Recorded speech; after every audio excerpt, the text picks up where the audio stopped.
Son, the documents from the Energy Bureau have arrived this year.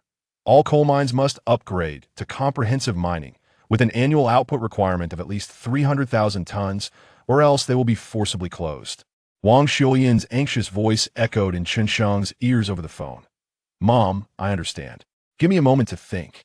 Chen Sheng replied, rubbing his temples in frustration. After ending the call, he lit a cigarette and sat despondently in his chair. Indeed, Chen Sheng's family owned a coal mine. However, he was not one of those wealthy coal barons. Rather, his life was somewhat strained. The mine's output was low, and the coal quality was poor, teetering on the brink of bankruptcy. Though it could have persisted for a while longer, the notification from the Energy Bureau exacerbated the situation. If it were possible, Chen Sheng would absolutely prefer not to shut down the mine. This coal mine was his father's legacy. A few years ago, his father perished in a mining accident, leaving behind only the Tianyuan coal mine. Yet, it appeared that closing the mine was the only option. Chen Sheng had chosen to attend a mining university to eventually develop his family's coal mine. But now, with the impending closure, what was the point of his diligent studies? If he wished to avoid the mine's closure, he would need to upgrade its capacity. Upgrading capacity and implementing comprehensive mining required substantial funds. A single coal mining machine cost over $1 million, and each hydraulic support pillar was several thousand altogether. Without an investment of tens of millions, it was impossible to meet the Energy Bureau's demands. What Chen Sheng lacked most at this moment was money. Many believed that coal mines were profitable, unaware of the immense investments required today. While coal mines had indeed been lucrative in the past, the current scenario saw high investments with low returns, making profitability a challenge. Frustrated, Chen Sheng abruptly extinguished his cigarette and stood up, intending to process his leave of absence and return to the mine to devise a solution. If he could not resolve the issue, he felt he would lose the will to study altogether. Ultimately, if no alternatives presented themselves, he would have no choice but to sell the mine. Until the very last moment. However, Chen Sheng was unwilling to part with it. It was his father's hard work. Just as he prepared to leave, a monotonous, mechanical voice suddenly interrupted his thoughts. The Supreme Mining Tycoon System is about to activate. Would you like to bind it? Chen Sheng assumed the pressure had driven him to hallucinations. Yet, instinctively, he chose to confirm. Binding confirmed. Binding successful. Initiating Level 1 body enhancement. In the next instant, darkness enveloped him, and he fainted. Just before losing consciousness, he heard his roommates gasp, and then his awareness faded into oblivion. In the medical room of Huaguo Mining University, Chen Sheng lay motionless on a hospital bed. In reality, he had awakened an hour earlier. From shock and surprise to a gradual sense of calm, Chen Sheng accepted the situation swiftly as a man who has endured the baptism of online novels in the 21st century. Chen Sheng possesses a high degree of receptivity towards systems. After dedicating some time to comprehend the functionalities of the system, he was filled with astonishment. The system bestowed upon Chen Sheng is known as the Supreme Mining Lord System. Currently, the system is at Level 1, possessing a singular function. It can consume energy points to gather minerals within a planar radius of 5 kilometers and a subterranean depth of 1 kilometer. Regardless of the type of mineral, as long as it lies within the scanning range of the system, it can be amassed at Chen Sheng's behest, and its quality will be significantly enhanced. The functionality is straightforward yet immensely powerful. Moreover, the system's capabilities are precisely what Chen Sheng requires at this juncture. With the system's assistance, the challenges he faces can be effortlessly surmounted. The Tianyuan coal mine, owned by his father, is safeguarded to elevate the system from its current Level 1 to Level 2. An expenditure of 100 energy points is necessary. Chen Sheng estimates that advancing to Level 2 will likely unlock additional features. Currently, energy points for gathering minerals and upgrading are generated automatically at a rate of 1 per day. As for other potential sources, Chen Sheng is uncertain. As the system has not elucidated this matter, he can only embark on a journey of exploration himself. Having gathered his emotions and ensured everything was in order, Chen Sheng opened his eyes. Upon doing so, he was met with 3 pairs of concerned gazes surrounding him. These eyes belonged to his 3 roommates, his dear brothers, the affluent Cai Jiming, the politically connected Lu Mingji, and the academic prodigy Quang Jiang. "Shengzi, are you all right?" Cai Jiming inquired with genuine concern. I am fine. Perhaps I simply didn't rest well and my blood sugar dipped, causing me to faint. Chen Sheng casually fabricated an excuse. In truth, he not only felt well, but also sensed an explosive surge of strength following the system's level 1 enhancement, believing he could fell a bull with a single punch. Of course, this was merely an illusion. However, with his current strength, confronting a few burly men would pose no challenge whatsoever. Seeing that Chen Sheng was indeed unharmed, the trio of roommates regained their smiles. Son, do you have something on your mind? If so, please share. Don't keep your three fathers worrying. Lu Mingji remarked, get lost. What troubles could a father possibly have? If there are any, it's concerning you, my son, Chen Sheng retorted, casting an exasperated glance at Lu Mingji. In the dormitory, it was peculiar that everyone wished to play the role of another's father. Hey, with all three of us fathers expressing such concern for you, you ought to show some gratitude, otherwise there shall be consequences. Huang Zhiheng chimed in dramatically. Amidst their playful banter, the worry etched on Chen Sheng's face dissipated entirely. Deep down, he understood that his roommates genuinely wished to support him and perhaps even possessed the means to do so. However, Chen Sheng did not wish to trouble others, and now that he possessed the capability to resolve matters on his own, he was even less inclined to burden his three brothers. After some playful banter among the four, they prepared to take their leave. At that moment, an irksome voice pierced the air, reaching the ears of Chen Sheng and his companions. Chen Sheng, am aware that your family's coal mine is on the verge of closure. Yet, you still have the heart to pursue your studies. I see you're so distressed that you nearly fainted. How pitiful. Instantly, Chen Sheng's gaze turned frigid, fixating on the dark figure at the doorway of the ward. With slanted eyes and a gaunt frame devoid of flesh, the individual was clad in an exquisite Burberry outfit, an incongruous sight. This person was none other than Chen Sheng's adversary, Lin Yuanchu, the son of Lin Chu, the original owner of the coal mine. Lin Chu and Chen Sheng's father harbored deep-seated animosity over coal mining disputes, and Lin Yuanchu relentlessly targeted Chen Sheng at every turn. Upon hearing the news of Chen Sheng's fainting, Lin Yuanchu hastily arrived at the infirmary solely to mock him. Lin Yuanchu, if you lack the ability to speak respectfully, kindly keep your mouth shut. No one considers you mute. Lu Mingji retorted without offering any semblance of courtesy. Although Lin Yuanchu did not fear Chen Sheng, he felt a twinge of apprehension towards Lu Mingji, the offspring of an official, and thus refrained from retorting, redirecting his hostility towards Chen Sheng once more. Chen Sheng, when the time comes, bring your sister before me. Perhaps, out of consideration for her, I may allow you to suffer a little less. Chapter 3. The terror of suffocation. Chen Sheng, who initially had no intention of causing a scene, felt a surge of anger. Family is Chen Sheng's Achilles heel. The audacity of Lin Yuanchu to target Chen Qianqian was intolerable to him. With his enhanced physique, Chen Sheng appeared before Lin Yuanchu with an astonishing speed that surpassed that of an ordinary person. He reached out, grasping Lin Yuanchu by the throat, lifting him off the ground entirely. Chen Sheng had merely intended to hold Lin Yuanchu's neck, but he was unprepared for the extent of his newfound strength and inadvertently lifted him completely. The sight was strikingly impactful. The infirmary fell silent in an instant.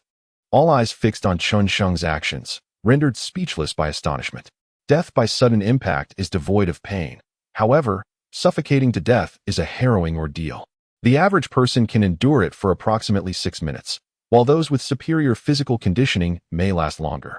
This interval is profoundly terrifying, as one experiences the gradual ebbing of life, a dread that is unbearable for most. Lin Yuanchu, evidently, was not of strong mental constitution. Within mere seconds, overwhelmed by the fear of suffocation, warm, foul-smelling urine trickled down Lin Yuanchu's pant leg, pooling on the floor. Disgusted by Lin Yuanchu's pitiable state, Chen Sheng discarded him unceremoniously. With a thud, Lin Yuanchu's body crashed to the ground. Chen Sheng, repulsed, pinched his nose as if to shield himself from the stench that permeated the room. At that moment, Kai Jiming and the others finally snapped out of their stupor, gazing at Chen Sheng in shock. Having shared a dormitory with him for 2 years, they were aware that Chen Sheng possessed greater strength than the average person, yet they never anticipated it to be to such an extent. The image of one hand gripping a person's throat and lifting them was a scene they thought could only be witnessed on television, yet it unfolded before their very eyes. leaving them utterly astounded.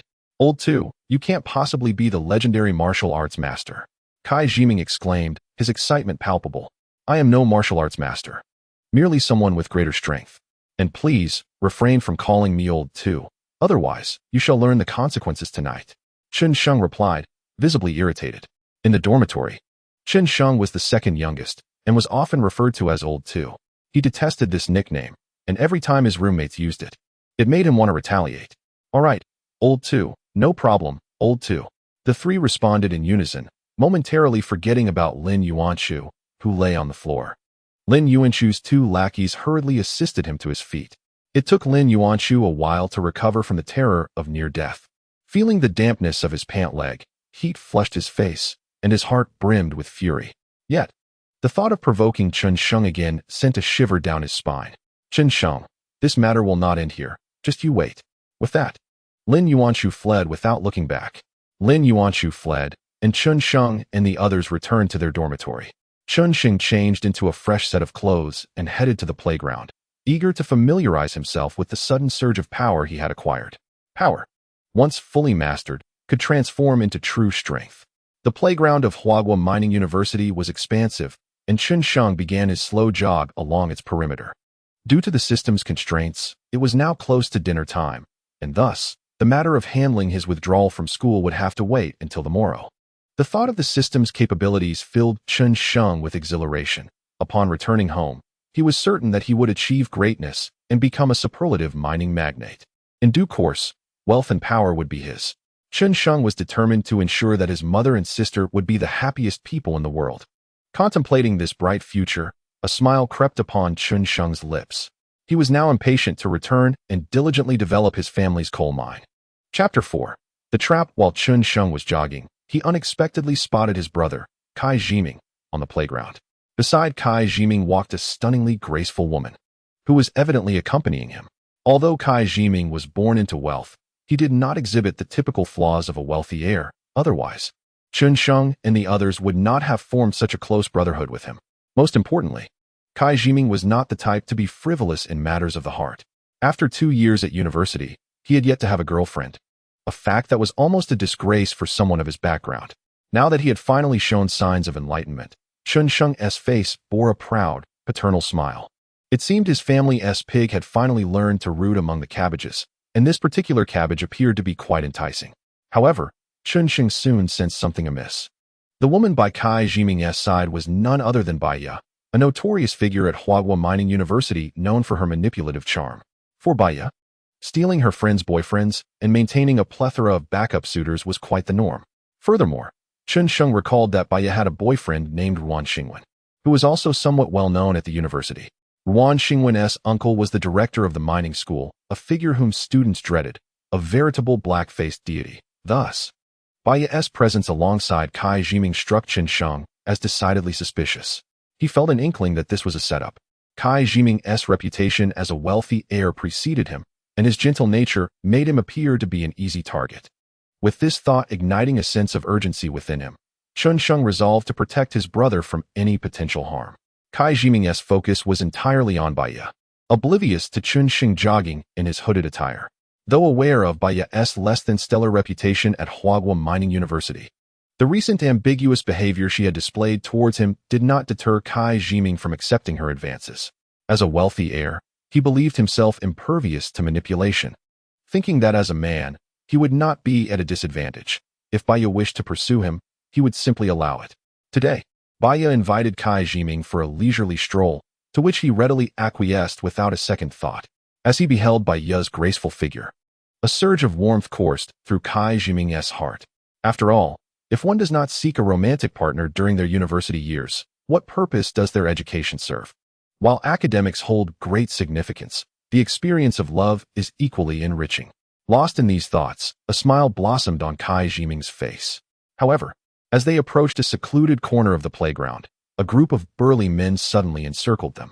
Hey, daring to flirt with my girlfriend? You must be seeking trouble. The ringleader was none other than Bai Ye's boyfriend, Ruan Xingwen. He strode up to Kai Jiming, raising his hand to deliver a sharp slap across his face. The sound echoed, and the frail Kai Jiming found himself toppled to the ground in shock. Stunned and momentarily dazed, He realized the situation was a trap devised specifically for him. Strangely enough, Baiya's smile deepened upon Ruan Xingwen's arrival, revealing a different dimension to the encounter. Kai Jiming quickly grasped that he had fallen into a carefully laid scheme. However, he was perplexed as to how these men could be so brazen in their ploy. Surrounded by 4 imposing figures, he recognized that escape was futile. "State your demands. How much do you want?" he asked, his voice heavy with resignation. "Money? You think a few measly bills make you special? Well, if you wish to settle this with cash, that's fine. Hand over several thousand for my friends to enjoy. But a beating is unavoidable." Ruan Xingwen replied menacingly. Though he spoke of money, his eyes continued to scan the surroundings, as if searching for someone. Kai Jiming was taken aback by their audacity, demanding several thousand at once.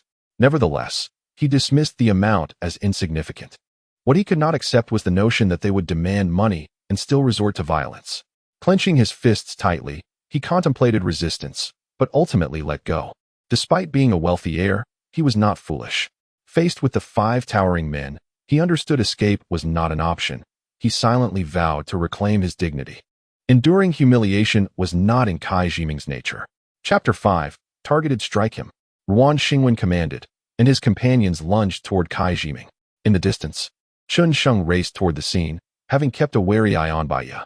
He had not anticipated Ruan Xingwen's prompt aggression, with a significant distance still to cover. It was too late for Chen Sheng to intervene before Ruan Xingwen could unleash his assault on Kai Jiming. The sight of Kai Jiming sprawled on the ground ignited a fury within Chen Sheng, compelling him to charge forward without hesitation. After enhancing his physical capabilities, Chen Sheng became acutely aware of Ruan Xingwen's furtive glances directed at him. This unsettling realization led Chen Sheng to suspect that these individuals were indeed waiting for him. However, despite understanding that a conspiracy was afoot, he could not stand idly by while his comrades were being assaulted. Covering several hundred meters, Chen Sheng arrived in mere seconds. Just as Kai Jiming had endured a few blows, Chen Sheng was there. With a powerful kick, he sent the most robust of the assailants flying, then clenched his fists and struck fiercely at the others. Under the weight of Chen Sheng's formidable strength, the attackers had no capacity to resist and soon lay on the ground, wailing in agony. Fortunately, Chen Sheng had gained control over his power, ensuring that he didn't inflict grievous injuries. Had he unleashed his full strength, he might have found himself begging for their lives. The first to be sent sprawling by Chen Sheng was Ruan Xingwen, who skidded several meters across the ground, sustaining minor abrasions. Rising unsteadily, Ruan Xingwen regarded Chen Sheng with a mix of trepidation and surprise. Chen Sheng's prowess surpassed his expectations. Yet, rather than displaying any shock, a sinister glee crept onto Ruan Xingwen's face. "Chen Sheng, you dare to strike openly. You're doomed. This time, no one can save you," he sneered, a malevolent glint in his eyes. Ruan Xingwen's calm demeanor subtly hinted to Chen Sheng that this incident seemed to be orchestrated specifically against him. "Shengzi, what brings you here?" Kai Jiming exclaimed, visibly exhilarated upon seeing Chen Sheng. "I was merely out for a run. You should leave. It appears they are targeting me." Chen Sheng replied gravely. "Oh, so you are quite astute, but now that you know, it is too late," Ruan Xingwen declared, dropping any pretense and getting straight to the point. "Is it Lin Yuanqiu?" Kai Jiming gasped, quickly connecting the dots, as the recent discord with Chen Sheng pointed directly to Lin Yuanqiu. "This is clearly aimed at me. You should head back. Since the confrontation has begun, there is no need for mercy. Their objective has been achieved, and I shall hold nothing back." Chen Sheng's fists cracked ominously as he approached Ruan Xingwen and his cohorts. Chen Sheng had already formulated a plan, given that he intended to take a break from school. Whether it be a leave of absence or withdrawal was inconsequential, since Ruan Xingwen and his associates dared to conspire against him. Chen Sheng felt compelled to deliver a resounding lesson, demonstrating that he was not easily manipulated. Who among the youth is not reckless? Today, Chen Sheng intended to channel his pent-up emotions. Upon hearing Chen Sheng's declaration, Ruan Xingwen and his accomplices' expressions shifted dramatically. They had just witnessed Chen Sheng's strength and were acutely aware of their lack of confidence in facing him. And so, Chen Sheng initiated his assault. With a swift stride, he closed the distance to Ruan Xingwen and delivered a resounding slap across his face.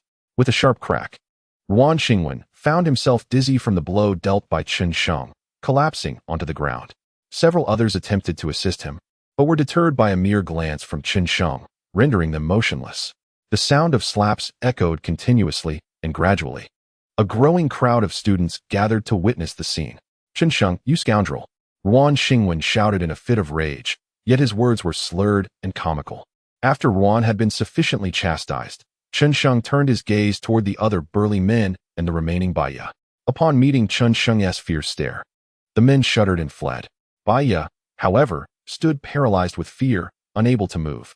Chapter 6. Violence. Chen Sheng had never struck a woman before, nor would he in the future.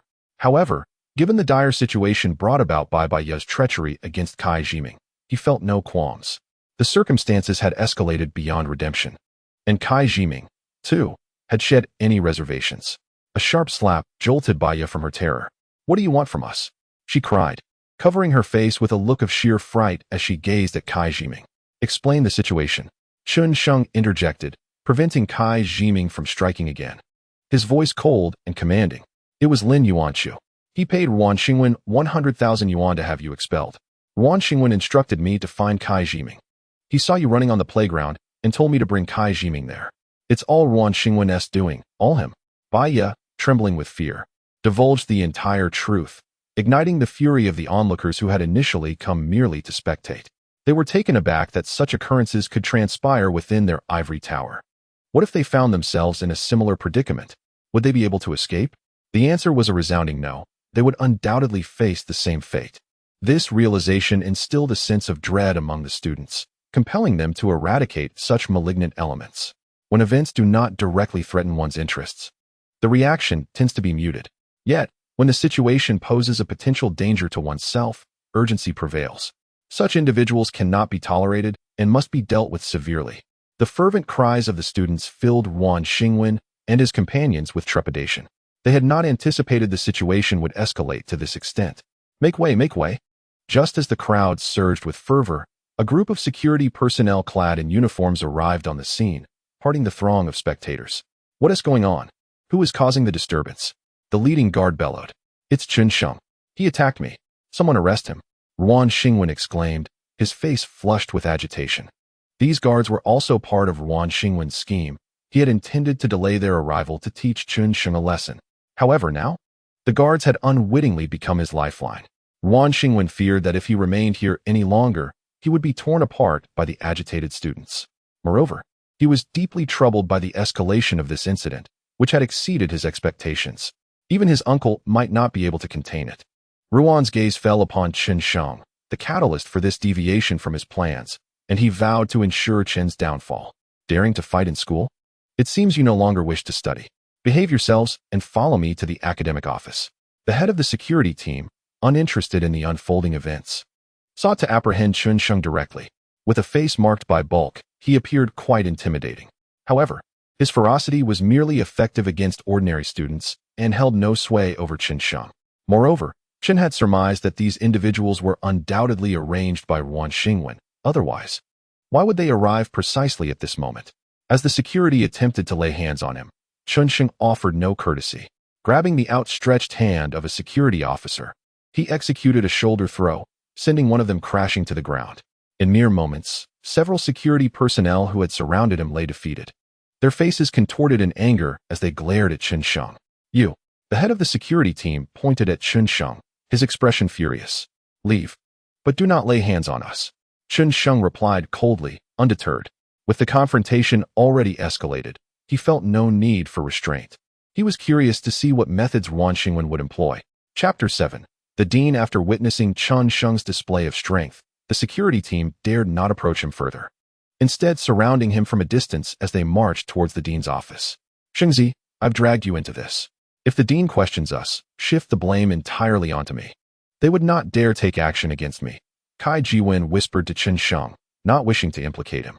Given Kai's standing, the institution would hesitate to confront him. Chen Sheng smiled but remained silent. If Ruan Xingwen truly intended to target him, shifting the blame onto Kai Jiwen would be of little consequence. What was meant to happen would inevitably occur, and Chen Sheng had already prepared himself to face the repercussions. With the system in his possession, he was determined to avenge this grievance in due time. Furthermore, he had long contemplated withdrawing from the school. Thus, even if he faced punishment or expulsion, what impact would it have on him? Chen Sheng was not inclined to suffer defeat so easily. Should anyone dare to act against him, he would respond without hesitation. Due to the excessive mineral elements within the school, Chen Sheng had kept the system's detection function disabled. Yet, inexplicably, he instinctively activated the system's exploration feature. The results were astonishing. Common elements like iron, despite their abundance, would not trigger a response from the system even in large concentrations. However, as soon as Chen Sheng enabled the detection feature, he received an alert from the system.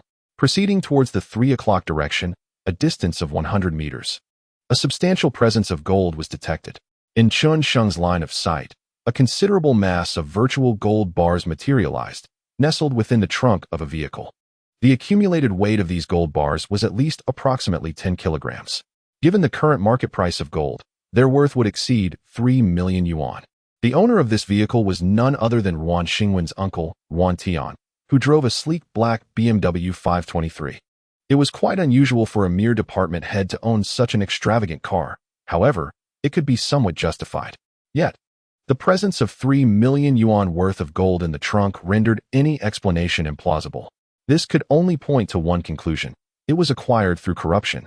A knowing smile crept across Chen Sheng's face, as he felt that he could orchestrate a remarkable surprise for them.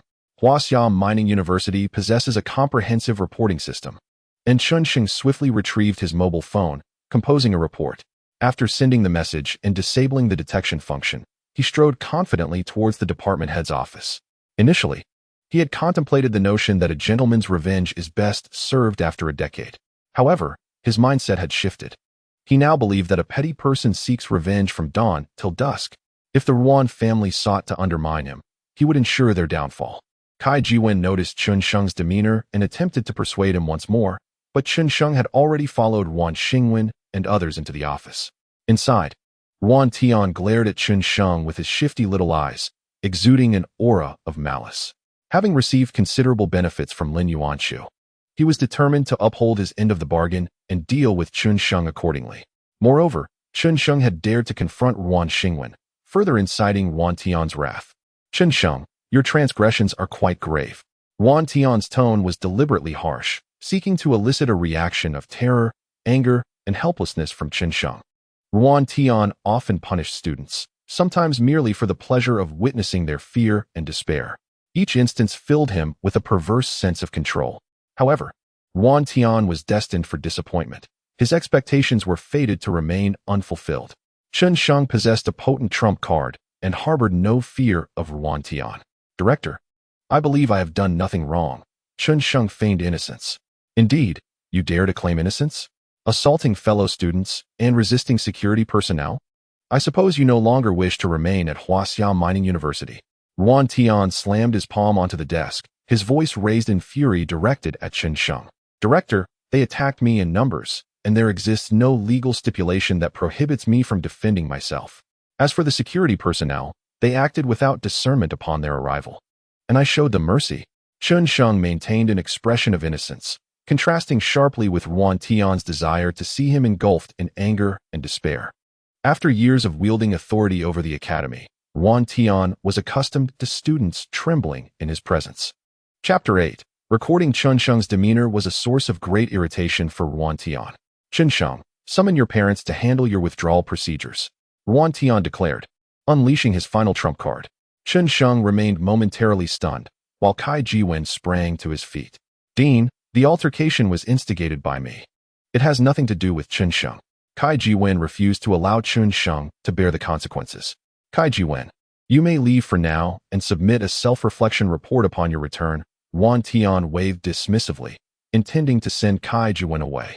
The favor Lin Yuanshu had granted him was solely to address Chen Sheng, without any mention of Kai Jiwen. Furthermore, Kai Jiwen's background was far from ordinary. Ruan Tian was reluctant to antagonize him excessively. Director, Kai Jiwen attempted to interject, but Chen Sheng swiftly restrained him. A second-generation wealthy heir, devoid of inherited wealth, could hardly influence the head of a department at Huaguo Mining University. Better to endure humiliation than to seek assistance. Shengzi. Chen Sheng silenced Kai Jiwen with a glance and stepped forward to face Ruan Tian. Director, I shall accept whatever measures you choose to impose. But surely Ruan Xingwen should also face repercussions? The video remains posted on the campus network. Chen Sheng concluded, turning to Wan Xingwen with a smile that could weaken knees. What do you imply? Do you believe I would show him favoritism? I will announce his punishment in due course. For now, have your parents come? Wan Tian retorted. His eyes narrowed, voice firm. Wan Xingwen was Wan Tian's nephew, and naturally, he did not wish to penalize him. However, the situation had escalated dramatically, and Wan Tian intended to stall for as long as possible. I believe it would be prudent to address this matter now. Chen Sheng gazed at Wan Tian, unwavering. This is my domain. I dictate the terms of resolution. You may leave, Wan Tian insisted, unwilling to further engage with Chen Sheng. Moreover, you are currently a student facing expulsion. I will document the reasons for your withdrawal in your records. You will find it impossible to recover from this. As for Wan Xingwen, I refuse to take action against him. What can you do about it? This is my territory. I will decide how matters unfold, Wan Tian pronounced, his tone dripping with arrogance. The title of director of the mining engineering department at Huahua Mining University filled him with pride. Chen Sheng initially intended to provoke Wan Tian, but he did not anticipate such audacity. Nevertheless, Wan Tian's arrogance played into Chen Sheng's hands. The bolder Wan Tian became, the more dire the consequences would be. Director, are you certain you will not take action? I have recorded everything, Chen Sheng revealed, producing his phone, on which a recording application was visibly active. Wan Tian's earlier words had been captured in their entirety. If his aim was to dismantle them, Chen Sheng would certainly show no mercy. What are you doing? Hand over that phone. Wan Tian, who had been so brazen moments before, now appeared flustered, shouting at the security personnel who had accompanied Chen Sheng. In this era, internet users have developed a penchant for such sensational news. Should Chen Sheng choose to unveil this recording, it would spell doom for Wan Tian. The security guards, gazing at Chen Sheng, were filled with trepidation, hesitating to take action. Chen Sheng's recent display of force instilled a palpable fear within them. What are you waiting for? Do you wish to forfeit your jobs? Seize that phone from him. Wan Tian's fury escalated as he observed the guards in action. Threatened by Wan Tian, the guards had no choice but to encircle Chen Sheng, intent on confiscating his phone. With a swift retreat, Chen Sheng lifted his right leg high and delivered a powerful kick to the nearest guard. Bang! The guard was sent flying, crashing onto an office desk, wailing in agony. Retracting his long leg, Chen Sheng spun around, sending another would-be assailant tumbling to the ground. In mere moments, all 6 guards lay defeated, utterly incapable of retaliation. After subduing the guards, Chen Sheng approached Wan Tian with deliberate slowness. What do you intend to do? Wan Tian, now stripped of his earlier arrogance, could only feign ferocity to preserve his dwindling dignity. What do I want? I simply wish to strike you, Chen Sheng declared, delivering a resounding slap to Wan Tian's face. Crack! In an instant, Wan Tian's visage swelled. Chapter 9.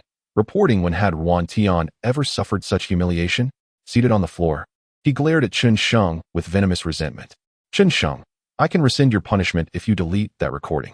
Though filled with animosity towards Chen Sheng, Wan Tian had no choice but to capitulate. He needed Chen Sheng to erase the recording first.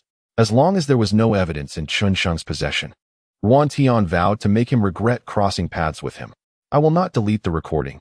You are already doomed, whether or not it exists, Chen Sheng replied, choosing not to act further as he sensed an approaching presence.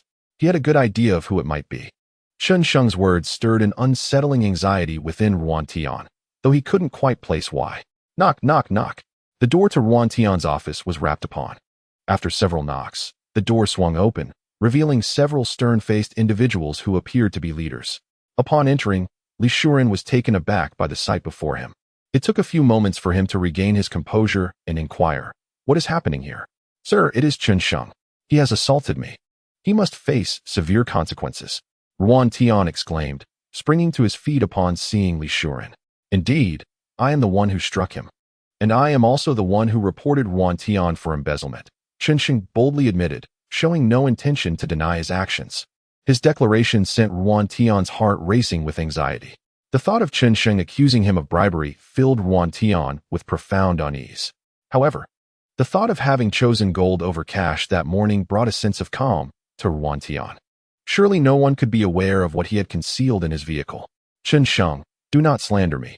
When have I ever accepted bribes? This is a baseless accusation, Wan Tian asserted. Director, It is undoubtedly because I intend to dismiss Chen Sheng that he seeks to retaliate against me with such vile allegations. At this moment, Yuan Tian still attempted to play the victim. Li Shuren, however, did not lend credence to Yuan Tian's claims, but instead turned his gaze toward Chen Sheng, silently inquiring about the evidence for his accusations. Dean Li, please accompany me. The evidence lies in the garage. Chen Sheng understood Li Shuren's implication and promptly pushed open the office door, making his way toward the parking lot beneath Building 1. As Chen Sheng approached the parking area, Yuan Tian's complexion grew increasingly pallid.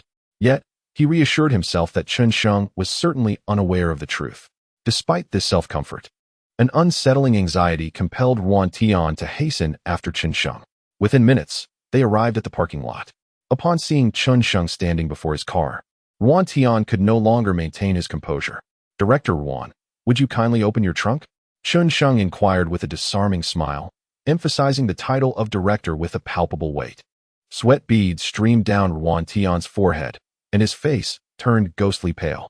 At this juncture, everyone discerned that there was indeed something amiss with the vehicle. Observing Chen Sheng reaching for the trunk, Yuan Tian erupted in fury, positioning himself in front of Chen Sheng and bellowing, "What are you doing? This is my car. No one is permitted to look inside." Yuan Tian's frantic demeanor revealed his desperation as he desperately shielded his trunk. Most individuals might have found themselves at a loss in such a situation. However, Chen Sheng showed no signs of yielding. Grabbing Yuan Tian by the collar, he effortlessly pushed him aside, retrieved the car keys from Yuan Tian's waistband, and opened the trunk.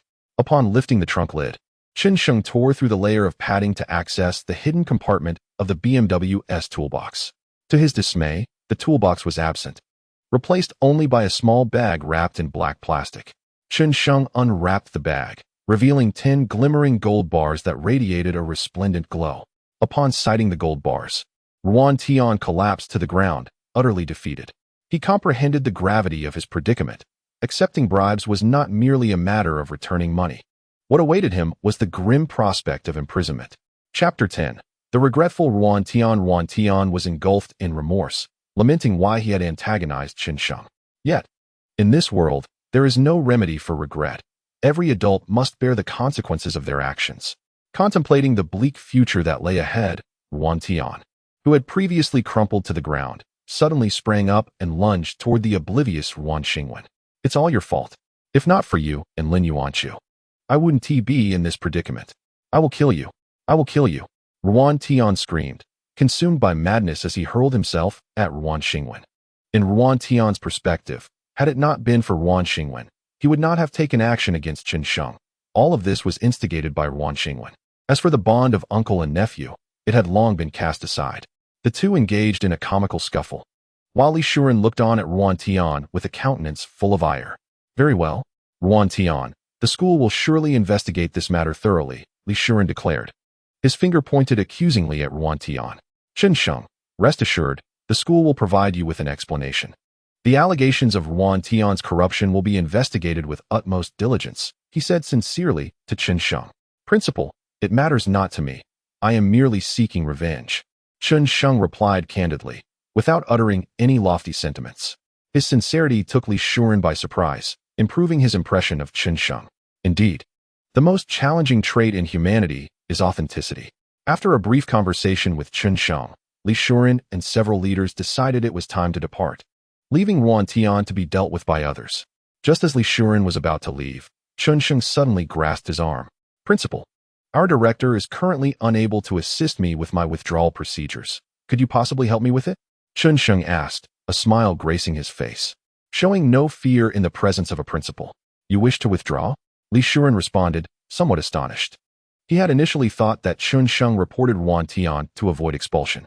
However, it was unexpected that despite Yuan Tian's plight, Chen Sheng still desired to withdraw. "Principal, my decision to withdraw is my own. I hope you can grant it. My family needs me at home." Chen Sheng's tone was earnest. "Very well, in that case. Follow me," Li Shuren replied.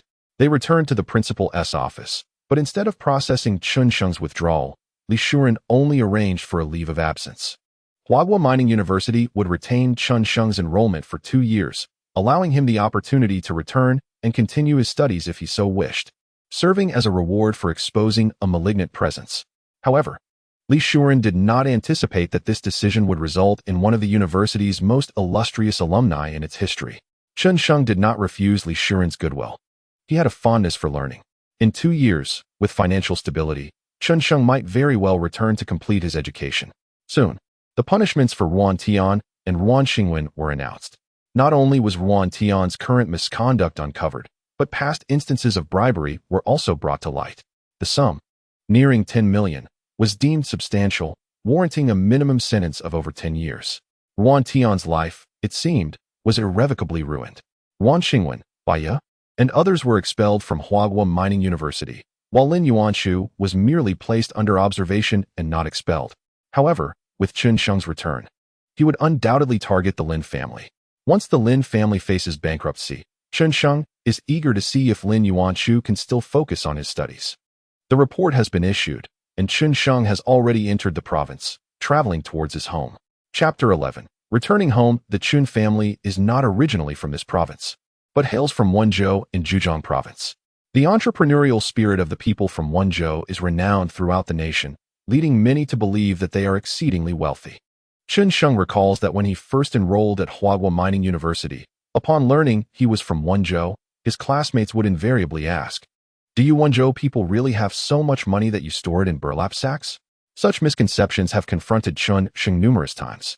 What these individuals fail to realize is that while Wenzhou boasts a considerable number of affluent citizens, it also harbors a significant population of the impoverished. The cost of living, particularly housing prices, is exorbitantly high. In urban areas, ordinary apartments can command prices of 20 to 30,000 per square meter, with luxury properties far exceeding that. For the average young worker, purchasing a home is an unattainable dream, leaving many in Wenzhou under immense financial pressure. Chen Sheng himself is among the less fortunate. Many Wenzhou natives operate coal mines in provinces such as Dongshan and Inner Mongolia, experiencing both gains and losses. While some large coal magnates possess private jets and are genuinely wealthy, the smaller operators often struggle just to make ends meet. Yet, Wenzhou people are known for their pride. Even when on the brink of bankruptcy, many will return home projecting an image of affluence. The Chen family's coal mine is located in the city of Bai, Tiansha County, Shada Town, specifically in Shurban Village. In Shurban Village alone, there are over a dozen coal mines, 2/3 of which are owned by Wenzhou individuals. The Chen family's archrival, the Lin family, operates the original coal mine in Shurban Village, situated merely a few kilometers from the Chen's Tianyuan coal mine. The Tianyuan coal mine has an annual output of only tens of thousands of tons, with poor quality coal that is mostly used for electricity generation. In the past, the Tianyuan mine was relatively prosperous, and the Chen family managed to earn some income. However, 2 years ago, a roof collapse occurred, resulting in the tragic loss of Chen Sheng's father and 4 miners, who remained forever entombed underground. Each miner was compensated at 800,000, leading to a total payout of 3,200,000, which, coupled with other expenses, utterly depleted the family's resources. Moreover, the collapse halted production for over 3 months. Despite the cessation of operations, the expenses continued to accumulate unabated. Even during this downtime, various costs persisted, such as the mandatory calibration of detection instruments, which alone amounted to tens of thousands each month. These instruments must be sent to the Safety Supervision Bureau for calibration, with records meticulously maintained. Failure to comply within a designated time frame could result in substantial fines upon inspection. If this trend continued, the coal mine would inevitably face closure within months. There were numerous other expenses demanding attention, all of which required financial outlay. Once production finally resumed, they discovered that the coal seams had been depleted, necessitating new excavation. One challenge after another overwhelmed the Chen family, leading to their eventual downfall. Do not be deceived by the appearance of Chen Sheng's family owning a coal mine. However, should he be asked for money, he would be unable to produce even 100,000. Before Chen Sheng departed, the Tianyuan coal mine finally began to yield coal. Alas, it was merely thermal coal, priced at over 100 yuan per ton. After accounting for transportation costs, the Tianyuan coal mine barely reaped any profits. Nevertheless, it was a relief that they were not incurring losses. The closer Chen Sheng approached Shurban Village, the more exhilarated he felt. Although Wenshi was Chen Sheng's hometown, the relatives on his father's side were rather snobbish. Apart from a few particularly close ones, he seldom maintained contact with the rest of his family. For Chen Sheng, this Tianyuan coal mine, where he had spent a decade, felt like home. Memories of his mother's braised pork and soy sauce trotters made his mouth water. "Mother, Chanqian, I have returned," Chen Sheng exclaimed. Soon, footsteps echoed from the second floor. "Brother, you have finally come back." Chen Chanqian dove into Chen Sheng's embrace, sobbing uncontrollably. Chapter 12. The predicament of Tianyuan coal mine. Chen Sheng hurriedly set down his luggage and comforted his sister. "Chanqian, do not cry, do not cry. I want to leave again." He gently stroked her head, trying to soothe her. However, Chen Chanqian's tears did not cease. Instead, they intensified. Chen Sheng sensed something was amiss. It seemed his sister had been wronged. "Chanqian, tell me, who has bullied you? I will seek revenge for you." His gaze grew increasingly cold. "Brother, it's..." Before Chen Chanqian could finish her sentence, their mother, Wang Shulian, appeared at the doorway. "All right, Chanqian, your brother has just returned. Let him rest for a moment," she interrupted. Upon seeing their mother, Chen Chanqian gradually halted her sobs. Though Wang Shulian had interrupted her, Chen Sheng chose not to press for details. Since their mother was unwilling to speak, he would uncover the truth himself. Chen Sheng had returned. Henceforth, he would take charge of resolving all matters. "Mother, you have worked hard." Chen Sheng embraced her. Wang Shulian's hair had accumulated a considerable amount of gray, indicating that the past year had been arduous for her. However, she could now look forward to a well-deserved respite. "You, my child, go wash your hands and prepare for dinner," Wang Shulian said, patting his head. The family enjoyed a hearty meal together, and after tidying up the room, Chen Sheng prepared to head out.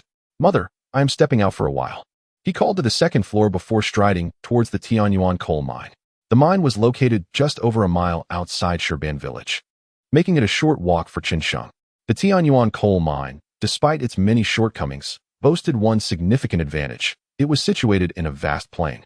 Guizhou province is predominantly mountainous, with numerous ranges and peaks, making the search for expansive flatlands quite challenging.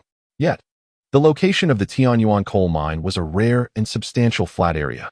Should the mine yield a considerable quantity of coal, this geographical feature would prove to be a significant asset.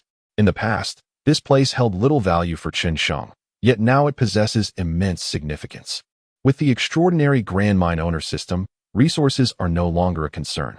This vast expanse of land is undeniably advantageous for the future development of Tianyuan coal mine. Standing atop the hill, Chen Sheng gazes at Tianyuan coal mine. A 3-story office building and a coal yard nearly devoid of coal present a desolate sight. Here, a new 10-story office building is to be erected, from the rooftop of which one can overlook the entire coal yard. Additionally, a massive coal yard is to be constructed, capable of accommodating hundreds of large coal trucks. Moreover, the access road requires renovation. It must be 8 lanes wide to facilitate the passage of 6 or 7 large coal trucks simultaneously. Chen Sheng's thoughts gradually drifted, lost in imagination. However, he soon sensed something amiss. Why is there not a soul in the coal yard? Despite its modest size, Tianyuan coal mine typically employs around 20 miners. Yet now, not a single person could be seen, and the loading machines stood still, untouched. This phenomenon could only indicate one possibility: the mine had ceased operations. This revelation startled Chen Sheng. If the mine had indeed halted production, he should have been informed. He retrieved his phone and dialed Wang Li, the mechanical and electrical manager. Wang Li is a distant relative on Chen Sheng's mother's side. Nearly a decade ago, Chen Sheng's father had secured him a position at the mine. "Uncle Li, why has the mine stopped working?" Chen Sheng inquired, perplexed. "Ashing, you've returned," Wang Li exclaimed, visibly surprised. "Uncle Li, I just got back, but I noticed no one is at the mine." "Ashing, the mine has been closed for 2 months. Didn't your mother mention it?" Wang Li asked, bewildered. Chen Sheng began to piece together the situation. 2 months prior, he was still at Huaguo Mining University. His mother, Wang Shulian, likely refrained from sharing this news to spare him worry. Had it not been for the necessity of Chen Sheng's input, she would not have summoned him home. "Uncle Li, I understand. I will head to the mine shortly and come directly to your office." Chen Sheng responded before ending the call and striding purposefully towards Tianyuan coal mine. Minutes later, Chen Sheng arrived at Wang Li's office.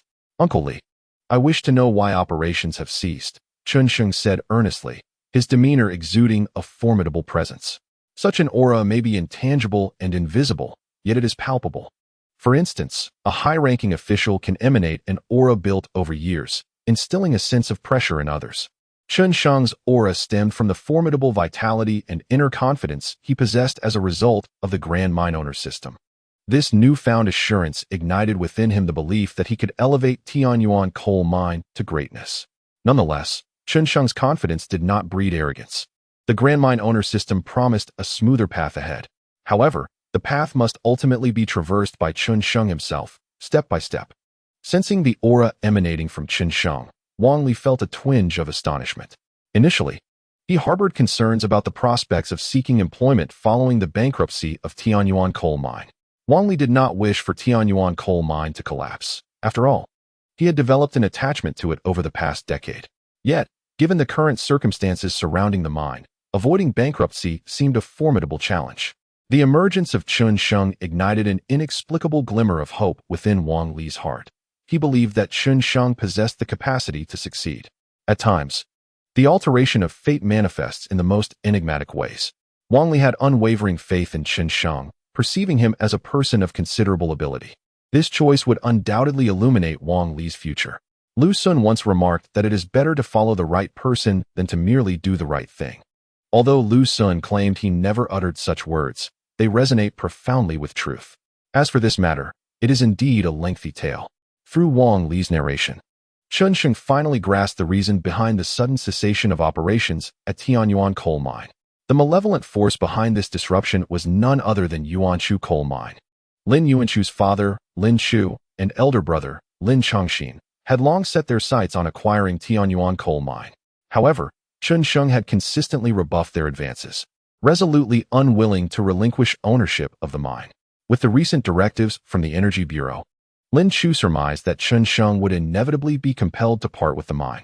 To ensure the acquisition of the Chun family's Tianyuan coal mine, Lin Chu orchestrated a blockade at the mine's sole access tunnel, preventing miners from descending into the shafts. With ample resources and manpower, a group of several burly men obstructed the entrance, rendering any attempts to intervene futile. Miners, merely there to collect their wages, were disinclined to confront the situation. Consequently, the tunnel remained blocked, and with the miners unable to work, operations at Tianyuan coal mine came to a grinding halt. Wang Shilian, wishing to spare Chen Sheng any distractions, chose not to inform him, intending to devise a solution independently. The tunnel had been obstructed for a fortnight, and the miners had since dispersed. Presently, only Wang Li remained to guard the mine. Upon absorbing Wang Li's account, a surge of indignation ignited within Chen Sheng. To wrong my family and sever my means of livelihood, Yuanshu coal mine shall pay for its transgressions. While Chen Sheng harbored no intentions of resorting to violence, he understood that vengeance did not necessitate bloodshed. Chapter 14. The repugnant thugs. Chen Sheng would eventually confront Yuanshu coal mine, but first, he needed to address the thugs entrenched at the tunnel's entrance and restore production. Uncle Li, where are those Yuanshu coal mine ruffians? Chen Sheng inquired. Sheng, do not act impulsively. They are numerous, and you must exercise caution, Wang Li urged, fearing Chen Sheng's youthful recklessness. Fear not, Uncle Li. I merely wish to take a look, Chen Sheng replied, withholding his true intentions. Merely a handful of petty thugs, given Chen Sheng's current prowess. He was more than capable of handling them. Although he had not trained in practical combat techniques, strength can often prevail over skill. As long as their numbers were manageable, he alone would suffice. Observing Chen Sheng, one could hardly perceive him as an impulsive individual. Wang Li chose not to elaborate further, guiding Chen Sheng towards the alleyway's entrance. At the mouth of the Tianyuan coal mine, several men clad in vests, eager to flaunt their tattoos, engaged in smoking and playing cards. Lu Gu, when will we be finished? Staying in this dreadful place day in and day out is exhausting, one subordinate inquired of the burly leader. Xiao, what is your hurry? Didn't Team Master Lin say that we will withdraw once the Yuanshu coal mine is sold to him? Lu Gu replied, taking a deep drag from his cigarette. Suddenly, a spark of inspiration ignited in Xiao's mind. Lu Gu, what if we abduct Wang Shilian and her child? Her daughter is quite the beauty, and Wang Shilian herself still possesses charm. Wouldn't it be better to gain both wealth and beauty? You scoundrel, your mind isn't entirely devoid of merit. To still possess charm, and you even know idioms. Your idea, while audacious, isn't without merit, Lu Gu mused, stroking his chin as he contemplated the feasibility of the proposition. Unbeknownst to them, Chen Sheng overheard their conversation. originally intending merely to disperse them. A surge of murderous intent welled within him, impossible to suppress. The audacity of these thugs to target his mother and sister was intolerable. Chen Sheng shuddered at the thought of what could transpire if he were absent from home. The consequences would be unfathomable. Do not underestimate the courage of these ruffians. They would not dare provoke formidable figures. However, preying upon the vulnerable was their forte. Chen Sheng felt a surge of gratitude for his timely return. Otherwise, should anything untoward occur, regret would come far too late. Even the slightest possibility of harm to his family was utterly unacceptable. His gaze hardened. These miscreants living among them were indeed a blight upon society. Yet, as a civilized individual, Chen Sheng would not resort to murder. Even if he were to take such drastic measures, it would not be done overtly. However, while death might evade them, their living punishment was inevitable. Picking up a discarded steel pipe from the ground, Chen Sheng advanced towards the thugs. "Sheng, do not act impulsively," Wang Li exclaimed, startled by Chen Sheng's actions. Attempting to restrain him. Yet, Chen Sheng's strength was beyond Wang Li's grasp, leaving him helpless to do anything but watch as Chen Sheng approached the ruffians with the pipe in hand. Wang Li's shout caught the attention of the thugs, who turned their gazes towards Chen Sheng. Isn't this Chen Sheng? What is the matter? Come to seek revenge? Lu Gu sneered, his lips curling into a malicious grin, completely dismissing Chen Sheng. Xiao Er, emboldened, swaggered towards Chen Sheng, lifting his chin to provoke. "Come on. Let your second grandfather see if you've grown some courage. Strike, aim for second grandfather's head." Despite the steel pipe in Chen Sheng's grasp, Xiao Er exhibited no concern. In the eyes of those ruffians, Chen Sheng was merely a feeble university student, utterly incapable of defending himself. Even if they stood still, Chen Sheng dared not make a move against them. Observing the actions of the ruffian, a smile crept across Chen Sheng's lips. Such a despicable demand was a first for him. Nevertheless, he was willing to oblige. With that, the steel pipe sliced through the air, striking the ruffian's head with a resounding thud. Bang! The ruffian collapsed to the ground, motionless and unresponsive. Chapter 15. The ruthless Chen Sheng without a moment's hesitation. Chen Sheng unleashed his assault, providing no opportunity for the ruffians to react. However, rather than instilling fear, his violence only stirred their ferocity. "Hit me. If you kill me, I will take responsibility." Lu Gu glared at Chen Sheng with a murderous intent. Seeing their leader's command, the other ruffians charged at Chen Sheng, plunging the scene into chaos as he engaged them in combat. The steel pipe flew through the air, eliciting continuous cries of agony from the ruffians. In this brawl, Chen Sheng relied on his strength and extraordinary reflexes. Yet, even the swiftest can falter. During the fray, he was inevitably struck. Yet, his enhanced physique, bolstered by his training, allowed him to disregard ordinary assaults. Even when hit, he gritted his teeth and bore the pain. Conversely, any ruffian who fell victim to Chen Sheng's strikes was bound to suffer injuries. Gradually, the number of ruffians still standing dwindled. Lu Ji's eyes widened in disbelief. He could not comprehend how a mere student could possess such fighting prowess. However, Chen Sheng's formidable strength ignited Lu Ji's own brutality. Seizing the moment while Chen Sheng faced others, Lu Gu picked up a steel pipe from the ground and charged at him, aiming directly for his head. If he connected, it would surely leave Chen Sheng gravely injured, if not dead. "Sheng, watch out!" Wang Li shouted, his eyes wide with alarm. Upon hearing Wang Li's warning, Chen Sheng swiftly reacted. He kicked aside his opponent and turned around just in time. Upon spotting the steel pipe in Lu Ji's hand, a surge of anger welled within him. Chen Sheng had shown restraint. Despite the ruffians' pitiful state, they had merely sustained minor injuries. Yet, Lu Ji's demeanor was unmistakably lethal. Fueled by youthful arrogance and fury, Chen Sheng struck with renewed vigor. With a powerful swing, he brought the steel pipe crashing down onto Lu Ji's hand. Crack! The sound of breaking bones echoed as Lu Ji's grip on the pipe shattered. Now disarmed, Lu Gu posed no threat, yet Chen Sheng's assault did not relent. He advanced, closing in on Lu Gu. With a swift motion, he raised his long leg and delivered a powerful kick. Lu, weighing over 160 pounds, was effortlessly sent flying by Chen Sheng's strike, soaring 2 to 3 meters before crashing heavily to the ground. Gone was the arrogance that once characterized Lu. He now lay on the ground, clutching his broken arm, writhing in agony and howling in pain. Chen Sheng's combination of moves had thoroughly intimidated the small gangsters. They gazed at him in fear, no longer daring to approach. Having tossed aside the steel pipe, Chen Sheng felt a sense of relief and had no intention of continuing the assault. The gangsters were evidently terrified, and Chen Sheng's objective had been achieved. Inflicting injuries upon a few was of little concern to him, especially with the surveillance cameras at the alley entrance. Their act of blocking the alley was enough to land them in trouble. Chen Sheng anticipated merely covering some medical expenses, while they faced the possibility of incarceration for a considerable duration. Take him away and leave. Inform Lin Chu that this matter is far from over. Let him await my visit, Chen Sheng commanded. No sooner had his words left his lips than the gangsters hastily retreated with Lu in tow. As for Xiao Er, he lay on the ground, ignored by all. Chen Sheng approached him and gave him a kick. Xiao Er remained motionless. Get up and leave, or I shall ensure you remain here indefinitely, Chen Sheng said impatiently. At that moment, Xiao Er sprang up, fleeing without a backward glance.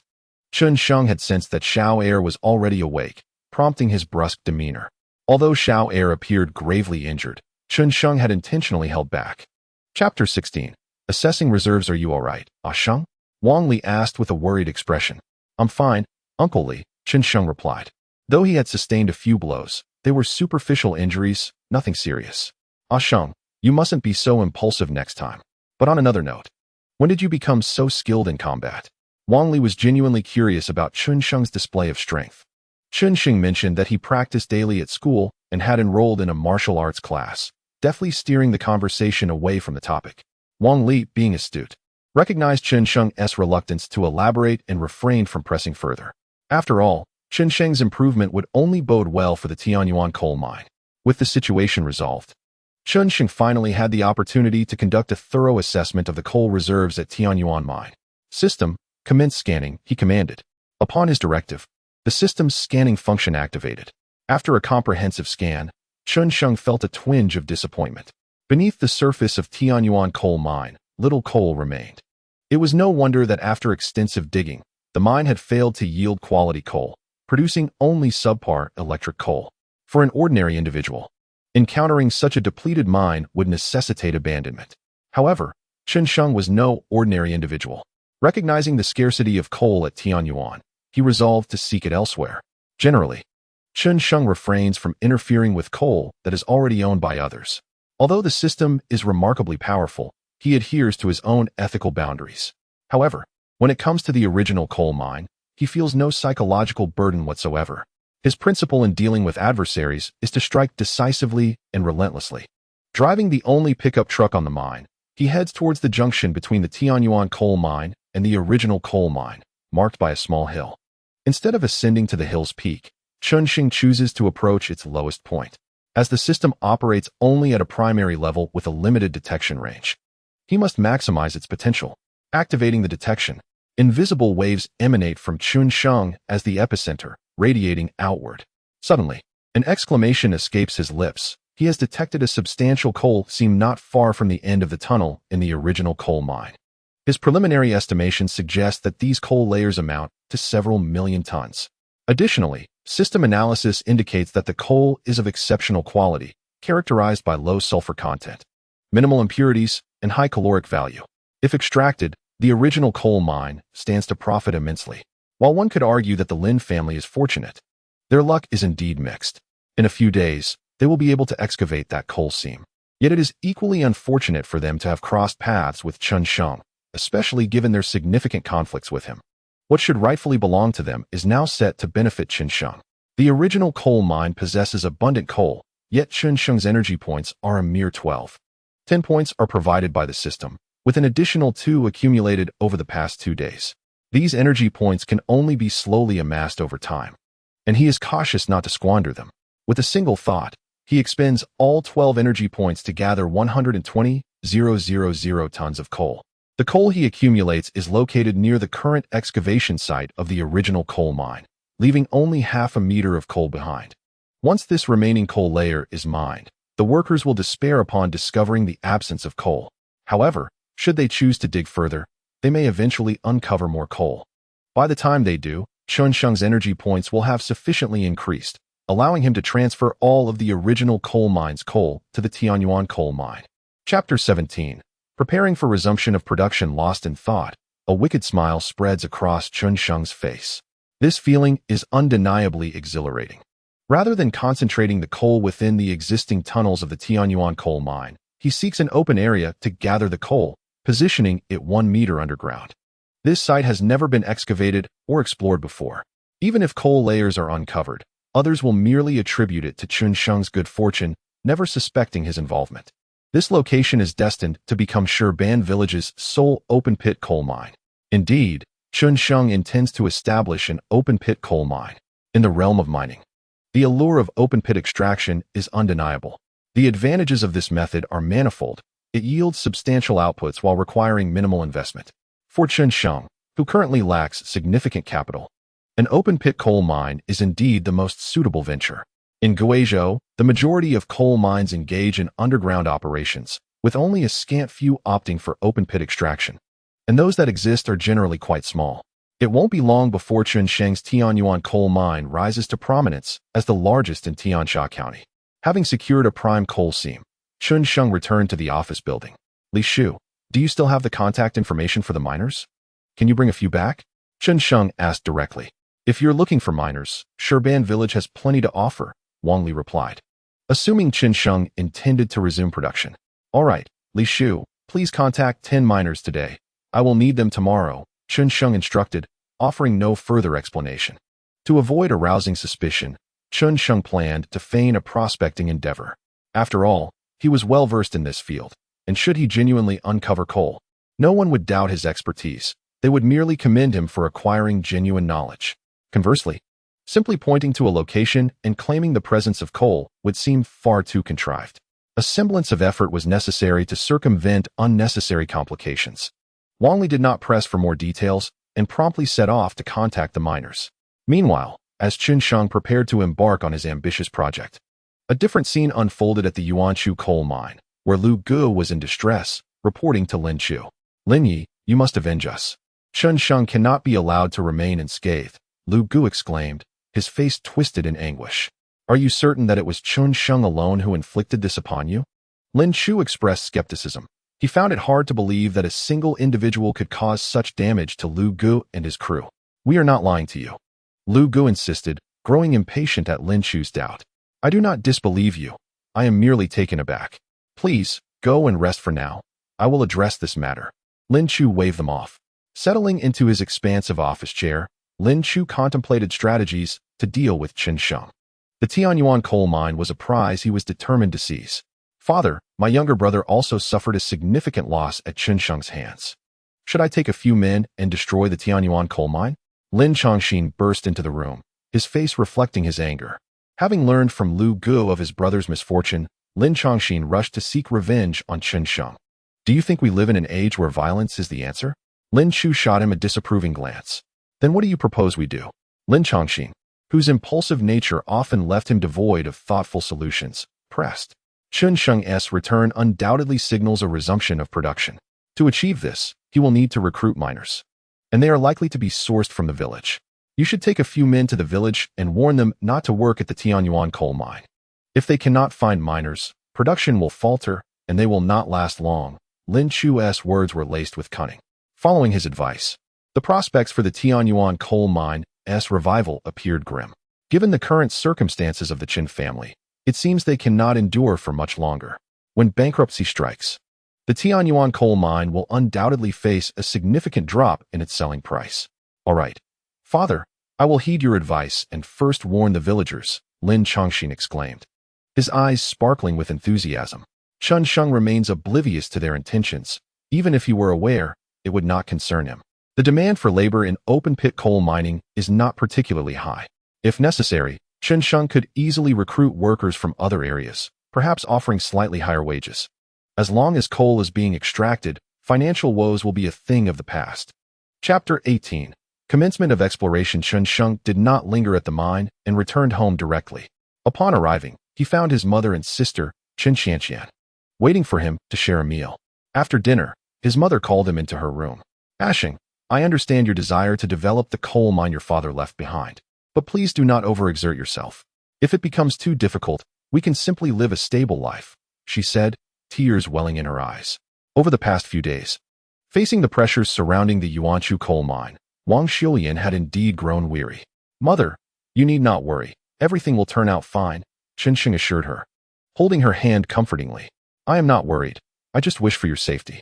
From her words, Chen Sheng inferred that Wang Li must have shared the events of the afternoon with her. "It's all right. Tomorrow you will accompany me to the mine. There will be a surprise," he said, forcing a smile. This smile seemed to instill confidence in Wang Xiulian, prompting her to remain silent. As he exited his mother's room, Chen Sheng clenched his fists. Everything will be all right. His mother and sister will surely lead a good life. As for him, he would become a prominent mine owner.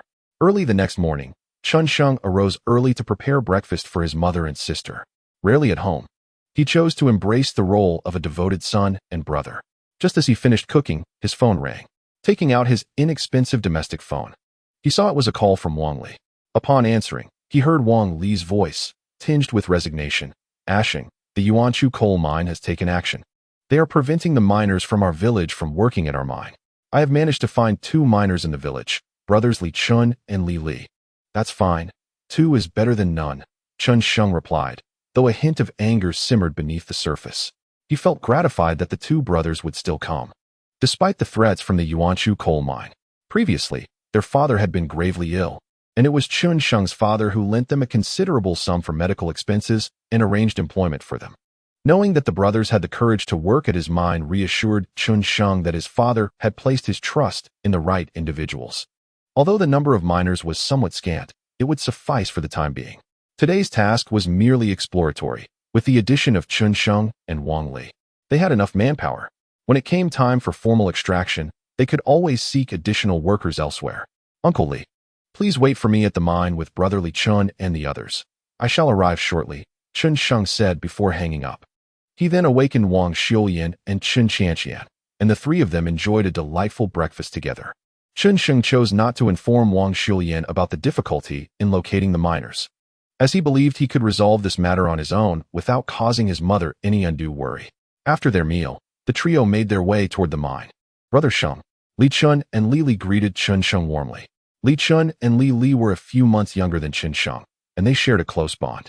Prior to attending university, the 3 of them often spent time together. However, after Chen Sheng moved to Nanyun province, their communication had significantly diminished. After exchanging pleasantries, they were ready to commence their work. Chen Sheng produced the mining plans and marked 3 potential locations.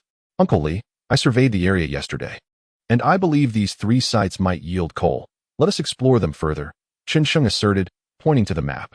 "Ah Sheng, places like these likely lack coal deposits, and our exploration won't allow for extensive probing." Wang Li assumed Chen Sheng was merely showcasing knowledge gained at university, intending to dissuade him. Indeed, seasoned miners often regarded fresh graduates with skepticism, viewing them as lacking practical insight. Mining is a craft heavily reliant on experience, and Wang Li was confident that the areas marked by Chen Sheng would not harbor any coal seams, despite not having been thoroughly explored. "Uncle Li, trust me just this once. It's only 3 locations and won't take much time," Chen Sheng insisted with unwavering resolve. Realizing Chen Sheng's determination, Wang Li felt it inappropriate to press the matter further. "Very well, since you are so convinced, let us give it a try. Xiao Chun, Xiao Li, please fetch a set of drilling equipment and several drill rods from the storage room. We will test our luck," Wang Li instructed Li Chun and Li Li. Naturally, the 2 did not object to Chen Sheng's proposal and promptly went to retrieve the necessary equipment for exploration. The 4 of them loaded the drilling machine onto the pickup truck and proceeded to the first site. Exploration typically requires a plethora of equipment. However, the Tianyuan coal mine storage lacked specialized tools, possessing only a few drilling machines and a handful of drill rods. Each drilling machine costs several thousand, while ordinary drill rods are priced at 200 to 300 each. For the current Tianyuan coal mine, these tools represented a significant investment. Thud, thud, thud. The drill rod was driven into the earth and subsequently extracted. The center of the drill rod contained a hollow core. By analyzing the material within this core after insertion and extraction, one could ascertain the presence of coal seams beneath the surface. However, with the drilling rig and drill rods, it is impossible to penetrate deep into the earth. One can only analyze areas relatively close to the surface. Typically, coal mine exploration is entrusted to large technical companies, which, for a fee, provides swift and accurate results. As anticipated by Wang Li, the first sight revealed no presence of coal seams. He glanced at Chen Sheng, curious to see if his companion was disheartened. Yet, to Wang Li's surprise, Chen Sheng's demeanor remained composed, as if he had foreseen the absence of coal seams in this location. To avert suspicion, Chen Sheng had merely marked 3 sites. Otherwise, one would have sufficed. Wang Li chose not to elaborate, trusting that his years of experience would suffice to determine whether these areas could yield coal. Soon, the second location was examined, and once again, no coal was found. While Chen Sheng did not seem disappointed, his 2 brothers appeared somewhat disheartened. All right, this is the final site. Let us exert our utmost effort. Chen Sheng steadied the drilling rig and commenced the exploration of the last location. Thud, thud, thud. As the drill rod delved deeper, its speed suddenly diminished significantly. Encountering a rock startled Wang Li, prompting him to swiftly shut down the rig. Drill rods are quite expensive, and if damaged, the loss would be considerable. Wang Li, Li Chun, and Li Li hurriedly pulled up the drill rod to assess the extent of any damage. However, as the drill rod emerged from the earth, their initial concern gave way to sheer astonishment. With their extensive experience, they could easily discern that they had not struck rock, but rather had penetrated a coal seam. How could they have imagined that just half a meter or a meter below the surface lay a coal seam? If this site contained coal, even if merely thermal coal, it would yield significant profits. Moreover, the coal sample brought up by the drill rod appeared to be of excellent quality.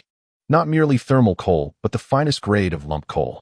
Even unprocessed and unwashed, the coal shimmered brilliantly under the sun, resembling black gold. Wang Li and his companions felt their breaths quicken, and without pausing for rest, they embarked on a more thorough exploration. The drill holes were systematically arranged, indicating the approximate reserves of this coal seam.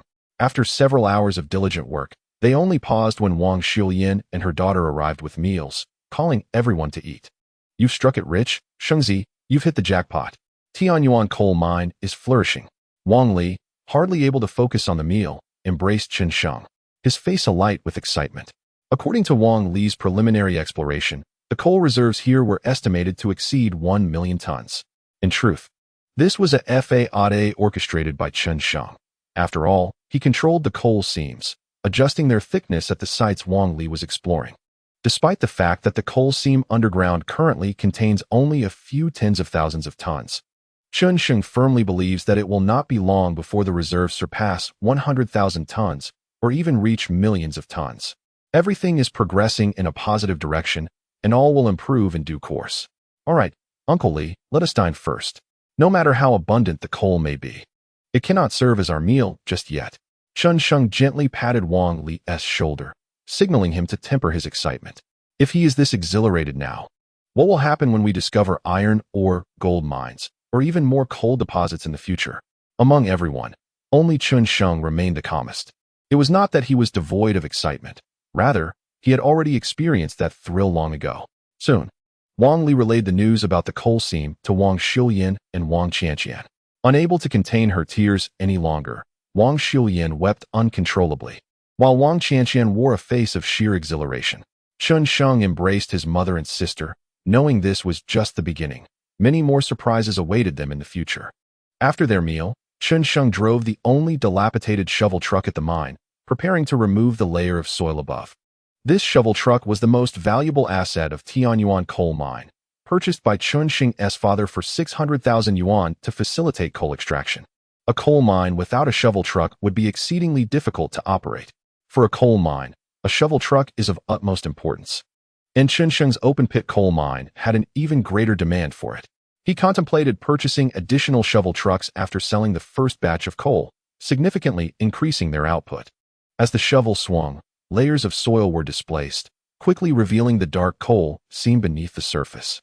Initially, Chen Sheng believed he would remain composed, but upon witnessing the emergence of the coal seam, he could no longer suppress his excitement, leaping down from the shovel truck and rushing into the pit. Ignoring the dirt, he picked up pieces of coal and caressed them gently. In Chen Sheng's eyes, these were not mere coal chunks. They represented wealth, pure wealth. Haha, Dad, it's getting better. Everything is getting better. He selected a few of the most beautiful coal pieces and placed them in his pocket, intending to place them before his father's grave.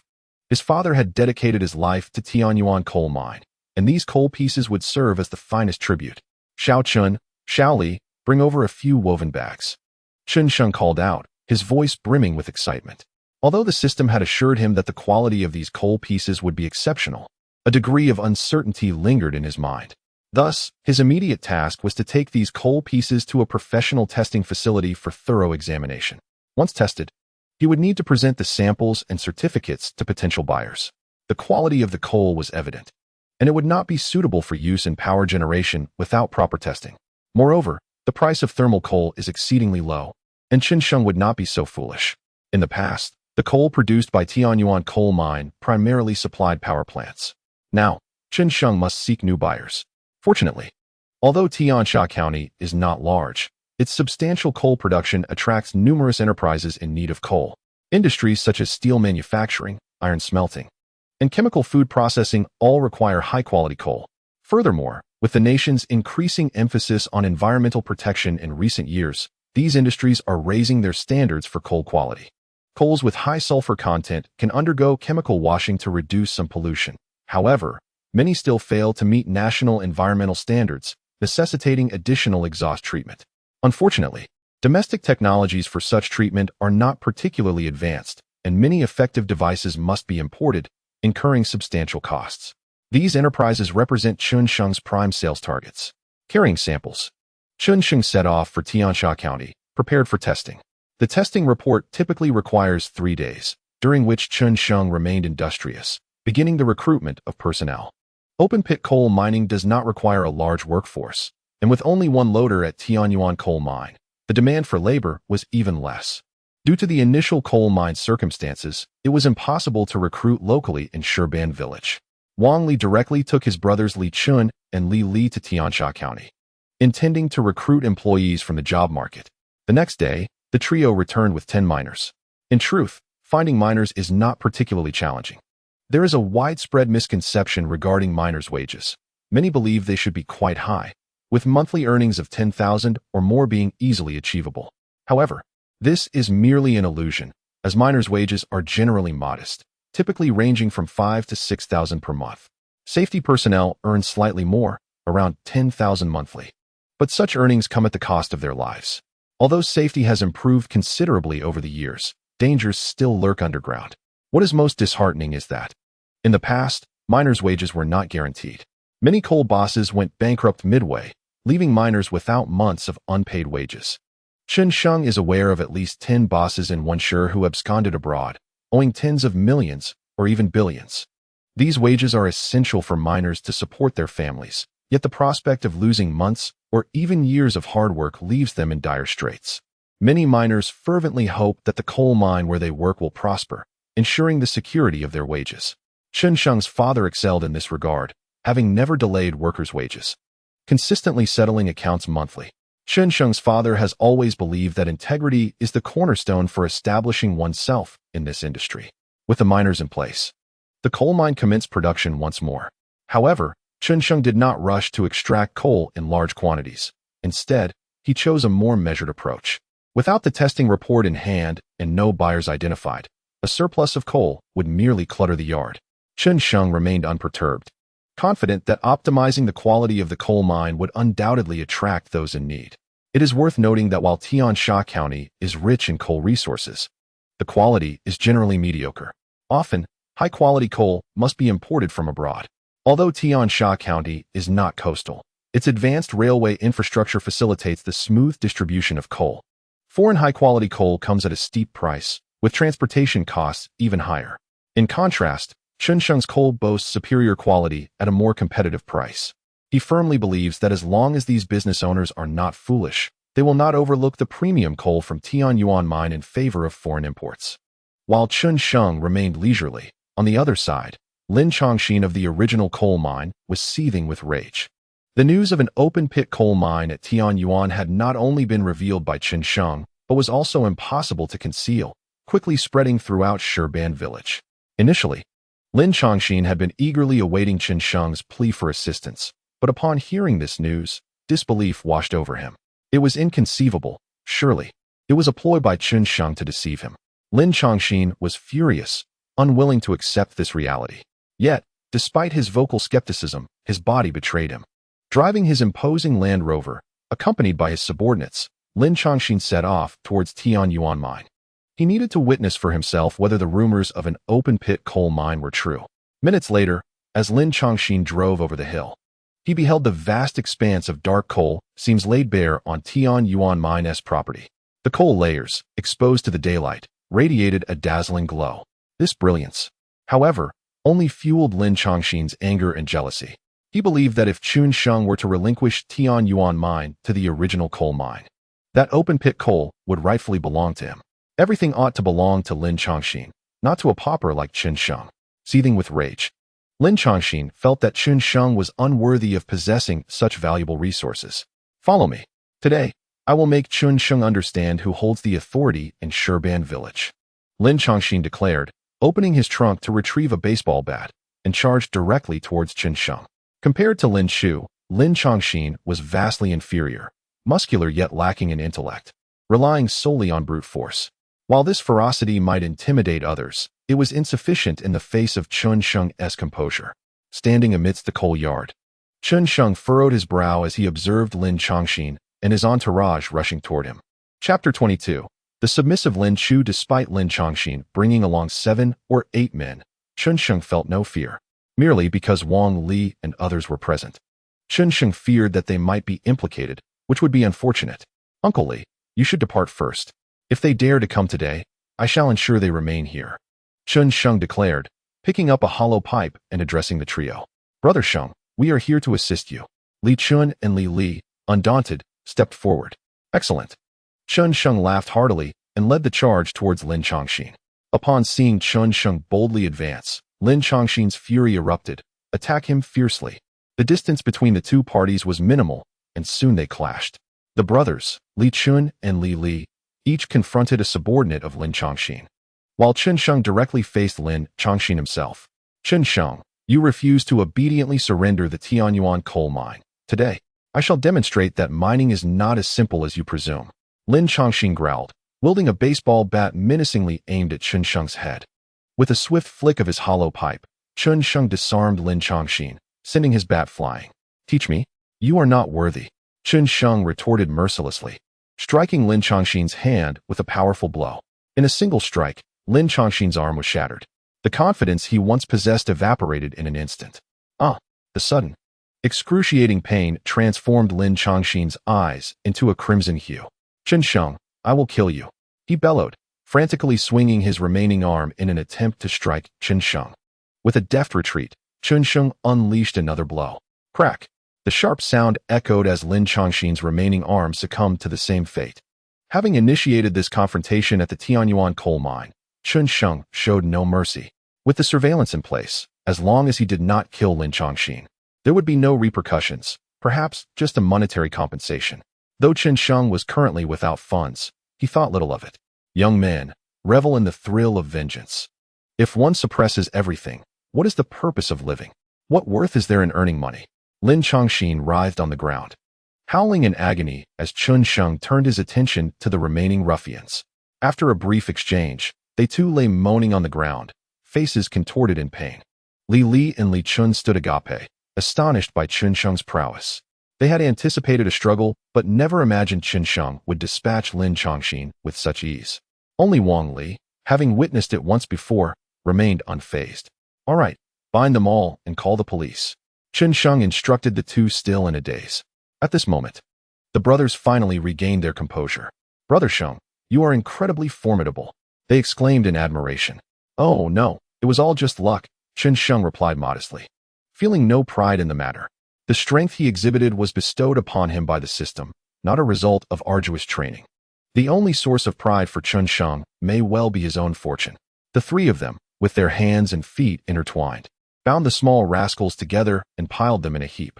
Chun Sheng, let me go, or my father will not spare you. Lin Chongqing's eyes were bloodshot as he glared fiercely at Chun Sheng. Little boy, don't call for your daddy just because you've lost. It's rather disgraceful, Chun Sheng retorted without the slightest mercy. Now, all that remained was to await the arrival of the police, who would take Lin Chongqing and his gang away. Though he understood that with Lin Chu's influence in Shatta Town, even if Lin Chongqing were to end up in the police station, nothing would come of it. But so what? Chen Sheng merely wished to vex Lin Chu. This was merely the beginning, a delightful surprise for Lin Chu, with much more to come. Suddenly, Chen Sheng's phone rang, an unknown number flashing on the screen. Upon answering, a familiar voice resonated. Chen Sheng, it's your Uncle Lin. Lin Chu's tone was calm, devoid of any fury. Uncle Lin? Who's that? If you don't speak, I'm hanging up. Chen Sheng feigned ignorance, already recognizing Lin Chu's voice but relishing in the jest. Chen Sheng, I am Lin Chu.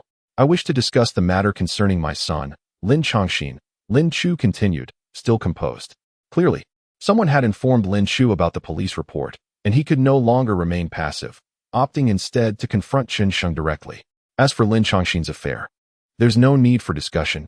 You may address it at the police station. Chen Sheng had no intention of conversing with such a cunning old fox. Lin Chu attempted to issue a threat, but realized the call had already been terminated by Chen Sheng. Despite Lin Chu's commendable restraint, being hung up on by a junior undoubtedly sparked a wave of anger within him. If you refuse a toast, you shall face punishment. Xiao Wu, go inform General Liu of Jiyuan coal mine that I accept his terms, Lin Chu declared, closing his eyes and dismissing Lin Chongxin's predicament from his mind. Having hung up, Chen Sheng felt invigorated. Lin Chongxin, no one can rescue you this time. Enjoy your stay at the police station, he exclaimed, unable to resist delivering another slap to Lin Chongxin. The sight of Chen Sheng instilled fear in the hearts of these ruffians. Not only was he formidable in combat, but he was also ruthless, and they trembled at the thought of him. From now on, even if someone were to send them to trouble Chen Sheng, they would think twice. Soon, the police arrived at Tianyuan coal mine, taking the ruffians and Lin Chongxin away. It seemed as though they had received instructions. As the officers did not trouble Chen Sheng at all, he was pleased, as his sole intent was to irritate Lin Chu. Chen Sheng did not expect to topple Lin Chu with such trivial tactics. To truly bring Lin Chu down, it was essential to utterly dismantle his financial standing. Once Lin Chu lost his money, his downfall would become markedly simpler. As for how to deprive Lin Chu of his wealth, Chen Sheng had already formulated a plan. In due time, the moment for Chen Sheng to act would arrive. After handling the affairs of Lin Chongxin, Chen Sheng chose to remain at home for the next 2 days, spending quality time with his mother and assisting his sister with her studies, enjoying a leisurely respite. On the 3rd day, however, Chen Sheng found himself enveloped in a flurry of activity. Early in the morning, he set off in his pickup truck towards the county seat of Tiansha. Today marked the long-awaited release of the coal inspection report. By 9 o'clock, Chen Sheng, nearly shaken apart by the jolting ride, climbed out of his seat to stretch his limbs. He vowed that once the coal was sold, he would invest in a finer vehicle. His preferred choice, aside from sports cars, was a Land Rover. Although the brand's reputation was somewhat tarnished, its imposing presence was undeniable. Why concern oneself with opinions when style was paramount? Moreover, Chen Sheng had no intention of purchasing a modestly priced model. The grandeur of a high-end Land Rover was simply irresistible. If it were truly subpar, it would not command such a robust market. In Guizhou province, coal tycoons particularly favored Land Rovers, as they were not only stylish but also exceptionally suited to the region's mountainous terrain. Chen Sheng could assure anyone that a sports car would falter on such winding roads. Lost in thought, he arrived at the entrance of the coal testing facility. Upon announcing his affiliation, a testing report was promptly handed to him. "Boss, I must say, this report is the most exquisite I have ever encountered," remarked the inspector as he delivered the document. Upon hearing those words, Chen Sheng knew that the outcome would undoubtedly meet his expectations. Though he had mentally prepared himself, the moment he reviewed the report, one thought dominated his mind. Impressive, truly impressive. The report contained a plethora of data, intricate yet focused on a few key metrics.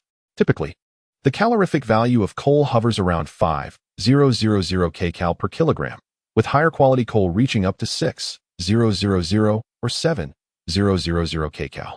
In Guizhou, superior coal is scarce, rarely exceeding 7,000 kcal. However, the coal from Tianyuan mine boasted an astonishing calorific value exceeding 9,000 kcal, nearing 10,000 kcal, positioning it among the world's elite. With its high calorific content, the moisture level was naturally low. Tianyuan coal's moisture content was merely 0.5, yet another world-class benchmark. Additionally, its ash, sulfur, and phosphorus levels were exceptionally low. It didn't take long for Chen Sheng to determine the most suitable application for Tianyuan coal, steel mills.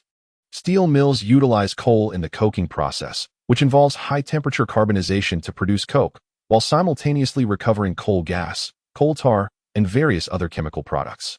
The lower the ash, sulfur, and phosphorus content, the superior the resulting products, and the less pollution generated. Tianyuan coal was tailor-made for coking. In 2014, the steel industry required 7 billion tons of coal, indicative of a substantial demand. A significant demand translates to a vast market. Once Chunsheng's Tianyuan coal is listed and begins to sell, it will undoubtedly attract numerous buyers. With a clear objective in mind, Chunsheng wasted no time and promptly set his plans into motion. Given his focus on the steel industry, the most suitable target in Tiansha County was undoubtedly the Chongqing Steel Plant. As a state-owned enterprise, Chongqing Steel Plant stands as the largest steel manufacturer in Tiansha County. Producing approximately 3 million tons of steel annually, it ranks among the top 100 in the country, with each ton of steel requiring about 7,000 tons of coal. This substantial demand for coal renders Chongqing Steel Plant a major consumer within Tiansha County. However, due to the plant's stringent quality requirements for coal, most coal produced by local mines fails to meet their standards. Only the high-quality coal extracted from the Longgong No. 1 and No. 2 mines of the Daxinen Group can satisfy their needs. Consequently, the plant predominantly relies on imported high-grade coal, although Chongqing Steel Plant was his primary target. Chen Sheng was prudent enough not to place all his eggs in one basket. Initially, he promoted his coal at various other mines before finally making his way to Chongqing. His endeavors at other steel mills were met with challenges. Upon learning that he hailed from an obscure coal mine, the procurement officers immediately lost interest.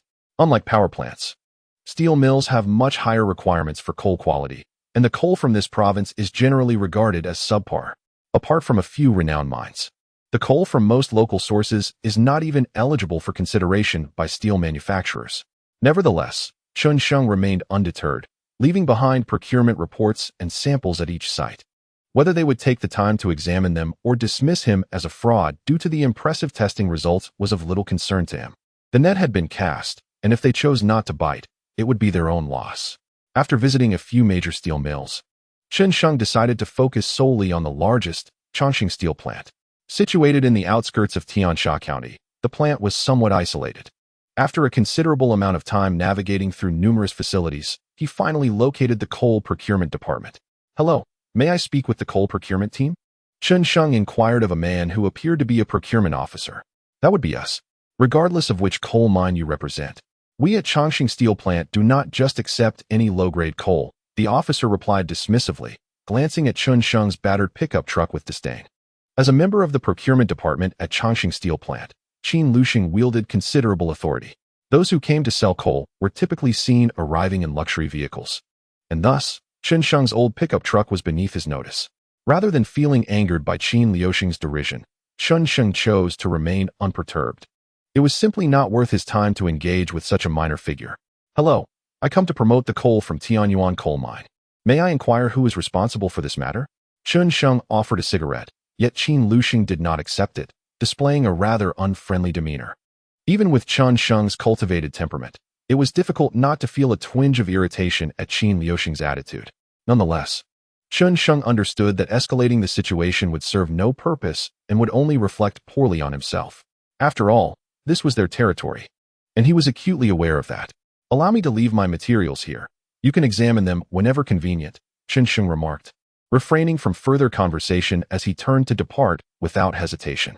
He was confident that the quality of his coal would eventually compel Qin Luxing to return. Once Chen Sheng had left, Qin Luxing picked up the testing report he had left behind. Upon reviewing the document, a smirk of derision appeared at the corner of his mouth. "Another opportunist," he mused. "What makes him think Tiansha County possesses coal of such caliber? Moreover, to arrive empty-handed, regardless of the quality of his coal, he should not expect entry into our Chongqing Steel Plant. This establishment is not a place for just anyone to enter." Qin Luxing had no intention of believing the claims made in Chen Sheng's report. The disdain he held for Chen Sheng stemmed from the absence of a gift accompanying his visit. The procurement department was lucrative, and Qin Luxing was used to a certain level of privilege. The audacity of Chen Sheng to approach without an offering naturally earned him a frosty reception. Chen Sheng, lacking in experience, would not have offered a gift even if he were fully aware of the unspoken rules. There are times when the dynamics of a buyer's market versus a seller's market are not fixed. Given the superior quality of his coal, he believed that once a door was opened, finding buyers would not pose a challenge. If Chongqing Steel Plant did not want his coal, he could always sell it to others. Tianyuan coal was not lacking in demand, while Chongqing Steel Plant was in dire need of high-quality coal. If he had to rely on systems and seek favors, he might as well return to farming. Having operated in Tiansha County for many years, Chen Sheng's father had indeed established connections for him. It was merely that Chen Sheng preferred not to utilize them. Debts can be repaid, but favors are far more challenging to settle. Chen Sheng wished to resolve matters with money rather than accumulate obligations. As he drove his pickup truck home, a meeting was underway in the office of the Chongqing Steel Plant's director. A dozen leaders clad in suits were engaged in fervent discussion. Today, international coal prices have surged by 30%. This is deliberate, and we cannot capitulate, declared Chief Technical Expert Zhuang He, his face a mask of anger. What will happen to our production plans for the second half of the year if we refuse to compromise? Director Guang Wei responded, exuding a sense of helplessness. Can we not consider procuring from local coal mines in Tiansha County? Zhuang He hesitated before speaking again. His expertise lay in technology and production, leaving him somewhat unfamiliar with procurement matters. Although Tiansha County is home to numerous coal mines, the quality is not particularly high, came the reply. This year, the National Environmental Protection Agency has issued new documents, raising the review standards significantly compared to previous ones. If we were to utilize the local coal mines in Tiansha County, the cost of processing the exhaust gases would be prohibitively high. Guo Wei appeared helpless. It was not his intention to procure foreign coal. Although foreign coal is more expensive than domestic options, when factoring in the costs associated with pollution treatment, the former proves to be more economical. Upon Guo Wei's remarks, a profound silence enveloped the room. If circumstances permitted, who would not prefer to purchase coal that is both closer and more affordable? Yet, the constraints of reality render such desires unfeasible. The fervent discussions stemmed from the announcement made yesterday by the international coal industry regarding new pricing. The price of imported high-quality lump coal surged by 30%. The domestic steel industry has a substantial demand for imported coal, and this development poses a significant blow to it. They aspire to explore new supply channels domestically, but high-quality coal is not easily obtainable. Thus, negotiations for foreign coal must proceed, and domestically, efforts must be made to search diligently. Lao Lu, you are responsible for this matter. Instruct the procurement department to inspect all coal thoroughly. Better to err on the side of caution than to overlook any potential issues. Guo Wei concluded his remarks. Let us commence the inspections. I shall head to the procurement department first. Zhuang He, being somewhat impatient, promptly led the procurement department head, Lu Jiren, towards their destination. Soon, the procurement department was bustling with activity, as bags of coal were conveyed to the testing room for analysis. Qin Luxing observed the busy inspectors, casting a sidelong glance at the visibly distressed Zhuang He and Lu Jiren, and disdainfully thought to himself, with the quality of coal in Tiansha County, it is a mere fantasy to meet the standards set by Chongqing Steel Plant. Despite his reluctance, Qin Luxing feigned a busy demeanor, silently wishing for a swift conclusion. With the leaders present, he dared not accept any favors should they be offered. As for Chen Sheng, that matter had long since slipped from Qin Liuxing's mind. Meanwhile, Chen Sheng had returned to Tianyuan coal mine. Ah Sheng, how are things? Has anyone shown interest in purchasing? Wang Li inquired eagerly. Not yet, but Uncle Wang. Do not fret. Take a look at this procurement report first. Chen Sheng beamed with a smile, producing a testing report and handing it to Wang Li. Upon reviewing the procurement report, Wang Li's mouth fell agape, unable to close in disbelief. As an experienced miner, he understood precisely what this report signified. Once it circulates, there would undoubtedly be individuals brandishing wads of cash, eager to persuade Chen Sheng to sell Tianyuan coal. If your father could see this report, he would rest in peace. Wang Li remarked, wiping the moisture from his eyes with a sense of nostalgia. Indeed, Uncle Wang, the net has been cast. Now, we simply await the arrival of the funds. Chen Sheng radiated confidence, firmly believing that prospective buyers would soon emerge. On the other side, the Chongqing Steel Plant continued its rigorous testing procedures. Bags of coal samples were being analyzed, and reports were handed over to Zhuang He. A look of disappointment enveloped Zhuang He's face. Although he was aware that the likelihood of finding compliant coal samples was minimal, Witnessing the consistently poor quality inevitably dampened his spirits.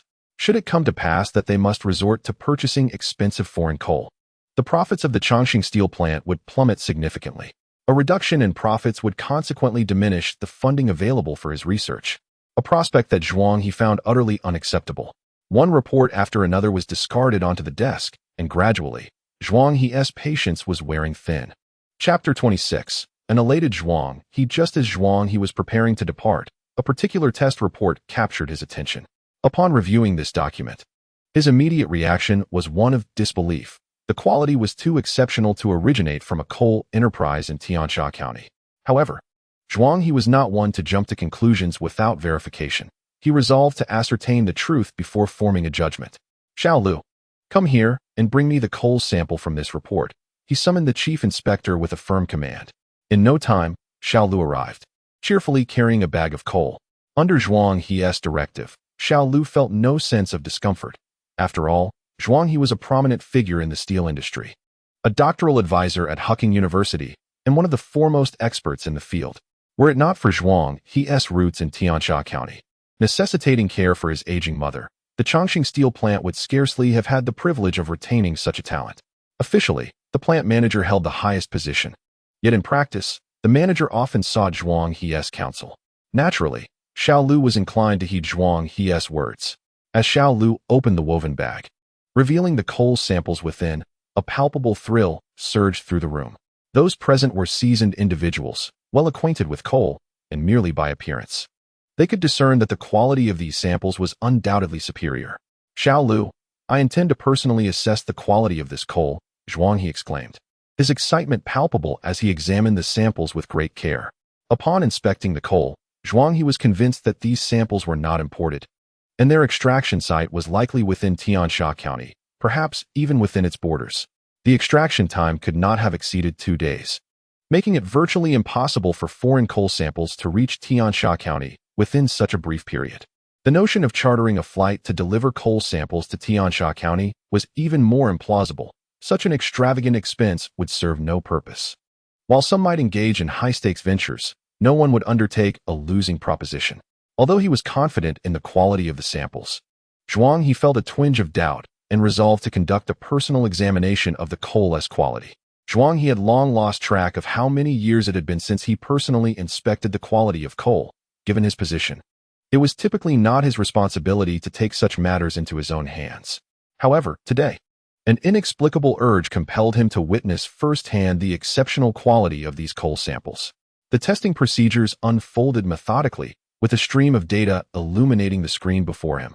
This assessment encompassed not only conventional metrics, but also delved into unconventional parameters, which Zhuang He insisted on examining as well. As the test progressed, his eyes sparkled with increasing anticipation. During the initial assessment, the technicians had been somewhat perfunctory. Yet, Zhuang He's personal involvement ensured a meticulous approach this time.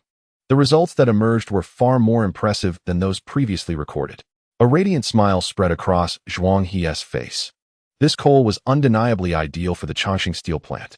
Soon, the testing concluded, and a comprehensive report lay before the leaders of the procurement department. Please, take a look at this testing report, Zhuang He addressed the gathered officials. Moments later, the atmosphere erupted in excitement.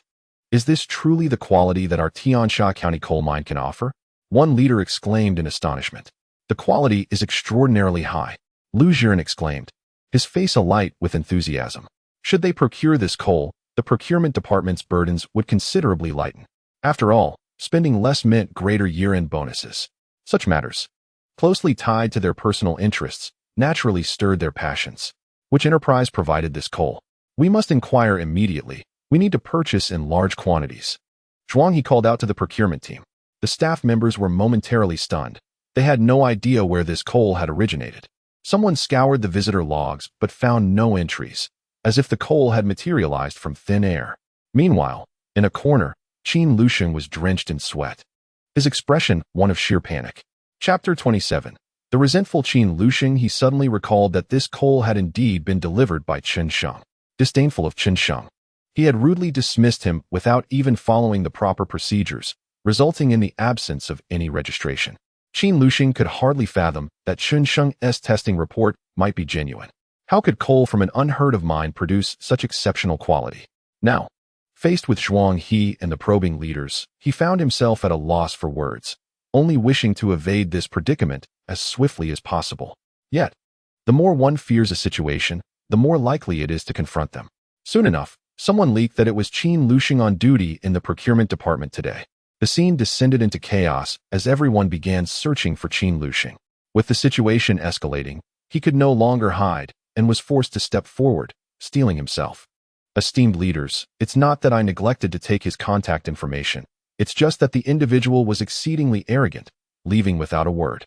At this juncture, Chen Lushing remained obstinate, turning the tables on others. Although Zhuang He was deeply engrossed in her research, she was not naive to the intricacies of human relationships and would not take Chen Luoxing's words at face value. You should review the surveillance footage, Zhuang He stated, showing no regard for Chen Luoxing's dignity. Upon hearing her words, Chen Luoxing's complexion turned ashen. The personnel from the procurement department disregarded the distraught Chen Luoxing and hastily retrieved the footage. A dead friend is of no concern to a living one, they thought, unconcerned with Chen Luoxing's plight as long as they were not implicated. Soon enough, the surveillance footage was presented before the leadership. Upon viewing it, Zhuang He wore an expression of fury, while Lu Jiren, the head of the procurement department, appeared even more dismayed. Well, Chen Luoxing, you have truly excelled, Lu Jiren remarked, rarely exhibiting such a degree of anger. Given the gravity of the situation within the procurement department, as its highest authority, his displeasure was palpable, and he might even bear the repercussions. Leaders, I was wrong. Please, grant me another chance, Chen Luoxing pleaded repeatedly, appearing quite earnest. However, in the depths of his heart, his resentment towards Chun Sheng had reached a fever pitch. To Chen Luoxing, it was Chun Sheng's fault that he had found himself in such a predicament. He refused to acknowledge any personal fault. The procurement department's operations were rife with profit, so much so that Chen Luoxing dared not assert his resignation and could only continuously implore for leniency. It seemed that Chen Luoxing's pleas bore fruit. As Lu Jiren finally spoke, you have 3 days to locate this supplier. Otherwise, you need not return, and all your bonuses for the year will be forfeited. With that, Lu Jiren stormed out of the procurement department with Zhuang He in tow. The news of losing his bonuses only deepened Chen Luoxing's animosity towards Chen Sheng. Yet, for the sake of his livelihood, Chen Luoxing had no choice but to inquire about Chen Sheng's origins. The other members of the procurement team watched Chen Luoxing's predicament with glee. He picked up the testing report that Chen Sheng had submitted and drove to the lab where Chen Sheng had initially tested the coal samples. After incurring certain costs, Chen Luoxing discovered that Chen Sheng hailed from the Tianyuan coal mine in Shurban village. Realizing that the Tianyuan coal mine had been dormant for quite some time, a glint of malice flickered in Chen Luoxing's eyes. This time, he intended to extract a significant price from the Tianyuan coal mine. A small coal mine would undoubtedly acquiesce to supplying coal to the Chongqing steel plant without a second thought upon learning of the opportunity. Chen Luoxing never considered the possibility that Chen Sheng might refuse. Despite their conflict, he did not believe Chen Sheng would turn down a deal with the Chongqing steel plant. This time, he was determined to make Chen Sheng pay dearly, even if it meant ensuring that the coal from Tianyuan coal mine entered the Chongqing steel plant. He aimed to extract a piece of flesh from Chen Sheng, inflicting pain upon him. Upon recalling Chen Sheng's incessant pleas for procurement, Chen Luoxing could not help but reveal a sinister smile at the corners of his mouth. Long accustomed to being elevated by small mine owners, Chen's resentment towards Chen had completely inflated his ego. For an average small coal boss, Chen's aspirations might indeed bear fruit.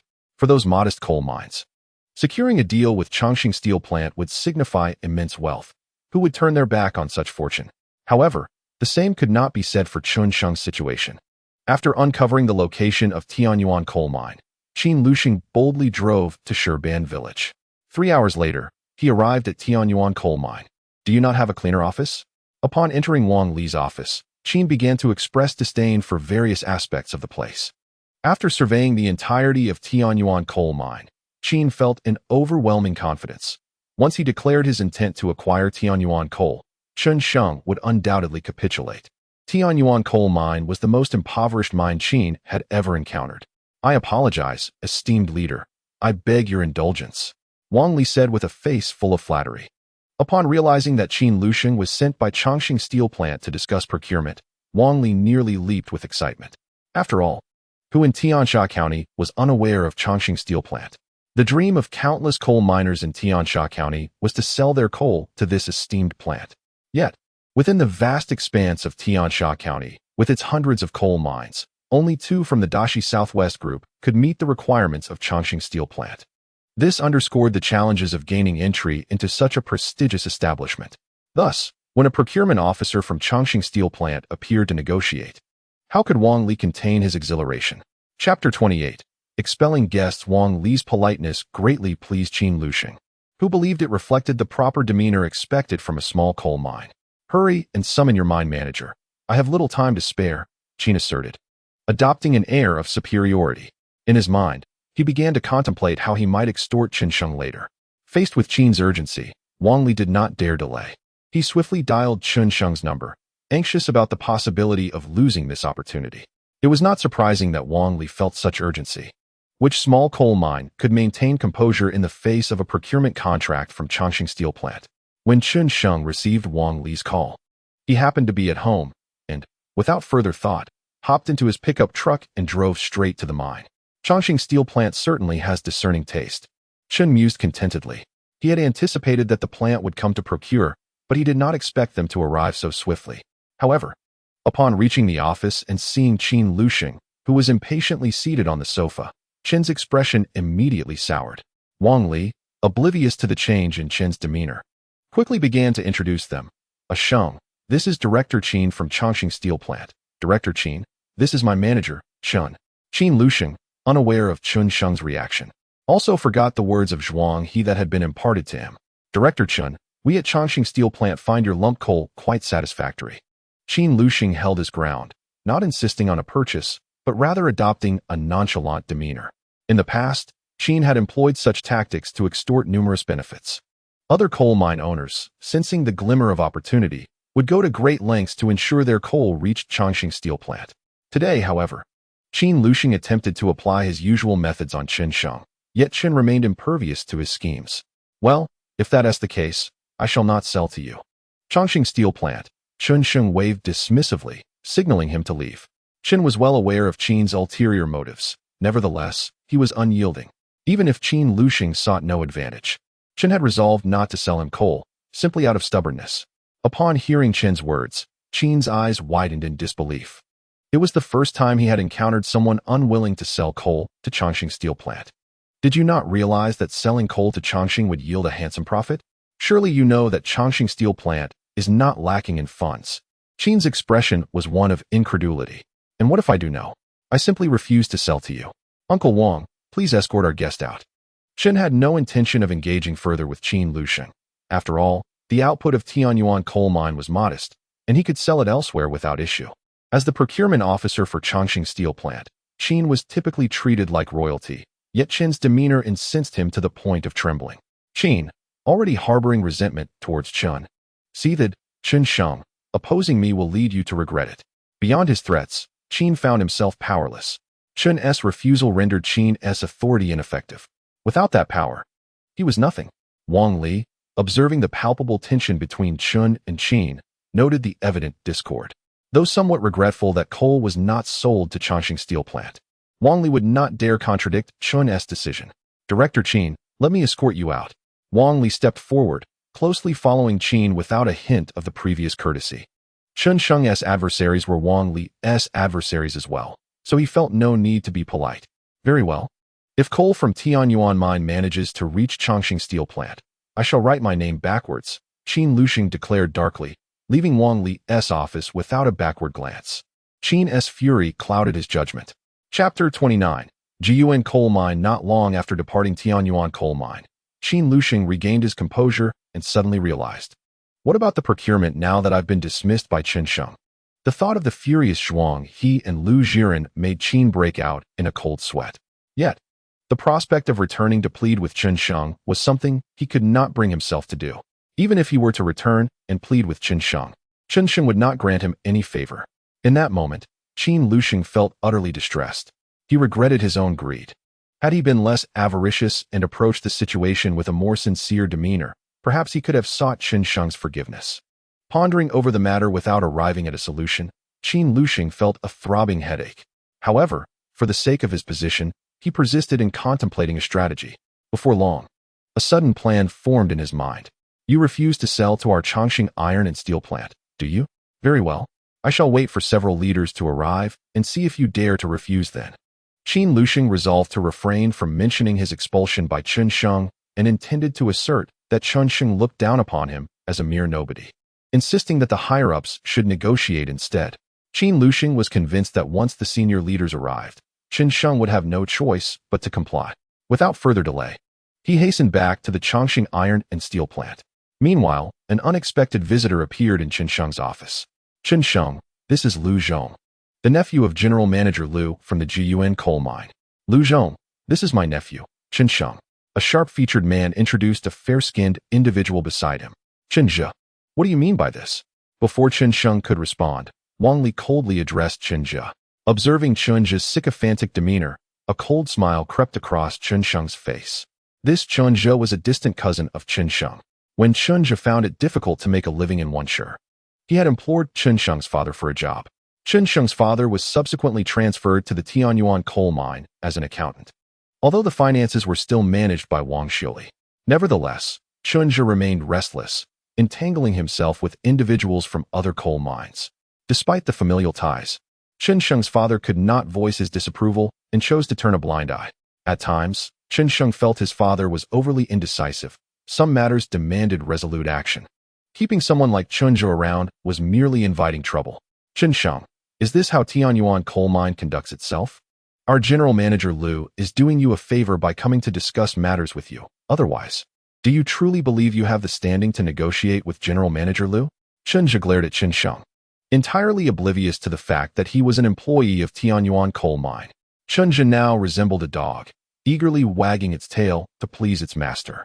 Chen Sheng turned his gaze to Lu Zhong, the nephew of the owner of Tianyuan coal mine. Lu Zhong, though possessing a handsome exterior, appeared to be in a state of disarray. His gait was unsteady, indicative of a life depleted by indulgence in wine and debauchery. Chen Zhe, if you wish to be someone else's lapdog, I have no objections, but do not dare to point fingers at me. I fear I might strike you. Chen Sheng's tone was icy as he regarded Chen Zhe. Chen Zhe, taken aback by Chen Sheng's rebuke, felt an eruption of rage rising within him, ready to explode. However, upon meeting Chen Sheng's frigid gaze, he suddenly felt an icy chill coursing through him, rendering him speechless.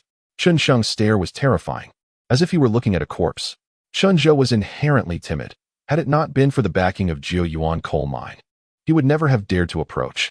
All right, old Chen, let us discuss the matter at hand, Lu, the chief, prompted, bringing Chen Zhe back to reality. As for discussing matters, I believe there is little of substance to converse about, Chen Sheng remarked with evident impatience, showing no intention of engaging in dialogue. Chen Sheng, what is your attitude? Our Lu intends to purchase Tianyuan coal mine. Do not overstep your bounds, Chen Zhe exclaimed, seemingly having forgotten his earlier trepidation. Director Chen, I can offer you a price that will surely satisfy, Lu Zhong declared with confidence. In Lu Zhong's perspective, there was no issue that money could not resolve. Chapter 30. Chen Zhe's scheming. Particularly noting that Chen Sheng was a pauper, Lu Zhong was convinced that a mere monetary incentive would sway him. Lu Zhong and Chen Zhe appeared oblivious to the fact that Tianyuan coal mine was currently extracting open-pit coal, their confidence soaring. No need to discuss further. I will not sell Tianyuan coal mine. You may leave, Chen Sheng dismissed, too disinterested to even hear Lu Yuan's offer. Upon hearing Chen Sheng's immediate rejection, Chen Zhe grew anxious. Lu Zhong had promised Chen Zhe a reward of 500,000 should he succeed in persuading Chen Sheng to sell the mine.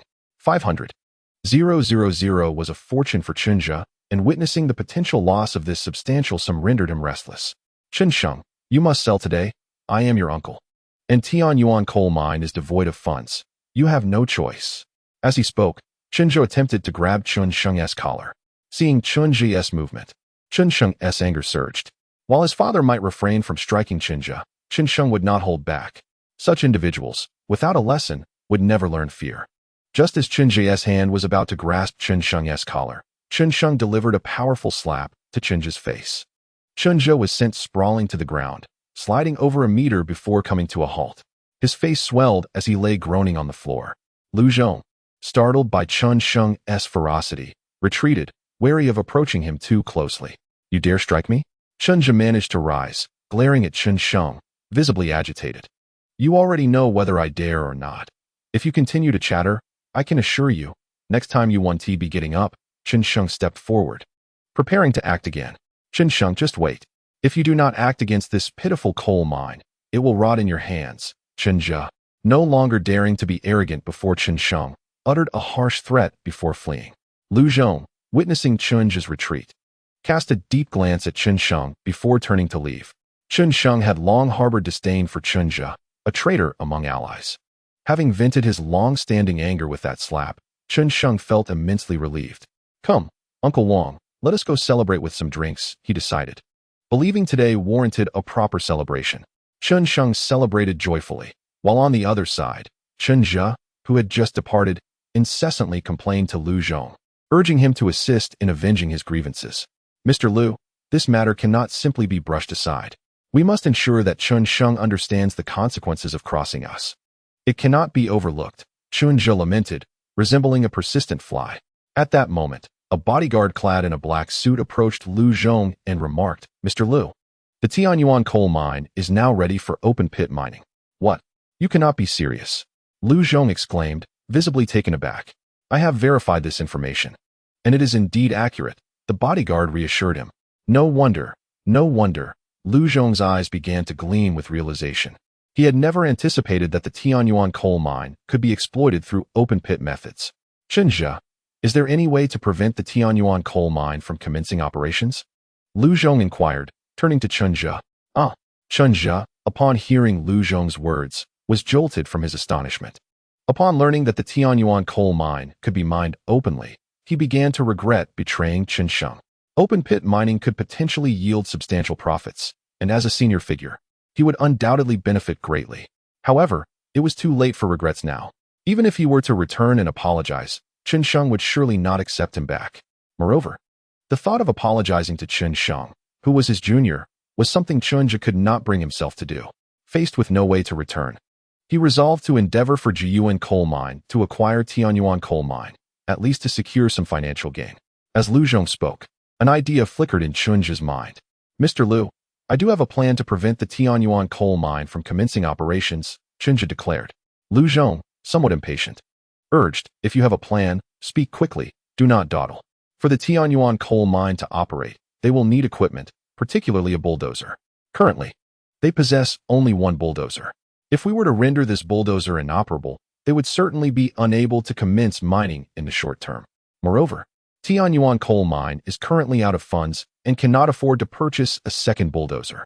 If they consider renting one, it would require your intervention, Mr. Lu, to ensure that the bulldozer cannot enter Shurban village, thus preventing it from reaching the mine, Chen Zhe concluded, a sinister smile spreading across his face.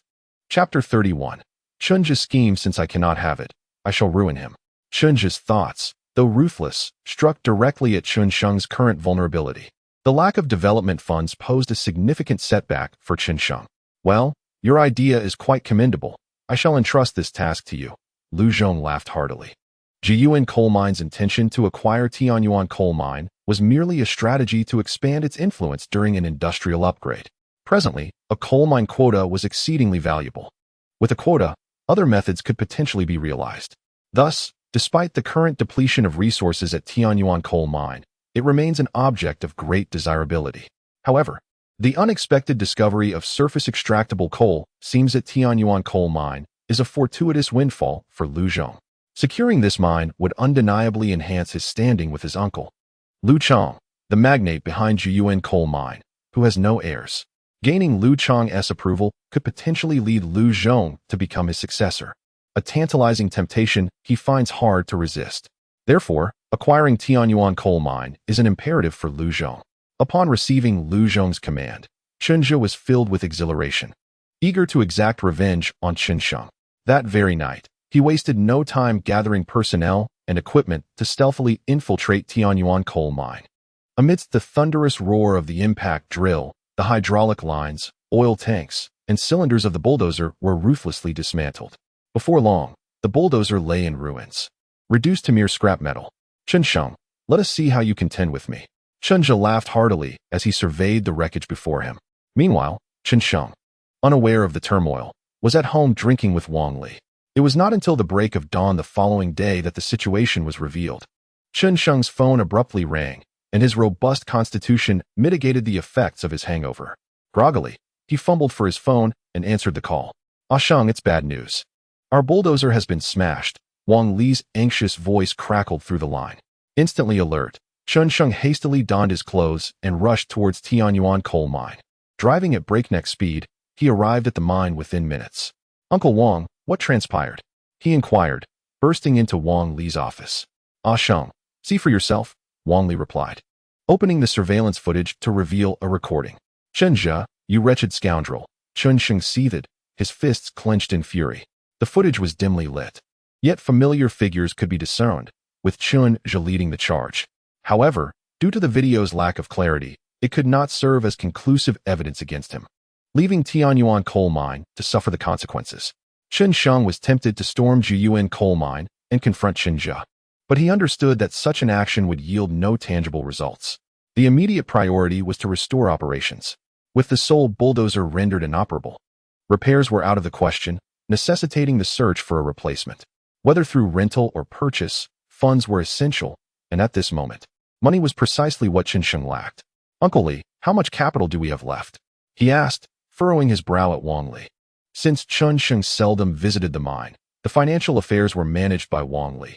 Previously, Chen Mu had overseen the finances, leaving uncertainty about how much he had embezzled. "Chen Sheng, we currently have over 40,000, which is insufficient to rent a loader." Wang Li is also deeply troubled. He feels an immense sense of guilt, believing that had he been at the mine last night, Chen Mu might not have been able to sabotage the loader. "Chen Sheng, I am truly sorry." Wang Li apologized to him. Chen Sheng waved his hand and replied, "Uncle Wang, this is not your fault. It is mine. What has happened cannot be changed by blaming anyone. However, it is impossible for Chen Sheng to simply let this matter pass. Chen Mu must pay the price." As for how to ensure that Chen Mu faces consequences, Chen Sheng already harbored thoughts in his mind. "Uncle Wang, I must step out for a moment," Chen Sheng said, before driving straight to Shada town. After procuring a hidden camera, Chen Sheng returned to Tianyuan coal mine. Once back in his office, he found a discreet corner to install the camera, aimed at his cabinet. Chapter 32. Chen Sheng's vendetta. Adjacent to Chen Sheng's office was Chen Mu's finance office. Though it was currently unoccupied, nevertheless, the room still contained many of Chen Mu's personal belongings. Once everything was set up, Chen Sheng summoned Wang Li to inform Chen Mu to return and collect his personal items before leaving. Simultaneously, Chen Sheng shared his plan with Wang Li. He was uncertain whether his scheme would succeed. It all depended on Chen Mu's greed. Everything unfolded according to Chen Sheng's design.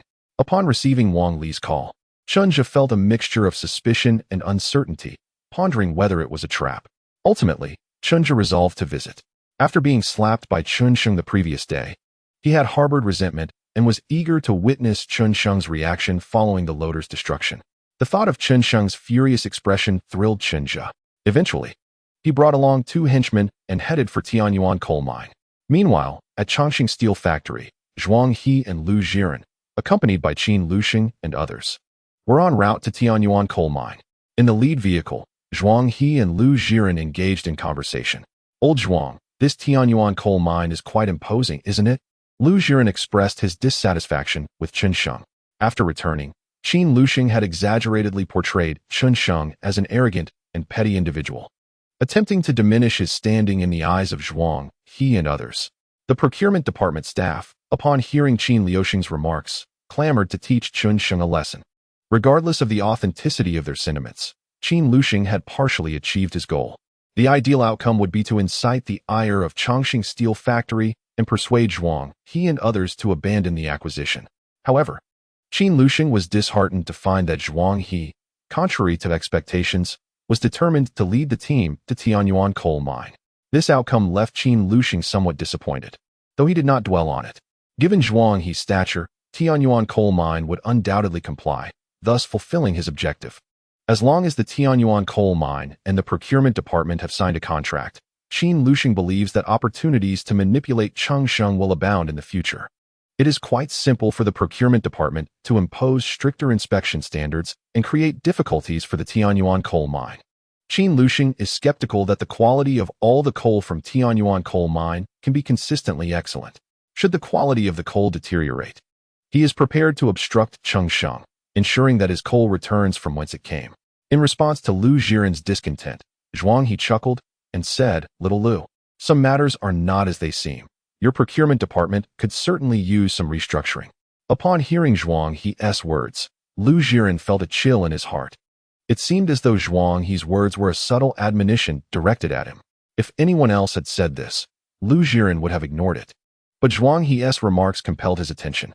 He recalled that over the past 2 years, the procurement department had indeed grown somewhat complacent, and it was time for a reassessment. 3 vehicles set off towards the Tianyuan coal mine. Meanwhile, Chunja had arrived at the mine ahead of them. Cheng Sheng did not make an appearance. Instead, Wang Li was there to receive Chunja. Wang Li did not disguise his fury, glaring at Chunja as if he wished to devour him. Chunja, however, was unfazed by Wang Li. His only concern was Cheng Sheng, for Wang Li lacked the audacity to confront him. It appeared that Cheng Sheng was not present at the mine, a revelation that left Chunja somewhat disappointed yet relieved. He regretted missing the chance to see an enraged Cheng Sheng, but felt a sense of relief due to his lingering fear of him. Although Chunja's face was still somewhat swollen despite the application of medication, he had no intention of lingering, planning to take what he needed and depart. Just as he was about to leave, Wang Li's phone rang unexpectedly.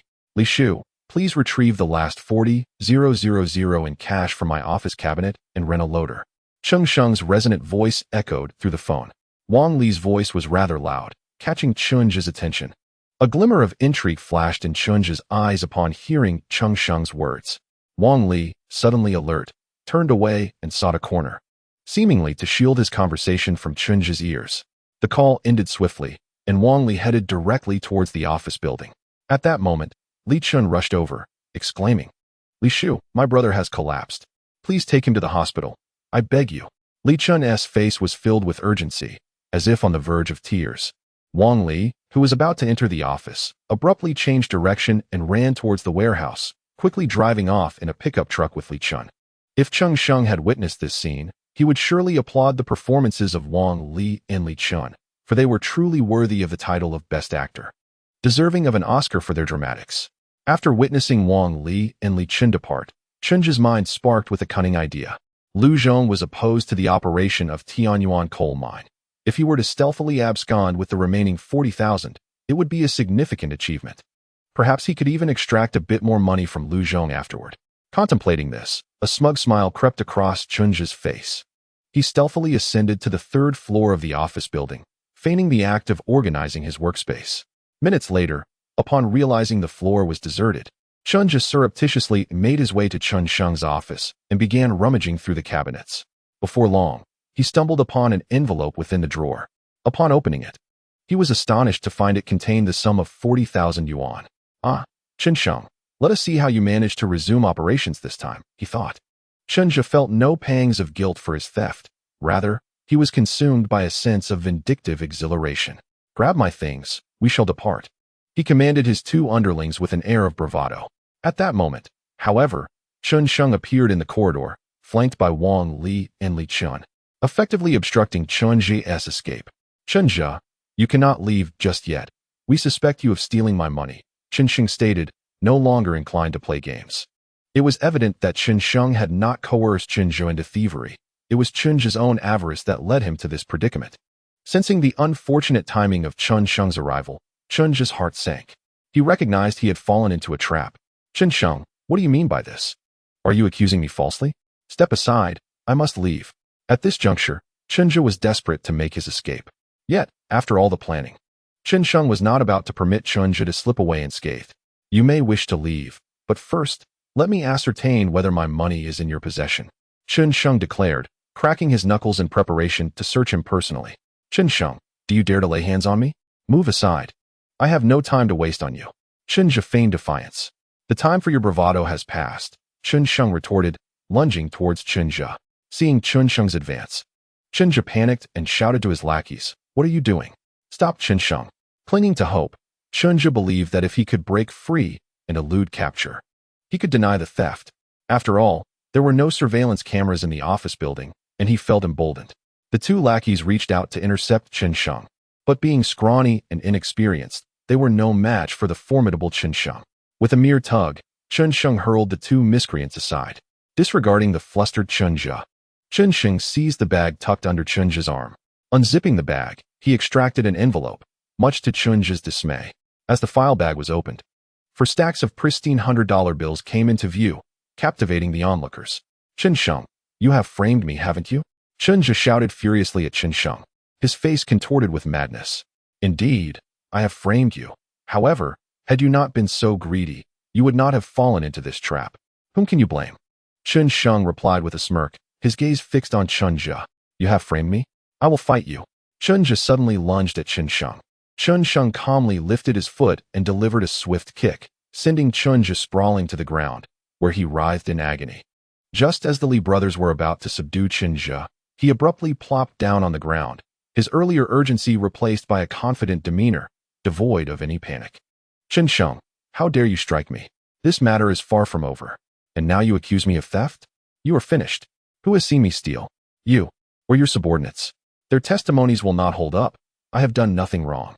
Chen Jia declared, exuding confidence, showing no trace of his earlier fear. Wang Li, what is this? You think you can frame me when I have done nothing? Chen Jia's smile grew increasingly radiant. Chen Sheng, I have already reported your assault. The police will arrive shortly, and you should prepare to spend some time in custody. Not only did Chen Jia refuse to admit to the theft, but he also turned the tables, reporting that Chen Sheng had attacked him. His audacity left everyone stunned, as it was indeed difficult for the average person to counter such shamelessness. However, Chen Sheng was well prepared. Chen Jia, how about you plead for leniency? Perhaps I might speak in your favor, Chen Jia threatened confidently. From Chen Jia's sudden shift in demeanor to his threats against Chen Sheng, the smile on Chen Sheng's face remained unwavering, as if he were observing a clown's performance. Continue your act. I shall grant you another opportunity to perform, but soon.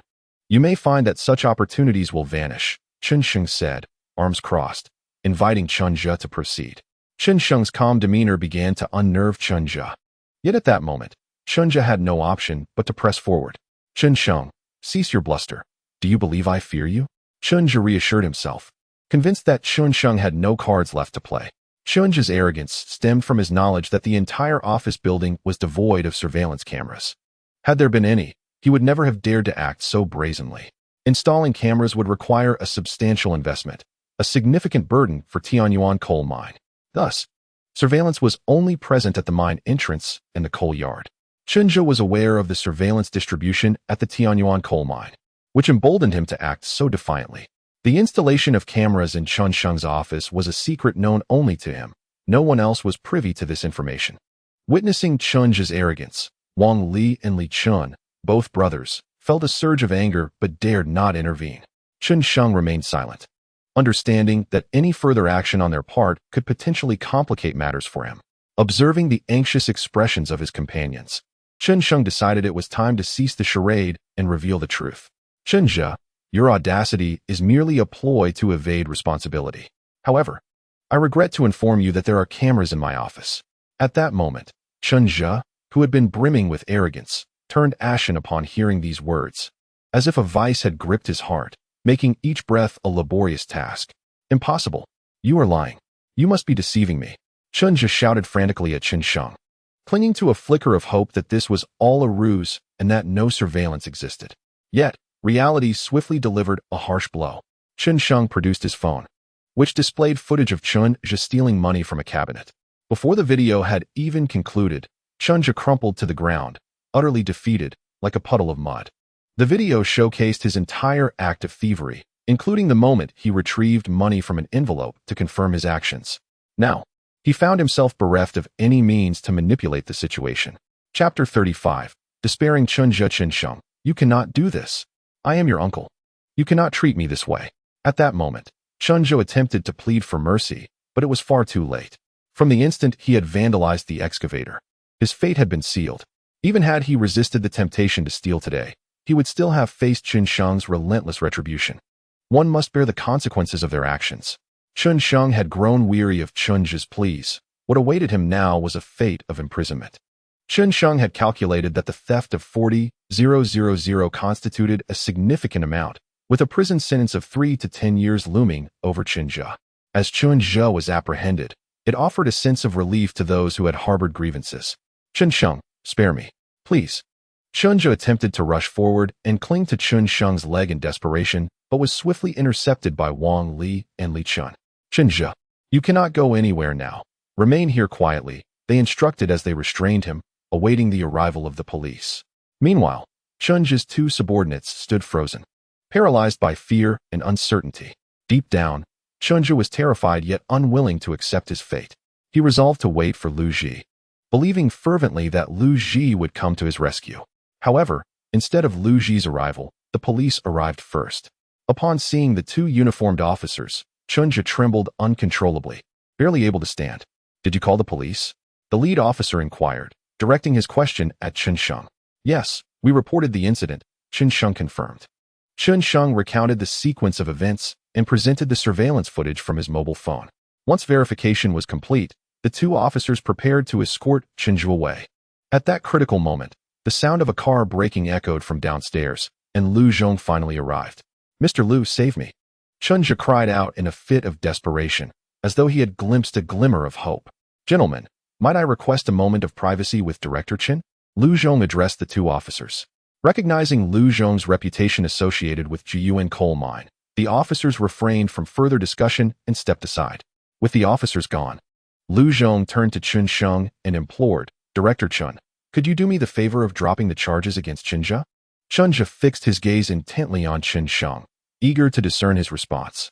In the past, Chen Zhe would have believed that Chen Sheng would not dare to refuse Lu Zhong. However, Chen Sheng was no longer the same man, and Chen Zhe found himself uncertain whether Lu Zhong could sway him. Chen Sheng's contemplative demeanor briefly ignited a flicker of hope within Chen Zhe, leading him to believe that Chen Sheng might acquiesce. Yet, that hope swiftly transformed into despair. I think not. Your favor holds no value, Chen Sheng declared, offering Lu Zhong no leniency. We are adversaries now. What need is there for favors?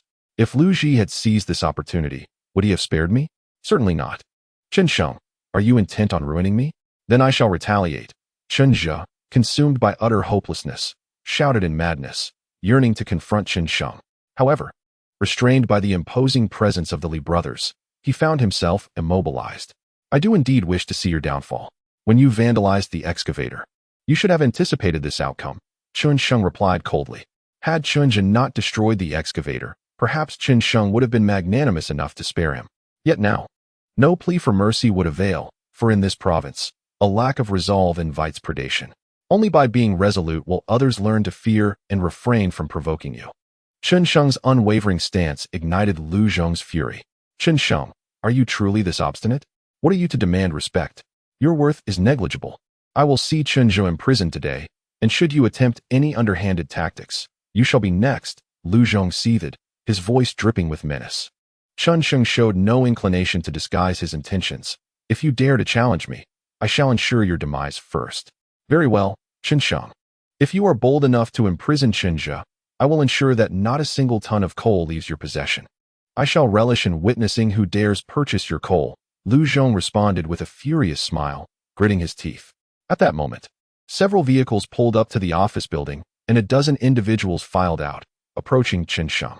Director Chen, we are from Chongqing Steel Plant, here to discuss procurement matters. Zhuang, he stated urgently.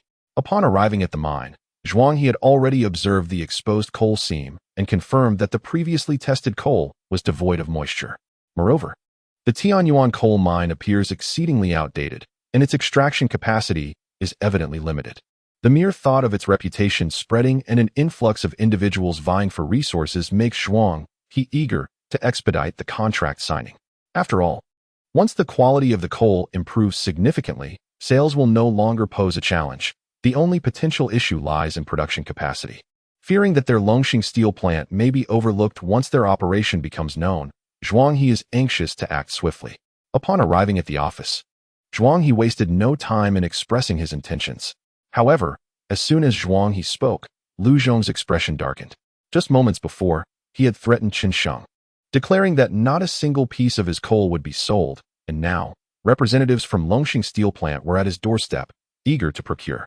This left Lu Zhong feeling quite humiliated. His demeanor shifted coldly as he confronted Zhuang He, inquiring about their department affiliation. Lu Zhong was familiar with several individuals at Longxing Steel Plant and had previously attempted to sell coal from Jiyuan coal mine there, but due to subpar quality, the leaders he knew were unable to provide any favors.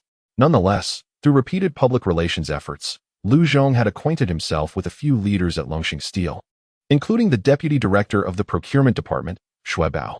As for Zhuang He and Lu Jiren, Lu Zhong felt his rank was insufficient to warrant their acquaintance. Otherwise, he might not dare to be so arrogant. Before Zhuang He could respond, Lu Jiren stepped forward and declared, "We are from the procurement department." "You are from the procurement department? I know your deputy director.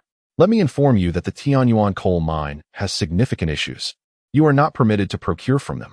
Otherwise, I have no qualms about discussing this matter with your deputy director," Lu Zhong boasted, his demeanor shifting to one of arrogance upon learning their affiliation.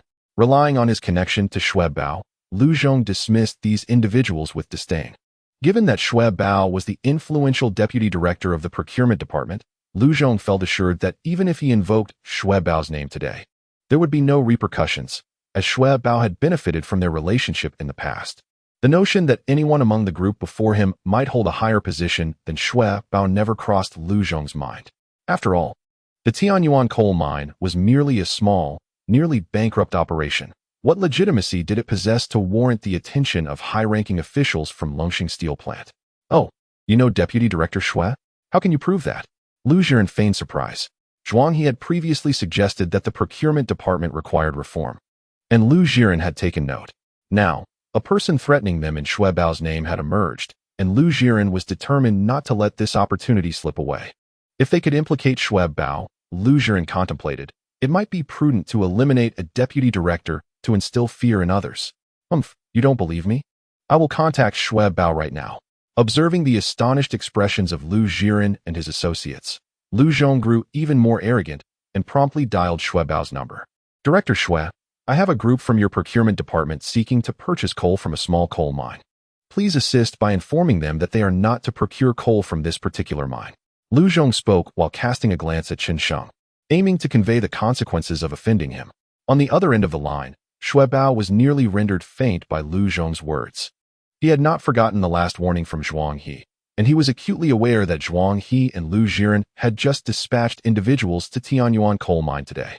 Chapter 37. The embarrassment of Lu Zhong, piecing together Lu Zhong's remarks and the actions of Zhuang He and his associates. Xue Bao swiftly deduced that Lu Zhong had likely encountered Lu Jiren and his group. Xue Bao felt an overwhelming urge to erupt in anger. If Lu Zhong sought his demise, he need not drag him into the fray. However, in the end, Xue Bao refrained from cursing, instead speaking to Lu Zhong with a frigid tone. "Lu Zhong, I warn you. The coal from Jiyuan coal mine is of such poor quality that it cannot possibly enter Chongqing Steel Plant. Do not indulge in fantasies. I have matters to attend to. I shall hang up now." As soon as he finished speaking, Xue Bao swiftly ended the call. He dared not speak further, fearing that if Lu Zhong were to babble recklessly, he would find himself in dire straits. As merely the deputy director of the procurement department, he was hardly a match for Zhuang He and Lu Jiren. For now, he could only seek to protect himself and hope that Lu Zhong would keep his mouth shut. Xue Bao's abrupt disconnection left Lu Zhong momentarily stunned. Yet, Lu Zhong was no fool. Xue Bao's cryptic words quickly made him realize that Xue Bao had been frightened, prompting the hasty termination of the call. The reason for Xue Bao's fear was evident. Among the individuals present were those of superior rank. As the deputy director of the procurement department, even department heads from other areas would not typically intimidate Xue Bao. The only ones capable of instilling fear in him were his direct superiors. The truth dawned upon Lu Zhong. Among the individuals before him was the director of the procurement department. Faced with this realization, he felt utterly despondent. He had merely sought revenge, yet he encountered such formidable opposition. Although Chongqing Steel Plant was not part of the coal mining industry, a single word from them could spell endless trouble for Jiyuan coal mine. With this thought, Lu Zhong ceased his arrogance, humbly stating, "Esteemed leaders, I sincerely apologize for my actions. I am truly sorry." Lu Zhong, swallowing his pride, repeatedly expressed his contrition. Lu Jiren felt a tinge of disappointment, as the opportunity to implicate Xue Bao had slipped away. Such a shame.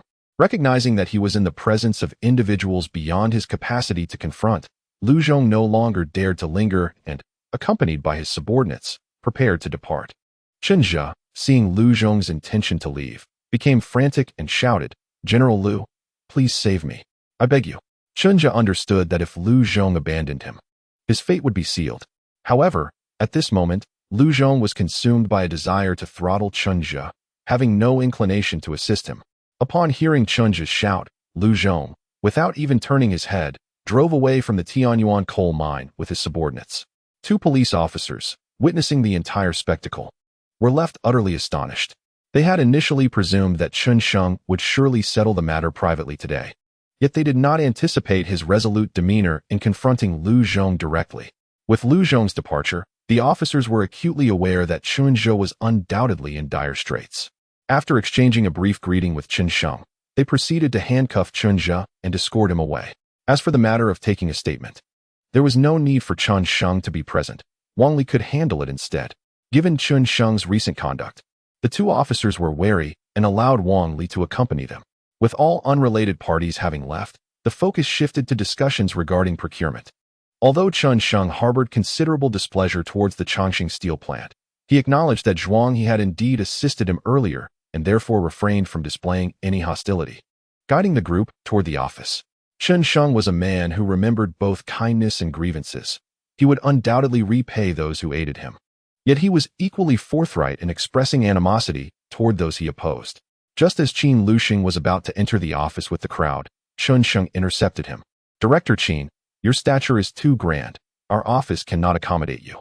It would be best if you remained outside," Chen Sheng stated unceremoniously.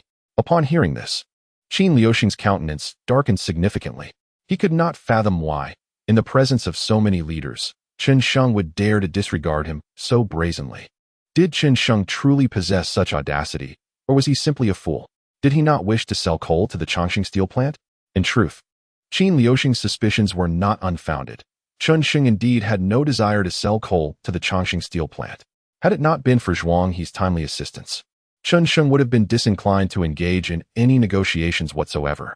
After enduring Qin Liuxing's repeated harassment, Chen Sheng had lost interest in maintaining any pleasantries. Even in the presence of numerous leaders, he was unreserved in bringing the conflict to light. The leaders may have been Qin Liuxing's superiors, but they held no significance for Chen Sheng. "What do you mean by that, Chen Sheng?" Qin Liuxing, unable to remain silent any longer, exclaimed in anger. He feared that if he remained quiet, Chen Sheng would divulge everything, leading to his ruin. "Chen Sheng, do not speak recklessly. The terms we offered you at the Chongqing steel plant were already quite favorable. If your appetite is too large, who can you blame?" Qin Liuxing attempted to cast blame. "My appetite is too large. When you sought favors from me a few days ago, you certainly did not express it that way. Moreover, I have never claimed an intention to sell to you. So how can you accuse me of having an excessive appetite?" Chen Sheng's retort left Qin Liuxing pale with shock. "Chen Sheng, do not slander me." An anxious Qin Liuxing found himself at a loss for words. "Enough, do not continue. Xiao Lu, please escort him out." Zhuang He interjected as Qin Liuxing prepared to speak further. "Young man, this is a mistake on our part at the Chongqing steel plant, and I will provide you with an explanation." Zhuang He felt a sense of helplessness, having finally discovered a reliable supply channel. How could he encounter a scoundrel like Qin Liuxing? Chapter 38, Procurement Contract. Zhuang He genuinely had the best interests of Chongqing steel plant at heart and possessed a commendable character. Otherwise, even without confronting Chen Sheng, he would have long since turned away. His concern for the Chongqing steel plant compelled him to cling to the procurement of coal from Tianyuan mine. Moreover, nurturing a competent partner was essential for the steel plant's future. This time, the international coal prices could be raised at will, leaving no room for the Chinese to object. The attitude of foreign media dealers was clear: either accept the prices or refrain from purchasing. This sense of being throttled was profoundly discomforting. It was precisely at this juncture that Tianyuan mine emerged, prompting Zhuang He to care so deeply. Should Tianyuan mine provide a stable supply to Chongqing steel plant, the fluctuations of international coal prices would no longer be a concern. However, with the emergence of Qin Liuxing's predicament, Zhuang He felt immense frustration. Xiao Lu, upon returning, ensured to thoroughly cleanse the pests, especially this Qin Liuxing. His extortion is no different from that of a bandit and must be dealt with severely. Zhuang He's furious outburst echoed through the room, leaving Qin Liuxing pale and immobilized on the ground. The possibility of dismissal had become inconsequential. What Qin Lushing feared most was the Chongqing steel plant probing into his past misdeeds. The procurement department, with its substantial profits over the years, had seen Qin Lushing indulge in considerable graft. As long as no one investigated, his transgressions remained concealed. Yet, if the Chongqing steel plant resolved to scrutinize, his misdeeds would be impossible to hide. At that point, resignation would not suffice. He would likely face several years of imprisonment. Being a state-owned enterprise, the charges he faced included embezzlement and bribery, and once incarcerated, his release would be uncertain. Aside from Qin Lushing, other employees in the procurement department were filled with trepidation. They silently cursed Qin Lushing, believing that if he had not foolishly provoked Chen Sheng, they would not be in such a predicament. However, worrying was futile now. They could only hope for leniency, lest they too find themselves in trouble. The fate of Qin Lushing was sealed. His demise was imminent. Whether it was a performance for Chen Sheng or a genuine desire to rectify the situation, regardless of the motivation, Chen Sheng recognized their goodwill. In that moment, Chen Sheng's perception of the Chongqing steel plant improved significantly. At least these leaders seemed to possess some integrity. Little brother, we shall not disturb you any further.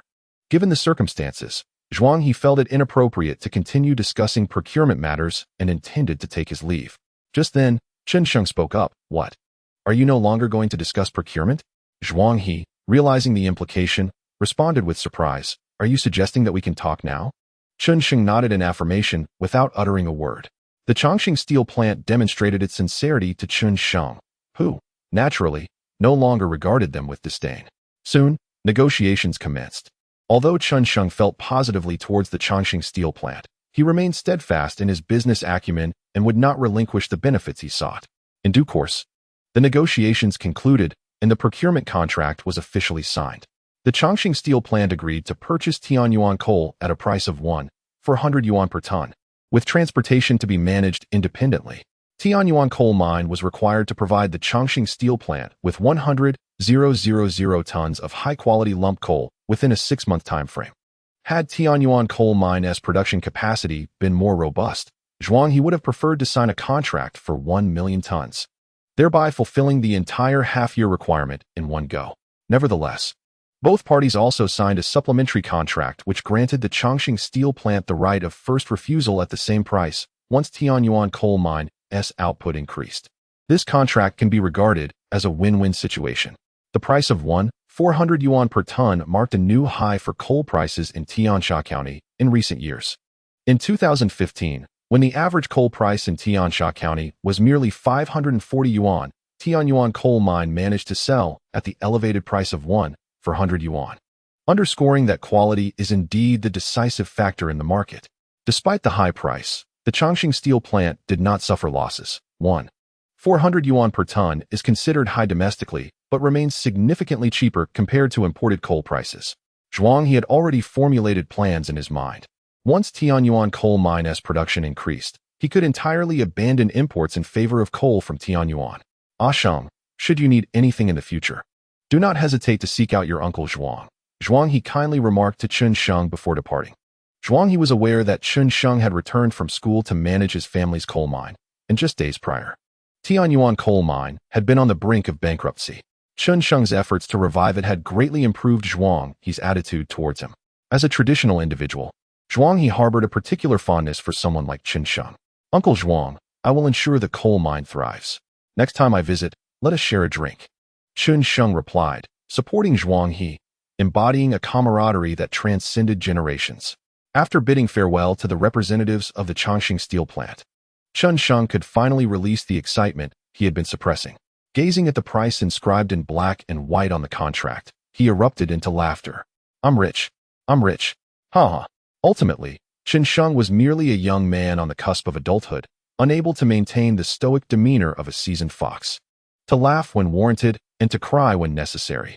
That is the essence of youth. Although he felt a surge of confidence and certainty in his ability to succeed after acquiring the system, the actual signing of his first contract still stirred his exhilaration. I have money now. Should I buy a Land Rover or a Ferrari? Chen Sheng pondered, his imagination running wild. At that moment, however, he suddenly realized that what he truly needed was not a Ferrari or Land Rover, but rather a large shovel loader. Looking at the remaining 40,000 yuan, Chen Sheng felt a pang of worry. The sum of money is hardly sufficient to cover the cost of fuel. Chen Sheng racked his brain, and apart from borrowing, it seemed he had no other recourse. However, whom could he approach for a loan? Several individuals flitted through his mind, yet each was promptly dismissed. The only potential source of funds could be relatives from his mother's side. As for those on his father's side, they would be more likely to mock him than to lend a helping hand. The bitterness of his paternal relatives had driven Chen Sheng to refrain from returning to his hometown for the New Year celebrations for several years. Instead, he spent the festivities at his grandmother's place. With both his grandparents having passed away, he felt little attachment to that place.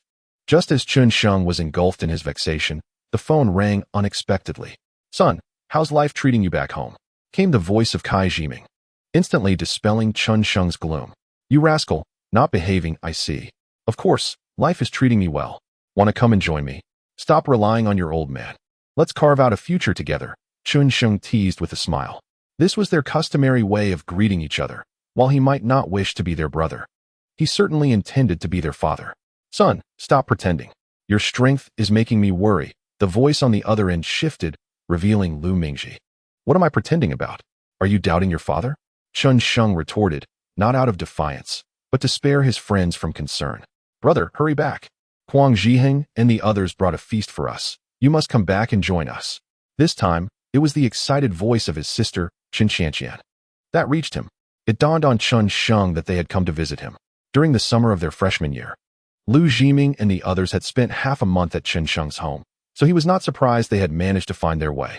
However, he had not anticipated their arrival at this particular moment. "Son, what's wrong? Are you not pleased to see your three fathers?" Huang Zhiheng's teasing voice rang in Chen Sheng's ears. "How could I not welcome my three sons? It's just that you didn't inform me sooner. And I am unprepared," Chen Sheng said with a smile, though his heart brimmed with gratitude. "My good brothers, thank you." Chapter 40. Brothers arrive climbing into his grand pickup truck. Chen Sheng pressed the accelerator and sped toward home. Within minutes, he arrived to find his three brothers sitting at the entrance, idly feeding Chen Qianqian, who was beaming with joy and had food smeared all over her face. "What brings you here so suddenly? Aren't you supposed to be in class?" Chen Sheng inquired without preamble. "We heard our son was in trouble, so naturally, we had to come to his aid," they replied. Initially, they had come simply to visit Chen Sheng, but upon learning of his current predicaments, they had deliberately framed their arrival as a rescue, fearing he might refuse their assistance. The bond among the four was unspoken. They all understood each other deeply. Seated on the large bench at the entrance, the group engaged in idle chatter for a while, ensuring that Chen Qianqian was well fed. Suddenly, Lu Mingji and the others produced a package and handed it to Chen Sheng. Inside lay 300,000, a sum collectively gathered by the brothers as a startup fund. "Do not be overly moved," they jested. Instinctively, Chen Sheng opened his mouth to decline, but before he could voice his refusal, he was restrained by his brothers. "Son, if you dare to reject this, we will not hold back. Have you forgotten the terror of Aruba?" Huang Zhiheng feigned a fierce demeanor, preparing to lift Chen Sheng. "All right, I accept. I accept," Chen Sheng hastily replied, putting on an act of feigned urgency. In truth, he understood that Lu Mingji and the others merely wished to spare him any embarrassment. "Thank you, brothers. I will repay you tenfold," he declared grandly, releasing his internal conflict. With the Tianyuan coal mine poised to commence operations, cash flow would soon be abundant. Tenfold repayment seemed trivial. Even 100-fold would be entirely feasible. With his acceptance, Kai Jiming and the others felt a surge of joy, though they could not resist teasing him. "Son, do not feel pressured. If you incur losses, we can introduce you to some wealthy ladies, and you will surely rise again." At this, laughter erupted among the group, while Chen Qianqian remained bewildered, expressing, "I'm still young. I don't understand what you're saying." The four indulged in their playful banter, undeterred by Chen Sheng's decision to drop out of school. Life, at times, unfolds serendipitously, leading one to encounter lifelong brothers unexpectedly. "Enough of this nonsense. Let us eat some fruit," interjected Wang Xiulian, startling everyone with her sudden appearance. "Hello, Aunt," they exclaimed hurriedly. In her presence, they dared not refer to themselves as Chen Sheng's fathers. "You three, eat your fruit first. Ah Sheng, come with me," Wang Xiulian said, expressing her profound gratitude for Chen Sheng's brothers, who had come to visit him at this time. Unbeknownst to her, They had lent Chen Sheng 300,000. Otherwise, her affection might have surpassed even that for her own son. Puzzled about his mother's intentions, Chen Sheng followed her into her room. There, she retrieved a black plastic bag from the cupboard. Upon opening it, 20 stacks of vibrant red 100 yuan bills appeared before him. Chen Sheng was taken aback. He was well aware of his family's financial status. While he would not have been surprised if his mother had produced a sum of 10 or 20,000, the sudden appearance of 200,000 left him in a state of disbelief. Was their family truly capable of such wealth? These are borrowed from your two uncles. Our family cannot afford to part with such funds at present, Wang Xiuyan explained, realizing Chen Sheng had misunderstood her intentions. Wang Xiuyan was the youngest of 3 siblings, with 2 older brothers preceding her. In the past, Wang Xiuyan was the most favored at home, but with the arrival of Chen Sheng, he was treated like a biological son by his 2 uncles. Upon learning that Chen Sheng was in need of startup capital, the 2 uncles promptly each offered 100,000 yuan, handing it over to Wang Xiuyan. Do not underestimate the significance of 100,000 for Chen Sheng's 2 uncles. It was a considerable sum. Chapter 41. Fundraising. The elder uncle, Wang Xiao, worked as a household registration officer. Although he enjoyed job security, his salary was modest, and he had 2 sons of marriageable age. The 100,000 yuan he contributed represented the maximum amount he could afford. The younger uncle, Wang Pian, was somewhat better off, owning a small shop in Chen Sheng's grandmother's town. However, as he was responsible for his elderly mother and had 2 daughters in college, his financial situation was also far from easy. Nevertheless, they did not hesitate to pool together 200,000 yuan for Chen Sheng, illustrating their deep affection for him. Chen Sheng was acutely aware of their generosity, and as he gazed at the 200,000 yuan before him, he felt a swell of emotion. He considered himself truly fortunate to have encountered angels during his times of adversity. During his university years, he had nearly collapsed upon hearing of his father's passing. It was the 3 Kai brothers who came to his home and provided companionship, helping him regain his spirits. Now, with so many people extending their support, Chen Sheng felt an overwhelming sense of gratitude. He took out his phone and called his 2 uncles, engaging in lengthy conversations until his mother summoned him for dinner, prompting him to end the call. Within a single day, Chen Sheng had acquired 500,000 yuan in cash, ready to take action. Traveling several dozen kilometers, he arrived at the Longgong Loader Sales Department in Tiansha County. The owner, Cheng Guo, was an old acquaintance of Chen Sheng's father, and naturally, Chen Sheng sought to rent a loader from someone familiar. The loaders used in mining operations typically had a model number above 50. Due to the large size of the 6-axle trucks used for transportation, a smaller loader would take an inordinate amount of time to fill a truck, which was inefficient. Before his visit, Chen Sheng had conducted online research. Currently, due to the sluggish coal market, the sale of loaders had become quite challenging, leading to a general reduction in prices. For instance, a domestic Longgong 50 loader, previously priced around 400,000 yuan, could now be acquired for approximately 300,000 yuan. Had it not been for insufficient funds, Chen Sheng would have preferred to purchase outright. Of course, renting a loader was merely a temporary solution. Once the payment for the first batch of coal arrived, Chen Sheng intended to make substantial purchases. Upon seeing Chen Sheng, Cheng Guo warmly invited him to enjoy some tea. Xiao Sheng, come, have some tea, he said while pouring the tea.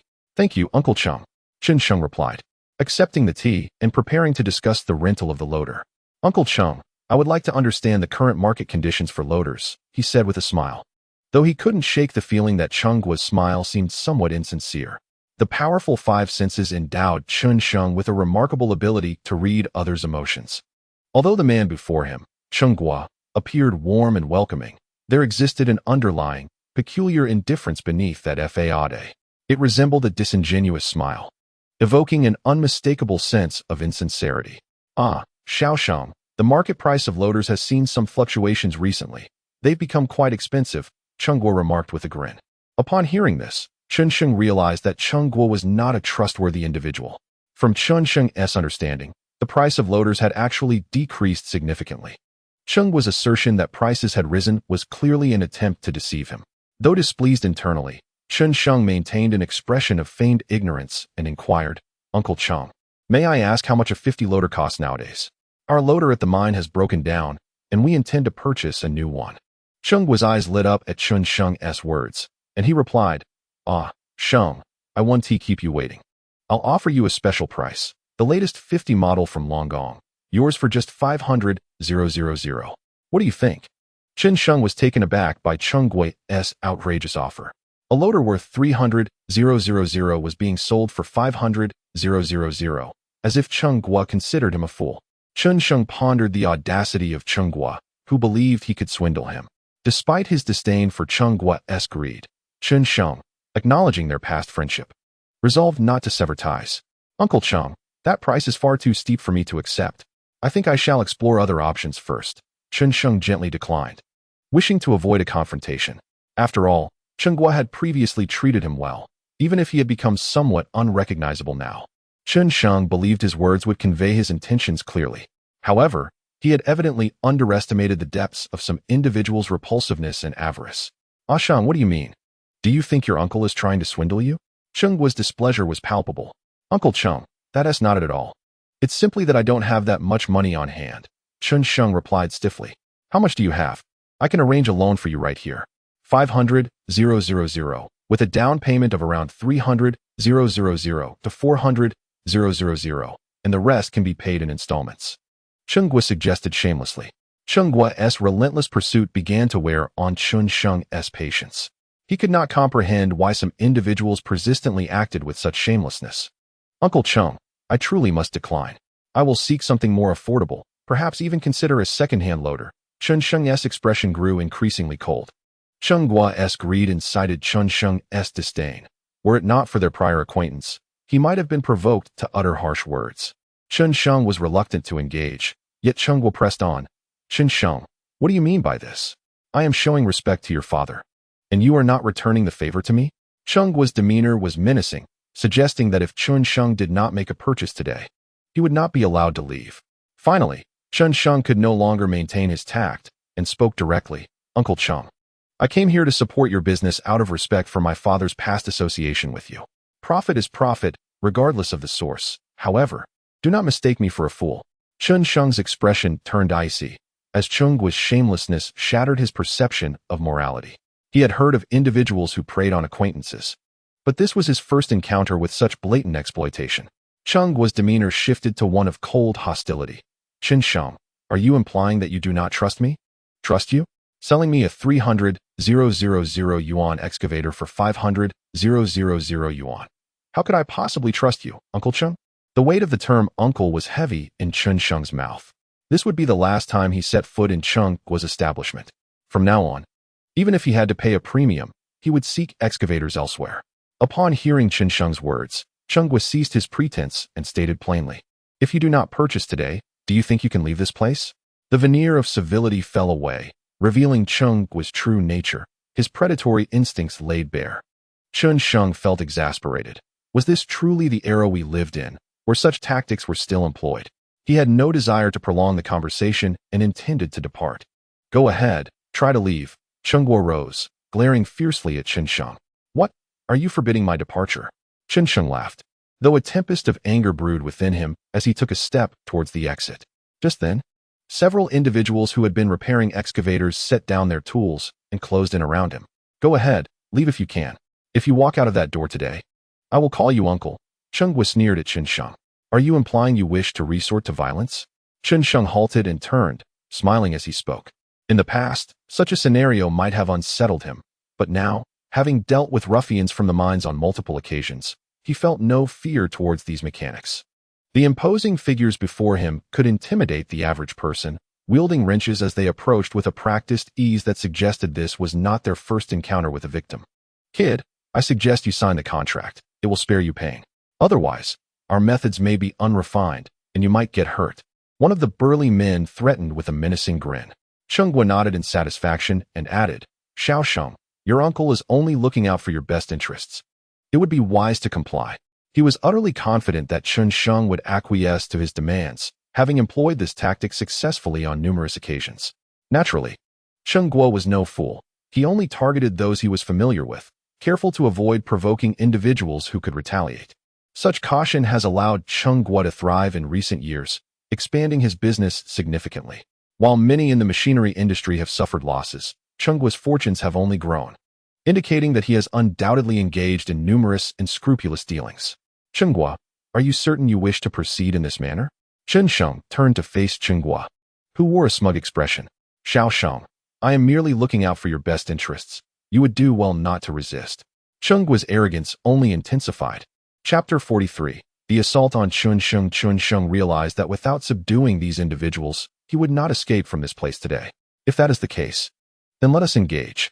Chen Sheng clenched his fists and coldly regarded Chen Guo, stating, Chen Guo, I offer you one last chance. Let this matter rest. If not, fighting is not a desirable course of action. Despite Chen Sheng's considerable strength, he rarely resorts to violence unless absolutely necessary. He is a civilized man. Yet there are always those who wish to act like savages. It seems you are determined to bring about your own demise. Attack him, compel him to submit. Chen Guo commanded the mechanics. You cannot blame us. It is you who courts danger. The mechanics brandished their wrenches and charged at Chen Sheng. Remaining calm, Chen Sheng observed the incoming wrenches, stepped back, and delivered a fierce kick to one mechanic's head. The mechanic let out a cry as he was sent sprawling by Chen Sheng's blow. Strike him. Hit him hard. Chen Guo shouted at his subordinates, his tone vicious as he ran to the entrance and pulled down the iron gate, fearing Chen Sheng might escape. However, Chen Guo did not realize that this action severed his final means of retreat. Chen Sheng's gaze turned cold as he executed a sweeping kick, toppling yet another mechanic. Chen Guo noticed the chilling intensity in Chen Sheng's eyes and felt a flicker of fear. He could not comprehend how, after only 2 or 3 years apart, Chen Sheng had become so formidable. Previously, although Chen Sheng had grown up in the mines, he had retained a degree of refinement. However, recent upheavals had fortified his resolve and hardened his methods. Chen Sheng understood that without strength, one would be subjected to bullying. People do indeed evolve. And Chen Sheng was undergoing a continual transformation. Unaware of Chen Sheng's growth, Chen Guo mistakenly believed him to be the easily intimidated child of yesteryears, emboldening his predatory instincts. Yet, this time, he had misjudged his opponent. A twinge of regret flickered within Chen Guo. Chen Sheng was not to be trifled with. Nonetheless, he swiftly dismissed this sentiment, for the prospect of exploiting Chen Sheng remained too enticing to ignore. Are you all worthless? Strike him fiercely. A glint of malice passed through Chen Guo's eyes as he picked up a nearby pipe and advanced toward Chen Sheng. Just as Chen Sheng was engaged in subduing the mechanics, Chen Guo seized the opportunity, raising the pipe to strike Chen Sheng's back with great force. Bang! The pipe struck Chen Sheng's back with a dull thud. However, it did not take long for Chen Guo to realize something was amiss. His strike had undoubtedly been solid. Yet Chen Sheng merely staggered before displaying no further reaction. Chen Sheng felt a searing pain radiating from his back, igniting a surge of fury within him. Had it not been for the considerable enhancement to his defense's post-system reinforcement, he would have certainly been incapacitated by such an assault. A typical person would have been rendered incapable of rising after such a blow. Chen Guo truly seemed intent on taking his life. Initially, Chen Sheng had intended only to teach him a lesson, but Chen Guo's actions incited his wrath. If he did not vent this fury, it would suffocate him. As Chen Sheng momentarily lost himself in thought, the two cautious mechanics seized the opportunity to strike him. In response, Chen Sheng unleashed his fury. He grasped the wrench that one mechanic swung at him and yanked it away. Under the sheer force of Chen Sheng's might, the mechanic was unable to maintain control of his body and was pulled towards him. Get down, Chen Sheng roared, raising his fist high before bringing it down with tremendous force. Bang! Chapter 44. The brutal beating of Chen Guo. The mechanic crumpled to the ground, rendered unconscious by Chen Sheng's punch. Witnessing Chen Sheng's ferocity, the other mechanic was paralyzed by fear, retreating to a corner, trembling. At this moment, Chen Guo could no longer suppress the terror swelling within him. He turned to flee. Behind him lay the exit, but in a moment of despair, he realized that he had shut the door and could not escape.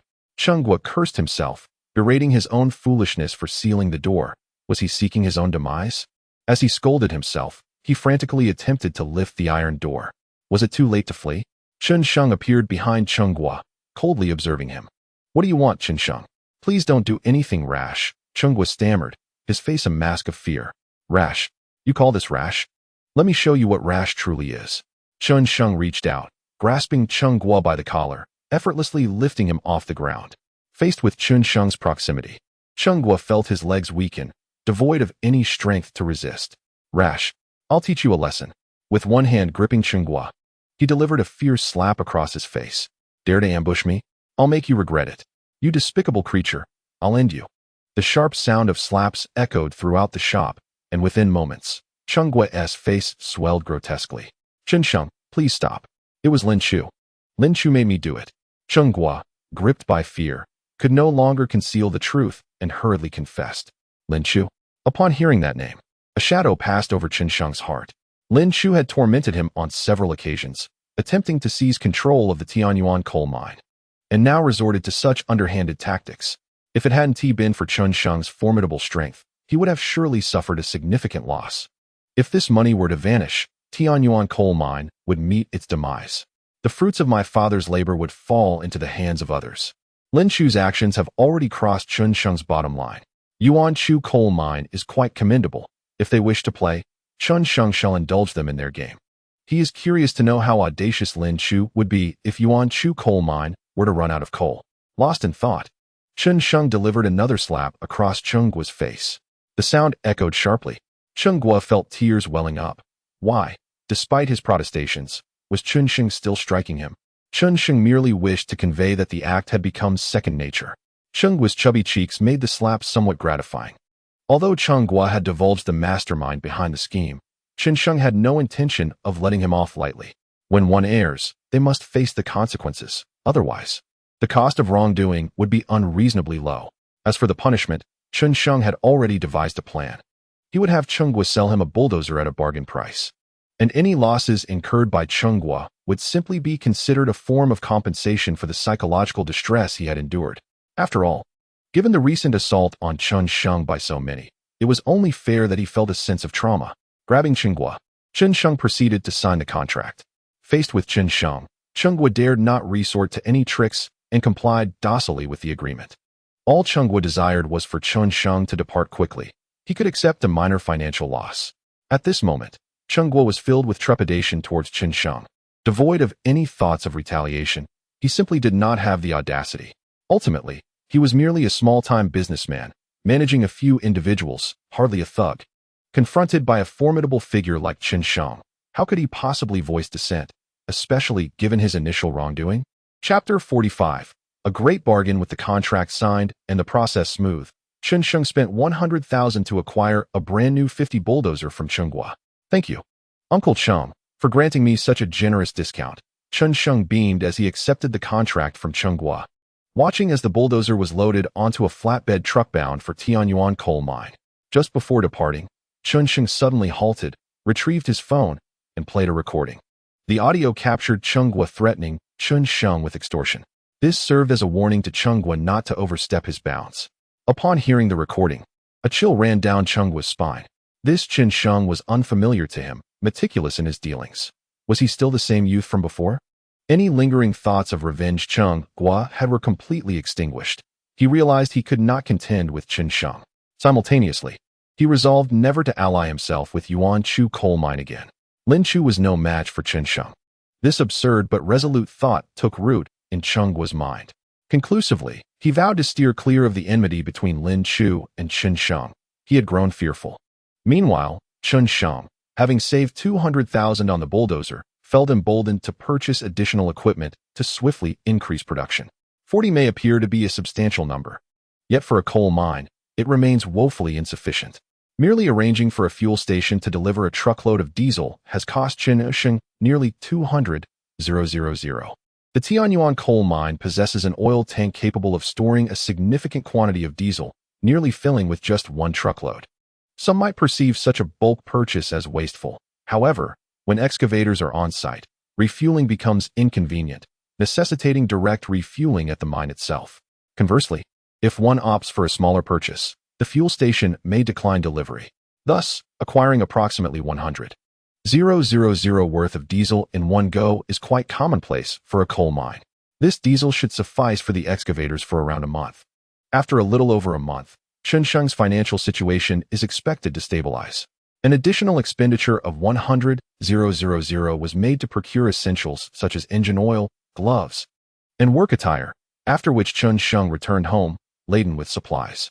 As he passed by a bus station, Chen Sheng recalled his sister's fondness for lamb and decided to stop by a nearby lamb restaurant to buy some for her.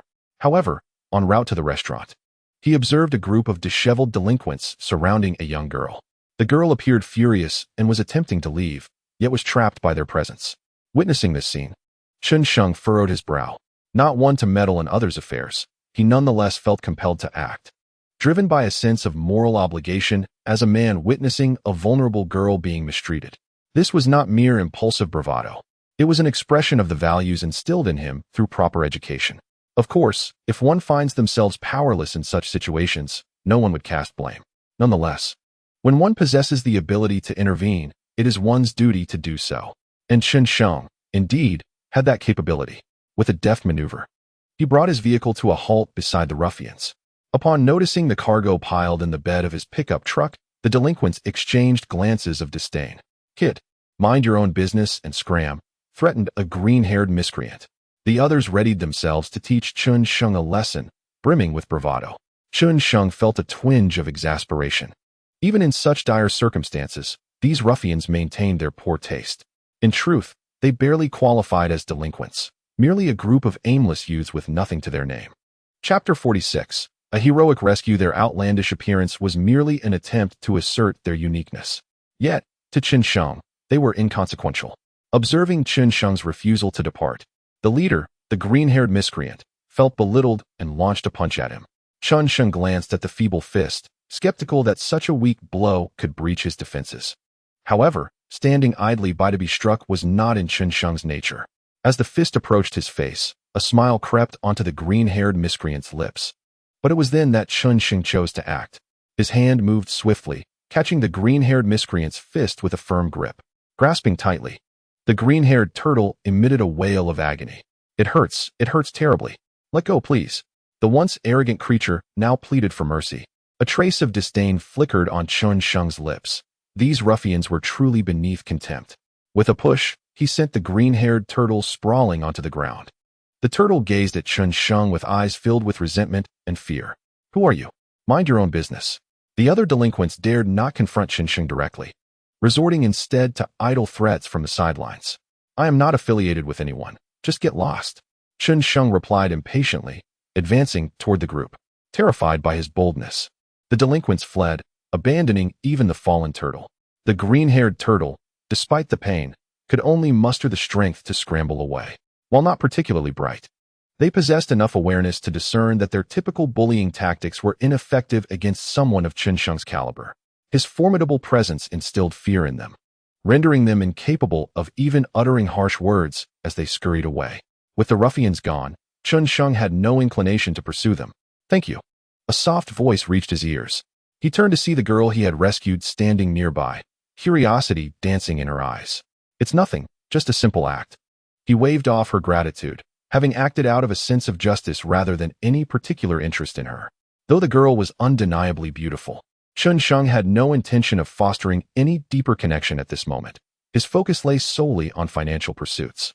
Romantic entanglements could wait until he was more stable. "You should head back now. I must be on my way," he said, not wishing to linger as there were goods still to be delivered in his truck. Just as he prepared to leave, the girl spoke again. "Hello? Could you possibly give me a ride? I'm not from around here, and I'm unfamiliar with the area." Her voice was melodic, evoking a protective instinct within him. After a moment's contemplation, he nodded, and without hesitation, she climbed into the passenger seat of his truck. "Hello. My name is Tang Qingxue, from the capital. I'm here visiting my aunt," she introduced herself. "Chen Sheng, from what city?" he replied. Thus, they traveled together, engaging in casual conversation. Gradually, Chen Sheng began to sense that Tang Qingxue's background was likely rather distinguished. Such an air of refinement was seldom cultivated in ordinary circumstances. However, he chose not to dwell on it. Her identity was of little concern to him, as this encounter might well be their last. Chapter 47. Tang Qingxue in the passenger seat. Tang Qingxue felt a slight flush creep across her cheeks. Her indifference towards men rendered her perplexed as to why she actively invited Chen Sheng to accompany her and even entered his vehicle.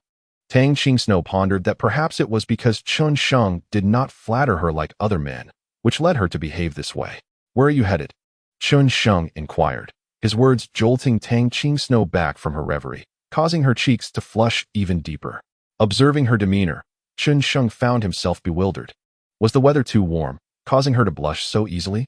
Yet, That couldn't be the case, as the climate in Guishan was not particularly hot, especially not before summer had even arrived. I'm going to Tongxin Community, Tang Qingsno replied. Chen Sheng was taken aback, although Tongxin Community was not a luxurious neighborhood. It was exclusive to the government of Jinsha, making it difficult for ordinary individuals to reside there. Understood. Chen Sheng did not dwell on it. After all, he was merely offering her a ride along the way.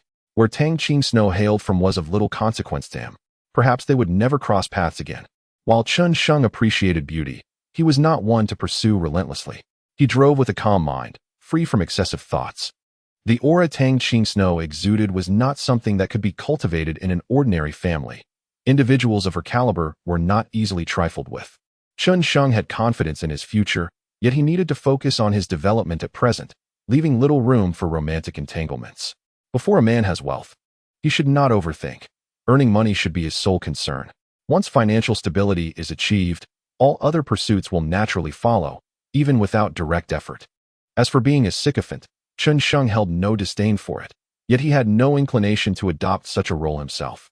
Silence enveloped them as Chen Sheng swiftly delivered Tang Qingsno to Tongxin Community. Chen Sheng, let us add each other on WeChat. I'd like to hire you as a guide to show me around Jinsha sometime, Tang Qingsno suddenly exclaimed, just as Chen Sheng was about to turn away. She was unsure of her own motivations and spoke instinctively. I don't think that's necessary, Chen Sheng replied somewhat reluctantly. Upon hearing his response, Tang Qingsno's delicate brows arched in surprise, her enchanting eyes fixed on him. Take out your phone, she commanded, taking Chen Sheng's phone from him and adding him as a friend. I'll reach out in a few days. You can go now, she said playfully. Attempting to suppress her own shyness, Tang Qingsno was internally questioning her own behavior, wondering why she felt so frivolous. Meanwhile, it wasn't until she turned away that Chen Sheng realized he had been coerced into sharing his WeChat. Being too handsome can be a flaw, he mused narcissistically, patting his head before returning to his pickup truck and spinning the wheel to head home. Chen Sheng was now eager to start working, the thought of crisp banknotes causing a smile to creep across his face. With wealth comes the delightful dilemma of how to spend it. With a heart full of joy, Chen Sheng returned to Tianyuan coal mine. The shovel truck arrived at the mine ahead of him, shortly followed by the fuel tanker. Diesel poured into the shovel truck's tank as if it were free, and with the roar of machinery, operations officially resumed. Wang Li, accompanied by a dozen miners recruited from various locations, busied themselves on the coal yard. By 3 o'clock the next afternoon, the first coal truck rolled into the yard of Tianyuan coal mine. Loads of coal were dumped into the truck's hopper, which then set off towards Chongqing steel plant, gleaming under the sun with the brilliance of the coal. Chapter 48. Commencement Ashong. We are about to strike it rich. Wang Li exclaimed excitedly to Chen Sheng while observing the procession of coal trucks in the yard. Indeed, Uncle Li, we are on the brink of prosperity, Chen Sheng replied, his heart swelling with emotion as he gazed upon the coal yard. All of this coal belonged to him, his wealth. Chen Sheng felt a surge of happiness.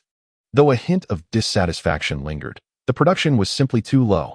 Relying solely on an old-fashioned shallow-cut coal mining machine, coupled with the shovel truck, proved inefficient, yielding merely a few hundred tons a day. Although 200 tons daily would still afford him a profit of 200,000 to 300,000, accumulating millions monthly. Chen Sheng yearned for more. He aspired to produce 1,000 tons, 10,000 tons, or even 100,000 tons daily. He envisioned transforming Tianyuan coal mine into the largest open-pit coal mine in the world, aspiring to be the greatest mining magnate. Brother, it's time to come home for dinner. Chen Qianqian interrupted Chen Sheng's reverie, calling him back to reality. He reluctantly retracted his gaze and obediently followed his sister home. Brother, once we start making money, could you buy me a mobile phone? Chen Qianqian cautiously inquired as they neared home. What makes you want a phone all of a sudden? Chen Sheng paused and turned to ask. Embarrassed. Chen Qianqian lowered her head and timidly replied, because all my classmates have phones, and I'm the only one without one. They tease me, calling me a country bumpkin. Chen Sheng felt a pang of sorrow upon hearing her words. In the past, when the family struggled financially, Chen Qianqian had always been sensible, never asking for this or that. Yet, did she not desire anything? No, she was merely a child, and she too longed for things she simply understood too well and refrained from asking. Chen Qianqian was now a first-year high school student in a town where things had changed. Who didn't own a smartphone? The pride of children was strong, and had it not been for the family's newfound prospects, Chen Qianqian would not have voiced her wishes. Chen Sheng rubbed his slightly aching nose and reassured her, Qianqian, soon we will be very wealthy. Not just a phone. I'll buy you a plane if you wish. Brother, you're just boasting. If you could buy me a phone, I would already be content. Chen Qianqian rolled her eyes in response. Hearing her words, the excitement Chen Sheng had cultivated dissipated instantly. You little rascal, do you not believe in your brother? Chen Sheng said with a hint of irritation. In his heart, he thought, before long, you shall become the happiest princess in the world, I promise you that. However, some words hold little significance until they are realized. Given the current circumstances, it would not be long before Chen Sheng would no longer have to worry about money. You little brat, watch my prowess. Chen Sheng playfully ruffled Chen Qianqian's hair and then dashed off. Chen Qianqian squealed, chasing after him. The two siblings ran joyfully home, their laughter ringing like silver bells. After savoring a delicious dinner prepared by their mother, Chen Sheng intended to take a short nap. Yet, he had not rested long when the phone rang. Ah Sheng, it's bad news. Our coal truck has been stopped on Yuan Village Avenue. Wang Li's anxious voice echoed through the line. The remnants of sleep vanished from Chen Sheng's mind as he quickly donned his clothes and rushed out. Yuan Village Avenue is the only passage for the Tianyuan coal mine to the outside world. If this road is blocked, it signifies that Chen Sheng's source of income has been severed. Anger surged within him. He was determined to uncover who dared obstruct his livelihood. Without a moment's hesitation, he hopped into his pickup truck, disregarding the bumpy mountain road, and accelerated towards Yuan Village Avenue. Minutes later, Chen Sheng emerged from a side road onto Yuan Village Avenue and spotted a crowd gathered in the distance. In the next instant, fury surged to the top of his head. There he saw Wang Li surrounded on the ground by several young thugs, being mercilessly beaten. Wang Li curled his body, clearly outmatched by the group. Chapter 49. Zhang's black face. Chen Sheng silently retrieved a steel pipe from the back of his pickup truck and strode towards the thugs encircling Wang Li. The thugs noticed Chen Sheng's approach and turned, arrogantly declaring, Hey kid, stop right there. You can go to hell. Chen Sheng leaped forward, confronting the first thug, and brought the steel pipe crashing down. The pipe sliced through the air, striking the thug's hand with a resounding thud. Ah! A scream pierced the air as the thug clutched his hand, writhing in agony on the ground. Fight back. Chen Sheng's ferocity ignited the thug's aggression. They began to surround him. Fists raised. The thugs clearly coordinated their efforts, attacking Chen Sheng from all directions. In most cases, even someone with a bit of strength would have found themselves outmatched in such a situation. However, Chen Sheng, regrettably for them, was no ordinary person. He wielded the steel pipe with relentless vigor, each swing sending a thug crashing to the ground with a cry.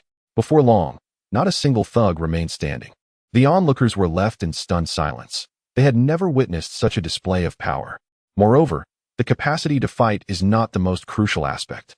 What truly matters is that Chen Sheng dares to confront them. These individuals are not mere ruffians. They are the subordinates of the notorious local leader, Jiang Heilian. In Shada Town. In this town, there are no sophisticated organizations, only a band of thugs, all under the command of Jiang Heilian.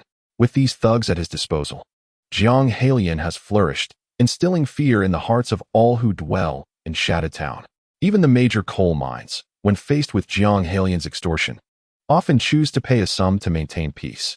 In recent years, with the crackdown on crime yet to commence, Jiang Heilian continues to thrive in the midst of chaos. He is prudent, never provoking significant figures, instead targeting the insignificant. Even if these lesser individuals feel indignation, they find themselves powerless to retaliate, forced to endure in silence. You dare to strike us? You are finished. The leading thug spat with venomous disdain. As Jiang Heilian's subordinate, they had never before been on the receiving end of such violence. It was always them delivering the blows, not the other way around. Upon hearing the threat from the young thug, Chen Sheng could no longer contain his fury and raised his steel pipe, ready to retaliate. However, upon witnessing the weapon, the previously audacious thug instantly wilted. With trembling trepidation, he lowered his gaze, bracing for the impending strike. Yet, after a prolonged wait, the blow never came. The thug cautiously lifted his head, only to see the elderly man they had just assaulted stepping in to shield Chen Sheng. Sheng, you mustn't. You cannot strike. Wang Li, realizing the gravity of the situation, rushed to intervene. These thugs differed greatly from the ones Chen Sheng had previously dealt with at Tianyuan coal mine. They were Jiang Halian's men. In Shatta Town, incurring Jiang Halian's wrath spells disaster. While he may refrain from murder, he possesses myriad methods to ensure one's inability to remain in the town. In Shatta Town, even upsetting the mayor is manageable, but provoking Jiang Halian is utterly inadvisable. Seeing Chen Sheng assaulting Jiang Halian's subordinates, Wang Li disregarded his own pain and hurried to restrain him. "Uncle Wang, please don't stop me. They dared to strike you. I cannot let this go unpunished." Chen Sheng's anger remained unquenched, and he was resolute in his intent for retribution. However, Wang Li held on tightly, preventing him from striking. "Sheng, let it go. I'm fine. Do not resort to violence." Though Wang Li's grip was not particularly strong against Chen Sheng, he was reluctant to forcefully break free for fear of injuring Wang Li. Observing Wang Li's fear, the thugs on the ground regained their confidence. The humiliation of being single-handedly subdued by Chen Sheng had instilled in them a deep-seated resentment. One by one, the thugs struggled to their feet, eager to retaliate against Chen Sheng. "You scoundrel! How dare you strike me? You shall pay dearly." The ruffian, startled by Chen Sheng, wore a sinister expression as he swung the hollow pipe menacingly towards him. Chen Sheng found himself unable to evade, for Wang Li stood directly in his path. To retreat would mean the hollow pipe would strike Wang Li instead. Gritting his teeth, Chen Sheng seized the opportunity to use the ruffian's own strike against him. Thud! The hollow pipe crashed against Chen Sheng's back, only to ricochet away. "Dare to lay hands on us. I'll end you." With his initial success, the ruffian grew increasingly brazen. The audacity of the ruffian's actions startled Wang Li, causing him to release Chen Sheng. Freed from Wang Li's restraint, Chen Sheng launched his counterattack. Chapter 50. The anxious Wang Li. Chen Sheng, already seething with anger, found the continued aggression of these ruffians intolerable. The pain radiating from his back fueled his fury, and he swung his weapon mercilessly at the ruffian. The ruffian, wielding the hollow pipe, attempted to block Chen Sheng's assault. Yet, the strength Chen Sheng now possessed was beyond what any mere thug could withstand. With a decisive blow, both the ruffian and his pipe were sent crashing to the ground. The hollow pipe slipped from his grasp and fell aside. The ruffian gazed up at Chen Sheng, his face a mask of terror. "Don't come any closer, you lot. What are you waiting for? Attack him."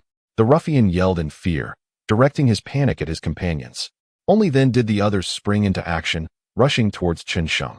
Previously, Chen Sheng had been struck by the steel pipe due to his concern for Wang Li. However, now unencumbered by Wang Li's presence, Chen Sheng charged into the fray like a tiger among sheep, unstoppable. After a few exchanges, the ground was littered with moaning ruffians. "Go back and tell your boss. Should you dare to return, it won't be as simple as a beating next time," Chen Sheng declared, brandishing the steel pipe and enunciating each word with conviction. He cared not whether their backers were Jiang Halian or Jiang Bailian. Anyone who dared obstruct Chen Sheng's path to wealth would face his wrath. Those who struck at Chen Sheng must be prepared for their bones to be broken. This time, the ruffians no longer dared to be arrogant. Not even a harsh word escaped their lips. They hobbled away, supporting one another. Meanwhile, within a lavish villa located over 10 kilometers away in Shatou Town, several individuals reveled in their libations. At the head of the table sat a brawny man with a face as dark as coal. Two haughty young men flanked him. If Chen Sheng were present, he would recognize them as Lu Zhong and Lin Chongxin. As they drank, the phone of the dark-faced man rang. Upon answering, his already grim countenance darkened further, and he muttered, "Chen Sheng, very well. How audacious of you to touch my underlings." This man was none other than Jiang Halian, the uncrowned king of the underworld in Shatou Town. Upon hearing Jiang Halian's words, Lu Zhong and Lin Chongxin instantly perked up. "Mr. Jiang, Chen Sheng dared to strike at your subordinates?" Lu Zhong exclaimed, disbelief etched across his face. He was aware of Chen Sheng's boldness, yet he never imagined it would extend this far. Even Lu Zhong, a subordinate of Jiang Halian, dared not provoke him. In the entirety of Shatta Town, it was common knowledge that to offend Jiang Halian's men was to slap Jiang Halian himself in the face. Chen Sheng was exceedingly audacious. Not only did he strike, but he did so with considerable severity. At that moment, Jiang Halian's lips curled into a sinister smile. Upon hearing Jiang Halian's words, Lin Chongxin and Lu Zhong felt a surge of covert delight. The reason Jiang Halian intervened to halt Chen Sheng's convoy was due to their instigation. Now, witnessing Jiang Halian's intent to deal with Chen Sheng, how could they not rejoice? Ideally, they hoped to drive Chen Sheng away, compelling him to relinquish the Tianyuan coal mine. Both of them were utterly covetous of the mine, the only open-pit coal mine in Shada Town, renowned for its exceptional quality. Who in the coal industry could resist such temptation? However, they only perceived Jiang Halian's fury and failed to recognize his insatiable greed. Such a prime coal mine would entice even those outside the industry. Were it not for the Tianyuan coal mine, Jiang Halian would not have acted against Chen Sheng merely due to Lin Changxin and Lu Zhong's simple provocations. Jiang Halian himself coveted the Tianyuan coal mine. Unbeknownst to Chen Sheng, many had set their sights upon him. He had just managed to clear the roads and send the coal trucks back on their way. On his return journey, Chen Sheng pondered how to confront Jiang Halian. After much contemplation, he could devise no suitable plan. Ultimately, it stemmed from his current weakness. Only by growing stronger could he instill fear in others, ensuring they would think twice before challenging him. After ruminating without conclusion, Chen Sheng decided to let it be. Whatever challenges arose, he would meet them head-on. Chapter 51.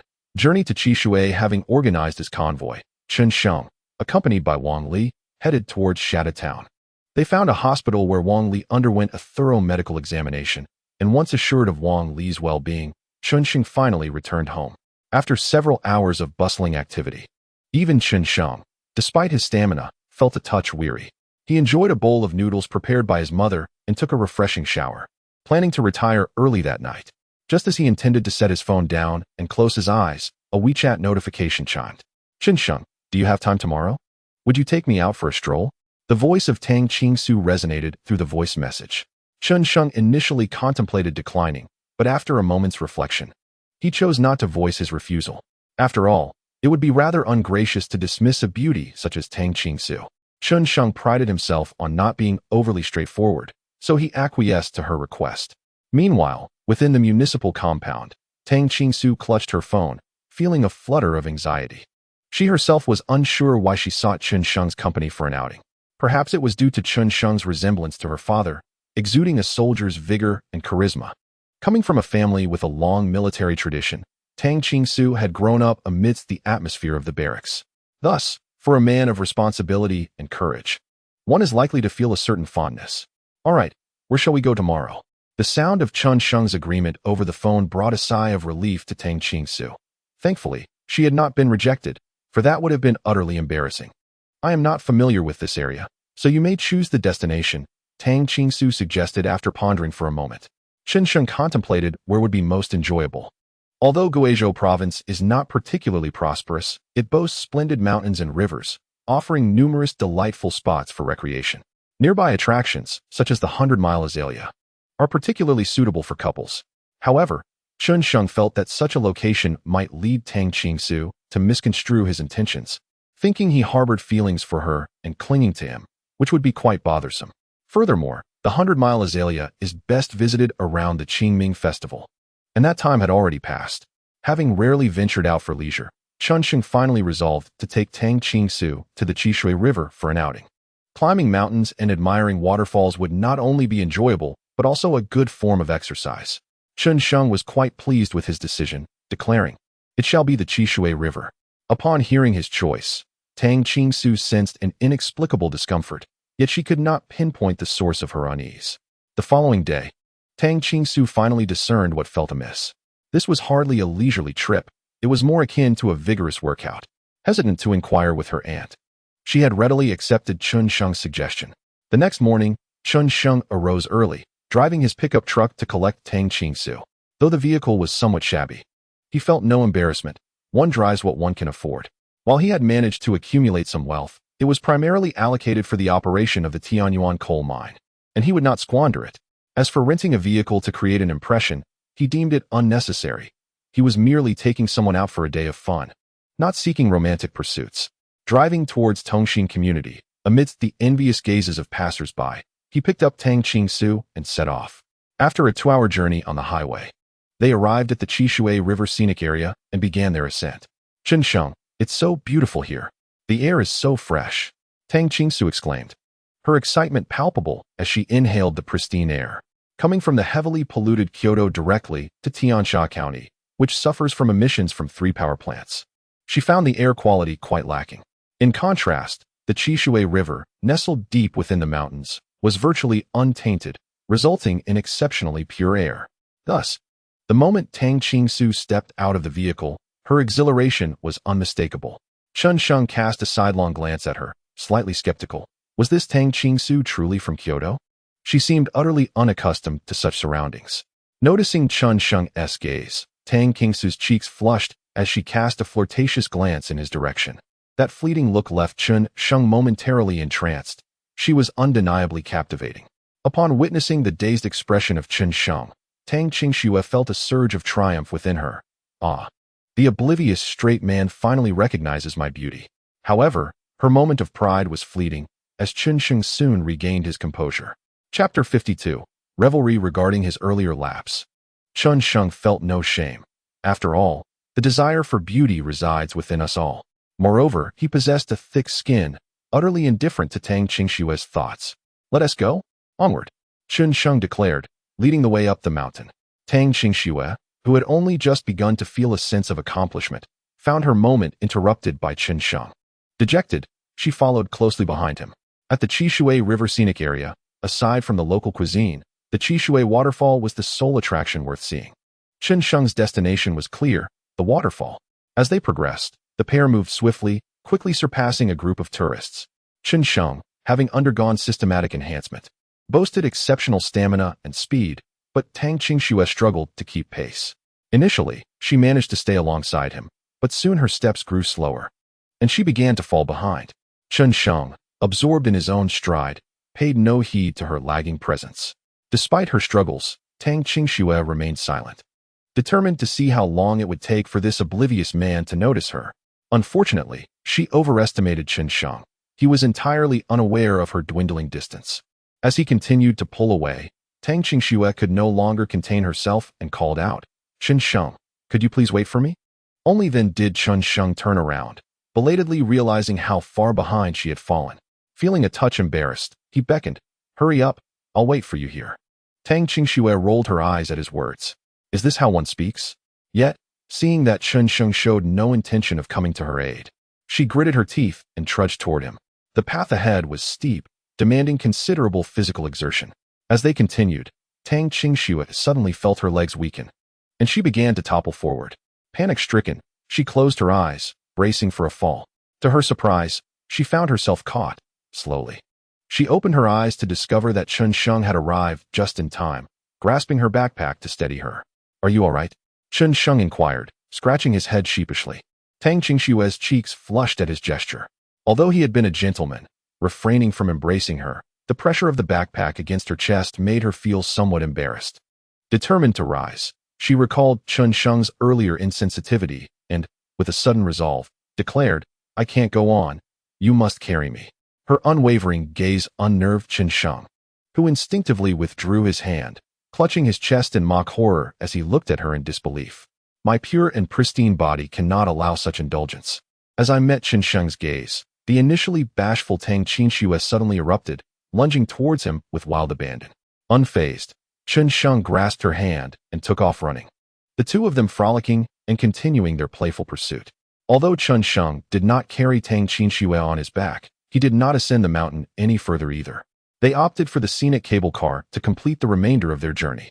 After a delightful tour, they savored the local delicacy of Qishui River, Tuntong bamboo shoots, by mid-afternoon. With no intention of continuing their escapade, they decided to return home. Initially, Chen Sheng planned to escort Tang Qingxue directly to her residence, but she insisted on accompanying him to Shatu town, claiming the lamb noodles there were a must-try. However, upon arriving in Shatu town, Tang Qingxue revealed her true intentions of wanting to visit Chen Sheng's home. Ultimately, Chen Sheng, unable to refuse her and not wishing to leave a girl alone in Shatu town, relented and took her home. "Mom, I'm back," Chen Sheng announced loudly as he pushed open the door. "Brother, did you bring me any treats?" Chen Xianxian rushed out, as Wang Shulian was absent. Hearing her words, Chen Sheng's heart sank. He had forgotten to bring gifts for her, and he anticipated a barrage of complaints. Earlier that morning, Chen Xianxian had insisted on accompanying him, but he had promised to bring her something delicious upon his return. Yet, in the company of Tang Qingxue, he had completely overlooked it. Lost in thought, he felt Chen Xianxian leap onto him, searching high and low for the promised goodies. Just as he was about to explain, he noticed that she had frozen in place, staring at Tang Qinxue with wide eyes. Chen Sheng intended to introduce Tang Qinxue to her, but Chen Qianqian hurriedly dashed upstairs, calling out, "Mom, my brother has brought back a fairy. Come and see." Chen Sheng felt a wave of embarrassment wash over him as he turned to Tang Qinxue, who was stifling her laughter behind her hand. "Please, take a seat. I'll fetch you some water," he said, feeling too bashful to remain. He turned to get water for Tang Qinxue. When he returned to the living room, he found Wang Xiuyan holding Tang Qinxue's hand, engaging her with enthusiasm. Chen Qianqian sat beside Tang Qinxue, adopting a demure demeanor. "Mom, what are you doing? She is just a friend, not my girlfriend. Please don't frighten her," Chen Sheng said, setting down the water, irritation creeping into his tone. In the next moment, he was met with the collective eye rolls of Wang Xiuyan, Tang Qinxue, and Chen Qianqian. "I know she is not your girlfriend. With your standards, to find such a beautiful girl, you must be dreaming," Wang Xiuyan retorted without a hint of restraint. In that instant, Chen Sheng felt a pang in his heart. Turning to glance at the mirror, Chen Sheng brushed his hair back, feeling quite handsome. Yet, why did he appear so unremarkable in his mother's eyes? Noticing that the three people had ceased to pay him any attention, he reluctantly turned and stepped into the kitchen to commence dinner preparations. His physical enhancement had significantly heightened his sense of taste and smell, as well as his bodily control, leading to a remarkable improvement in his culinary skills. During this period, Chen Sheng had dedicated much time to cooking, and his culinary artistry had flourished. Even Wang Xiuyan and Chen Qianqian praised his dishes with enthusiasm. Before long, a feast, vibrant in color and aroma, was freshly prepared. "Dinner is ready," Chen Sheng called out to the trio still engaged in conversation in the living room. Coming, coming," Chen Qianqian exclaimed, unable to contain her excitement upon hearing his words. Ever since tasting Chen Sheng's cooking, she had been unable to forget it. However, due to his daily labor at the mine and the scarcity of time for cooking, she could only reminisce about the meals and not partake in them. Today, at last, the opportunity to indulge had arrived, and she felt as if her mouth was watering in anticipation. Smack! Chen Sheng's chopsticks lightly tapped the back of Chen Qianqian's hand as she attempted to snatch some food. Ignoring her pleading gaze, he firmly instructed, "Go wash your hands." Faced with Chen Sheng's resolute demeanor, she reluctantly abandoned her desire for a taste and obediently went to wash her hands. Though Chen Sheng's dishes appeared undeniably delectable, Tang Qinxue remained skeptical. While there were many boys who could cook, few possessed the ability to create truly delicious meals. As the saying goes, to win a man's heart, one must first win his stomach. In contemporary society, the same holds true for capturing a woman's heart. Winning her stomach is an effective strategy. In this era, food enthusiasts abound, and culinary skills are a highly valued asset. Tang Qinxue cautiously picked up a morsel and brought it to her lips. That single bite was akin to a small breach in a dam, shattering her defenses. She had tasted many fine dishes before, yet Chen Sheng's food offered her a unique sensation. The quality of the ingredients was not extraordinary, but there was an unmistakable, irresistible flavor within the dishes that captivated her. Observing the reactions of Tang Qinxue and the others, a hint of pride appeared on Chen Sheng's face. Chapter 54, Culinary Strategy. The seasoning he had meticulously experimented with over the past few weeks was the culmination of his efforts. Utilizing his heightened sense of taste, he had made subtle adjustments, ultimately arriving at this secret formula. Even if he were to face bankruptcy now, he believed he could still earn a fortune with this seasoning. Feeling quite accomplished, Chen Sheng couldn't help but strike a pose of confidence. Under his culinary guidance, Tang Qinxue and her companions shed their reservations, eagerly devouring the food. In the time it took for Chen Sheng to bask in his triumph, half of the 5 dishes had already vanished. Realizing this, he set aside his joy and hurriedly joined the dining fray. If he delayed any longer, there would be nothing left for him to savor. Several minutes later, the 4 of them were seated on the sofa, sipping tea and engaging in light-hearted conversation. Naturally, Chen Sheng was not part of the dialogue. It was Wang Xiuyan and Chen Qianqian who drew Tang Qinxue into their chat. Chen Sheng could only watch television alone, occasionally casting glances at them. Although Wang Xiuyan teased Chen Sheng, she could not help but praise him in front of Tang Qinxue, to the point where Chen Sheng himself began to question if he truly was as commendable as she claimed. Having finally brought a girl home, Chen Sheng felt a sense of accomplishment, and while Wang Xiuyan appreciated Tang Qinxue's exquisite demeanor, she still couldn't resist promoting her son. Meanwhile, Chen Qianqian was already smitten. She would wholeheartedly welcome Tang Qingxue as a sister-in-law. Having such a beautiful sister-in-law would certainly elevate her status when they went out together. In the realm of women, regardless of age, the topics of conversation are boundless. As the three engaged in their animated chat, time slipped away unnoticed. Just as Chun Sheng felt the heaviness of sleep encroach upon him, Wang Xiulian's voice broke through the air. Checking his phone, he realized it was already past 9. It was time for Tang Qingxue to head home. Chen Qianqian wished for Tang Qingxue to stay the night, but Chun Sheng felt it inappropriate. After all, he was still a young man of virtue. Allowing a woman to stay overnight in his home could tarnish his reputation. Seeing that Tang Qingxue was nearly swayed by Chun Qianqian's pleas to remain, Chun Sheng hurriedly rushed out, grasping Tang Qingxue's hand and dashing to the pickup truck. With the engine roaring to life, they sped away like the legendary drivers of Aokigahara. By the time Chun Qianqian burst out of the house, all she could see were the taillights of Chun Sheng's vehicle. Inside the truck, Tang Qingxue kept her head down, reminiscing about the moment when Chun Sheng had held her hand. As for Chun Sheng, he felt little impact from the encounter, even failing to recognize that he had been holding Tang Qingxue's hand. Assuming her silence indicated fatigue, he opted not to speak further and accelerated down the road.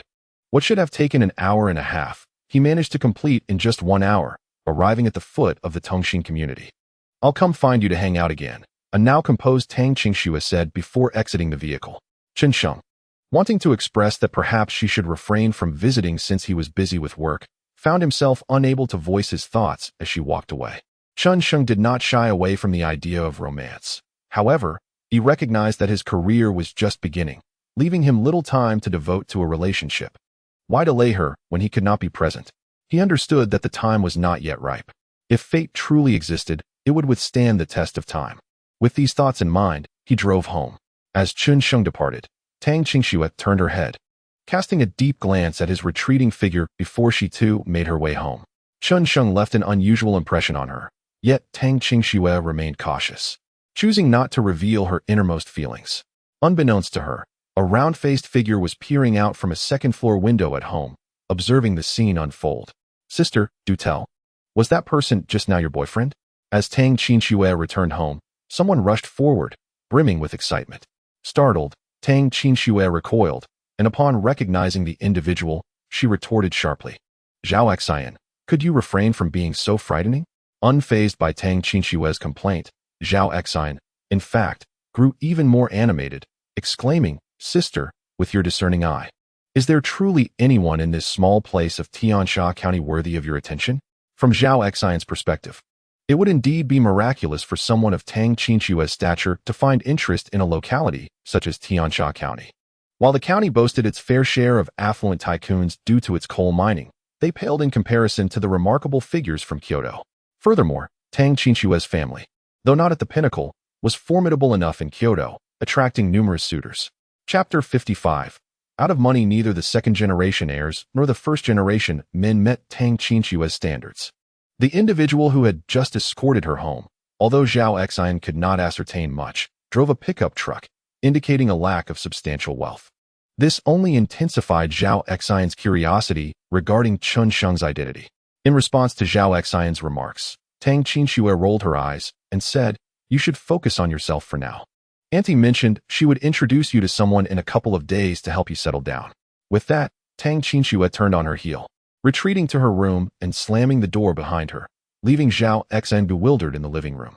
Once in her room, Tang Qingxue took out her phone and messaged Chen Sheng. However, the absence of a reply deepened her frustration.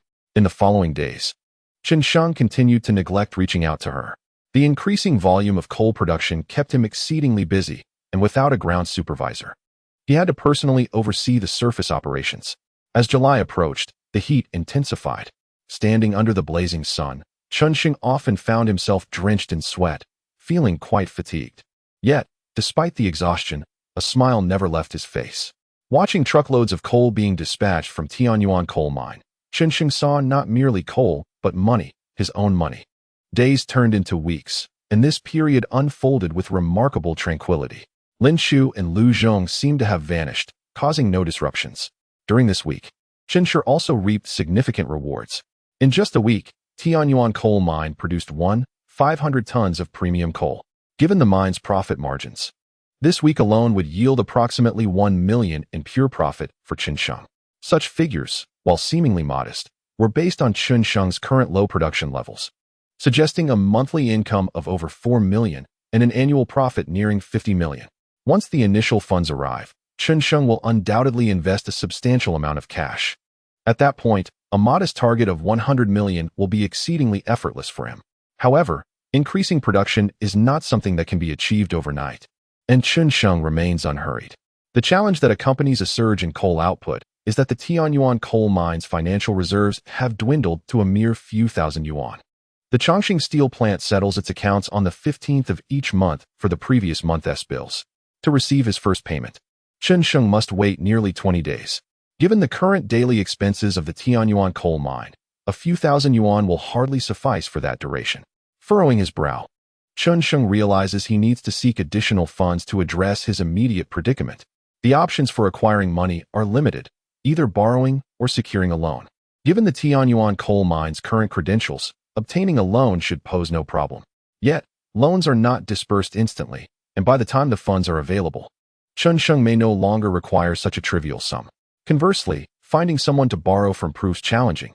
It's not that there are no willing lenders, but rather that Qinsheng is reluctant to trouble anyone. Borrowing money entails incurring a debt of gratitude. He would prefer to pay a higher interest rate than to owe a personal favor. Despite the elevated interest, given Qinsheng's earning potential, it would be inconsequential. After contemplating various options without success, Qinsheng decides to head home for a meal. Upon arriving, he is greeted unexpectedly by Tang Qingxue. It is unclear when she had come to his home. "What brings you here?" Qinsheng inquires, puzzled. Before she can respond, Chen Qianqian interjects, "I invited Sister Qingxue over. The weather is so lovely, we're going hiking." Tang Qingxue nods in affirmation of her purpose. It turns out that Chen Qianqian had added Tang Qingxue on WeChat without Qinsheng's knowledge and had taken the liberty of inviting her. Qinsheng finds this explanation somewhat incredulous as he scrutinizes Tang Qingxue, questioning her stamina for such an endeavor. Chapter 56. Roof Collapse Under Qinsheng's Gaze. Tang Qingxue recalls their previous excursion to Qishui, causing her cheeks to flush. "What are you looking at? Do you doubt me?" she playfully retorts, though she herself harbors some uncertainty. Just as Qinsheng is about to voice his skepticism, Chen Qianqian takes Tang Qingxue's hand and leads her to lunch. After their meal, Qinsheng opts not to return to the mine, but rather accompanies Chen Qianqian and Tang Qingxue on their hiking adventure. The mountains in Guizhou province, regardless of their location, boast breathtaking scenery. Even the nameless hills behind Shurban village are strikingly beautiful. Qinsheng did not take the lead this time. Instead, he quietly followed behind the two girls, wandering aimlessly. Chen Qianqian and Tang Qingxue occasionally picked a small flower or chased after butterflies, their laughter echoing in the air. As the trio ascended higher, they reached the mountain's summit, where they gazed down upon the entire Shurban village. This village was quite small, and from the peak, one could see tiny figures moving below like little ants. Tang Qingxue and Chen Qianqian took out their phones to capture selfies, while Qinsheng, idly chewing on a blade of grass, reclined comfortably on the ground. Just as he began to drift into a drowsy slumber, he suddenly heard Tang Qingxue's voice. Tinged with tears, "Qinsheng, could you take me to the Xinzhong coal mine in Shatatown? My aunt is trapped in the tunnels." Upon hearing this, Qinsheng was jolted awake, all traces of sleep vanishing. "Let us go?" Without uttering another word, he grasped Tang Qingxue's hand and dashed down the mountain. The ascent had taken over an hour, but the descent lasted merely a few minutes. They rushed home, where Qinsheng hopped into his pickup truck, exchanged a brief greeting with Wang Shilian, and sped towards the Xinzhong coal mine with Tang Qingxue. The ride was bumpy, and Qinsheng typically wouldn't drive this fast. But now, he paid no mind to the jolting. He only wished to reach the mine as swiftly as possible. Fortunately, the Xinzhong coal mine was just over 30 kilometers from Tianyuan. In less than half an hour, they arrived at the mine's entrance. The scene at Xinzhong coal mine was chaotic, with people milling about like headless flies, unsure of what to do. It was not only the miners who were trapped underground. The county magistrate of Tiansha, along with various officials and even the owner of the mine, were also stuck below. After inquiring further, Qinsheng learned the cause of the roof collapse. According to current technical standards, the roof should be secured using anchor rods and mesh, followed by shotcrete for stabilization. However, The mine's manager, in an effort to cut costs, had opted for outdated methods of reinforcement. This decision saved money but significantly compromised safety. The collapse had occurred just as they were working underground. If it were only the mine owner trapped, Chen Mu might have found it amusing, believing that evildoers receive their just deserts. Yet now, with Tang Qingshua's and also trapped below, he was filled with anxiety. The roof collapse posed great danger. Merely excavating a passageway was not sufficient. Many factors were involved, and the narrowness of the mine rendered it nearly impossible to quickly dig a passage without heavy machinery or explosives. Pushing through the crowd, Chen Sheng led Tang Qingxue to the entrance of the mine. Outside the collapsed mine, a group of technicians clad in orange safety gear gazed at the cave with worried expressions. They were not lacking in machinery. On the contrary, there was an abundance of equipment available for excavation. However, at present, no one dares to commence excavation, for there exists an uncertainty regarding the potential for a secondary collapse. Moreover, communication with the personnel underground has become impossible, leaving them oblivious to the current conditions below. Those descending into the mine are only permitted to carry specially designed explosion-proof mobile phones, and each of these devices is exorbitantly priced and prone to malfunction, resulting in few mines being equipped with them. Consequently, communication typically relies on these explosion-proof telephones. Yet now, with the roof having collapsed and the communication cables severed, all means of contact have abruptly vanished. Chapter 57. Rescue Plan. The inability to establish contact renders it impossible to ascertain the situation underground, a predicament that is most vexing. Thus, even if there were the capability to initiate excavation, trepidation prevails. They must await the arrival of experts who can ascertain a viable plan before any action can be undertaken. In addition to the various leaders and specialists, Chen Sheng observed Zhao Xian, who was in a state of utter confusion, his legs trembling. Although Chen Sheng was unfamiliar with Zhao Xian, upon seeing Tang Qingxue, he rushed over, exclaiming, "Sister, please think of a way to save my mother." Zhao Xian had completely lost his ability to reason and instinctively sought assistance from someone familiar.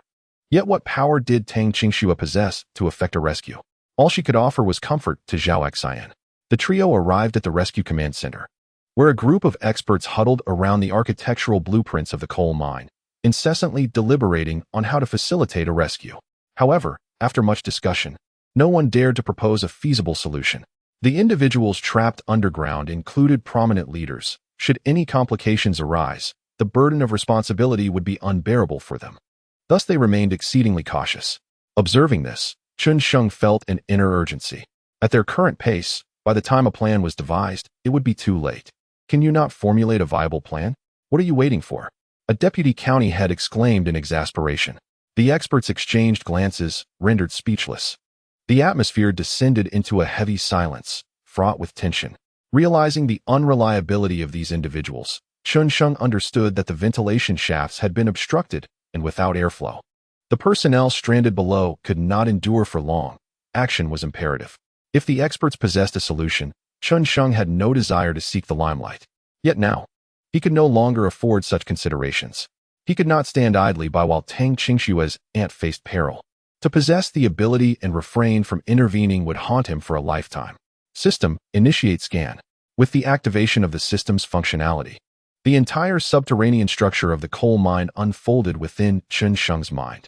Tunnels, structures, areas of collapse. He comprehended it all with clarity.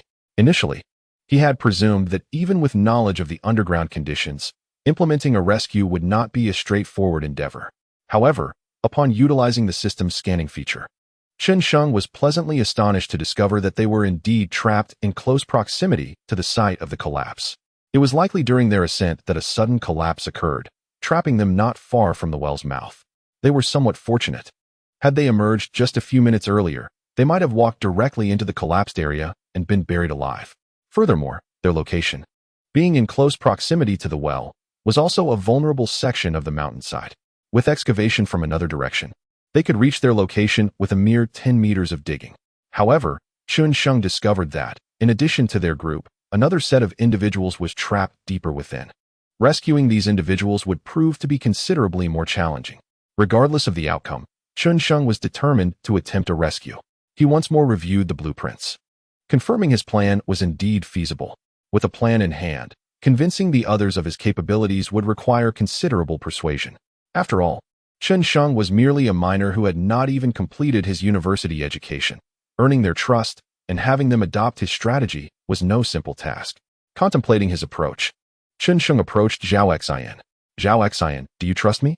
He inquired, gazing into Zhao Xian's eyes. Zhao Xian, somewhat bewildered, recalled his previous encounter with Chen Sheng, which had fostered a slight acquaintance. Yet, he was uncertain of the meaning behind Chen Sheng's current words.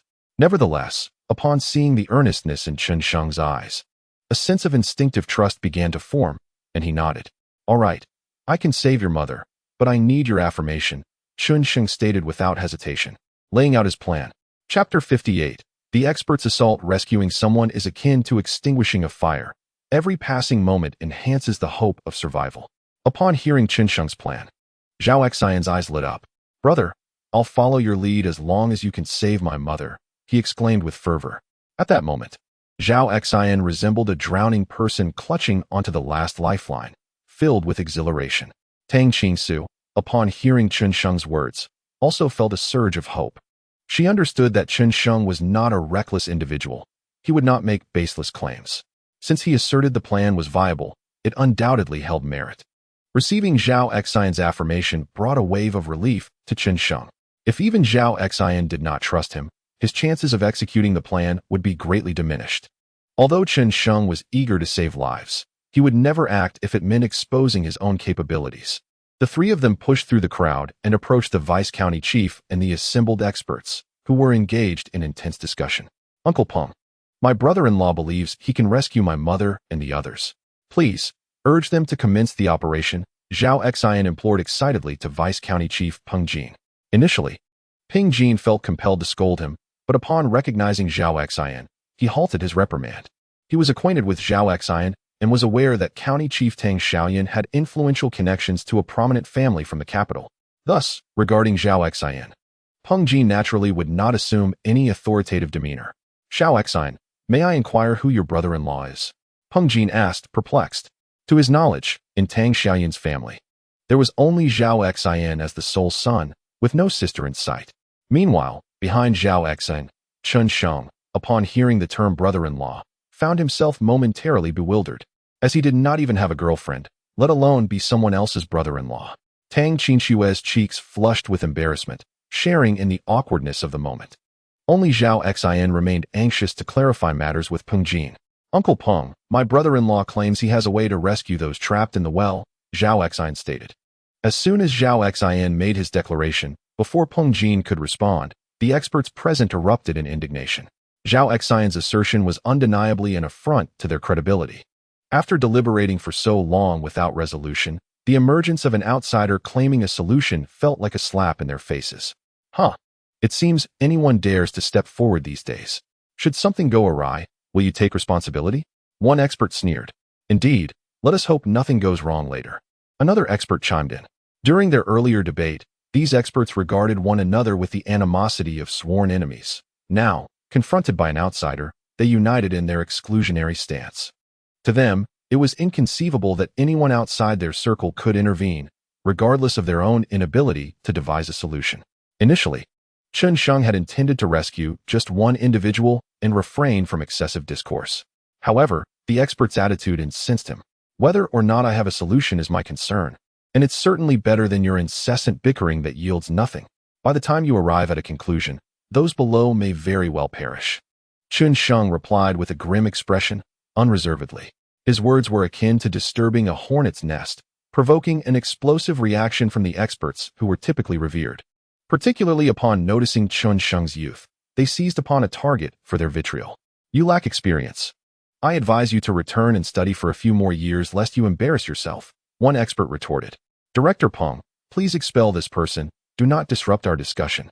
Another expert urged. As their insults reached his ears, Chen Sheng's expression gradually hardened. His presence here was solely for Tang Qinshue's aunt. Had it not been for her, he would have departed long ago.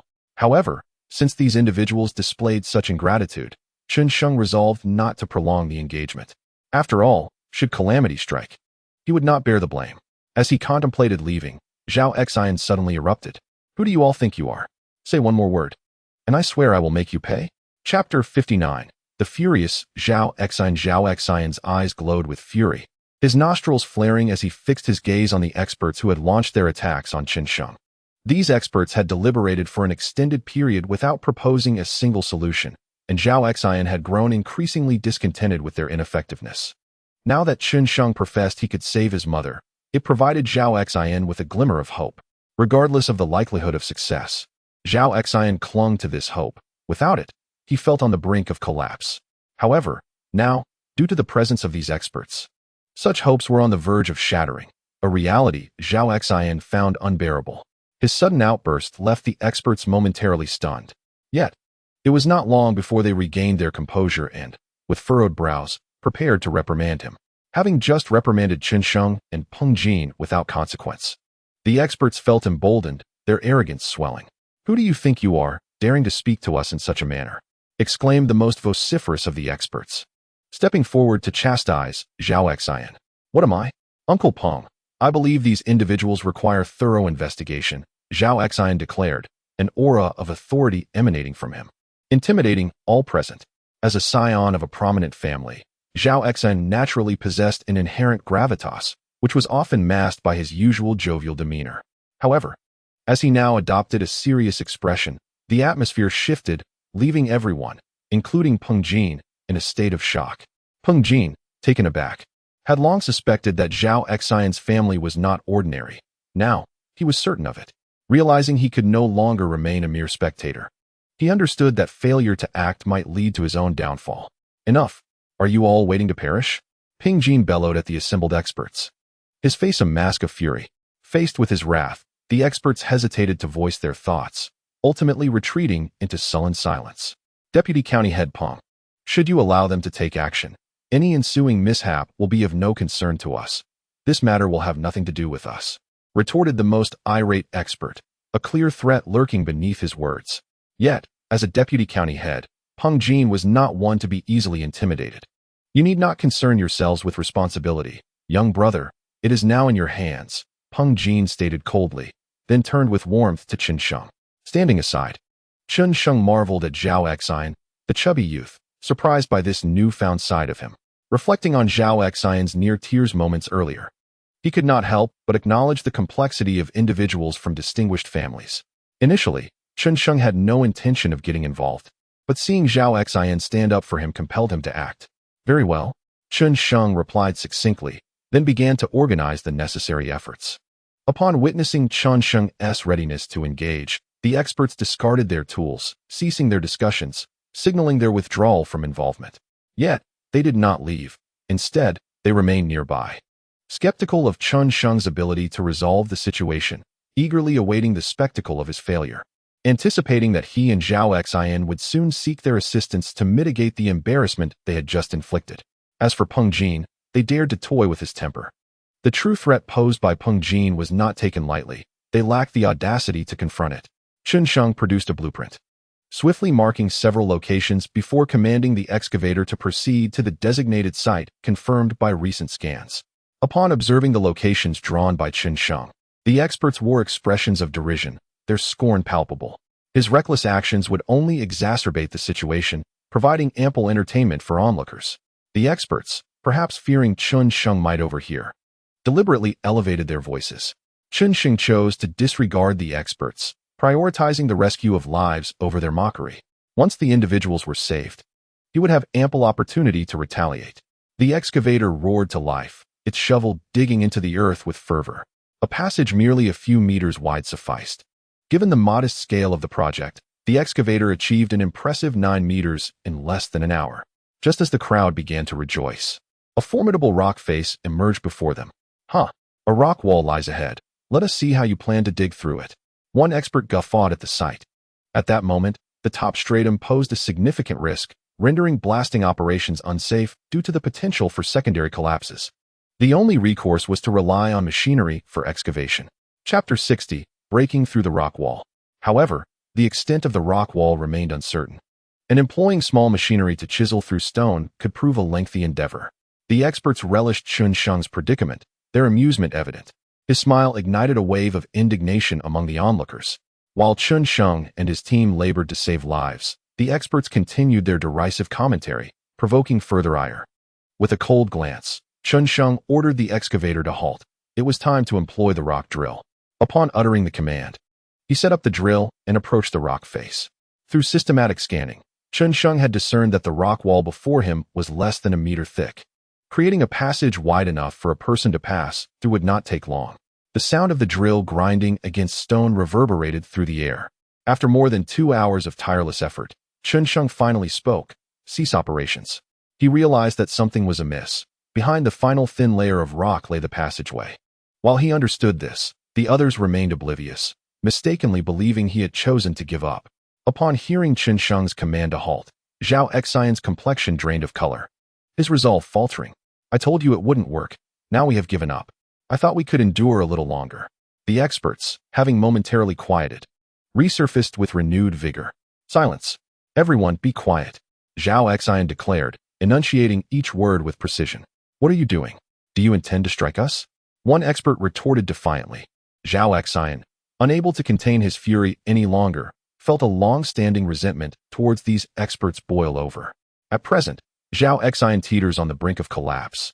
Yet these experts dare to provoke him, igniting a blaze of fury within. Just as he is about to unleash his wrath, Chen Sheng calls out to him, Zhao Xian, come help me. Upon hearing Chen Sheng's words, Zhao Xian halts, casting a puzzled glance in his direction. Had they not all given up? What assistance could he possibly render? Nevertheless, he approaches Chen Sheng. Go fetch a sledgehammer, Chen Sheng instructs Zhao Xian. At that moment, Zhao Xian discerns a subtle shift in tone. This was not resignation. It seemed they were on the cusp of success. I shall retrieve it at once. Without pausing to inquire further, Zhao Xian dashes out. Within a minute, he returns, brandishing a 20-pound sledgehammer before Chen Sheng. Brother Sheng, are we close to succeeding? Zhao Xian queries, his expression fraught with anxiety. Indeed, Chen Sheng affirms with a nod, then resumes his focus, wielding the sledgehammer as he approaches the mountain wall. Zhao Xian suppresses his inner excitement, closely trailing Chen Sheng. Arriving at the mountain wall, Chen Sheng presses his ear against it. After a brief moment of stillness, he gently strikes the surface with the sledgehammer. Thud, thud, thud. The heavy hammer appears weightless in Chen Sheng's grasp as it connects with the wall. The resounding echoes reverberate within their hearts. Thud, thud, thud. Their pulses quicken in response. At this juncture, anyone with sense perceives Chen Sheng's intentions. Eager anticipation envelopes the crowd, and silence falls over the gathering. Moments later, the sound of the hammer striking the wall resonates again. Chen Sheng has ceased his strikes. Where could this sound originate if not from the other side of the mountain wall? Though faint, the sound's existence signals that the other side is tantalizingly close. Have we struck through? We have. After a moment of silence, jubilant cheers erupt. They have succeeded. Finally, they have succeeded. Exclamations of astonishment fill the air.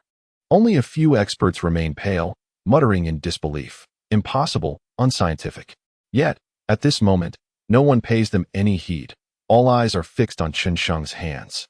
Although Chen Sheng is already aware that only a thin layer of the mountain wall separates them, he feigns surprise, for it would be unseemly to reveal too much.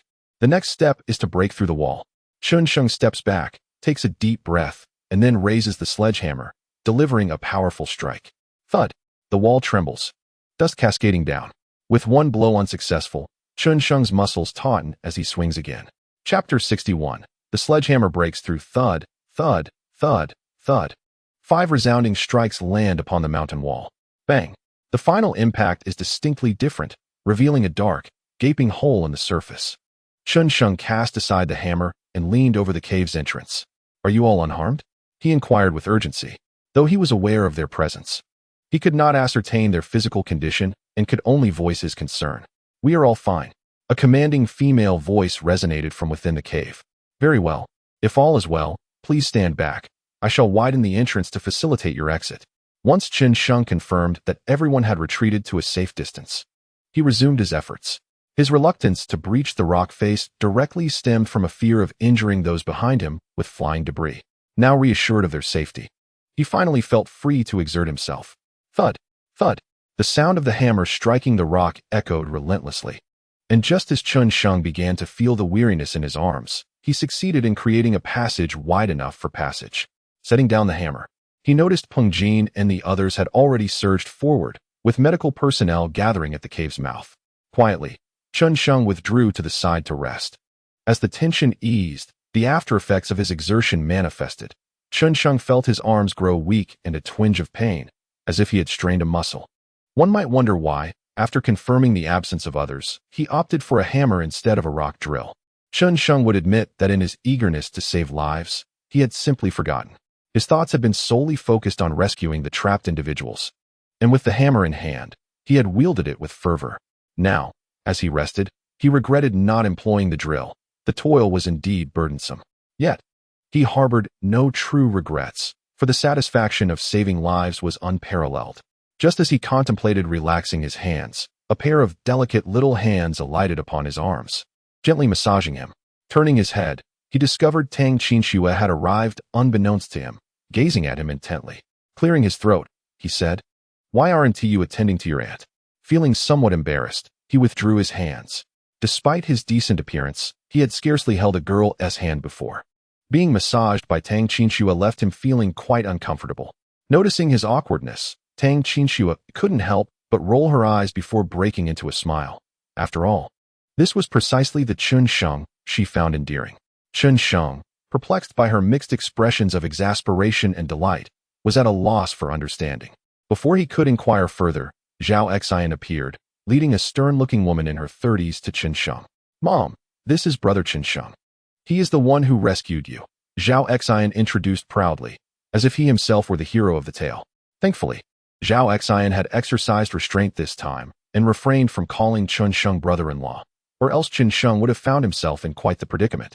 "Hello, I am Tang Xiaoyan.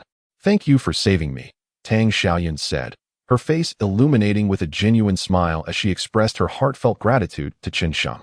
He was taken aback, recognizing her as the authoritative voice he had heard when he first breached the cave's entrance. "No need for thanks, it was my duty," he replied modestly. Chen Sheng, feeling somewhat embarrassed, rubbed the back of his head and spoke. In the presence of Tang Xiaoyan, Chen Sheng felt a peculiar discomfort, akin to meeting one's in-laws. Observing Chen Sheng's demeanor, Tang Qinxue could not help but stifle a laugh. Tang Xiaoyan cast a peculiar glance at Chen Sheng and Tang Qinxue, her mind swirling with thoughts. As the county magistrate, Tang Xiaoyan knew she had to maintain her composure in this situation. After exchanging a few casual words with Chen Sheng, she invited him to her home for a visit before departing, leaving Zhao Xian and Tang Qinxue to keep him company. "Brother-in-law, you are truly remarkable," Zhao Xian exclaimed, his admiration for Chen Sheng shining through his eyes. To him, the ability to rescue someone with such precision in a critical moment was nothing short of extraordinary, far exceeding that of any expert. It was then that both Zhao Xian and Chen Sheng recalled the scornful experts from earlier. Looking around, they noticed that those experts had mysteriously vanished, leaving no trace behind. Chapter 62. Successful rescue. The onlookers harbored no fondness for those experts, only anger. Chen Sheng was not one to easily forgive. He would not let the experts escape his memory so readily. While contemplating how to address the matter, Zhao Xian spoke up. "Brother-in-law, those experts won't get away, not unless they are without fault. Otherwise, I will uncover their secrets," Zhao Xian declared with a fierce expression. In that moment, he displayed the confidence characteristic of a wealthy heir. Of course, Zhao Xian had his principles. He would not target anyone unless they had committed an error.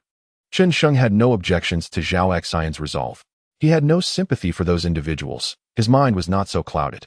Yet, he felt compelled to express his discomfort regarding the title brother-in-law. Just as he intended to take his leave, the mayor of Shada Town and Tang Xiaoyan approached him once more. The mayor, Qi Xiangming, was exceedingly cordial towards Chen Sheng. "Young man, you truly are a remarkable figure. We owe you a great deal," Qi Xiangming exclaimed, shaking Chen Sheng's hand with palpable excitement. His enthusiasm was understandable. Upon learning that County Magistrate Tang Xiaoyan had been trapped in a well, he was nearly overwhelmed with fear. Had anything happened to her, his political career would have been irrevocably jeopardized, potentially leading to accountability for him. Qi Xiangming had abandoned his inspection duties and hurried back from the nearby Dafeng County. Upon his arrival, he was greeted with the news that Tang Xiaoyan had been rescued.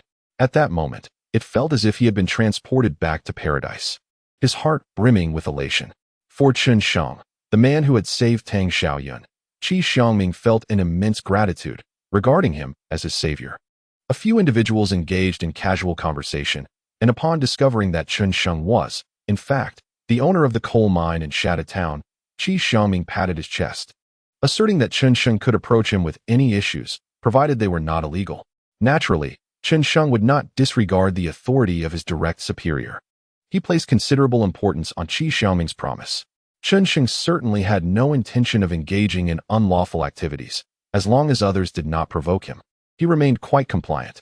After some idle chatter, Tang Xiaoyan finally revealed her purpose. The fact that Chen Sheng could review the blueprints to determine a rescue plan indicated his substantial expertise in this area. With the experts having fled, the trapped individuals underground could only rely on Chen Sheng. As for the experts, not only would Zhao Xian not spare them, but Tang Xiaoyan and others would also seek retribution. The fate of these experts was already sealed, and it would not be a favorable one. Chen Sheng was aware that there were still others trapped underground. However, since no one else mentioned it, he did not feel compelled to bring it up himself. Being slightly more capable than the average person is commendable, but being excessively so could lead to unwelcome attention. Chen Sheng scrutinized the blueprints, furrowing his brow. Ultimately, he marked 3 locations on the plans. One was the secure room housing the underground transformer. Electricity in mines is always of paramount importance. Even as the new owner of the coal mine, the transformer room would not be substandard. Moreover, this was merely a roof collapse, nothing overly terrifying. Times had changed. Previously, a single underground flood could claim numerous lives, let alone a gas explosion. In former coal mines, countless souls perished in a single tunnel. Chapter 63, The Family Feast Invitation. Modern coal mines are significantly safer than their predecessors. Through Chen Sheng's system scan, he determined that the remaining 20 or so miners were all congregated in that location. The reason for marking an additional site was merely to avoid appearing overly exceptional. With 2 options available, even if the first led to success, others would only perceive Chen Sheng as having made an astute guess. Following a thorough analysis, Qi Xiangming and Tang Xiaoyan were convinced by Chen Sheng's insights and began organizing a rescue operation. Chen Sheng did not linger further. He intended to depart. He needed to return home to contemplate how to procure funds. Without money, the mine would cease operations, a scenario Chen Sheng wished to avoid. He drove back to the mine, spending 3 uneventful days there. During this time, Chen Sheng contemplated how to navigate the current predicament. Yet he had yet to devise a solution. The only course of action now was to proceed one step at a time. Currently, there remained about 50 to 60,000 in the coal mine's account, all resting in Chen Sheng's bank card. Given the current rate of expenditure, this sum could last approximately a week. A week from now, the Tianyuan coal mine will face the dire consequence of insufficient funds leading to a shutdown. Of course, while a shutdown would have its repercussions, it would not pose significant issues once the first batch of funds from the Chongqing steel plant arrives. Early in the morning, Chen Sheng's phone rang. Brother Sheng, my mother invites you to dinner at our home today, came Zhao Xian's excited voice as soon as the call connected. Chen Sheng smacked his forehead, recalling that Tang Xiaoyan had invited him for a meal a few days prior. However, due to his recent worries about finances, he had forgotten. Thankfully, Zhao Xian's reminder spared him from a genuine oversight. I'll come over now, Chen Sheng replied, then set off for Tiansha County. Before long, Chen Sheng's pickup truck rolled into the Tongxing community, stopping beneath a building. Zhao Xian had been waiting at the door, warmly ushering Chen Sheng inside. Upon entering, he was greeted by an elegant man, Tang Xiaoyan in casual attire, and the striking Tang Qinxue. Without her formal attire, Tang Xiaoyan appeared less authoritative, radiating a more nurturing aura. Ah Sheng is here. This is my partner, Zhao Xiaojing, Tang Xiaoyan introduced. Today, there were no outsiders in the house. Just an intimate family gathering. Hello, I am Zhao Xiaojing. The refined man stood, extending his hand towards Chen Sheng. Curious about Zhao Xiaojing's profession, Chen Sheng sensed an unusual presence about him, an elegance intertwined with an air of authority. Hello, Uncle Zhao, I am Chen Sheng. Despite Zhao Xiaojing's imposing demeanor, Chen Sheng remained unfazed. Zhao Xiaojing regarded Chen Sheng with intrigue. After all, he was no ordinary individual to have married into the esteemed Tang family of the capital. Previously a university professor, Zhao Xiaojing transitioned into business, amassing a fortune worth billions in just over a decade. His company, the Skyworth Group, is among the top 10 enterprises in Guizhou province, specializing in coal mining equipment. With his background as an educator, Zhao Xiaojing had a keen insight into human character. Yet, Chen Sheng presented an enigmatic aura that eluded his understanding. Zhao Xiaojing held a favorable impression of Chen Sheng, especially since he had rescued his wife. As dinner preparations were still underway, the two engaged in conversation on the sofa. It wasn't until Zhao Xian called them to the table that Chen Sheng reluctantly set aside the topic. The dialogue primarily flowed from Zhao Xiaojing, with Chen Sheng absorbing his words. After an enriching exchange, Chen Sheng, mindful of his driving, refrained from drinking alcohol. After the meal, Chen Sheng initially intended to head home. However, Tang Qinxue insisted on a stroll, leaving him no choice but to accompany her. Uncle Zhao, Aunt Xiaoyan, will take our leave now. Chen Sheng bid farewell to the couple as they prepared to depart. Well, let's play at home next time, Zhao Xiaojing remarked, handing Chen Sheng a business card from his bag. The card was quite simple, reading, Chairman of Skyworth Group, Zhao Xiaojing. Upon receiving the card, Chen Sheng was taken aback.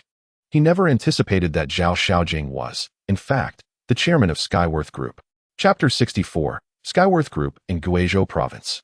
The name Skyworth Group is synonymous with the coal mining industry, renowned and recognized by all. The coal mining machinery produced by Skyworth Group is exported internationally, boasting significant prestige. Furthermore, the group has made remarkable contributions in real estate and other sectors. Undoubtedly, Skyworth Group serves as a prominent emblem of Guizhou Province. Curiously, Chen Sheng glanced at Zhao Xian. Despite his privileged background, Zhao Xian exhibited no airs of arrogance, suggesting he had received an excellent education.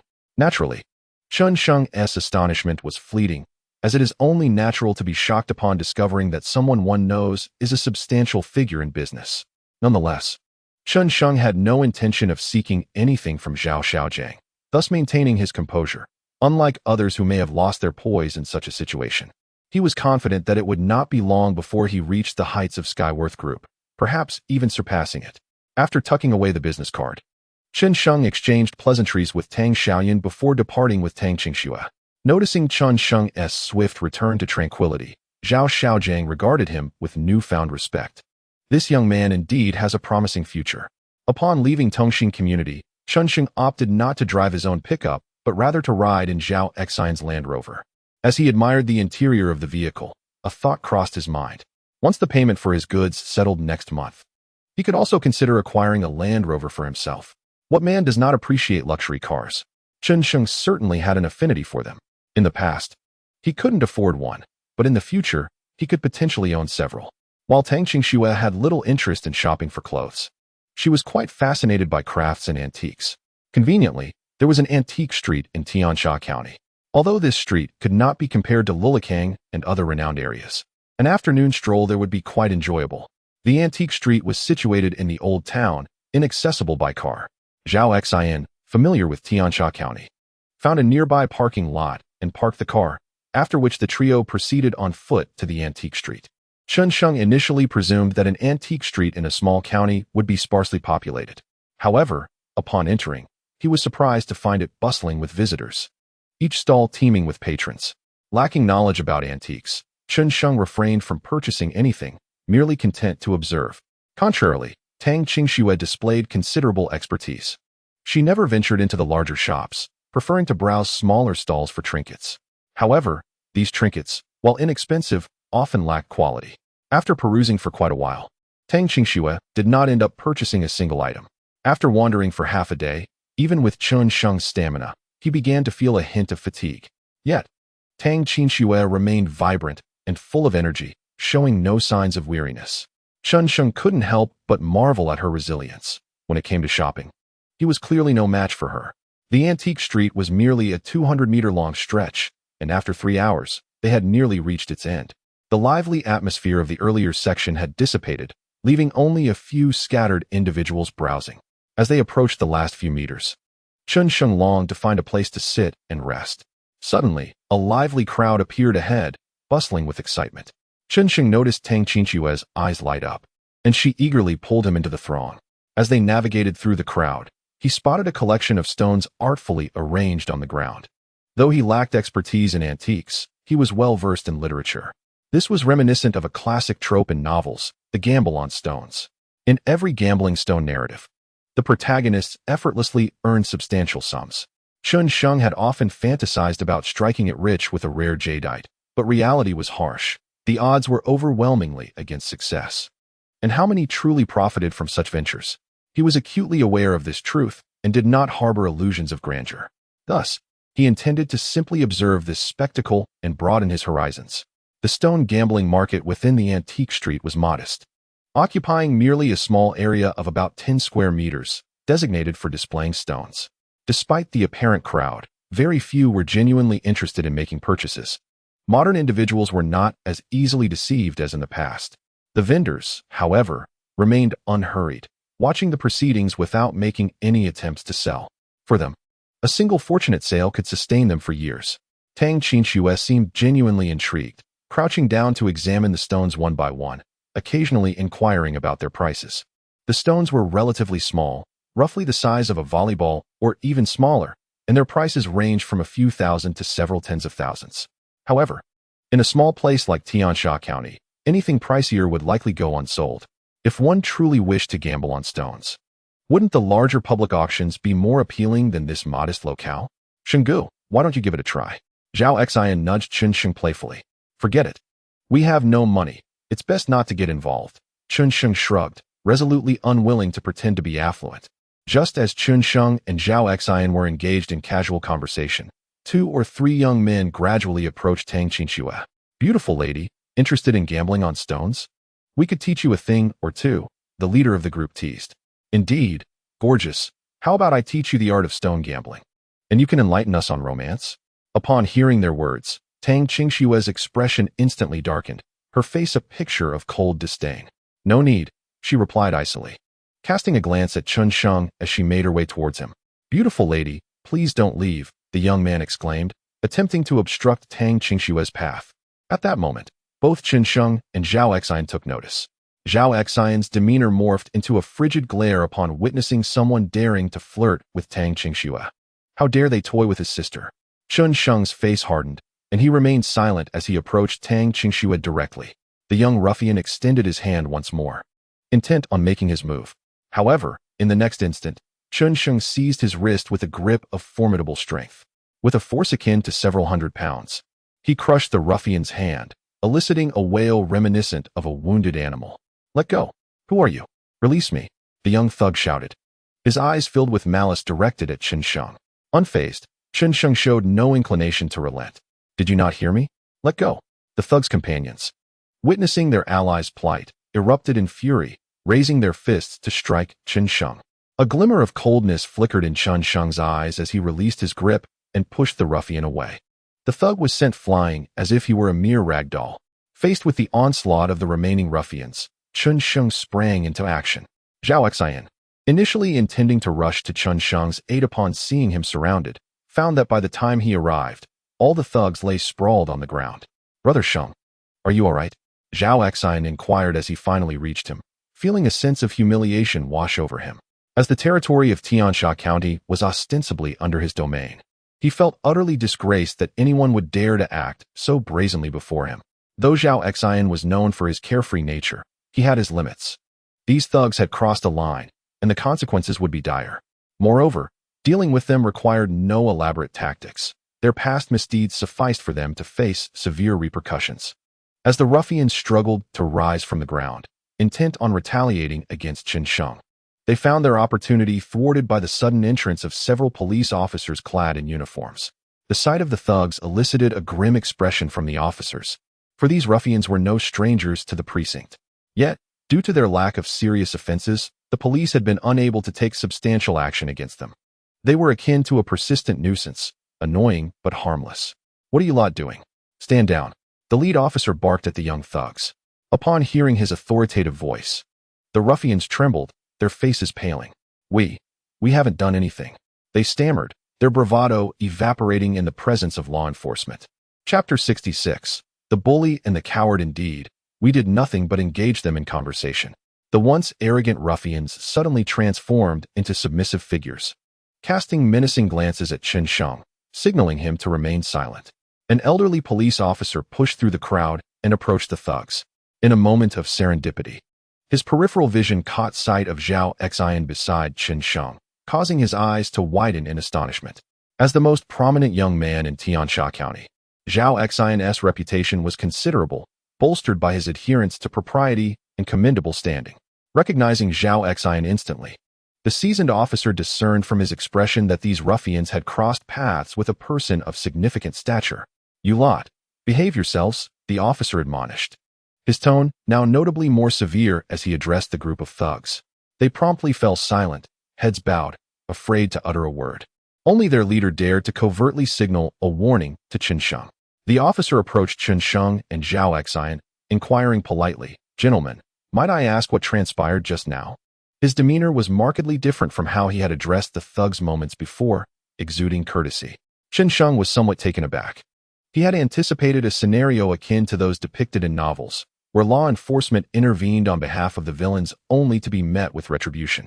However, the officer's demeanor left no room for criticism, challenging Chen Sheng's preconceived notions that literature often misrepresents reality. Among those present, only Zhao Xian surmised the reason behind the officer's cordiality.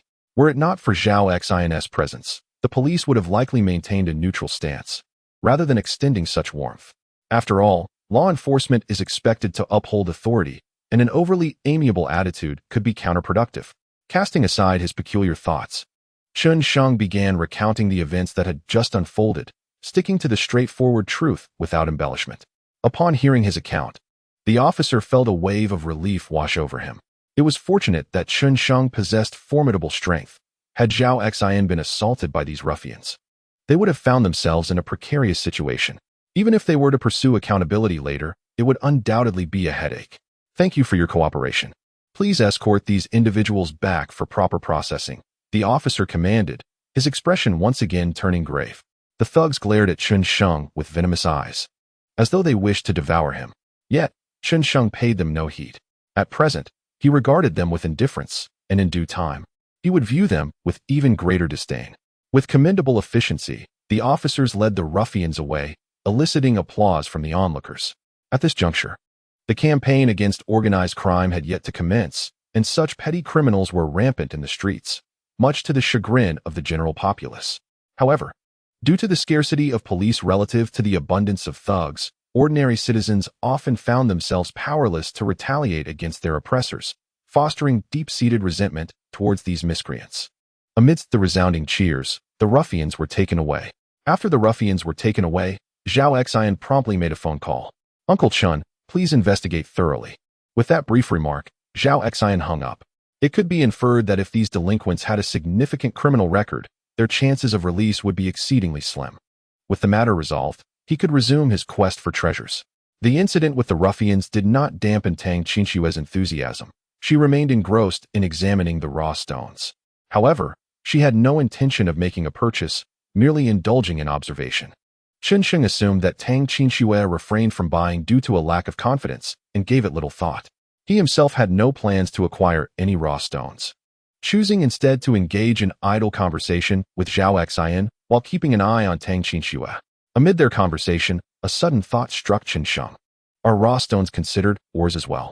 If so, can the system scan them? The system's scanning function was free of charge, yet its constant notifications could become quite bothersome, leading Chen Sheng to keep it disabled unless necessary. As this contemplation arose, he felt a spark of inspiration and activated the system panel. Upon initiating the scan, a flicker of elation crossed Chen Sheng's eyes. The scanning function proved to be indeed useful. In his line of sight, numerous tiny green dots appeared.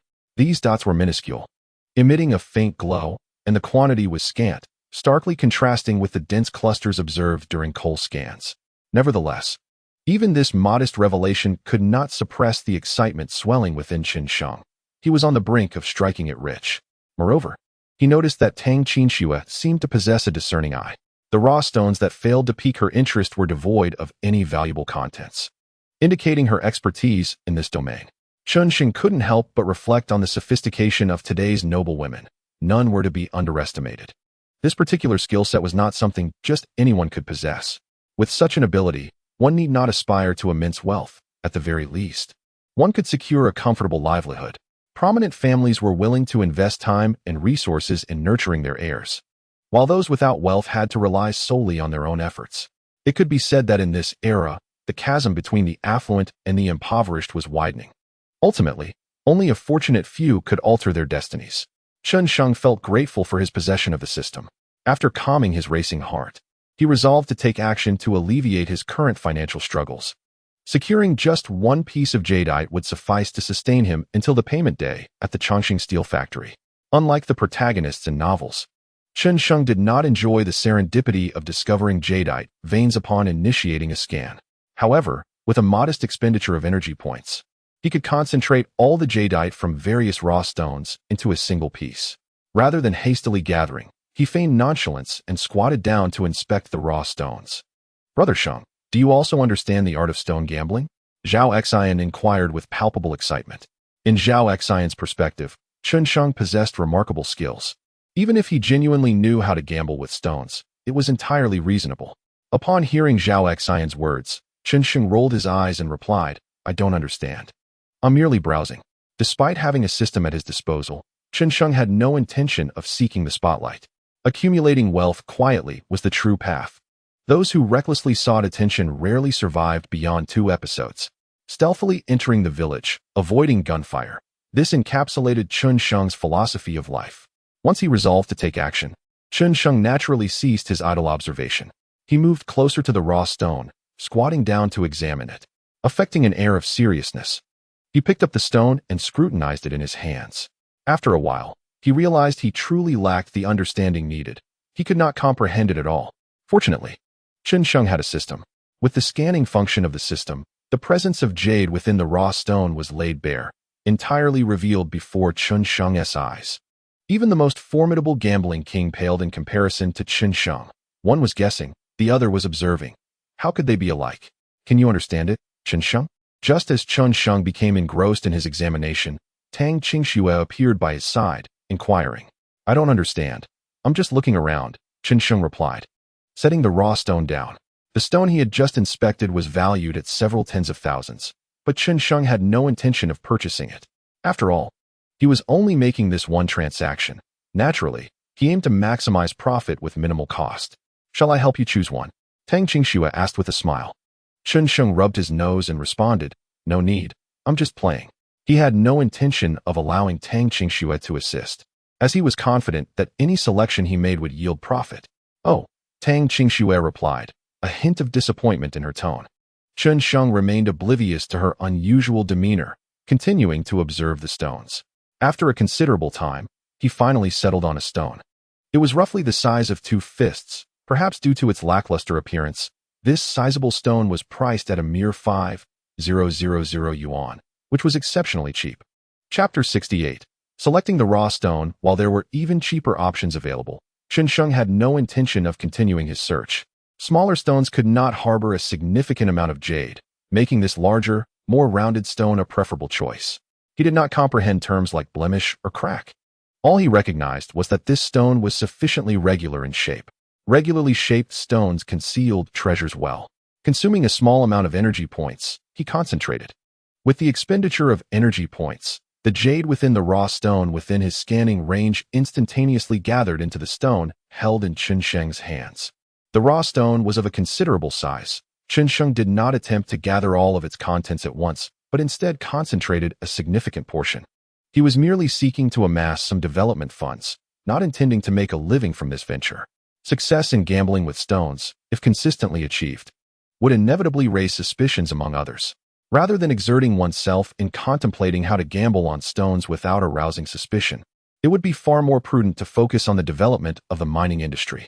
Earning 10,000 tons of coal in a single day, accumulating a profit of 10 million, is indeed alluring. With the might of the system, it is not merely a dream to achieve daily outputs of 30, 50, or even 100,000 tons. Thus, the financial gains from gambling on stones pale in comparison to what lies ahead for Chen Sheng. It is solely due to a lack of development funds that Chen Sheng feels compelled to engage in these side ventures. The system's accumulation occurs at an astonishing pace, nearly instantaneously. Through Chen Sheng's scanning, the originally dull stone transformed, radiating a vibrant green luminescence. This green is intoxicating and brings great joy. At this moment, Chen Sheng comprehended why so many are enamored with jade. Who could resist such a delightful treasure that brings peace to the mind and body?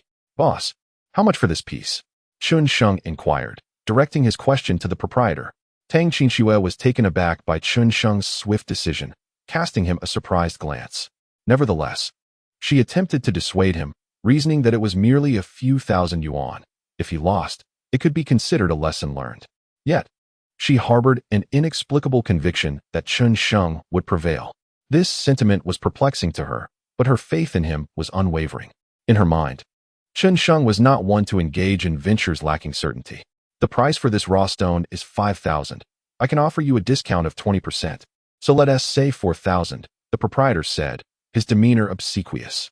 Had it been anyone else, the proprietor would have likely taken full advantage of a customer who had not made a purchase in quite some time. However, he dared not do so with Chen Sheng. Having witnessed the fate of those unruly characters earlier, Chen Sheng had no intention of taking advantage of that 1,000 yuan discount. Should a valuable stone emerge, it would be unwise to create complications. He promptly paid the 5,000 yuan and took possession of the stone. Boss, let us crack this stone, Chen Sheng declared, intending to unveil it on the spot. It was not a matter of seeking attention. Rather, the unearthing required specialized tools, and delaying could cause more trouble. Moreover, unearthing it now might facilitate finding a buyer more easily. Chen Sheng had no desire to keep it. He simply wished to convert it into cash, as he was in need of funds. Brother Sheng, let me do it. Before the proprietor could respond, Zhao Xian eagerly interjected. Without further thought, Chen Sheng handed the raw stone to Zhao Xian. Regardless of who performed the unearthing, it mattered not to Chen Sheng. The raw stone weighed only a few kilograms, and Zhao Xian carried it to the unearthing machine, securing it before promptly commencing the process. Chapter 69.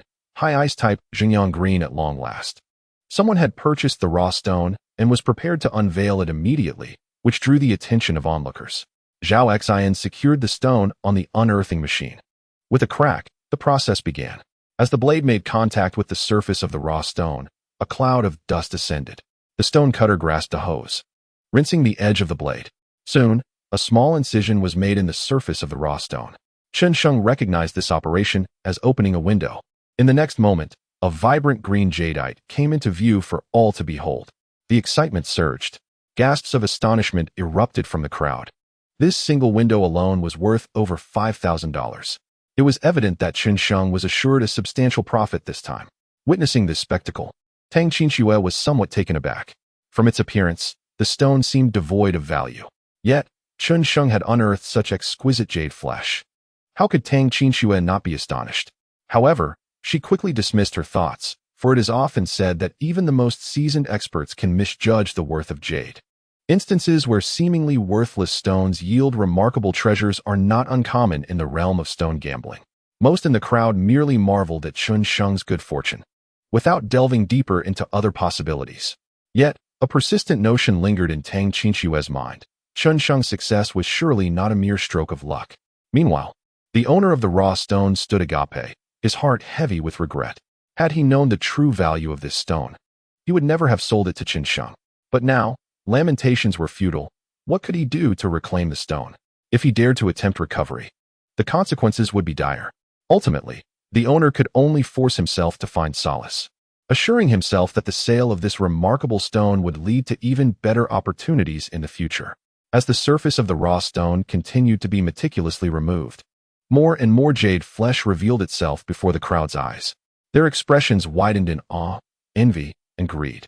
Finally, someone could no longer contain themselves and called out a bid. Stop the cutting, 500,000, I'll take it. This individual, with a touch of cunning, sought to seize the moment for profit. With the first bid made, others quickly followed suit. 580,000, 600,000.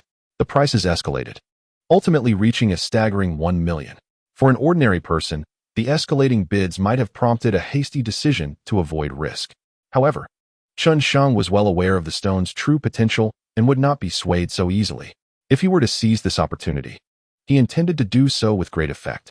Meeting Zhao Xian's inquiring gaze, Chen Sheng shook his head and continued the meticulous cutting. After several minutes, the outer layer of the raw stone was entirely removed, revealing the complete jade flesh beneath. Upon witnessing the full expanse of jade, gasps of astonishment filled the air.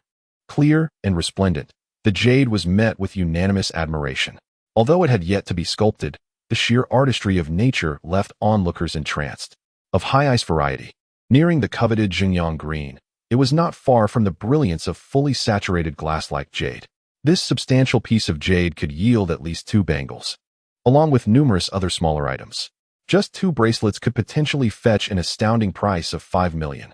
This is particularly true given that Chen Sheng's original stone is relatively small. Had it been larger, the price would be incalculable.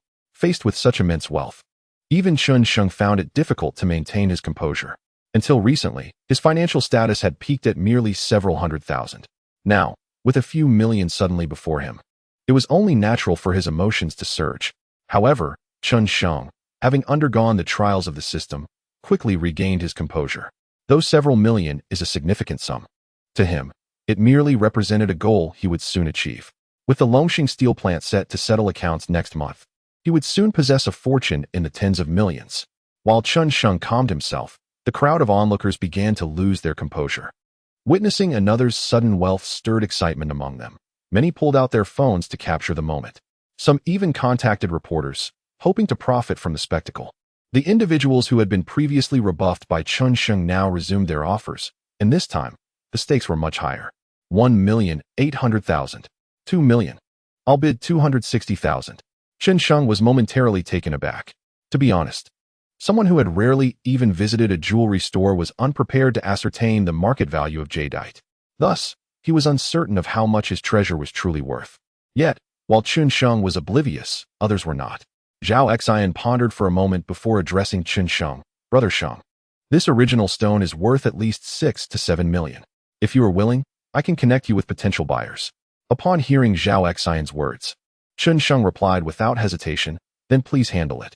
He held a considerable degree of trust in Zhao Xian, especially since he was the scion of the Skyworth Group. Likely indifferent to such a sum, Chen Sheng firmly believed that professionals should manage professional matters. Having entrusted Zhao Xian with the task, he lost interest in the ongoing offers. Having sold the stone, Chen Sheng felt there was little reason to linger. Coincidentally, Tang Qingxue also had no desire to continue shopping. So the trio navigated through the crowd and made their way out of the antique street. As soon as Chen Sheng departed, those who had been envious rushed into the stone gambling arena, eager to make purchases. Many believed that if Chen Sheng could find success, then surely they could too. In an instant, stones that had previously garnered no interest became highly sought after. Observing the frenzy of buyers, the owner experienced a bittersweet sensation. While he felt the sting of potentially losing several million, he also relished the prospect of profiting handsomely from the surge in demand for the original stones. The scene had descended into chaos by the time the reporters arrived. Chen Sheng had already taken a seat in Zhao Xian's car, en route to meet the buyer. The buyer, as introduced by Zhao Xian, was Wang Yong, the manager of the Chaotai Fuk jewelry store in Tiansha County. Though referred to as a manager, he was, in fact, a significant businessman with diverse interests across various sectors. In Tiansha County, numerous enterprises fell under his purview. A mere manager would hardly possess the authority to make decisions involving millions. Moreover, had it not been for Zhao Xian's influence, Wang Yong might not have even agreed to meet. The meeting venue was a tea house, also part of Wang Yong's extensive holdings. Upon entering the private room, a robust man approached, warmly clasping Zhao Xian's hand. Zhao, my brother, why haven't you come to see me? Have you forgotten about me? Observing this interaction, Chen Sheng sensed that Wang Yong and Zhao Xian's relationship was not as intimate as it seemed. Perhaps it was Zhao Xian's status that warranted such enthusiasm. Thus, when it came time to negotiate, Chen Sheng felt little need for excessive courtesy. Wang Yong's warmth towards Zhao Xian did not diminish his attentiveness to Chen Sheng and Tang Qingxue. So, you must be Chen Sheng, indeed a distinguished gentleman, he remarked. It seemed the phrase distinguished gentleman had become a commonplace compliment exchanged in such encounters. After a brief exchange of pleasantries among the four, they finally turned to the matter at hand. As Chen Sheng presented the jadeite, a glimmer of excitement flashed in Wang Yong's eyes.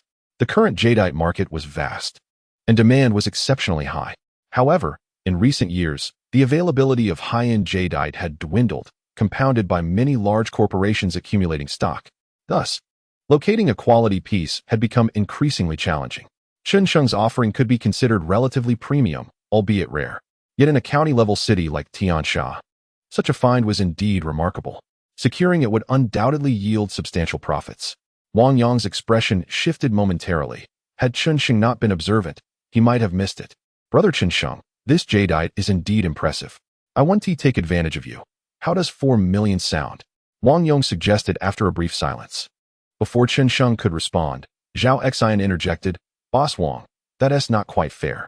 For such quality, we should be discussing at least 6 million, if not 7 or 8 million. Wang Yong's heart raced upon hearing Zhao Xian's words. Initially, he believed Chen Sheng and Zhao Xian's relationship was rather ordinary. But Zhao Xian's assertive demeanor suggested otherwise. Unperturbed by Zhao Xian's rebuttal, Wang Yong chuckled. You're right, Zhao Xian. I'm accustomed to my business ways. My apologies. In that case, I'll offer 6 million. This price was advantageous for Wang Yong, ensuring a healthy profit while also granting Zhao Xian face, making the transaction quite favorable. That sounds reasonable. Brother Sheng, what do you think? Zhao Xian nodded in satisfaction. The title bestowed upon Zhao Xian significantly elevated Chen Sheng's standing in Wang Yong's eyes. Wang Yong was intrigued, wondering when such a remarkable figure had emerged in Tiansha County, someone whom Zhao Xian, the foremost young master of the area, would address as brother. Chen Sheng was uncertain whether the price was reasonable or exorbitant. However, since Zhao Xian deemed it acceptable, Chen Sheng decided against further haggling. If Xian believes this is a fair price, then so be it, he remarked. Sensing Chen Sheng's trust, Zhao Xian's smile broadened. With the price settled, the next step was merely the transaction. As Chen Sheng glanced at the contract, he suddenly recalled that in a week or two, it would be his mother's birthday, and he ought to procure a gift for her. Originally poised to sign, he abruptly set down the pen. This unexpected gesture caused Wang Yong's impression of Chen Sheng to diminish, as he feared Chen Sheng might be reconsidering. What is the matter, Brother Chen? Are you dissatisfied with the price? Although displeased, Wang Yong concealed his feelings. Zhao Xian, too, felt a twinge of confusion. He had never perceived Chen Sheng as indecisive. Brother Wang, I'm quite satisfied with the price, but I would like to discuss the possibility of reserving some material. My mother's birthday is approaching, and I wish to craft a jade pendant for her. Naturally, we can adjust the price accordingly, Chen Sheng said earnestly, a hint of embarrassment evident in his demeanor. Although they had reached an agreement, he felt slightly awkward about changing his mind. Chapter 72. I am so poor though feeling a bit sheepish. Chen Sheng resolved to voice his thoughts. After all, such exquisite material would be challenging to find again in Tiansha County. Missing this opportunity could mean a long wait for another chance. Moreover, this was a piece he had personally gambled on, endowing it with special significance, making it a fitting gift for his mother. Upon hearing Chen Sheng's request, both Zhao Xian and Wang Yong exhaled in relief. Wang Yong was glad that there would be no conflict over the price, while Zhao Xian felt reassured in his judgment of Chen Sheng. Had Chen Sheng attempted to inflate the price, it would have reflected poorly on Zhao Xian. Understanding Chen Sheng's reasoning, Wang Yong expressed his empathy. A person with filial piety was certainly more worthy of friendship than someone devoid of such values. Brother Chen, that is quite agreeable. I will set aside a jade pendant for you, and as for the price, we'll stick with 600,000, Wang Yong decided, intending to extend a favor to Chen Sheng. However, Chen Sheng was not inclined to take advantage of this generosity. A mere few 100,000, while significant to him, was not enough to compromise his integrity. Brother Wang, we should adhere to the original agreement. The payment must remain unchanged, Chen Sheng insisted. Brother Chen, it's just a jade pendant. It doesn't hold much value. Consider it a gift from me to you, Wang Yong countered. Despite Chen Sheng's reluctance to accept a discount, Wang Yong was determined to offer it. Ultimately, Chen Sheng managed to persuade Wang Yong to maintain the original terms.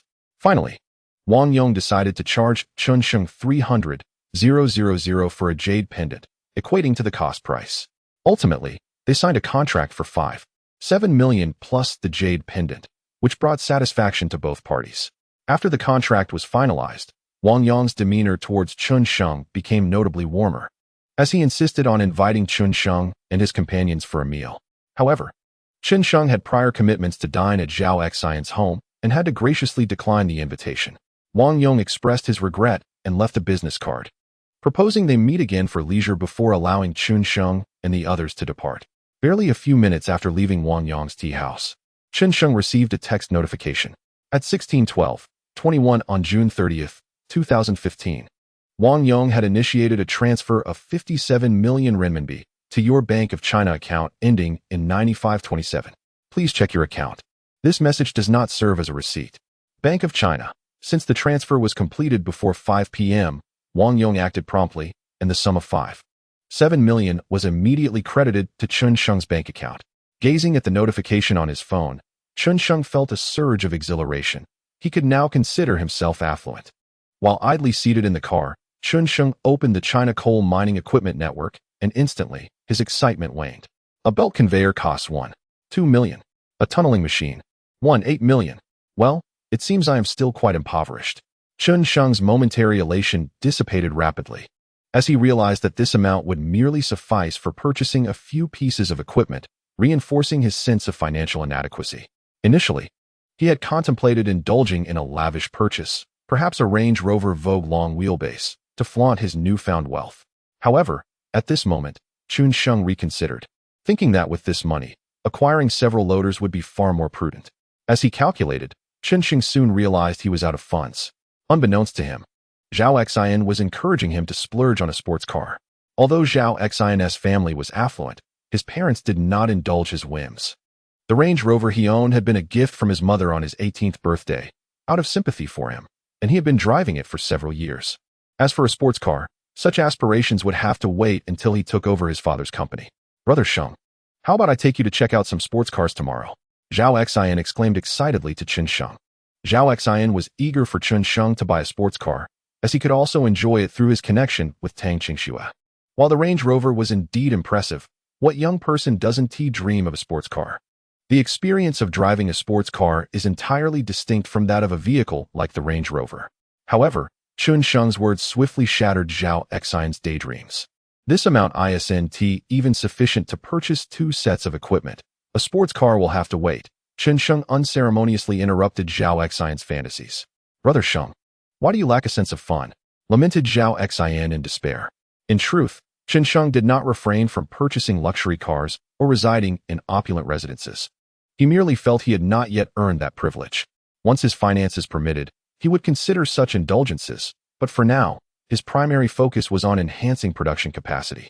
A man dedicated to his career invariably possesses an alluring charm. In Tang Qingxue's eyes, she could perceive a radiant glow emanating from Chen Sheng. As the trio conversed, they returned to the Tongxin community. During dinner, Zhao Xian recounted Chen Sheng's experiences with stone gambling, piquing the interest of Zhao Xiaojing and Tang Xiaoyan. While Zhao Xiaojing dismissed the amount as trivial, he could not help but marvel at Chen Sheng's fortune. Ah Sheng, it seems you have struck it rich. How do you intend to spend this windfall? Tang Xiaoyan inquired. In her eyes, Chen Sheng was not merely her savior, but she regarded him as a younger relative. She feared that a sudden influx of wealth might lead him astray. In her opinion, it would be better if he did not acquire the money at all. After all, young individuals often struggle with self-discipline, and the temptations of society could easily lead them to ruin. Ah Sheng, you must prioritize your career and avoid reckless decisions. Zhao Xiaojing interjected. Chen Sheng found their concern comforting rather than bothersome. If they truly did not care, who would take the time to admonish him? He had already formulated a plan for the money. Uncle, Annie, I intend to purchase several excavators and a conveyor belt to expand production capacity. Excellent, young man. It is wise to focus on your career, Zhao Xiaojing exclaimed. In his view, young individuals should endeavor to develop their careers. Upon hearing Chen Sheng's intentions, their respect for him grew significantly. Young people capable of resisting temptation were indeed rare. Zhao Xiaojing felt compelled to assist Chen Sheng with his plans. Ah Sheng, have you considered using equipment produced by Skyworth Group? Although Zhao Xiaojing merely suggested this, he did not allow Chen Sheng the chance to ponder it, and immediately called the sales director of Skyworth Group. Zhao Xiaojing had no interest in the minutiae of sales, including the equipment's pricing, and needed to inquire directly with the sales director. Naturally, the director would not dare to quote a high price with such a prominent figure making the inquiry. Consequently, for such a small order, the sales director quoted Zhao Xiaojing the lowest possible price. Within minutes, the pricing was sent to Zhao Xiaojing's phone. 6 excavators and 1 conveyor belt for a mere 4.8 million. Exceptional equipment at a surprisingly low cost. Only through Zhao Xiaojing's direct inquiry could such a price be obtained. Others would likely see a minimum increase of 50% or more. Chapter 74. The notebook. Upon hearing Zhao Xiaojing's quotation, Chen Sheng was taken aback. When he confirmed the procurement of the equipment, he had already researched the prices. Even for subpar machinery, the cost would be no less than 5 million. Chen Sheng had prepared himself to purchase fewer forklifts as a result. Yet now, an extraordinary opportunity had unexpectedly presented itself to him. For 1,800,000. And it was equipment from the Skyworth Group. Chen Sheng felt he had struck gold. After the initial astonishment faded, Chen Sheng suddenly realized the implications of such a significant discount. Surely, Zhao Xiaojing would not be sacrificing his own interests to sell at a loss. If that were the case, Chen Sheng was resolute in refusing such a generous offer. Zhao Shu, this price must be a loss for your Skyworth Group. I cannot accept such a discount. A modest concession would suffice, and if necessary, I can purchase fewer forklifts. Upon hearing Chen Sheng's words, Zhao Xiaojing burst into laughter. Ah Sheng, you underestimate our profit margins. This small concession will not put us at a loss. Chen Sheng was astonished by Zhao Xiaojing's response. Were the profits from mining equipment truly so substantial? According to his understanding, the margins in this industry were typically not that high. This was merely a realization that Chen Sheng had not considered. The Skyworth Group was not comparable to other mining equipment manufacturers. They prided themselves on innovation. With superior quality and higher prices, their profits naturally surged, unlike those manufacturers reliant on volume sales. After Zhao Xiaojing's explanation, Chen Sheng could not help but marvel. The profits in equipment manufacturing were not any less lucrative than those in coal mining. A single spring could fetch hundreds or even thousands. It was sheer profit. Of course, Chen Sheng felt no envy. Regardless of their profit margins, they paled in comparison to his coal mining revenues. With no debts to settle, Chen Sheng chose to accept Zhao Xiaojing's generosity. However, he vowed to remember this kindness. He would repay it in due time. During a moment of respite after their meal, Chen Sheng opened his notebook. June 30th, 2015. Uncle Zhao provided me with immense assistance. I shall repay this in the future. After writing, he closed the notebook. There were dozens of similar entries within. June 19th, 2015. Uncle and second uncle lent me 100,000 during my time of need. I shall repay this in the future. June 19th, 2015. My brothers lent me 300,000. I promised to owe each of them a luxury vehicle, and I will repay. Each record represented the kindness bestowed upon Chen Sheng. Although he did not vocalize these debts, he kept them close to his heart. These favors must be repaid. Even if the individuals who assisted him had not expected repayment, Chen Sheng could not forget. When the opportunity and means arose, he would ensure that he repaid every kindness. Shurban village lies a considerable distance from Tiansha County. After finishing his meal, Chen Sheng intended to take his leave. Just as he was about to depart, Tang Xiaoyan suddenly shared some startling news with him. The owner of the restructured coal mine had been apprehended. Furthermore, the mine might soon be publicly auctioned. If Chen Sheng were interested, he would need to prepare accordingly. This revelation took Chen Sheng by surprise. The auction of the restructured coal mine presented a splendid opportunity. However, acquiring control of the mine would not be without its challenges. Although the mine was not particularly large, with an annual output of merely several 100,000 tons, it was not something that could be secured with a few million. Ideally, one would need to prepare tens of millions, or even over 100 million, in capital to have a chance. At that moment, Chen Sheng realized the stark reality of his financial situation. He was indeed quite impoverished. Chapter 75. The meeting at Chongqing Steel Plant. Chen Sheng harbored an interest in the heavy coal mine, but at present, he found himself short on funds and could only defer the matter for the time being. What he needed to focus on now was enhancing production capacity. Since the chairman had made the request, the actions from Skyworth Group were swift. They promptly dispatched the goods to Chen Sheng. The following afternoon, the belt conveyor and 6 brand new 60-ton excavators arrived at Tianyuan coal mine. Witnessing the massive conveyor and the shiny new excavators, the employees of Tianyuan coal mine were invigorated. The mine was on the rise. Technicians were assisting in the installation of the conveyor, while Chen Sheng returned to his office and, through online banking, transferred 8 million yuan to the corporate account of Skyworth Group. He handled the transfer and procurement himself. In the future, he would also need to manage tax filings and prepare financial statements. While the current scale was manageable, he knew that as the operation expanded, it would become increasingly overwhelming. Chen Sheng felt it was time to seek out a few professional accountants to alleviate his burden. Accountants may be easy to find, but trustworthy ones were more elusive. In the following days, the production capacity of Tianyuan coal mines steadily increased, soaring from a few hundred tons per day to nearly 3,000 tons. However, this surge in output brought about a new challenge. The mine was already overcrowded, necessitating the construction of a new mining area. Ideally, he should hire a specialized planning team to create a design blueprint to ensure that future expansions would not be hindered by space constraints. Office buildings, dormitories, cafeterias, and coal storage areas all required replanning and construction. Tianyuan coal mine had ample space for development, yet such construction demanded significant financial resources. At present, Chen Sheng's most pressing issue was a lack of funds. After settling the equipment payments, he found himself with less than 1 million yuan remaining. While this may seem substantial, it was hardly sufficient for large-scale construction, barely covering day-to-day expenses. Money was indeed a pressing concern, and Chen Sheng could only lament, "How impoverished I am." The slow return of funds was not keeping pace with the speed of construction, leaving Chen Sheng feeling overwhelmed. While Chen Sheng was troubled by financial concerns, a meeting regarding Tianyuan coal mine was taking place at Chongqing Iron and Steel Plant. The plant director, Guang Wei, chief technical expert, Zhuang He, along with leaders from various departments, were in attendance. The sole focus of this meeting was whether to increase the procurement quantity from Tianyuan coal mine and to support it as the primary coal supplier for Chongqing Iron and Steel, providing a range of assistance. Given that there had been no precedent for such a decision, a discussion was deemed necessary. Recently, the use of Tianyuan coal for coking had proven beneficial for Chongqing Iron and Steel. The coking costs associated with Tianyuan coal were approximately 30% lower compared to other coal types. Given their daily consumption, this reduction translated into substantial savings. They were eager to transition entirely to Tianyuan coal.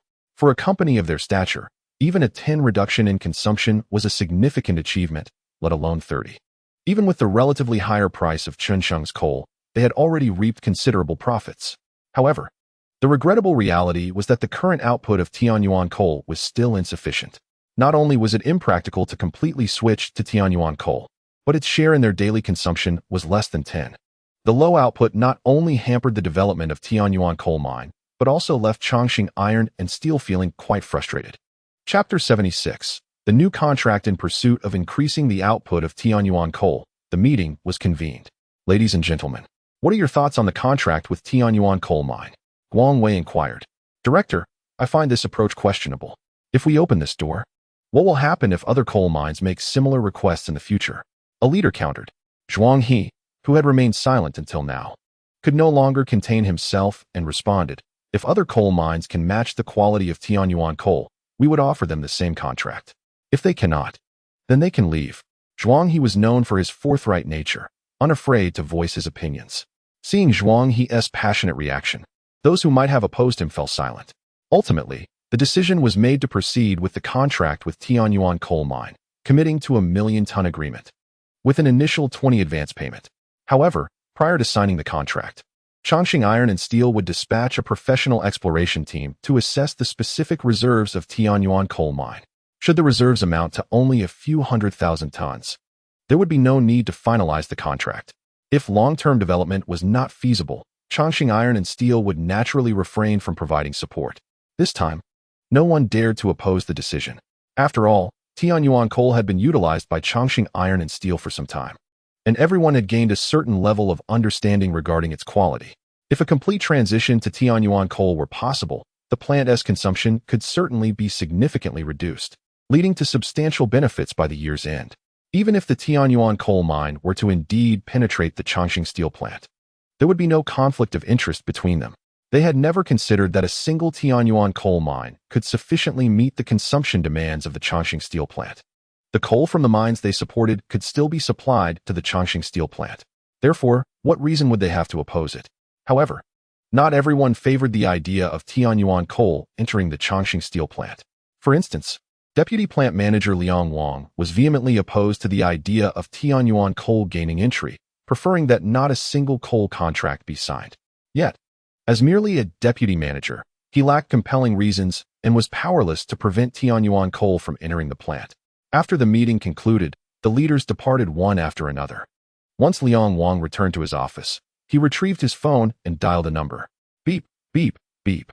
The call connected, and a familiar voice emerged from the other end. If Chen Sheng had been present, he would have immediately recognized the voice of Lin Chu, the owner of the original coal mine and Chen Sheng's sworn adversary. Lin Chu had recently been experiencing considerable distress, having discovered that the tunnels at his original coal mine were devoid of coal. Not only that, but despite his attempts to excavate new tunnels, he could not uncover any new coal seams, as if the coal at the original mine had vanished overnight. This revelation left Lin Chu exceedingly agitated, robbing him of restful sleep. Furthermore, with the increasing output of Tianyuan coal, his frustration only mounted. The desire to acquire Tianyuan coal grew ever more intense within him. Yet, lacking viable options, he sought the aid of an ally, Liang Wang of the Changqing steel plant. He intended to leverage Liang Wang's influence to prevent Tianyuan coal from entering the plant. If Tianyuan coal could not be sold, he could orchestrate its bankruptcy and subsequently acquire it. To win Liang Wang over, Lin Chu not only offered substantial monetary compensation, but also promised that should he secure Tianyuan coal, Liang Wang would receive half of the profits. The price was undeniably steep. However, Liang Wang's capabilities were evidently insufficient, as he had yet to thwart Tianyuan coal's entry into the Changqing steel plant. Liang Wang himself was quite vexed.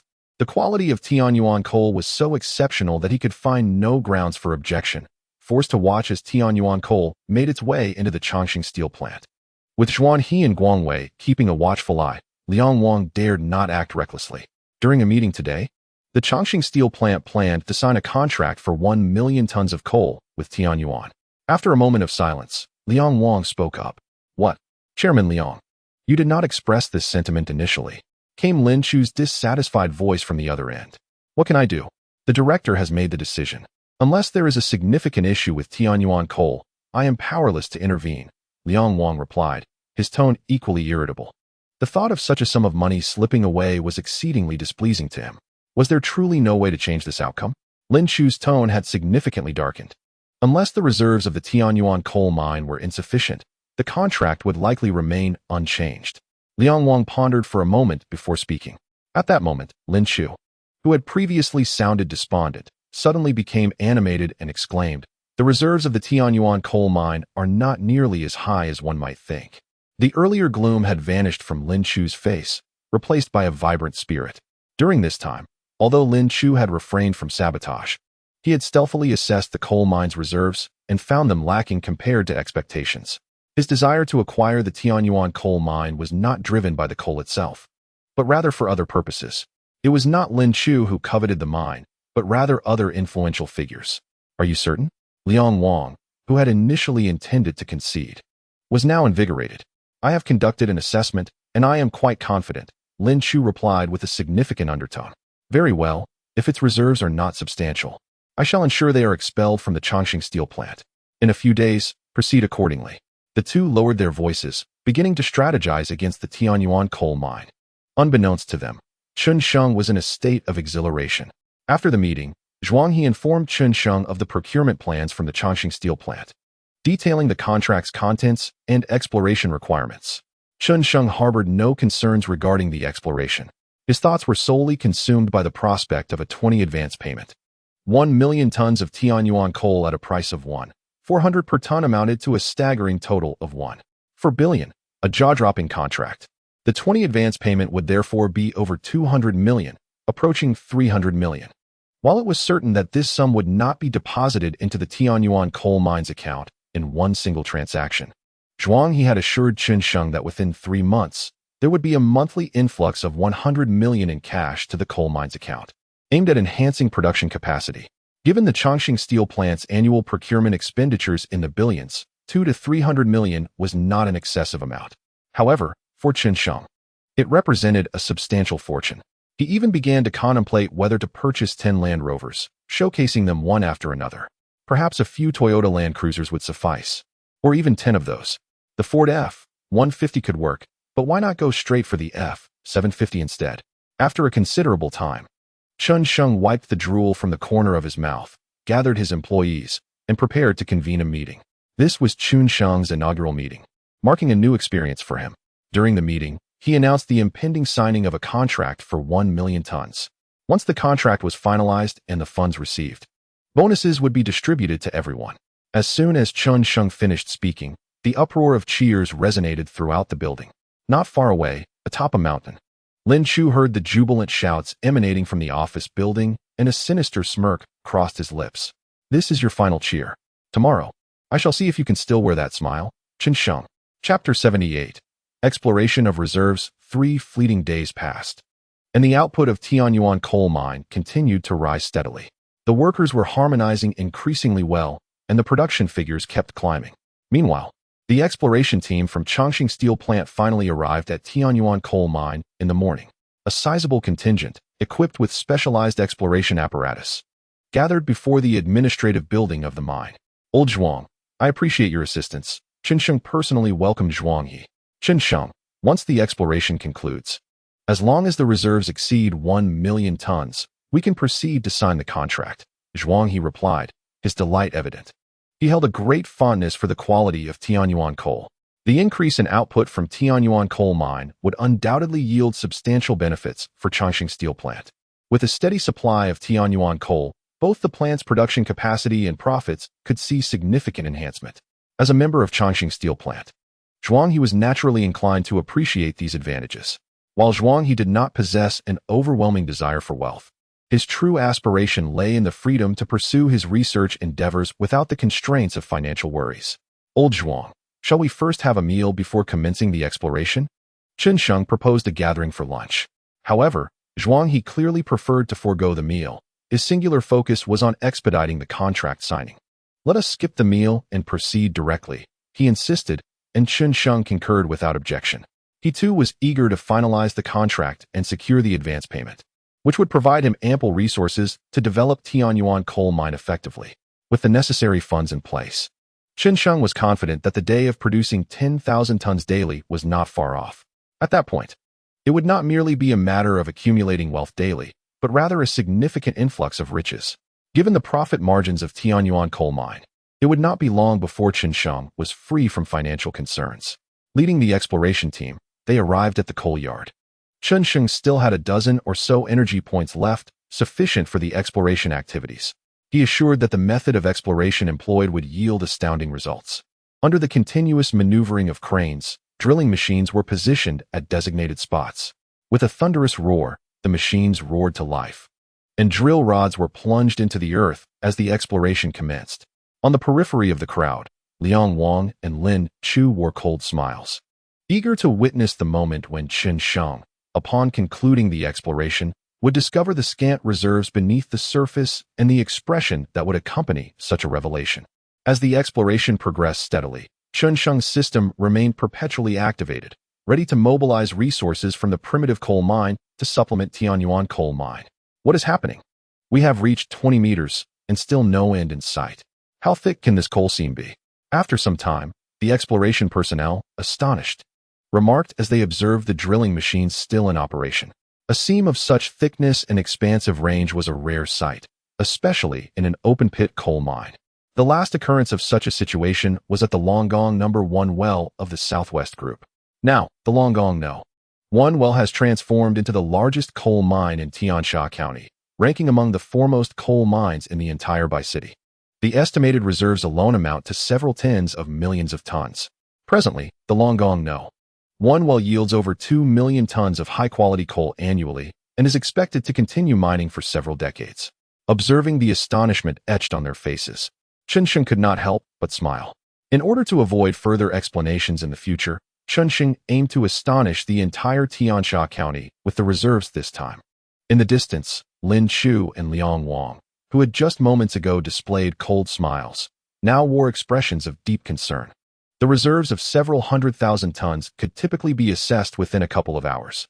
However, several hours had elapsed, and the exploration was still ongoing, with the team yet to fully estimate the total reserves. The scene was entirely different from their expectations. Something was amiss. They believed that it wouldn't be long before Chen Sheng would appear despondent, forfeiting the opportunity to sign a contract with Chongqing Steel Plant. Yet, it was not Chen Sheng who looked despondent, but rather themselves.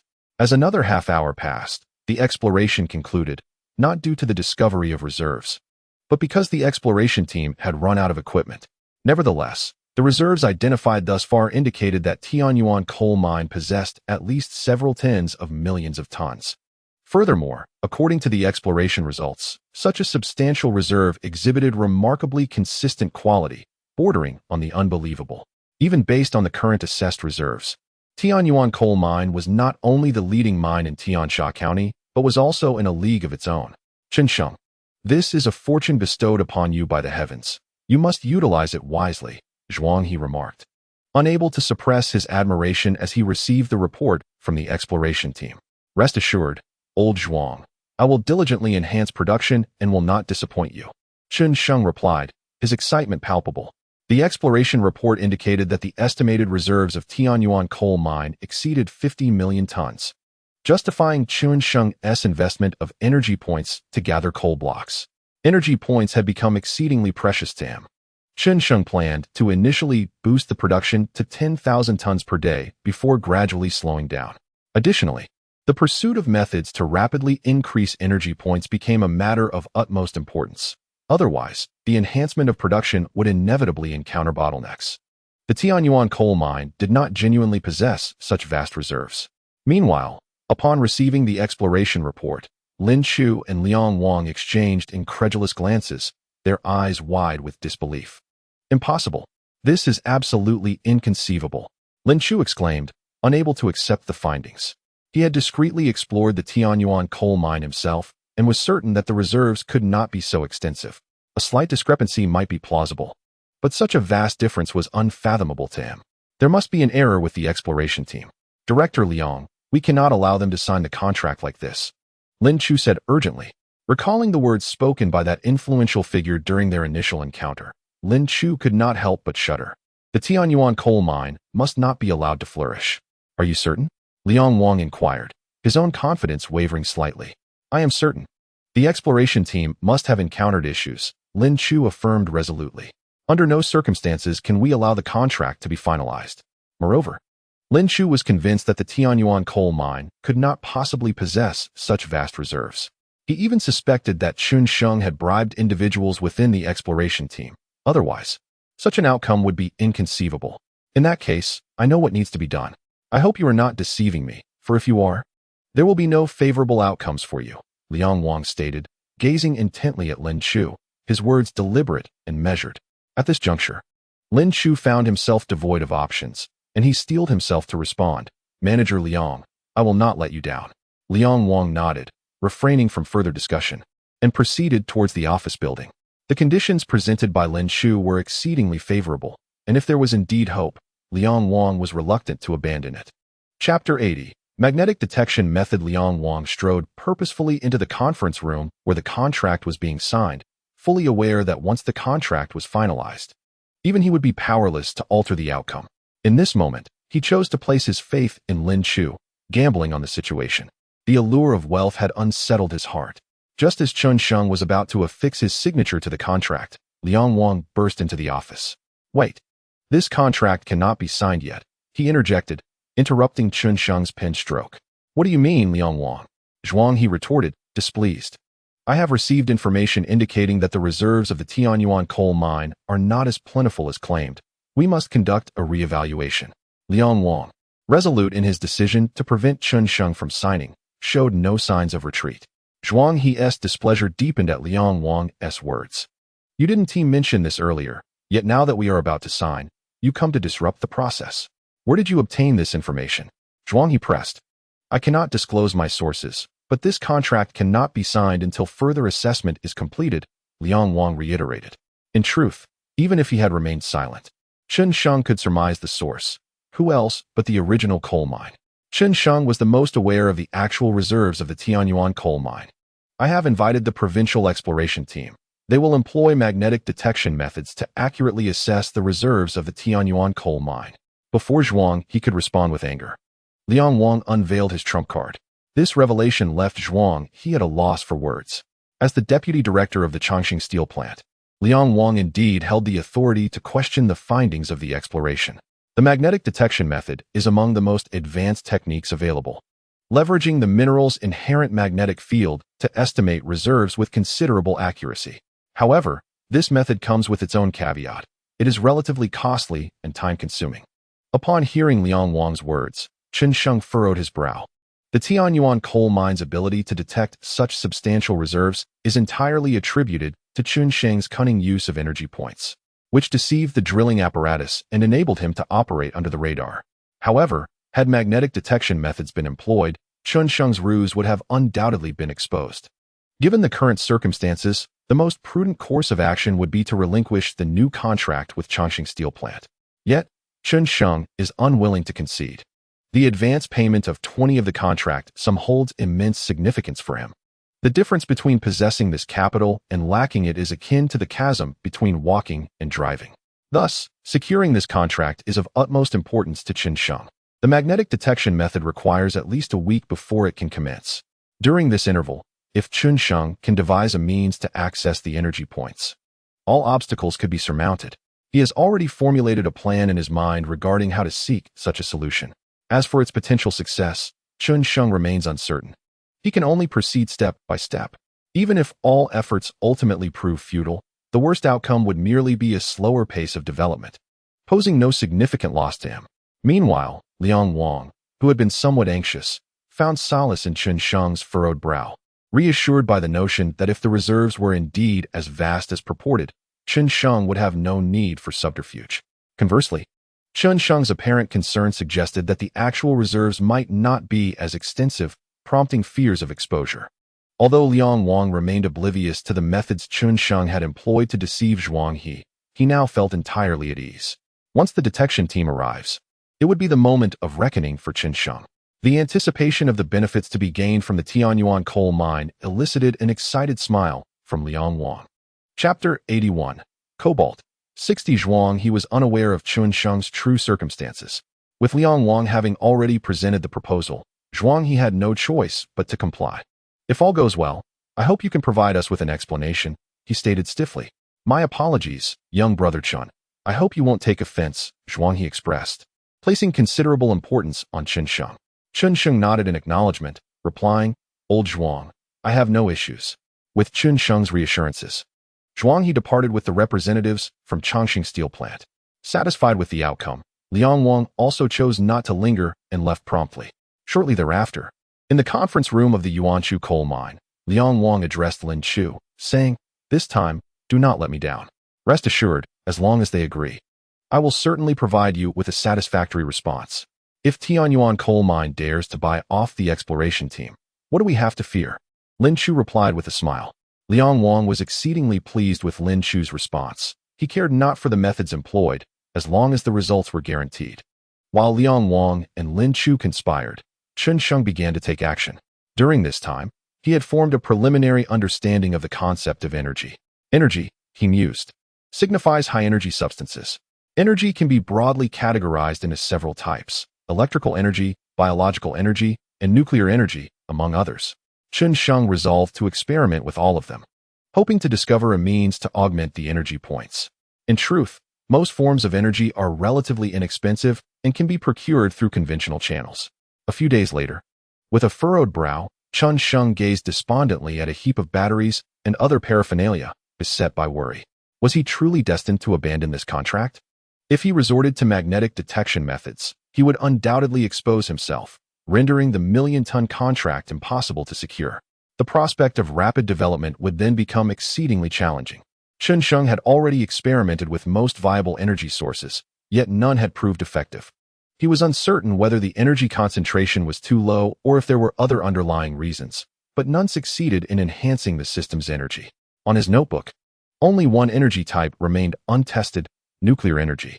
However, nuclear energy is a state-controlled commodity, typically inaccessible to the average individual. After several days of relentless experimentation, Chen Sheng found himself utterly exhausted. In a state of frustration, he retrieved his phone, intending to search for any alternative sources of high-quality energy.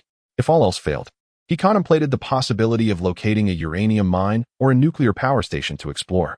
As he mindlessly scrolled through his browser, a startling piece of news caught his attention. It reported that a cobalt-60 radiation source, utilized by Fenghua Food Factory for food processing, had gone missing. The notice warned of its extreme danger and urged citizens to promptly contact the authorities upon discovery. The bold letters dominated Chen Sheng's view. It was his first realization that radiation sources could be employed in food processing. To his knowledge, Fenghua Food Factory was most renowned for its Fenghua brand spicy chicken feet, a childhood favorite of Chen Sheng. Could it be that these delectable spicy chicken feet were processed using such a remarkable source? Chen Sheng was momentarily astounded, realizing the elevated status of his beloved dish. While the news piqued his interest, it remained merely an observation. After all, such significant matters were typically beyond the concern of an ordinary citizen like him, and the authorities would surely handle the search. At most, he could express admiration for the spicy chicken feet. However, a few minutes later, as he continued to peruse his phone, an epiphany struck him, prompting him to leap to his feet. Grabbing his car keys with urgency, he dashed out the door. It suddenly dawned on him that a radiation source is, in essence, a naturally occurring high-energy substance, which might just provide the system with the energy it desperately needed. With this revelation, Chen Sheng could no longer remain still and sped toward Tiansha County. He had no knowledge of how the radiation source had gone missing and was not inclined to inquire further. What he did know was that cobalt-60 was lost in the outskirts of Tiansha County, and numerous search teams were already deployed in pursuit of its whereabouts. For ordinary citizens, the potential harm posed by such radiation sources was immense, necessitating a swift recovery and secure containment. Chen Sheng drove his pickup truck swiftly towards Tiansha County. To save time, he directly entered the highway. The Huafeng Food Factory was not far from the highway exit, just a few minutes away.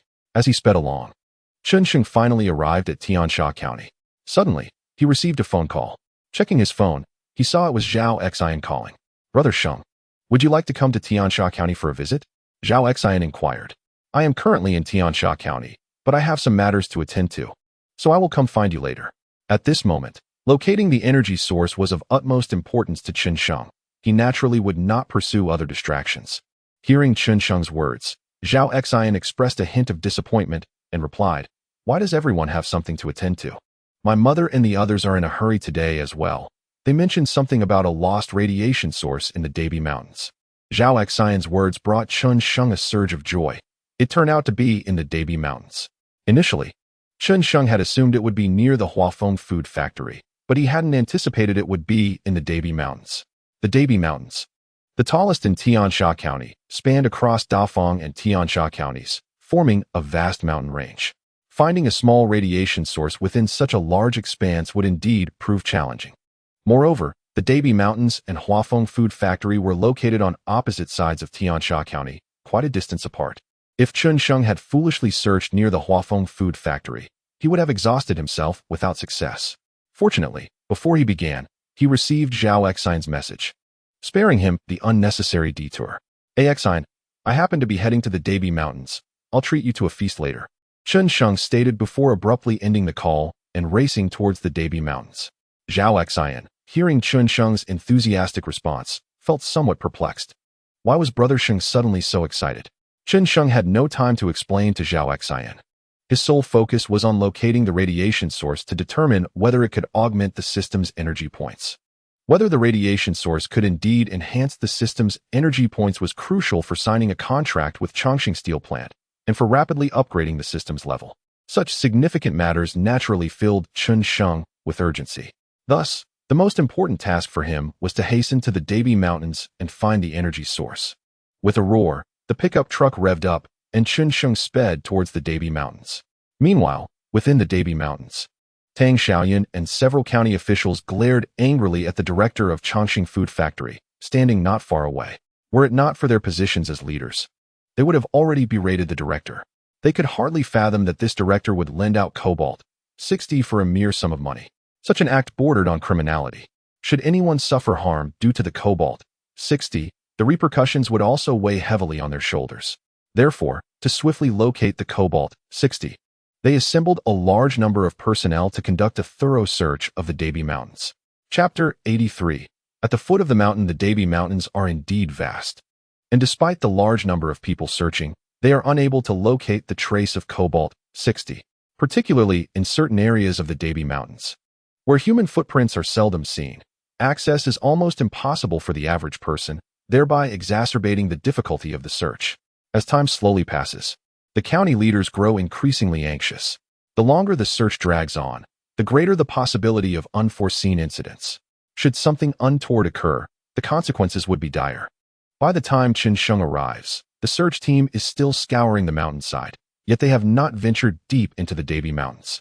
Upon reaching the base of the mountain, Chen Sheng notices a large contingent of armed police stationed at the foot, preventing anyone from entering the Debi Mountains.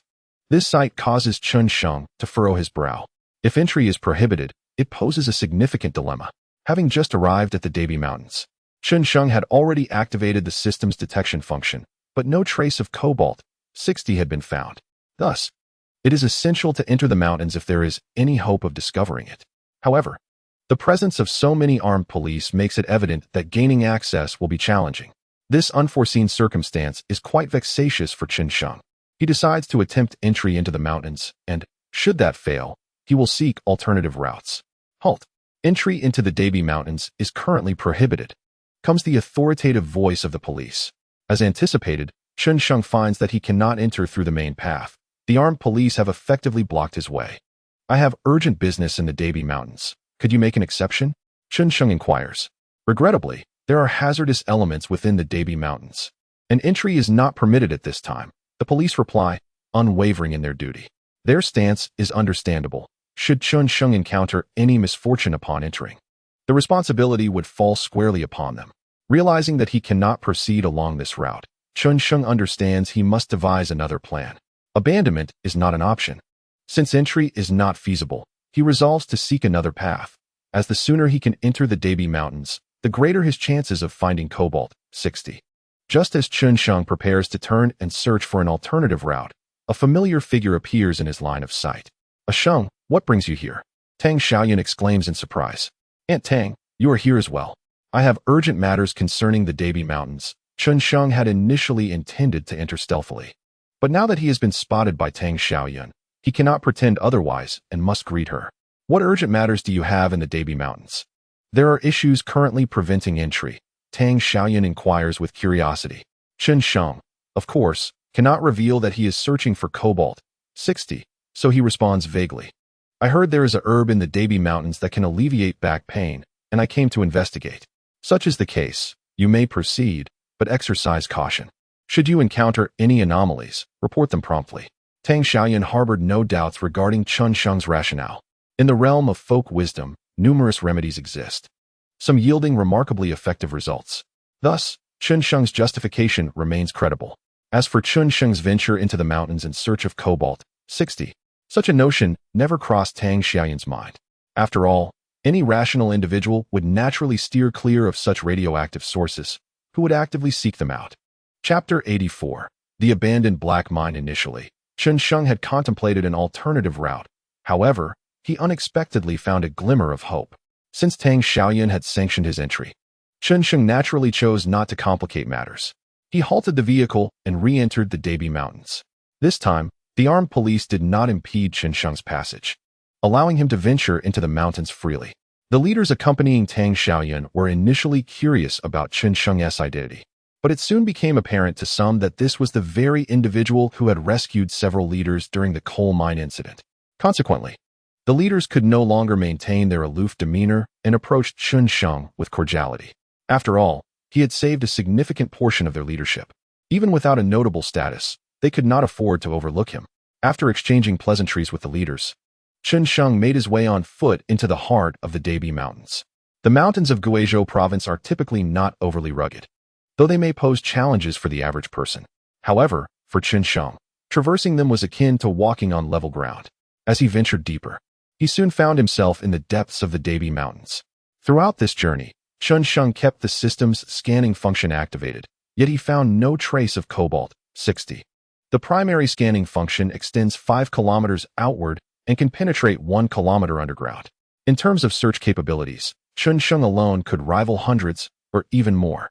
After all, the system's scanning is comprehensive and 360 degrees, leaving no room for oversight due to carelessness. Yet, after considerable time had elapsed, Chen Sheng still failed to locate any signs of cobalt-60, leading him to ponder the circumstances surrounding its disappearance. Fortunately, Chen Sheng was not a man lacking in patience. If it remained elusive, he would continue the search. As time passed, Chen delved approximately 10 kilometers into the Dabi Mountains. This distance was merely the advance he had made. The range of his detection had expanded even further. However, despite these efforts, the absence of cobalt-60 left Chen questioning whether it truly resided within the Dabi Mountains or perhaps on the surface. If cobalt-60 lay a kilometer underground, even Chen scanning capabilities would be insufficient to uncover it. Contemplating this, a sense of despondency began to wash over him. Could it truly be that such a rare opportunity would slip away? If energy that can recharge the system cannot be found soon, the wager with the Chongqing steel plant will undoubtedly remain unfulfilled. Such a scenario would significantly impact Chen plans, potentially stunting progress by several magnitudes. This thought weighed heavily on him. Reflecting on his fondness for luxury cars and grand estates reignited his motivation, propelling him deeper into the Dabi Mountains. As he traversed the terrain, Chen unexpectedly stumbled upon an abandoned mine. Gazing into the depths of the mine, memories flooded back of the numerous illegal mines that plagued Tiansha County years ago, wreaking havoc on the environment, particularly within the Dabi Mountains. There were dozens of these illicit operations. Their rampant existence was intertwined with complex relationships, making eradication a formidable challenge. However, upon Tang Xiaoyan's appointment a few years ago, her first act was to designate the Dabi Mountains as a scenic area, establishing a wind farm and eliminating the illegal mines. Under her iron-fisted approach, the illegal operations could no longer endure and were completely eradicated. Now, remnants of these abandoned mines could still be found scattered throughout the Dabi Mountains. Chen recalled how, in his childhood, he relished the thrill of exploring these forsaken mines. Chapter 85. Absorbing energy instinctively, Chen approached the mine. Suddenly, a notification from the system echoed in his mind. Detecting absorbable energy. Would you like to absorb? The relentless series of prompts roused him from his thoughts. Excitement surged within him. He had found it. Radioactive energy that could indeed be absorbed by the system. Initially, he had harbored some apprehension regarding whether cobalt-60 could be absorbed. But now, such anxieties dissipated, replaced solely by exhilaration. If cobalt-60 could be absorbed, then uranium and other radioactive sources should also serve as viable energy for the system. At last, Chen had discerned the correct path, enabling him to upgrade energy purposefully, rather than relying on the system's gradual accrual of energy points. The discovery of cobalt-60 held monumental significance for Chen. After some time calming his racing heart, he ventured into the mine. Although he could absorb the energy immediately, he was still curious about the nature of cobalt-60.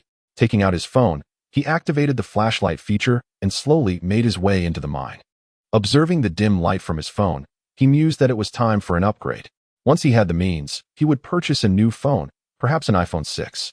Although he wished to support domestic brands, he acknowledged that, in this era, they could not yet rival Apple. However, he anticipated that in a few years, domestic smartphones would surge ahead, equaling or even surpassing Apple in quality. Chen believed that he would undoubtedly become wealthy in the future. Should he invest in the technology industry, perhaps creating his own line of smartphones and automobiles? The thought of driving them out into the world certainly seemed exhilarating. As his musings drifted, Chen gradually ventured deeper into the mine. A powerful radiation source lay ahead, prompting a warning. Please cease advancement. The system's alert resonated once more, this time cautioning him. Approaching the cobalt-60 before its energy had been absorbed posed a significant danger.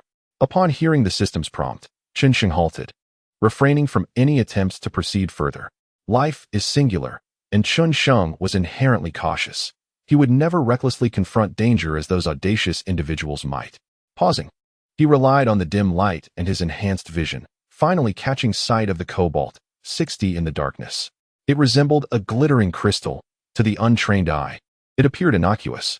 Chen first impression was similarly benign, but upon noticing several small creatures twitching on the ground nearby, he could no longer underestimate this seemingly harmless object. Its lethality surpassed that of any poison. The convulsing bodies of the small animals served as a dire warning to humanity. Do not approach. Taking a deep breath to quell his inner turmoil, Chen activated the system panel. System absorb.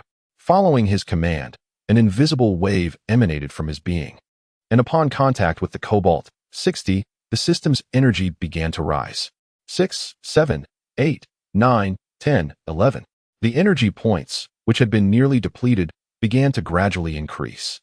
After observing for a while, Chen Mu noted that in approximately 1 minute, he could gain around 4 energy points. The absorption rate was somewhat sluggish, and he had no choice but to wait. Chapter 86. System Upgrade. After a little over 20 minutes of inactivity, Chen Mu suddenly felt invigorated. The energy points were nearing 100, the critical threshold for system upgrade. A first-level system was already formidable. He was eager to discover the capabilities of a second-level system. 99-100. As the final energy point accumulated, the system's prompt sounded. Energy is full. Would you like to upgrade? Without hesitation, Chen Mu confirmed. A progress bar appeared before his eyes. 1-2. After what felt like an eternity of anticipation, the progress bar finally reached 100. System upgrade successful. Level 2 scanning has been activated. Level 2 physical enhancement has been initiated. Recruitment center has been opened. The cascade of system notifications left Chen Mu momentarily flustered. The second-level system boasted an array of new functionalities. Once he calmed his excitement, he began to explore the features that had emerged from the upgrade. The Level 2 scanning function was akin to the first, yet significantly more powerful in its capabilities. Firstly, the scanning range has been expanded from 5 kilometers above ground and 1 kilometer below to 20 kilometers above and 5 kilometers below. The enhancement of the scanning functionality enables Chen Mu to effortlessly locate minerals, vastly broadening his search capabilities. In addition to locating minerals, the capacity to gather ores has also been amplified from 1 energy point accumulating 10,000 tons to 1 energy point accumulating 100,000 tons, a tenfold increase. Now, Chen Mu need not worry about the reserves not keeping pace with production upgrades.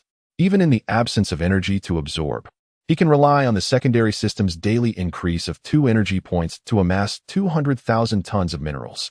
Extracting 200,000 tons of minerals daily presents a challenge that, in his province, virtually no coal mine can achieve.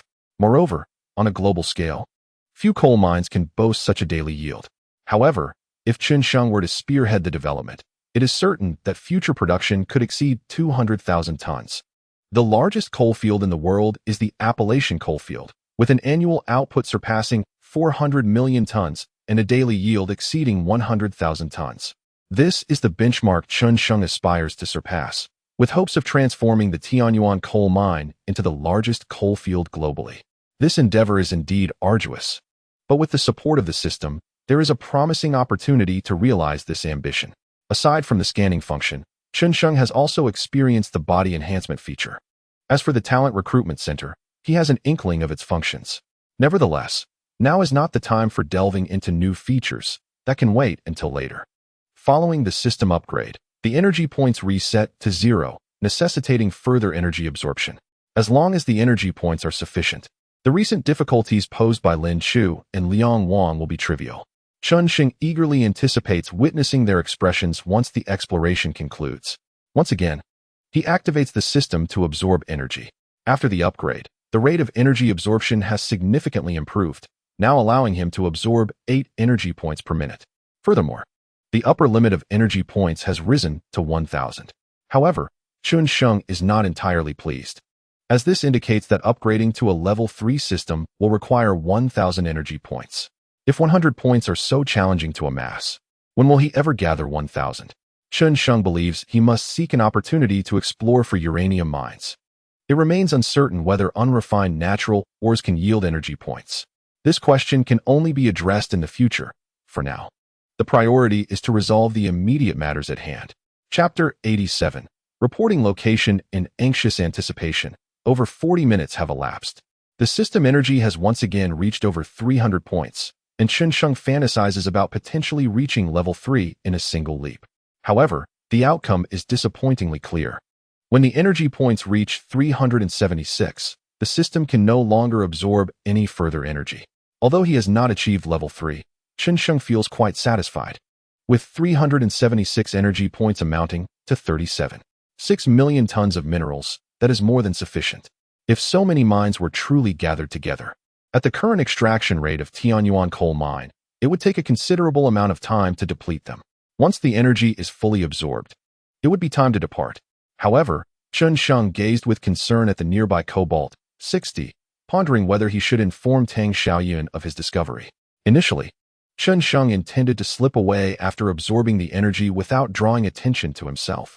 After all, being ostentatious serves no purpose, and discretion in earning wealth is the true path. Yet, this matter involves Tang Xiaoyan, which complicates things. Failing to locate Cobalt 60 would indeed pose a significant problem for her. With Cobalt 60 so deeply concealed, finding it would not be an easy task. Only someone like Chen Sheng, with his unique insights, would think to search the depths of a mine for it. Otherwise, who would even consider that Cobalt 60 could be hidden there, let alone find it? Zhao Xian and Tang Qinxue are good friends of Chen Sheng, while Tang Xiaoyan and Zhao Xiaojing regard him as a junior. Chen Sheng could not simply ignore the situation as if nothing had happened. If he were to inform Tang Xiaoyan, he would need to concoct a plausible reason for why he had ventured into the mine. A headache indeed. Just as Chen Sheng weighed the pros and cons, he suddenly heard the sound of rain pattering down. The weather in Guizhou is notoriously unpredictable. Throughout the year, there are few days of sunshine, and a change in weather can occur at any moment. Upon hearing the rain, Chen Sheng felt not disheartened but rather elated. He had just been searching for an excuse, and now it had presented itself. On a rainy day, seeking shelter in the mine and inadvertently discovering Cobalt 60. What a perfect rationale. With the rain just beginning, Chen Sheng patiently waited for another half hour before finally retrieving his phone and dialing Tang Xiaoyan. "Aunt Tang, I believe I have found Cobalt 60, he spoke. "What? You found Cobalt 60? Tang Xiaoyan's voice suddenly rose in pitch on the other end of the line. "Who found Cobalt 60? Is it really true?" The other leaders, hearing Tang Xiaoyan's words, eagerly inquired one after another. Taking a deep breath to steady her tone, Tang Xiaoyan asked again, "Ah Sheng, did you truly find it?" "Yes." "Aunt Tang, how could I possibly joke about something like this? I was just seeking shelter from the rain." Chen Sheng recounted the excuse he had meticulously prepared. Upon hearing his words, Tang Xiaoyan was finally convinced that he had indeed located Cobalt 60. The leaders, who had just been irritated by the rain, now viewed the downpour in a wholly favorable light. If not for this rain, Chen Sheng would not have discovered Cobalt 60. They had learned that it was hidden deep within a mine. In such a location, the chances of finding it without Chen Sheng fortuitously entering the mine for shelter were exceedingly slim. As the longer Cobalt 60 remained undiscovered, the greater their troubles would become.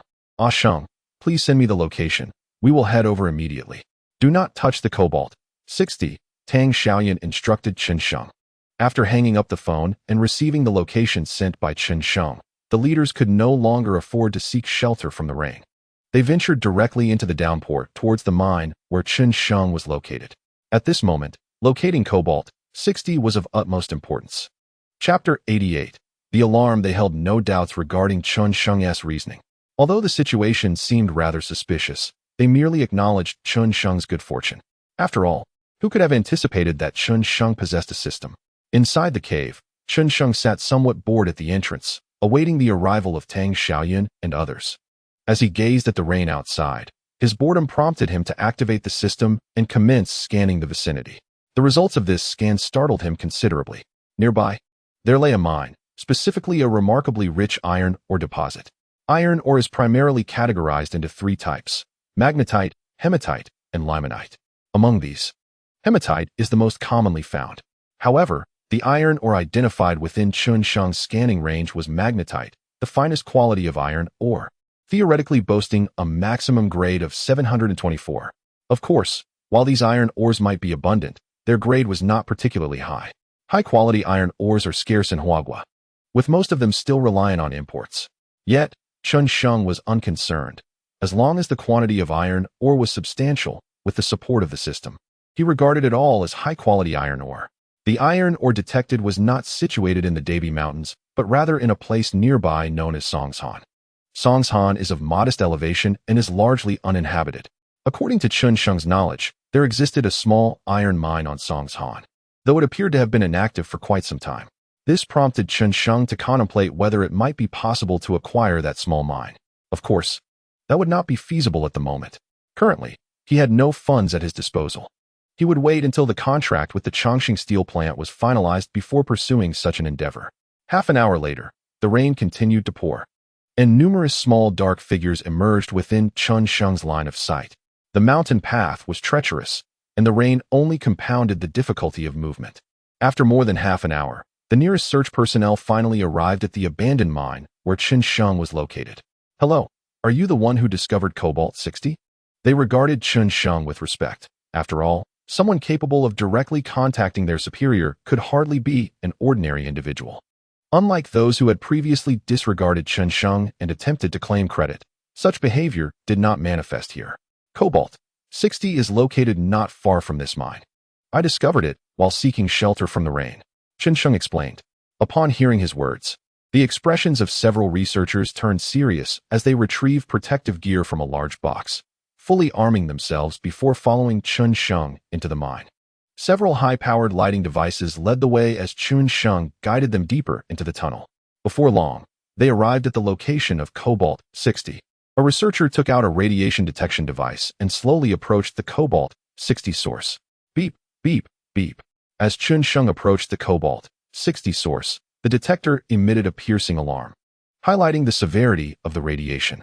Curiosity piqued. He observed that the radiation indeed appeared substantial. Initially, Chen Sheng presumed that the system absorbed radiative energy. Yet it was now apparent that this was not the case. Nevertheless, he felt a sense of relief. The radiation remained, and he need not elaborate extensively. The alarm sound brought joy to the search team, for without locating the Cobalt-60, they would have been unable to rest. Finally understanding the situation, they felt a weight lifted off their shoulders, as aimlessly searching in the mountains was a daunting task. Chapter 89. Talent Recruitment Office. The closer they drew to the Cobalt-60, the greater the intensity of the radiation and the more insistent the alarm became. Several researchers confirmed that they had indeed found Cobalt-60. With great care, they placed the radioactive source into a specially crafted container, applying a professional agent to neutralize the radiation before sealing it securely. After a series of meticulous operations, the immediate danger was finally averted. The researchers expressed their gratitude by shaking Chen Sheng's hand. As professionals, they understood all too well the peril posed by such a source. Unbeknownst to many, it could be lethally insidious, far more terrifying than poison. The sight of several small animal carcasses adjacent to the Cobalt-60 within the cave attested to its frightful potential. After some time, Tang Xiaoyan and her team arrived, breathless yet relieved upon confirming the presence of Cobalt-60. The radioactive source had loomed over them like a heavy stone, and its resolution brought a breath of fresh air. "Ah Sheng, this time we owe you." Tang Xiaoyan expressed her gratitude towards Chen Sheng. Having always regarded him favorably, she treated him like a younger peer. Now, she even perceived him as her lucky star, for he seemed to resolve her difficulties time and again. "Aunt Tang, it was merely good fortune on my part," Chen Sheng humbly replied, feeling uneasy about taking credit for the situation. "Do not be so modest. You've genuinely aided us immensely this time," Tang Xiaoyan praised him. "Indeed, young man, had it not been for you last time, I might not have returned," added another leader, the vice-county chief who had previously been trapped alongside Tang Xiaoyan. The other leaders also showered Chen Sheng with unreserved compliments. With the higher-ups expressing their admiration, the lower-ranking officials felt encouraged to do the same, showering him with praise as though it cost them nothing. The attitudes of Tang Xiaoyan and the other leaders revealed the remarkable potential of this young man, and they saw no reason to withhold their accolades. Many individuals have indelibly etched Chen Sheng's visage into their memories, and should the opportunity arise, they would surely seek to cultivate a benevolent connection. After a brief conversation and exchanging WeChat contacts with several leaders, Chen Sheng resolved to take his leave. The system had undergone an upgrade, leaving him perplexed by many aspects. He was eager to return home and thoroughly comprehend the new system. "Thank you, Aunt Tang and esteemed leaders. I shall not intrude further and will take my leave now." Chen Sheng bid farewell, and the leaders did not insist on his staying, as they had pressing matters to attend to following the recent loss of the Cobalt-60 radiation source, for which accountability would inevitably fall upon certain individuals. It remained to be seen how many would face repercussions. After promising Tang Xiaoyan that he would dine at her home over the weekend, Chen Sheng drove away, racing towards the mine. Upon returning home, he secluded himself in his office, closed the door, and activated the system. His first action was to access the Talent Recruitment Center. As he opened it, a system prompt sounded. "First-time activation of the Talent Recruitment Center. A random summoning is rewarded." Rather than hastily proceeding with the summoning, Chen Sheng opted to review the system's introduction. After a thorough examination lasting several minutes, Chen Sheng gained a clearer understanding of the Talent Recruitment Center. As the name suggests, it is designed for the recruitment of talent. In the 21st century, what is most scarce is talent. Talent cannot simply be acquired with wealth. However, the system's Talent Recruitment Center dismantles this barrier. As long as one possesses sufficient energy points, they can recruit the desired talent. This feature is undeniably powerful, yet its efficacy is contingent upon the availability of energy points. The energy cost for random recruitment is 100 points, while designated recruitment requires 300 points. Given Chen Sheng's current energy points, engaging in a designated recruitment would lead to financial ruin. Designated recruitment is categorized by profession. For instance, positions such as accountants, financial officers, mine managers, and technicians can all be specifically recruited, encompassing roles related to the coal mining industry. He even noted the option to designate recruitment for miners. However, Chen Sheng deemed such an expenditure extravagant. Recruiting a miner for 300 energy points seemed excessive, regardless of their competence. Yet, should his energy points become abundant in the future, he might consider testing the waters to see just how exceptional a miner valued at 300 energy points could be. At present, the Talent Recruitment Center was only at level 1, allowing for the recruitment of only the nation's top-tier talent, which, even at that level, was sufficient for Chen Sheng's needs. The Tianyuan coal mine had yet to reach a stage where it could afford to seek international talent. Although Chen Sheng was uncertain about the principles behind the system's talent recruitment, he had never doubted the system's formidable capabilities. Moreover, Chen Sheng recalled a phrase from the system's introduction that he valued the most. The talents recruited by the system could be utterly trusted. Talents are rare, and those deserving of trust are even rarer. However, individuals who can be completely relied upon are akin to precious treasures, elusive and hard to come by. Now that Chen Sheng possessed the system, as long as he had sufficient energy points, he could acquire numerous talents worthy of absolute trust, which was of paramount importance. Chen Sheng had already formulated a plan to utilize the system's trustworthy talents for crucial positions within his enterprises, thus allowing him to relax. Having perused the system's features, the next exhilarating phase was the lottery. No, the talent recruitment segment. The system granted him a chance for a random draw, and Chen Sheng was eager to see if he could uncover a valuable talent. After washing up and changing, he felt prepared and opened the talent recruitment section of the system. Upon initiating a random recruitment, a flash of golden light appeared, revealing a resplendent task card before him. This resembled the card-drawing mechanics of domestic card games, which left him somewhat bemused. Observing the card, Chen Sheng couldn't help but jest about its similarity to a game. In his perception, with such a powerful system, it ought to be more flamboyant. Nevertheless, despite his quips, he was impatient to discover the nature of the drawn card. Profession card, mine manager name, Neo Weibao experience, doctoral supervisor at Huaguo Mining University, a distinguished figure in China's coal mining industry, proficient in coal mine management, coal production capacity planning, and output enhancement, among other areas. The extensive introduction left one somewhat dazzled. Upon seeing Neo Weibao's name, Chen Sheng was rendered speechless. Had it been anyone else, he might have needed to look up information. Yet, with Neo Weibao, Chen Sheng could recite his credentials with his eyes closed, as he himself was from Huaguo Mining University. Chapter 91. Gathering Coal Mines. Neo Weibao, the youngest full professor and doctoral supervisor at Huaguo Mining University, bore a series of titles that testified to his prominence. It could be said that among the doctoral supervisors at Huaguo Mining University, Neo Weibao left the deepest impression on students. After returning to the country in 1984, he had continuously taught at Huaguo Mining University. Rumor has it that the next president of Huaguo Mining University will be Professor Neo Weibao. However, Chen Sheng could hardly fathom that the system had recruited Neo Weibao. His heart brimmed with excitement. This surprise was overwhelmingly significant. Not only was Neo Weibao precisely the mine manager Chen Sheng needed, but he was also extraordinarily accomplished. What more could Chen Sheng desire? Neo Weibao was undoubtedly the most suitable talent for him at this juncture. As the system's allotted lottery chances were exhausted, Chen Sheng hesitated to expend energy points on further draws and exited the system interface. A few minutes later, his phone suddenly rang. Hello, who is this? The caller was an unfamiliar number, registered in Yunnan. Chen Sheng initially believed that one of his classmates had changed their phone number and answered the call. This is Neo Weibao, Director Chen Sheng. I have made my decision. In a couple of days, I will be heading to Tianyuan coal mine to assume the position of mine manager. A dull voice resonated from the other end. Niu Weibao, Niu Weibao? Upon hearing the name, Chen Mu momentarily faltered. However, it did not take long for him to recollect that Niu Weibao was indeed the distinguished professor from Huawei University of Mining, a talent selected by the system's lottery.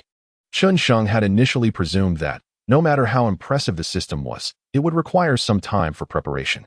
Yet, he could hardly fathom that within mere minutes, the individual had been dispatched. "Hello, Director Chen, are you listening?" Niu Weibao's voice echoed once more. Taking a deep breath to suppress his excitement, Chen Mu composed himself and replied, "I am listening. Let me add you on WeChat, and you can send me your address. I'll come to pick you up when you arrive." "All right." Niu Weibao succinctly agreed without further ado. After a brief conversation, they concluded the call, as there was little more to discuss between two men. Once the call ended, it took Chen Mu a while to regain his composure. He revisited the introduction of the talent recruitment and found his thoughts dominated by one notion. The system is remarkable. With a candidate for mine manager secured, all that remained was to finalize the contract in a few days and then focus on development. As twilight descended, Chen Mu did not rush to the mining site, but instead completed one final task: secondary body enhancement. He was well aware of the effects of the primary enhancement, and this time he felt prepared. Lying down, closing his eyes, he initiated the secondary body enhancement. This time, he did not lose consciousness. Although he could not control his body, he could distinctly feel it growing stronger. After more than an hour, the enhancement concluded. While he had not transformed into a superhero, his physique had indeed become significantly more robust. Using the combat power metrics often found in novels, he estimated his current strength to be equivalent to approximately 5 Special Forces operatives. When facing ordinary individuals, he could confidently echo Bruce Lee's famous declaration, "I could take on 10.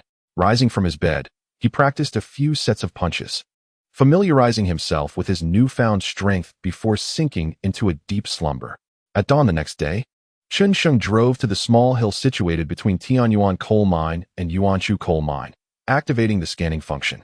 After several days without scanning Yuanshu Coal Mine, he discovered that it indeed possessed some capabilities. The coal seam at the end of Yuanshu Coal Mine's tunnel, which Chen Mu had removed, had prompted them to modify the tunnel and continue excavating in a different direction. Based on the current tunnel layout, it appeared that in a few days, they would uncover a new coal seam.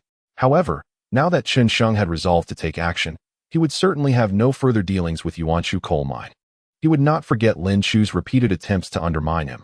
This was merely the beginning. There was much more awaiting Lin Chu in the future. Consuming 300 energy points, 30 million tons of coal were amassed. The surface remained tranquil, yet beneath it, profound transformations were underway.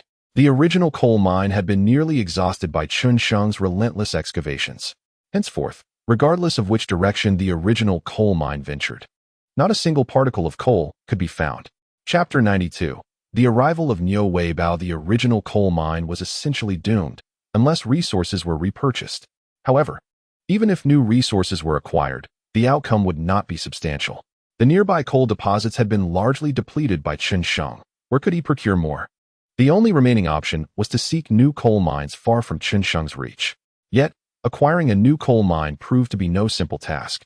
Additionally, during this period, the original coal mine had been undergoing industrial upgrades, incurring significant costs, raising doubts about whether there were sufficient funds to purchase a new coal mine. Speaking of new coal mines, Chen Mu suddenly recalled the Rejuvenation Coal Mine. Following the last incident, operations had ceased, and the owner had been apprehended. Next month, the Rejuvenation Coal Mine would likely be up for sale. Its geographical location was quite advantageous, boasting ample transportation links and available land for construction. Chen Mu harbored considerable interest in the Rejuvenation Coal Mine. When it became available, he would certainly participate in the bidding. Acquiring a coal mine, even a small one, undoubtedly required a substantial sum. Just a few days prior, Chen Mu might not have dared to entertain such thoughts, given his financial constraints.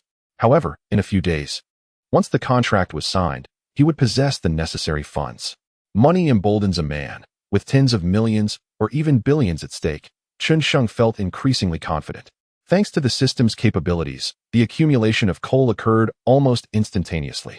Now, Tianyuan Coal Mine boasted resources amounting to tens of millions. No longer merely a FAOD of strength. The pressure that had weighed heavily on Chen Mu dissipated completely. Now, All that remained was to await the inspection in a few days. He felt no trepidation regarding the assessment. In fact, he eagerly anticipated its arrival. Days passed swiftly, and soon 3 days had elapsed. During this time, Chen Sheng began to strategize the coal mine's layout, designating a substantial area as a coal yard. With a daily production of 3,000 tons, the demand for coal trucks was considerable, leading to congestion within the mine. It was imperative to allocate space for a parking area for the coal trucks. Otherwise, the sheer number would render movement impossible, severely hampering efficiency. Furthermore, the trucks passing through the village had drawn significant complaints from the locals, making the construction of a new road a pressing agenda. Despite the busyness, Chen Sheng did not feel fatigued. He relished this sense of fulfillment. However, amidst the flurry of activity, he gradually recognized his own shortcomings. Many tasks could not be accomplished merely by wishful thinking. For instance, planning the mining area necessitated formidable technical expertise. These aspects are precisely what Chen Sheng lacks. Currently, the small coal mine is manageable, but as the coal mine expands, it will become increasingly challenging for Chen Sheng to navigate. Thus, his anticipation for Niu Weibao's arrival grows ever stronger. After enduring 3 arduous days, Chen Sheng's wait is finally over. Today, Niu Weibao will arrive at Tianyuan coal mine. Rising early, Chen Sheng chose not to head directly to the mine, but instead set off towards Tiansha County. Although Niu Weibao is a talent recruited by the system and will undoubtedly be loyal to Chen Sheng, he does not underestimate him due to this fact. Chen Sheng places immense value on talent, which is why he decided to return to Junyi personally to welcome Niu Weibao. To express his respect, he even traveled to Tiansha County to borrow Zhao Xian's Land Rover. After all, it would be somewhat disrespectful to greet such a distinguished scholar with a pickup truck, even if Niu Weibao might not mind. Chapter 93. The arrival exiting the urban area and merging onto the highway. Chen Sheng headed towards Junyi. Niu Weibao would not arrive until around 11, so Chen Sheng took his time, savoring the luxurious allure of the vehicle. The opulent interior and powerful performance enhanced Chen Sheng's appreciation for the Land Rover. Once the advance payment arrived, he felt it was time to purchase a car for himself. Of course, such purchases would come after investments. Only when the construction funds were sufficient would he consider acquiring a vehicle or a house. Traveling at a speed of 100 kilometers per hour towards Junyi, Chen Sheng arrived at Junyi Airport by 10:30. The proximity of Nanyuan Province to Guizhou meant that the flight lasted merely a few minutes. He did not wait long. After spending some time on his phone in the parking lot, he received a text from Niu Weibao stating that he had landed. Chen Sheng rushed to the arrival hall and finally laid eyes on Niu Weibao. Having attended Niu Weibao's lecture previously, Chen Sheng could easily recognize the elder. At 56, Niu Weibao was remarkably well-preserved, appearing to be in his 40s. Welcome, Professor Niu, Chen Sheng said, shaking Niu Weibao's hand. Boss, you can no longer call me Professor. Just call me Old Niu from now on, Niu Weibao replied, devoid of any arrogance typical of esteemed scholars, speaking in a friendly manner. Whether it was the influence of the system or simply Niu Weibao's innate character, he appeared no different from an amiable elder. After chatting for a while, any sense of unfamiliarity dissipated, and they seemed like longtime friends. Only the system could fully transform a person's mindset and perception. Chen Sheng did not discuss work matters with Niu Weibao. There was no rush. Uncle Niu, should we dine in Tiansha County or find a place in Junyi? Chen Sheng asked with a smile. Although Niu Weibao asked Chen Sheng to call him Lao Niu, given Niu Weibao's age, it would be more appropriate for Chen Sheng to address him as Uncle Niu. After a moment of contemplation, Niu Weibao remarked, I have visited the city numerous times, but there is nothing particularly delectable here. Let us return directly to Tiansha County. Chen Sheng nodded in agreement and led Niu Weibao to the parking lot, where the two set off towards Tiansha County. As they were about to merge onto the expressway, Chen Sheng took out his phone and dialed Zhao Xian's number. Zhao Xian, which place in Tiansha County is of a higher standard? I am expecting a distinguished guest tonight, Chen Sheng stated without any pretense. Brother Sheng, are you entertaining a young person, or? Zhao Xian replied with a rather mischievous tone. It is an elder, Chen Sheng responded, his expression darkening at Zhao Xian's words. Without an elder, perhaps there could have been some playful banter. However, at that moment, Chen Sheng simply wished to convey that he was a man of integrity. Recognizing the gravity of the situation, Zhao Xian ceased his jesting. After inquiring about any dietary restrictions Niu Weibao might have, he decided to take Chen Sheng and Niu Weibao out for seafood. hailing from Wenshi. Chen was no stranger to seafood. Although Guizhou, being an inland city, had become accessible in this era, allowing for the consumption of seafood, finding truly fresh offerings remained a challenge. Chen firmly believed that frozen seafood lacked soul. Only freshly caught shrimp and crabs could deliver the ultimate flavor. In a small place like Tiansha County, sourcing fresh seafood was no easy feat. Chapter 94. Dining Chen had not savored seafood in quite some time, and the thought of its sweet taste made his mouth water. After confirming there were no issues with Niu Weibao, he instructed Zhao Xian to make the necessary arrangements. The cost was of no concern. It was merely a meal, and Chen was more than capable of affording a lavish dining experience. Upon returning to Tiansha County, he headed straight to the location Zhao Xian had sent him. The restaurant Zhao Xian had found was nestled within a tall building. The entire 5th floor had been purchased and transformed into a hotel. There was no lobby, only individual private rooms, indicating that it catered to a clientele of considerable means. Fortunately, Chen still had several $100,000 in his account. Otherwise, he might have lacked the courage to enter such an establishment. The waiter guided Chen to a small private room, where Zhao Xian was already awaiting him. As the door swung open, he found 2 individuals inside. One of the women cast a resentful glance at Chen. Tang Qingxue was quite displeased. She had never experienced such neglect before. For over a week, Chen had not made any effort to invite her out. In fact, it seemed that he had never taken the initiative to ask her out. It was always she who pursued him. Thankfully, Tang Qingxue was not a spoiled young lady. Otherwise, she would have long since lost patience with Chen overtly straightforward demeanor. Under the melancholic gaze of Tang Qingxing, Chen felt the temperature in the air drop several degrees. Although it was early summer, he found himself shivering, goosebumps rising on his skin. Awkwardly chuckling a few times, Chen hurriedly found a seat. As everyone gathered, the dishes began to arrive. The wine of the day was Mao Tai, the renowned spirit, though it was merely the ordinary Feitian Mao Tai, not the collectible Zodiac edition aged 15 years or more. Chen had never held much interest in Mao Tai. Accustomed to the lighter, fragrant varieties of baijiu, he found it difficult to appreciate the quintessentially strong flavor of Mao Tai. Moreover, the ordinary Feitian was rather lackluster, riding solely on its reputation, inferior even to some local Tiansha wines. Tiansha County, aside from its coal mines, was most famous for its liquor. Not just Tiansha County, but the entire Guizhou province regarded alcohol as a significant industry. The town of Mao Tai has undoubtedly supported countless livelihoods. After downing a few cups, the atmosphere gradually warmed. I forgot to introduce you all, Chen began. This is my newly appointed mine manager, Niu Weibao. Uncle Niu. These are my 2 good friends, Zhao Xian and Tang Qingxing. Upon hearing Chen refer to them as brothers, Tang Qingxing shot him another glare. Uncle Niu, I'm Tang Qingxing, she said with a smile, raising her glass. Uncle Niu, I'm Zhao Xian. Zhao Xian, though sensing that the elder might be somewhat unreliable, felt compelled to show respect since he was introduced by Chen. Chen did not delve into Niu Weibao's background. He merely facilitated the introductions, leaving Zhao Xian with a lingering sense of skepticism regarding Niu Weibao. However, Tang Qingxing's thoughts diverged from Zhao Xian's. She felt an uncanny familiarity with the name Niu Weibao. As the dishes were savored and the drinks consumed, the group prepared to depart. It was merely a casual gathering, not a drinking contest, so they had no intention of overindulging. After 2 bottles of Mao Tai, they had each consumed less than 2 jin, with Tang Qingxing having partaken slightly less than the others, who each drank about half a jin. For these seasoned drinkers, it was hardly significant. Chen intended to settle the bill, but at that moment, a flurry of banging echoed from the door of the private room. Chapter 95.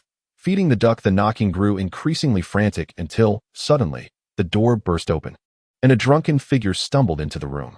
Upon entering, the individual paused momentarily. However, under the influence of alcohol, he showed no inclination to apologize. Instead, he scanned the room with a scrutinizing gaze.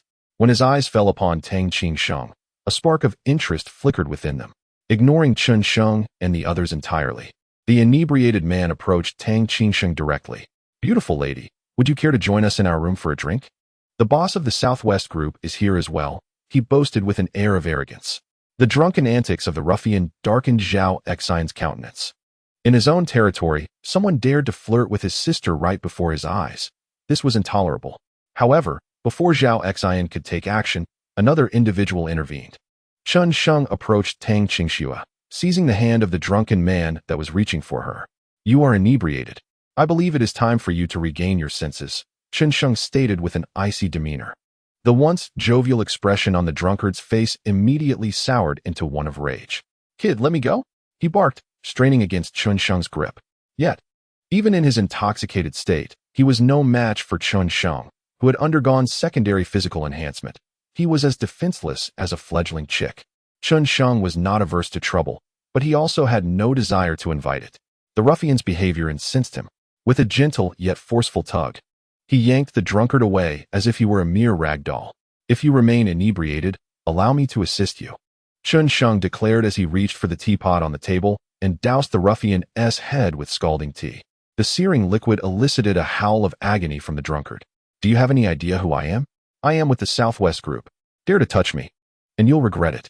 The ruffian, now agitated, struggled violently. "The Southwest Group? The Northeast Group is of no concern."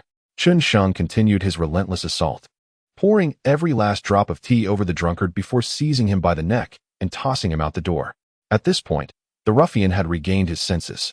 As he glared at Chen Sheng, a flicker of fear mingled with resentment crossed his eyes. "Kid, if you have the guts, don't leave. Wait here." The drunkard, though too intimidated to act, let his tongue wag. He attempted to escape, but Chen Sheng's voice halted him. "Did I permit you to leave?" Initially, Chen Sheng had intended to let him go. A lesson would suffice for such a character.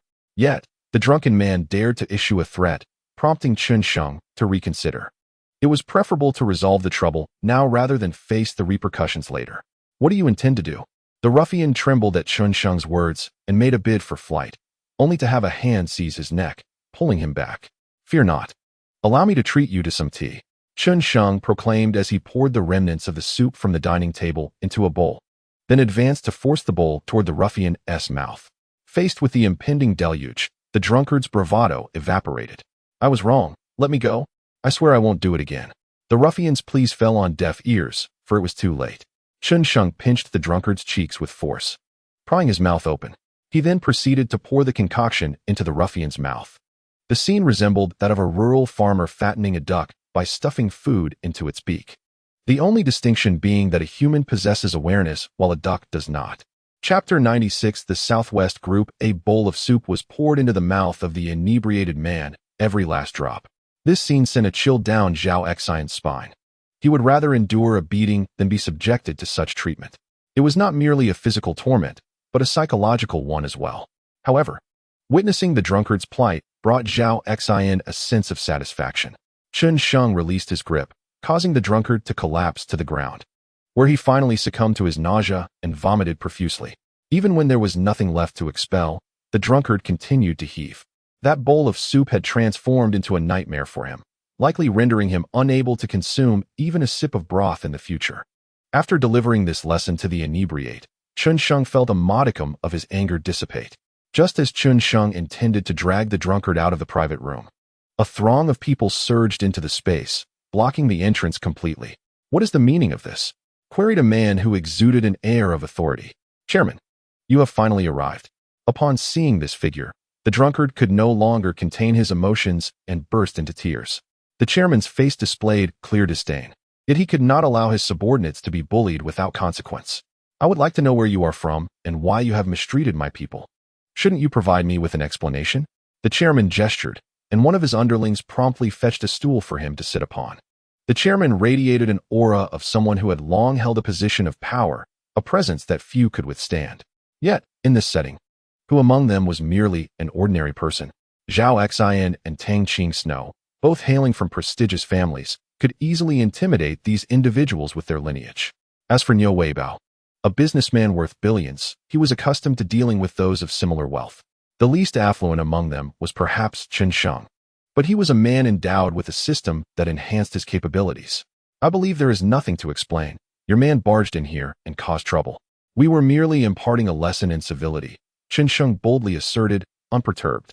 "Without an explanation, none of you shall leave this room today." Upon hearing Chen Sheng's words, the chairman's expression darkened, and his aura intensified. "I shall see who dares to obstruct me today." Niu Weibao, who had remained silent at the back, suddenly stood up. a mocking smile upon his face.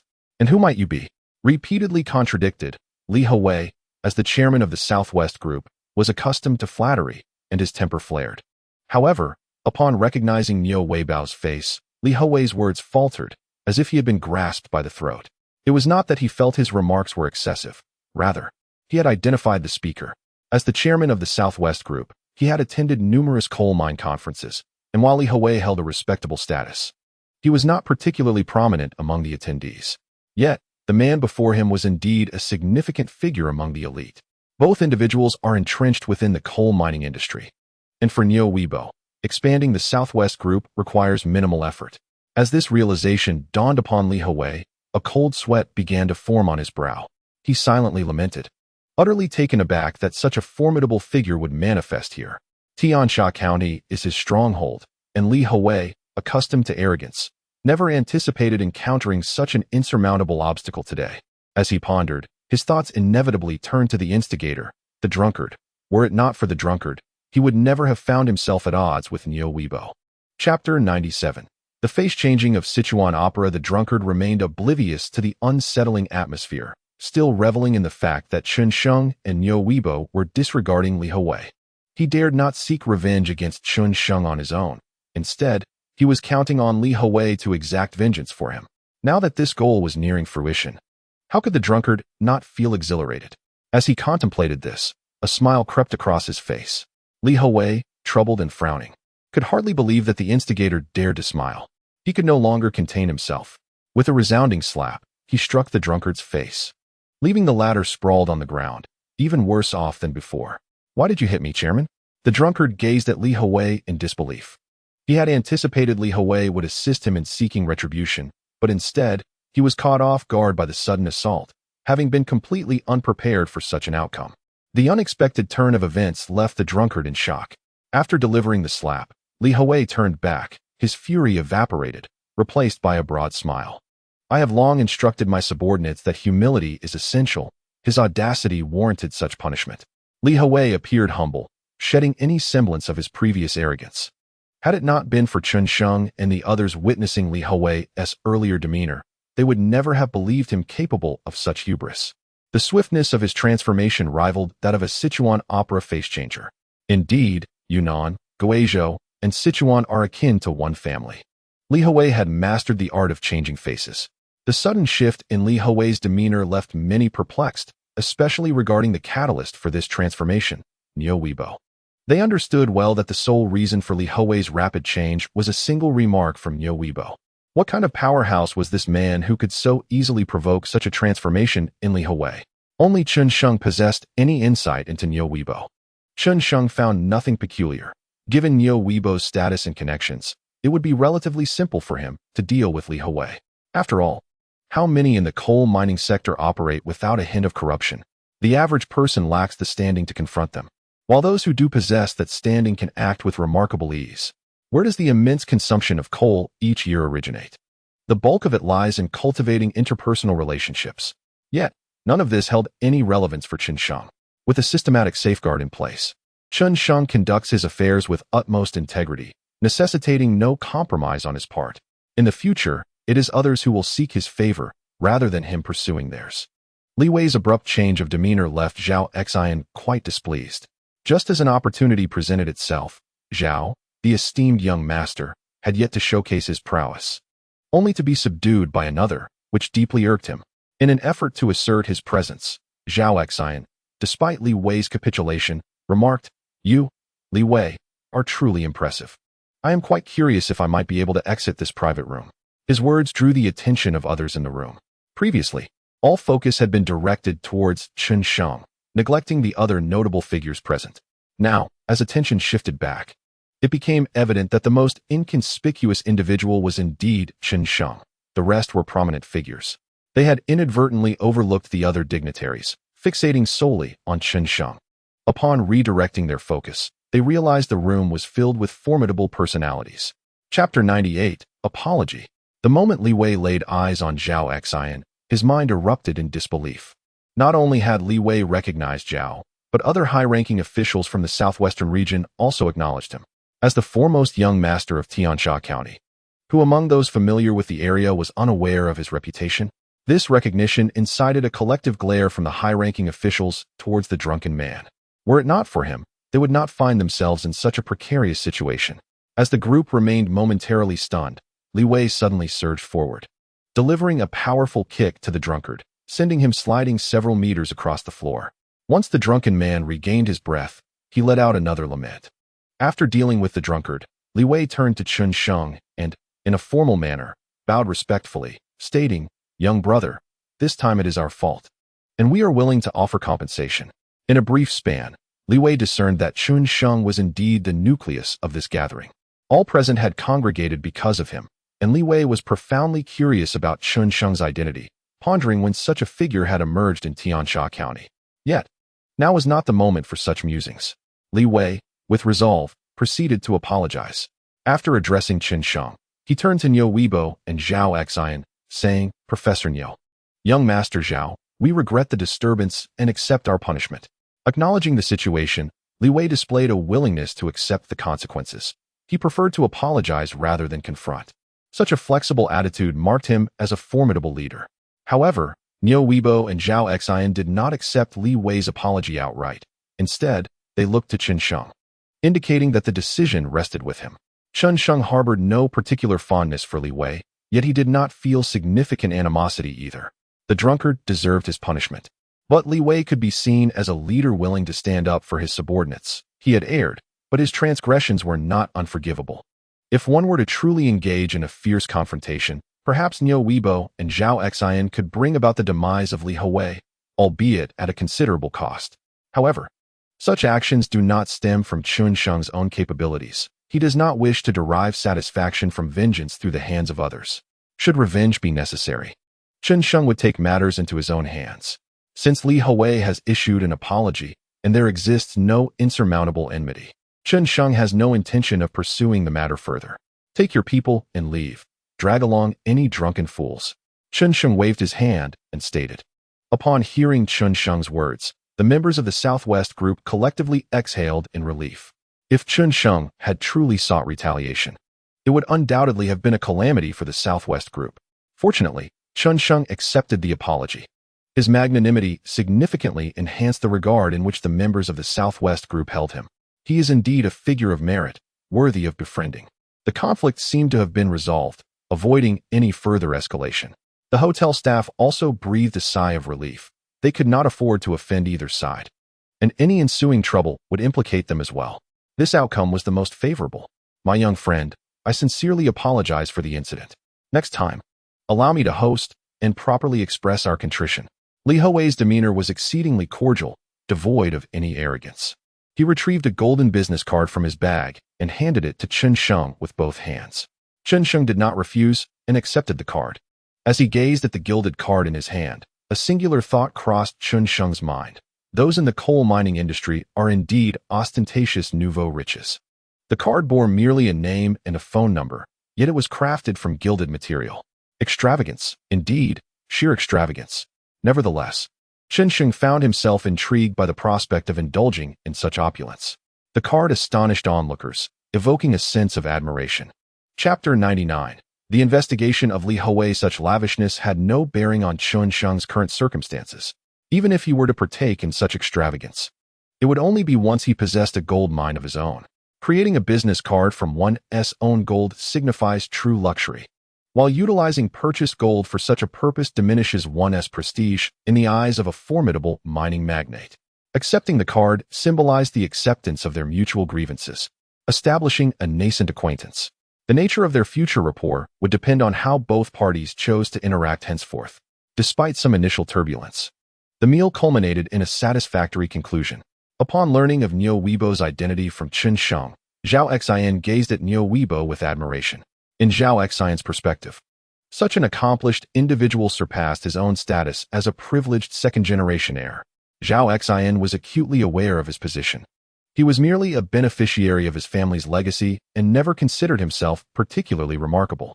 It was precisely this self-awareness that made Chen Sheng willing to engage with Zhao Xian. Otherwise, had Zhao Xian perpetually adopted an air of superiority, Chen Sheng would have been disinclined to acknowledge him, regardless of Zhao Xian's elevated status. Having dined well, Chen Sheng planned to escort Niu Weibo to the hotel for rest. Given that everyone had consumed alcohol, driving was out of the question, and they would directly take accommodations in Tiansha County. Drink and drive, or drive and drink, is a profound adage that Chen Sheng intends to uphold, regardless of any systems he may possess. Upon departing from the hotel, the proprietor approached Chen Sheng and presented him with a VIP card. This card offered a generous discount of 60% and ensured reservations for private rooms at all times, an exceedingly practical benefit. Zhao Xian also possessed one of these cards and graciously gifted another to Chen Sheng. While it may seem that many have such cards, in reality, fewer than 20 of this caliber exist in Tiansha County, each owner being a person of considerable influence. For instance, individuals like Lin Chu do not even qualify for such privileges. Chen Sheng accepted the card without hesitation, recognizing that opportunities to visit this establishment would be plentiful in the future. After Chen Sheng and his companions returned to rest in another realm, within the office of the chairman of the Southwest Group, Li Hui furrowed his brow as he perused a dossier. The subject of this document was none other than Chen Sheng. His life history was meticulously detailed within, including the recent contract signed with Chongqing Steel Plant and the subsequent challenges faced. Upon reviewing the material, Li Hui found himself intrigued by how an ostensibly ordinary individual like Chen Sheng could become the focal point of the inner circles of Niu Weibao and Zhao Xian. However, rather than dismiss Chen Sheng due to his unassuming nature, Li Hui regarded him with increased respect. It was implausible for an ordinary person to rise to such prominence. Typically, like attracts like, and an ordinary individual would struggle to even integrate into such circles. Thus, it suggested that there must be elements of Chen Sheng's life that Li Hui had yet to uncover. Yet, Li Hui resolved not to delve deeper, as recognizing Chen Sheng's complexity sufficed. Upon noting details about Lin Chu bribing the exploration team to fabricate information, a thought flickered in his mind. After a night of silence, Chen Sheng rose early, prepared for a bustling day ahead as he was to escort Niu Weibao back to the mine. Opting not to drive Zhao Xian's Land Rover any longer, Chen Sheng returned to his own pickup truck. The Land Rover was ultimately not his, and while it was enjoyable to drive occasionally, he had no intention of using it continuously. If he desired such luxury, he could simply purchase it himself. It was not beyond his means. In a few days, he planned to acquire several vehicles to alternate between. Chapter 100. The first meeting. Niu Weibao exhibited no disdain for the pickup truck. After making a few necessary purchases in Shada Town, Chen Sheng and Niu Weibao returned to the mine. Upon arrival, Niu Weibao's first action was to inspect the quality of the coal. After evaluating the coal's quality, he began to formulate a general strategy for development. "Boss, I will draft a plan today, and tomorrow we shall convene for a meeting," Niu Weibao proposed. Chen Sheng, naturally, had no objections to Niu Weibao's suggestion. Moreover, he was eager to witness the extent of Niu Weibao's capabilities. If Niu Weibao truly possesses such capability, then Chen Sheng can confidently entrust the coal mine to him. Early the next morning, Chen Sheng summoned everyone for a meeting. In truth, there were hardly any individuals qualified to attend from Tianyuan coal mine. There was a significant shortage of talent across various positions. The only ones who could be considered part of the management were the two Li brothers, Wang Li, along with Chen Sheng and Niu Weibao, totaling 5 people. Wang Li and the others were somewhat perplexed by Chen Sheng's call for a meeting so early. The coal mine was thriving, and they were already stretched for time without needing a meeting. However, they merely contemplated this. When Chen Sheng called for a meeting, attendance was not optional. Upon their arrival at the office, they discovered that the person presiding over the meeting was not Chen Sheng, but rather an unfamiliar figure. Although this individual exuded a certain authority, their lack of familiarity sparked curiosity regarding their purpose. Yet, without a word from Chen Sheng, they felt it inappropriate to inquire further. "Uncle Li, you all take a seat. We will commence the meeting," Chen Sheng greeted with a smile upon seeing Wang Li and the others arrive. Ma Sheng, may I ask who this person is?" Wang Li inquired. Chen Sheng merely smiled in response, remaining silent. At that moment, Niu Weibao, standing before the blackboard, finally spoke up. "Greetings everyone, I am Niu Weibao, and I will henceforth serve as the mine manager of Tianyuan coal mine." Niu Weibao briefly introduced himself without elaborating further. For those with genuine prowess, titles and identities are of little consequence. Moreover, Niu Weibao recognized that these individuals were all trusted confidants of Chen Sheng. As a system talent, He had no intention of creating discord among them. Mutual support would undoubtedly be essential in the future. Hearing Niu Weibao's words, Wang Li and the others were momentarily taken aback. They were unaware that Tianyuan coal mine had acquired a new mine manager until Niu Weibao's announcement. Though shocked, they felt no sense of wrongdoing. Rather, they harbored doubts regarding Niu Weibao's capabilities. They understood that, with their current abilities, they were not qualified to assume the role of mine manager. Given the prosperous development of Tianyuan coal mine, they were already immensely satisfied with Chun Sheng's decision to retain them and elevate them to leadership positions. The generous treatment extended by Chun Sheng left little room for further aspirations. Any additional desires would simply be greed. Naturally, if Niu Weibao lacked the requisite skills, their acceptance would be challenged. Their willingness to work under Chen Sheng did not imply a desire to serve under someone utterly inexperienced, as that would be insufferable. Wang Li and the others began to grasp the nature of the meeting. It was indeed a test of Niu Weibao's capabilities. With this realization, they ceased further conversation, found a spot to sit, and took out their notebooks, awaiting the official commencement of the meeting. Chapter 101. Tianjin Mining. Noticing that everyone had settled, Niu Weibao wasted no time and promptly unveiled a large blueprint, affixing it to the blackboard. On the blackboard, each designated area is marked with utmost clarity. The office building, dormitory, coal truck, parking lot, cafeteria, boiler room, gas pump station, and machine repair workshop are all distinctly labeled. Moreover, the patterns on the white paper are evidently hand-drawn, devoid of any mechanical trace. After spending many years at the Tianyuan coal mine, Chen Sheng and his colleagues can certainly discern that this is a site plan based on the geographical environment of the Tianyuan coal mine. Upon observing this, a singular thought emerges in the minds of the group. Which remarkable individual could have crafted such a detailed blueprint overnight? Of course, this drawing is merely a preliminary layout, derived from visual distance measurements, and will undoubtedly require further surveying in the future. Nonetheless, with this single act, Niu Weibao has completely captivated Wang Li and the others. Even Chun Sheng has dismissed all other notions from his mind. Such talent, produced by the system, is truly a masterpiece. At this point, Chen Sheng has no lingering doubts about the capabilities of system personnel. This kind of talent is worth more than 10 million. He wouldn't trade it for anything. Chen, this is just the initial planning. The specifics will require coordination with the team for detailed measurements before we can commence with the planning. Niu Weibao remarked after taking a sip of tea. All right, let us proceed accordingly. Chen Sheng clapped his hands and declared. Receiving Chen Sheng's affirmation, Niu Weibao did not display any signs of arrogance. After all, it was merely a small drawing, nothing to boast about. The matter of site planning reached a temporary conclusion, and the focus shifted to the issue of job positions. Currently, the division of labor at the Tianyuan coal mine is far too ambiguous and necessitates a thorough reorganization. Tasks such as procurement and finance cannot continue to be managed by a single individual. As the Tianyuan coal mine grows, Chen Sheng will not have the luxury of time to attend to such trivial matters. Therefore, it is imperative to swiftly recruit specific personnel for these positions.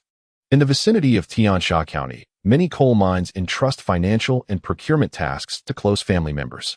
However, Chen Sheng does not intend to adopt this approach. While family businesses may foster unity, they ultimately lack the capacity to expand and strengthen. To truly become a top-tier enterprise on the global stage, professionalization is essential. Moreover, Chen Sheng does not have many trustworthy individuals at his disposal. He plans to cultivate Wang Li and the others, intending to empower them to operate independently in the future. They have chosen to place their trust in Chen Sheng, who promises them a brilliant future. Chen Sheng does not intend to involve himself in the recruitment process. Having appointed Niu Weibao as the mine manager, he will delegate all matters to him. Concerns about undermining authority may trouble others, but for Chen Sheng, this is not an issue. As long as the key personnel are system talents, there is little risk of betrayal. Even if Chen Sheng refrains from overseeing specific affairs, he is untroubled by the possibility of unforeseen complications. Having arranged everything, Niu Weibao suggested that Chen Sheng register a company. After some contemplation, Chen Sheng agreed. He even had a name in mind, Tianjin Mining Limited Liability Company. The movement of heaven is full of power, thus the superior man makes himself strong and untiring. Although the name might seem somewhat cliché, Chen Sheng found it quite appealing. Others naturally had no objections, and thus Tianjin Mining was officially established. Chapter 102. Li Hui's call. There was no need for Chen Sheng to worry about the registration process. Niu Weibao would take care of it. All Chen Sheng needed to do was provide his information. Previously, Tianyuan coal mine had been a mere small workshop. Now, with the establishment of Tianjin Mining, it was beginning to embark on a path of formalization. In the future, Tianjin Mining would evolve into Tianjin Group, a multinational mining giant. All of this commenced today. Of course, at present, Tianjin was merely a small company with only one coal mine under its wing. High-rise buildings are constructed from countless small bricks. And Chen Sheng was in no rush. He had the patience to wait. Subsequently, everything entered a phase of stable development. Chen Sheng was now fully prepared, eagerly awaiting the signing of a contract with Chongqing Steel Plant. Once the advance payment was received, he could formally execute Niu Weibao's plan. The financial resources required for Niu Weibao's scheme were undeniably substantial, starting from hundreds of millions. However, Chen Sheng was unperturbed. The more he invested, the greater his returns would be, and he was willing to spend. Now, all that remained was to await the final exploration. While Chen Sheng waited, not far away at the Yuanshu coal mine, Lin Chu and Liang Wang were seated on a sofa, wearing expressions of delight. General Liang, everything is in place. We just await the final push. Once we topple Chen Sheng, we can both amass wealth together, Lin Chu remarked with a smile. Director Lin, this time, it all hinges on you. Liang Wang raised his teacup, laughing boisterously. To our prosperity. The two raised their cups and drank in unison. Over an hour later, Chen Sheng received a call. It was from Chongqing Steel Plant, notifying him that the exploration team would arrive the next day to conduct magnetic surveys on Tianyuan coal mine. If the production levels met the standards, the contract would be signed immediately. After hanging up the phone, Chen Sheng waved his hand vigorously. Funds were about to be secured, and the grand ship was ready to set sail. That evening, Chen Sheng intended to retire early, preparing to warmly welcome the exploration team the following day. He decided against sleeping and opted for a shower to relax. However, just as he closed his eyes, his phone rang again. Hearing the phone's chime, Chen Sheng felt a tinge of frustration. What was happening tonight? Why were there so many calls, one after another? Would he not be able to enjoy a peaceful night's sleep? Nevertheless, it was not Chen Sheng's character to ignore a call. He picked up the phone and, upon glancing at the screen, a flicker of surprise crossed his eyes. The phone call was initiated by Li Hui, a development that took Chen Sheng by surprise. He had not anticipated any reason for Li Hui to reach out to him. The two had exchanged numbers the previous night. Yet Chen Sheng had no intention of making contact. He was taken aback when Li Hui called him today. Hello, Mr. Li. I wonder what brings you to call me at this late hour. Chen Sheng inquired as he answered the phone. Mr. Chen, I have received some concerning news. Lin Chu from the Yuanshu coal mine has acquired the exploration team. Tomorrow's exploration at your coal mine may encounter some difficulties, Li Hui stated. Having come across this information after reviewing Chen Sheng's documents the day before, after a day of contemplation, Li Hui resolved to share this vital news with Chen Sheng. Both Chen Sheng's inherent potential and the capabilities of Niu Weibao and Zhao Xian had established him as a worthy associate. Li Hui's words jolted Chen Sheng upright, dispelling any lingering drowsiness. Is what you say true, Mr. Li? Although Chen Sheng posed the question, it was not born of skepticism. A figure of Li Hui's stature would not frivolously waste his time at such an hour. Thus, there was a high likelihood of truth in his words. Furthermore, given Lin Chu's character, such actions were entirely plausible. Mr. Chen, I have just received this information, and I assure you, it is verifiable. Li Hui's tone turned grave. Thank you for informing me, Mr. Li. The next time we meet, I shall treat you to a proper meal as a token of my gratitude, Chen Sheng replied, rubbing his temples in distress. Do you require assistance in resolving this matter? Li Hui offered once more. His intention was straightforward. Having already intervened, he felt it prudent to see the matter through to its conclusion, thereby establishing a favor. However, Chen Sheng declined. I appreciate your kindness, Mr. Li, but I will handle this myself. Chen Sheng politely rejected Li Hui's offer. He acknowledged the goodwill, but did not wish to impose on Li Hui's generosity. It is often challenging to repay favors, and it is preferable to avoid incurring debts when possible. Despite the complexity of the situation, Chen Sheng believed he could navigate it successfully. Had he learned of this issue tomorrow, it might have posed significant challenges. However, now that he was informed, he had already devised a preliminary strategy. After exchanging a few more pleasantries and expressing his gratitude once again, Chen Sheng ended the call. He rose from his resting place and poured himself a glass of water. After contemplating several approaches, he felt none were sufficiently secure. Ultimately, Chen Sheng decided to call Niu Weibao. During the call, he relayed the situation to Niu Weibao and shared a few strategies he had devised, seeking Niu Weibao's insight to refine them. Yet, Niu Weibao's succinct interruption halted Chen Sheng's attempts to elaborate further.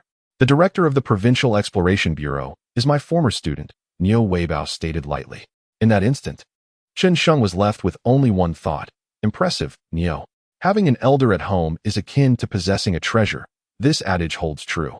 Chen Sheng was reluctant to owe a favor to Li Hui, yet Niu Weibao was indifferent.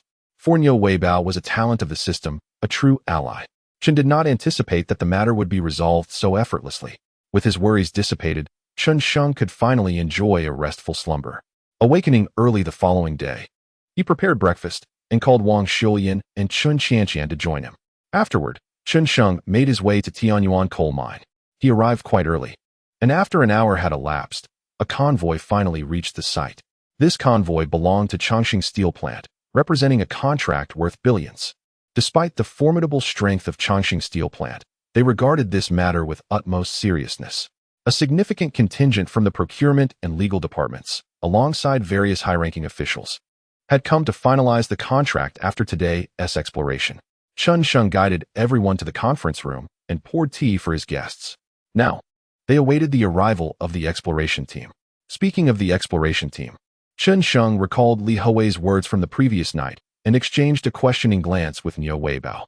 Niu Weibao responded with a reassuring look, remaining silent. Another hour passed, and at 9 in the morning, the exploration team finally arrived. Compared to the previous team, this one utilizing magnetic detection methods appeared far more professional. A plethora of specialized equipment was unloaded from large transport vehicles. With the assistance of cranes, the equipment was positioned in designated spots. Once everything was set up, the detection process commenced. Chapter 104. Fear of deception. As the power was activated, the detection machines began their operation. An invisible magnetic field was detected, and data was continuously recorded onto computers. Chen Sheng was filled with confidence regarding the detection, as long as the machines functioned correctly. Tianyuan coal mine would undoubtedly pass the assessment. However, his only concern was what tricks Lin Chuhui might employ. Nonetheless, Chen Sheng remained largely unperturbed. With Niu Weibao by his side, he believed the outcome would not disappoint him. Magnetic detection required a considerable amount of time to yield final results. Thus, everyone had to patiently await the findings. Meanwhile, within the office building, Liang Wang and Lin Chuhui exhibited no signs of worry, leisurely sipping tea. General Manager Liang, there shouldn't be any issues this time, right? Liang Wang inquired. Rest assured, General Manager Liang. Not only can I assert that Tianyuan coal mine lacks coal, but even if there is coal, I can declare it non-existent. Lin Chuhui responded with unwavering confidence. Lin Chuhui had expended significant resources to bribe the exploration team, all to thwart the contract between Tianyuan coal mine and Yuanchu coal mine. As long as the contract could not be signed, Lin Chuhui still had a chance to take over Tianyuan coal mine. The thought of the benefits to be gained from acquiring Tianyuan coal mine left Lin Chuhui brimming with excitement.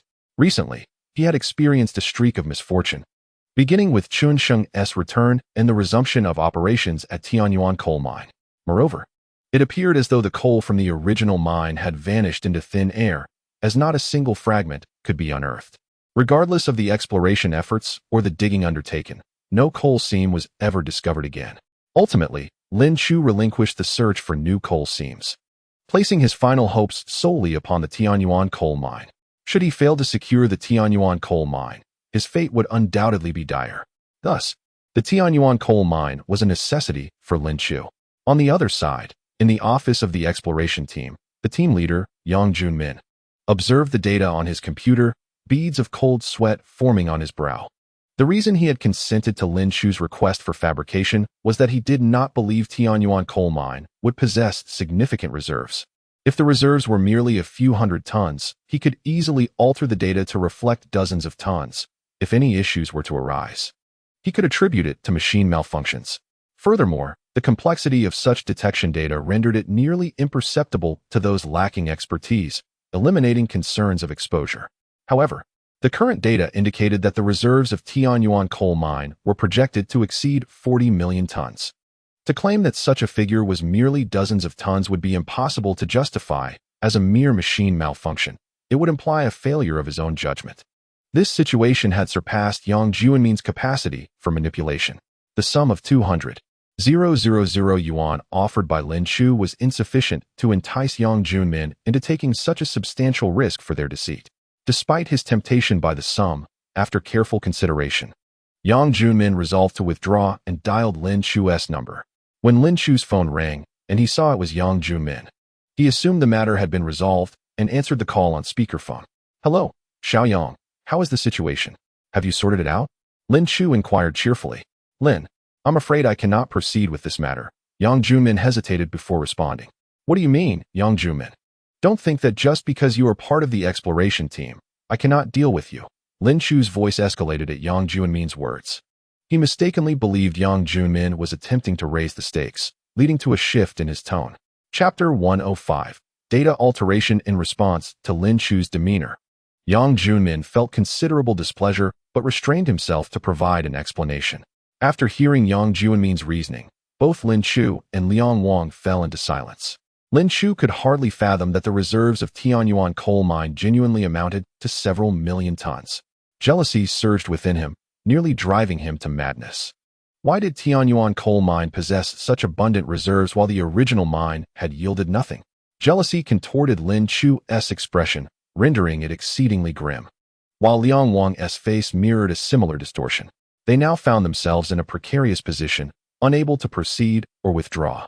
For Liang Wang to abandon this endeavor was equally unthinkable. In the end, Liang Wang turned his gaze toward Lin Chu, seeking his perspective. After a moment of rage, Lin Chu surprisingly regained his composure. After calming down, Lin Chu was struck by a frenzied thought. Given the substantial reserves at hand, why not be a bit greedy and seize the entire Tianyuan coal mine? The more reserves he possessed, the more advantageous it would be for him. Just as Yang Juanmin was about to hang up the phone, Lin Chu finally spoke up. "Xiaoyang, I believe this matter can still be pursued. I will give you 5 million. You keep 1 million, and use the remaining funds to smooth things over with others to silence them. You understand my intent, don't you?" Lin Chu was acutely aware that the risks involved were neither insignificant nor trivial. Without sufficient incentive, Yang Juanmin would remain unmoved. Yet, Lin Chu's proposition indeed sparked Yang Juanmin's interest. Initially, he had intended to refuse, but the prospect of 1 million, which represented nearly a decade's worth of his salary, was tempting. Relying solely on his meager wage, when would he ever amass such wealth? The allure of riches ensnared Yang Juanmin, blinding him to the risks involved. "What risks? I'm willing to assist, but the stakes are high, so I need more money," Yang Juanmin boldly suggested. "Fine, 2 million, Lin Chu replied without a moment's hesitation, readily accepting Yang Juanmin's counteroffer. The deal was struck. Yang Juanmin readily concurred, and the plan, which had previously been abandoned, was reignited. To prevent others from eavesdropping, they ceased further discussion and promptly ended the call. Putting away his phone, Lin Chu turned his gaze towards Liang Wang. The intense look in Lin Chu's eyes made Liang Wang feel somewhat uneasy. "Chairman Liang, could you delay the payment from Chongqing Steel Factory to Tianyuan coal mine by a month?" Lin Chu stated directly. "That can be arranged, but it can only be deferred for a month, and only if the contract remains unsigned," Liang Wang replied after some contemplation. "All right, a month it is. We will bring Tianyuan coal mine to its knees. This time, no one can stop me." Lin Chu's eyes glinted with avarice. Tianyuan coal mine was already in dire financial straits, with exorbitant daily expenditures. If they were indeed delayed for a month, calamity would surely befall Tianyuan coal mine. Lin Chu's scheme was ruthless, aimed at severing Chen Sheng's lifeline. Without funds, Tianyuan coal mine could not endure for long. Should Lin Chu's plan succeed, Chen Sheng would face considerable troubles. However, given that Chen Sheng was already aware of Lin Chu's bribery of the exploration team, this plan was destined to falter. Just as the call ended, Yang Juanmin began to take action on his end. On his computer, the data was being altered under Yang Juanmin's manipulations, rendering it unrecognizable.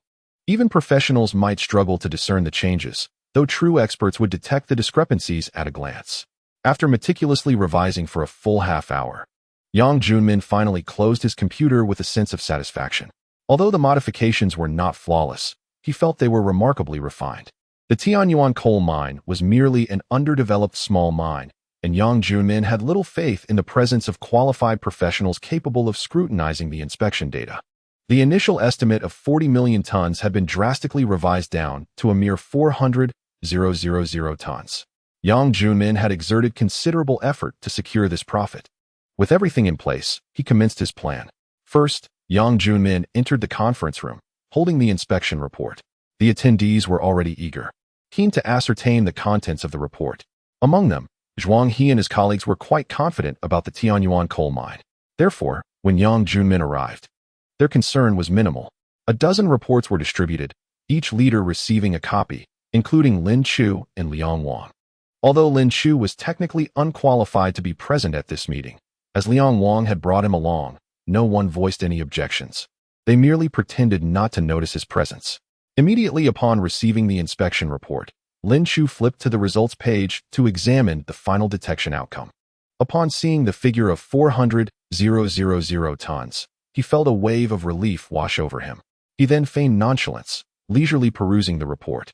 As time progressed, several leaders began to notice the results, and the atmosphere grew increasingly tense.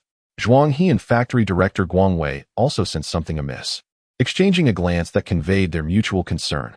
However, lacking expertise, they could not pinpoint the exact issue, leaving them in a state of anxious uncertainty. Among them, Zhuang He was the most anxious. He was acutely aware of the regulations governing state-owned enterprises. The endeavor to advance this plan had consumed immense energy from both him and Guang Wei. Should they fail to secure the contract this time, future attempts would be significantly more challenging. Such a scenario would render their efforts futile, even if the inspection results were later proven erroneous. Continuing to negotiate the contract would not be straightforward. This unexpected outcome was something Zhuang He had not anticipated, leaving him unprepared. Within the conference room, the expressions of the leaders varied. Those who had initially opposed the contract were naturally pleased, while those who had been advocating for it were understandably discontented. The contract in question, involving substantial interests, meant that if Chunsheng's allocation increased, others would diminish, impacting many individual stakes. The current predicament for Tianyuan coal mine was precisely what they relished witnessing. Among the attendees, the calmest was Chunsheng. Since Niu Weibao had assured him of a solution, Chunsheng chose to place his trust in him. The situation at Niu Mine remained uncertain. Chunsheng turned his head and addressed Niu Weibao beside him. "Boss, just trust me on this. They are bound to suffer consequences." Niu Weibao replied with unwavering confidence. "Esteemed leaders, if there are no objections to the test results, we shall take our leave. Of course, if there are any dissenting opinions, please present your evidence." Noticing the silence, Yang Junmin was the first to speak, eager to conclude the matter swiftly. For Yang Junmin, reaching a definitive verdict on this issue was paramount. Chapter 107. The arrogant Yang Junmin seeing no one speak. Yang Junmin felt a surge of delight. Earning this money was hardly a challenge. Just as he believed the matter was settled and prepared to depart, a voice interrupted. "Wait a moment. I have significant reservations about this outcome." Niu Weibao finally stepped forward, halting Yang Junmin. Upon hearing this voice, Yang Junmin stiffened and instinctively turned his head. When he recognized that the speaker was Niu Weibao, he relaxed. He was familiar with the leaders from Chongqing Steel Plant. Since they were not from Chongqing, Yang Junmin felt no fear. After all, he thought, what could a mere coal mine worker possibly accomplish? "What issues could you possibly have, old man?" Yang Junmin scoffed. "My concerns are quite substantial. If you look at the test report, page 8, the 5th magnetic line, the 12th magnetic line, and the 18th, let's discuss these three. These magnetic lines cannot originate from a mere coal mine with a capacity of several dozen tons. They indicate a magnetic field that requires a minimum of 1,000 tons of reserves to create. Can you provide an explanation for this, Inspector? Address these points first. We can continue our discussion later." With that, Niu Weibao slammed the test report onto Yang Junmin's desk. Upon hearing Niu Weibao's remarks, Yang Junmin, who had been nonchalant, suddenly broke into a cold sweat. He could hardly fathom that such a small coal mine, Tianyuan coal mine, could harbor professionals capable of identifying errors in his manipulated test report. What to do? His mind went blank, overwhelmed by confusion. Lin Shooting, initially confident of victory, was alarmed by Niu Weibao's words. Observing Yang Junmin's sweaty demeanor, Lin Shooting knew he could no longer sit idly by. Trouble was brewing. "What do you know, old fool?" Don't think you can casually challenge a test report without consequence. You'd best not provoke me. The repercussions are beyond your capacity to bear. Lin Shooting's tone was icy, laden with implicit threats. Hearing Lin Shooting speak, Yang Junmin gradually regained his composure. He understood that he could no longer afford to prolong the confrontation. A swift resolution was imperative. Oomph, old man. What you claim has no relevance to the test results. Do not cause unnecessary trouble.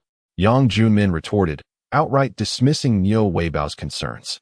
Yang Junmin had firmly resolved that as long as he subdued Niu Weibao, there would be no further complications in this matter, a sentiment that elicited furrowed brows from Zhuang He and the others present. They were not fools. They could clearly sense the underlying deceit, yet they were at a loss as to how to effectively counter it. What do you mean by that? Zhuang He could no longer restrain himself and stood up to question. Old Zhuang, please do not let your temper flare. In matters such as these, one must trust the experts' opinions. Otherwise, anyone could easily overturn the testing report, rendering the entire testing process futile. Seeing Zhuang He take a stand, Liang Wang also rose, confronting him head-on. In an instant, the meeting room was charged with a palpable tension, the atmosphere growing increasingly oppressive. After a minute of stalemate, Yang Junmin could no longer endure the silence and declared, the testing report has been issued. Whether you choose to believe it or not, it is now a matter of fact. I take my leave. Yang Junmin understood that once he departed, the matter would be settled irrevocably. Liang Wang would not grant Tianyuan Coal Mine another opportunity for testing, and as for a complaint from Tianyuan Coal Mine, the testing bureau would certainly disregard it. Chapter 108. The director arrives. Yang Junmin's arrogant demeanor left those present feeling quite disgruntled. Yet, there was little they could do. They were not part of the testing bureau, and thus had no authority over Yang Junmin. Even Chen Sheng found himself curious about how Niu Weibao intended to resolve the situation. Chen Sheng had never doubted Niu Weibao's capability. After all, even the Grand Southwest Group dared not provoke him. So what were these insignificant players in comparison? I believe you cannot leave just yet. You need to see someone first. Niu Weibao spoke calmly. Niu Weibao's composure only served to heighten Yang Junmin's unease and trepidation, making him reluctant to remain any longer. He was beginning to regret agreeing to Lin Chu's request. Had he not consented, he would not be entangled in such matters. However, it was too late for regrets now. Anxiously, Yang Junmin hurried toward the conference room's exit, eager to depart. Yet, before he could reach it, the Li brothers, Li Chun and Li Li, intercepted him at the door and shut it firmly. What are you trying to do? Illegal detention is against the law. Yang Junmin feigned anger. You needn't be so upset. Soon you will find there is little to be angry about, Niu Weibao replied, his expression growing increasingly frigid. Let me go at once. You have no right to detain me. Yang Junmin charged toward the door, attempting to escape. However, a mere individual, incapable of defending himself, stood no chance against the blockade formed by the Li brothers. Chen Sheng, what is the meaning of this? Liang Wang could no longer maintain his composure and shouted angrily. He felt an unsettling sense of foreboding, realizing that events were spiraling beyond his expectations. Liang Wang understood that no matter what transpired, they must allow Yang Junmin to leave first. As long as he was out of the room, they would still have a chance. Lin Chu and Liang Wang exchanged a glance, deciding to prioritize Yang Junmin's departure.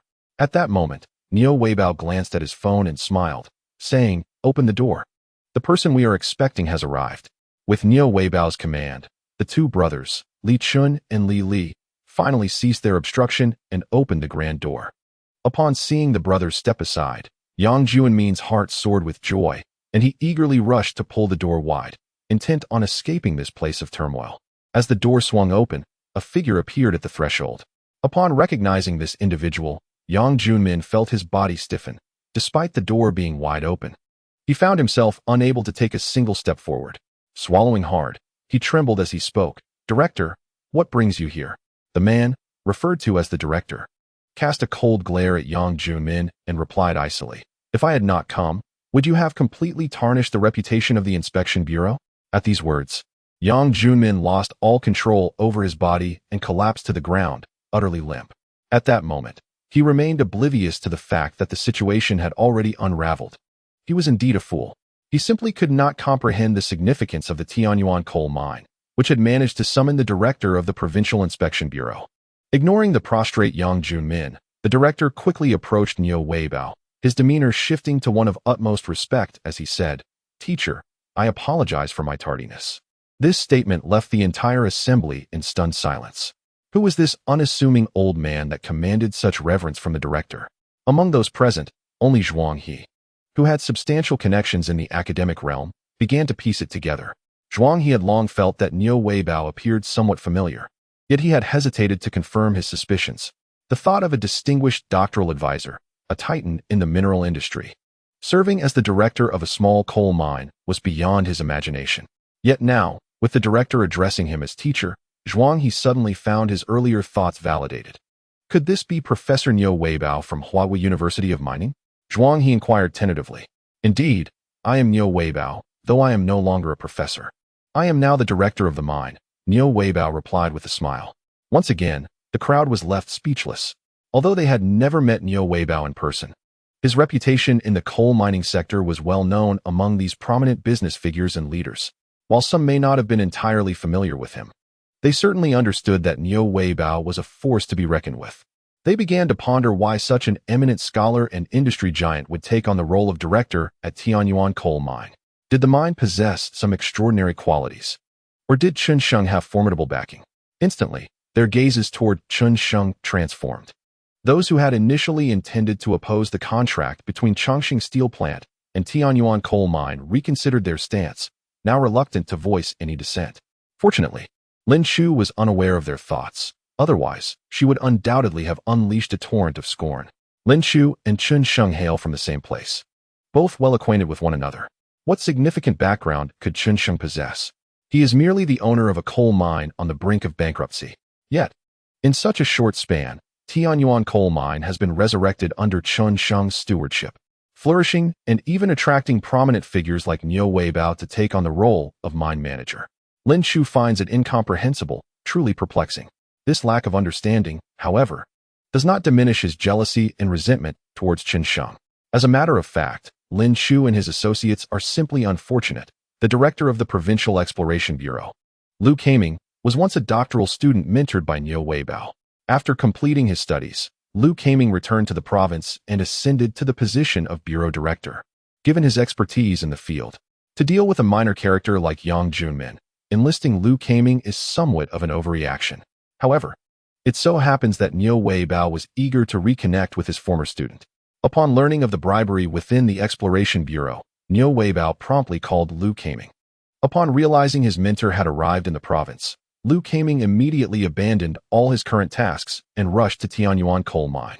It can be said that addressing Yang Junmin was merely a secondary objective. With Liu Kaming's presence, the matter was essentially drawing to a close. With the bureau director in attendance, a petty figure like Yang Junmin could not possibly stir any significant trouble. After exchanging a few words with Niu Weibao, Liu Kaming received the inspection report from his subordinate. As the bureau director, Liu Kaming is not one to merely discuss matters without technical knowledge. He has been instrumental in the development of exploration technology in the province, having conducted considerable research in this field. In the realm of mineral exploration, Liu Kaming has earned considerable renown. Upon his first glance at the inspection report, Liu Kaming immediately recognized that it had been tampered with. After perusing the entire document, his expression darkened considerably. Yang Junmin, you truly excel at this. A reserve of 40 to 50 million tons reduced to a mere 4 to 500,000 tons with a mere stroke of your hand. Your capabilities are indeed impressive. Liu Kaming remarked coldly. Chapter 110.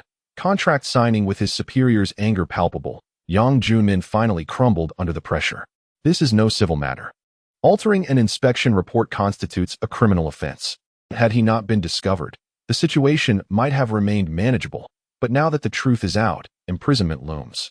Yang Junmin, unwilling to face incarceration and devoid of any intention to shield Lin Chu and his associates, blurted out, Director, it was Lin Chu from Yuanshu coal mine, who compelled me to do this. He gave me 500,000 to modify the inspection report. It was him. Yes, him. His indiscriminate confession sent shockwaves through the room. In that moment, they recalled how Lin Chu and Liang Wang had insisted on a re-examination of the reserves just days prior.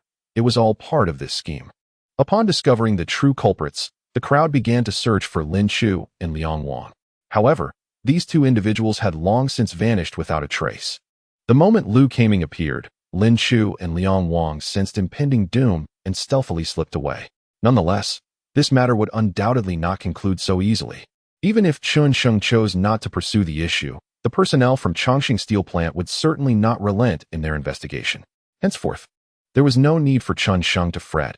Others would naturally take care of Lin Chu and Liang Wang. In the midst of anguished cries, Yang Junmin was taken away by the arriving police. Awaiting him would be a grim fate behind bars.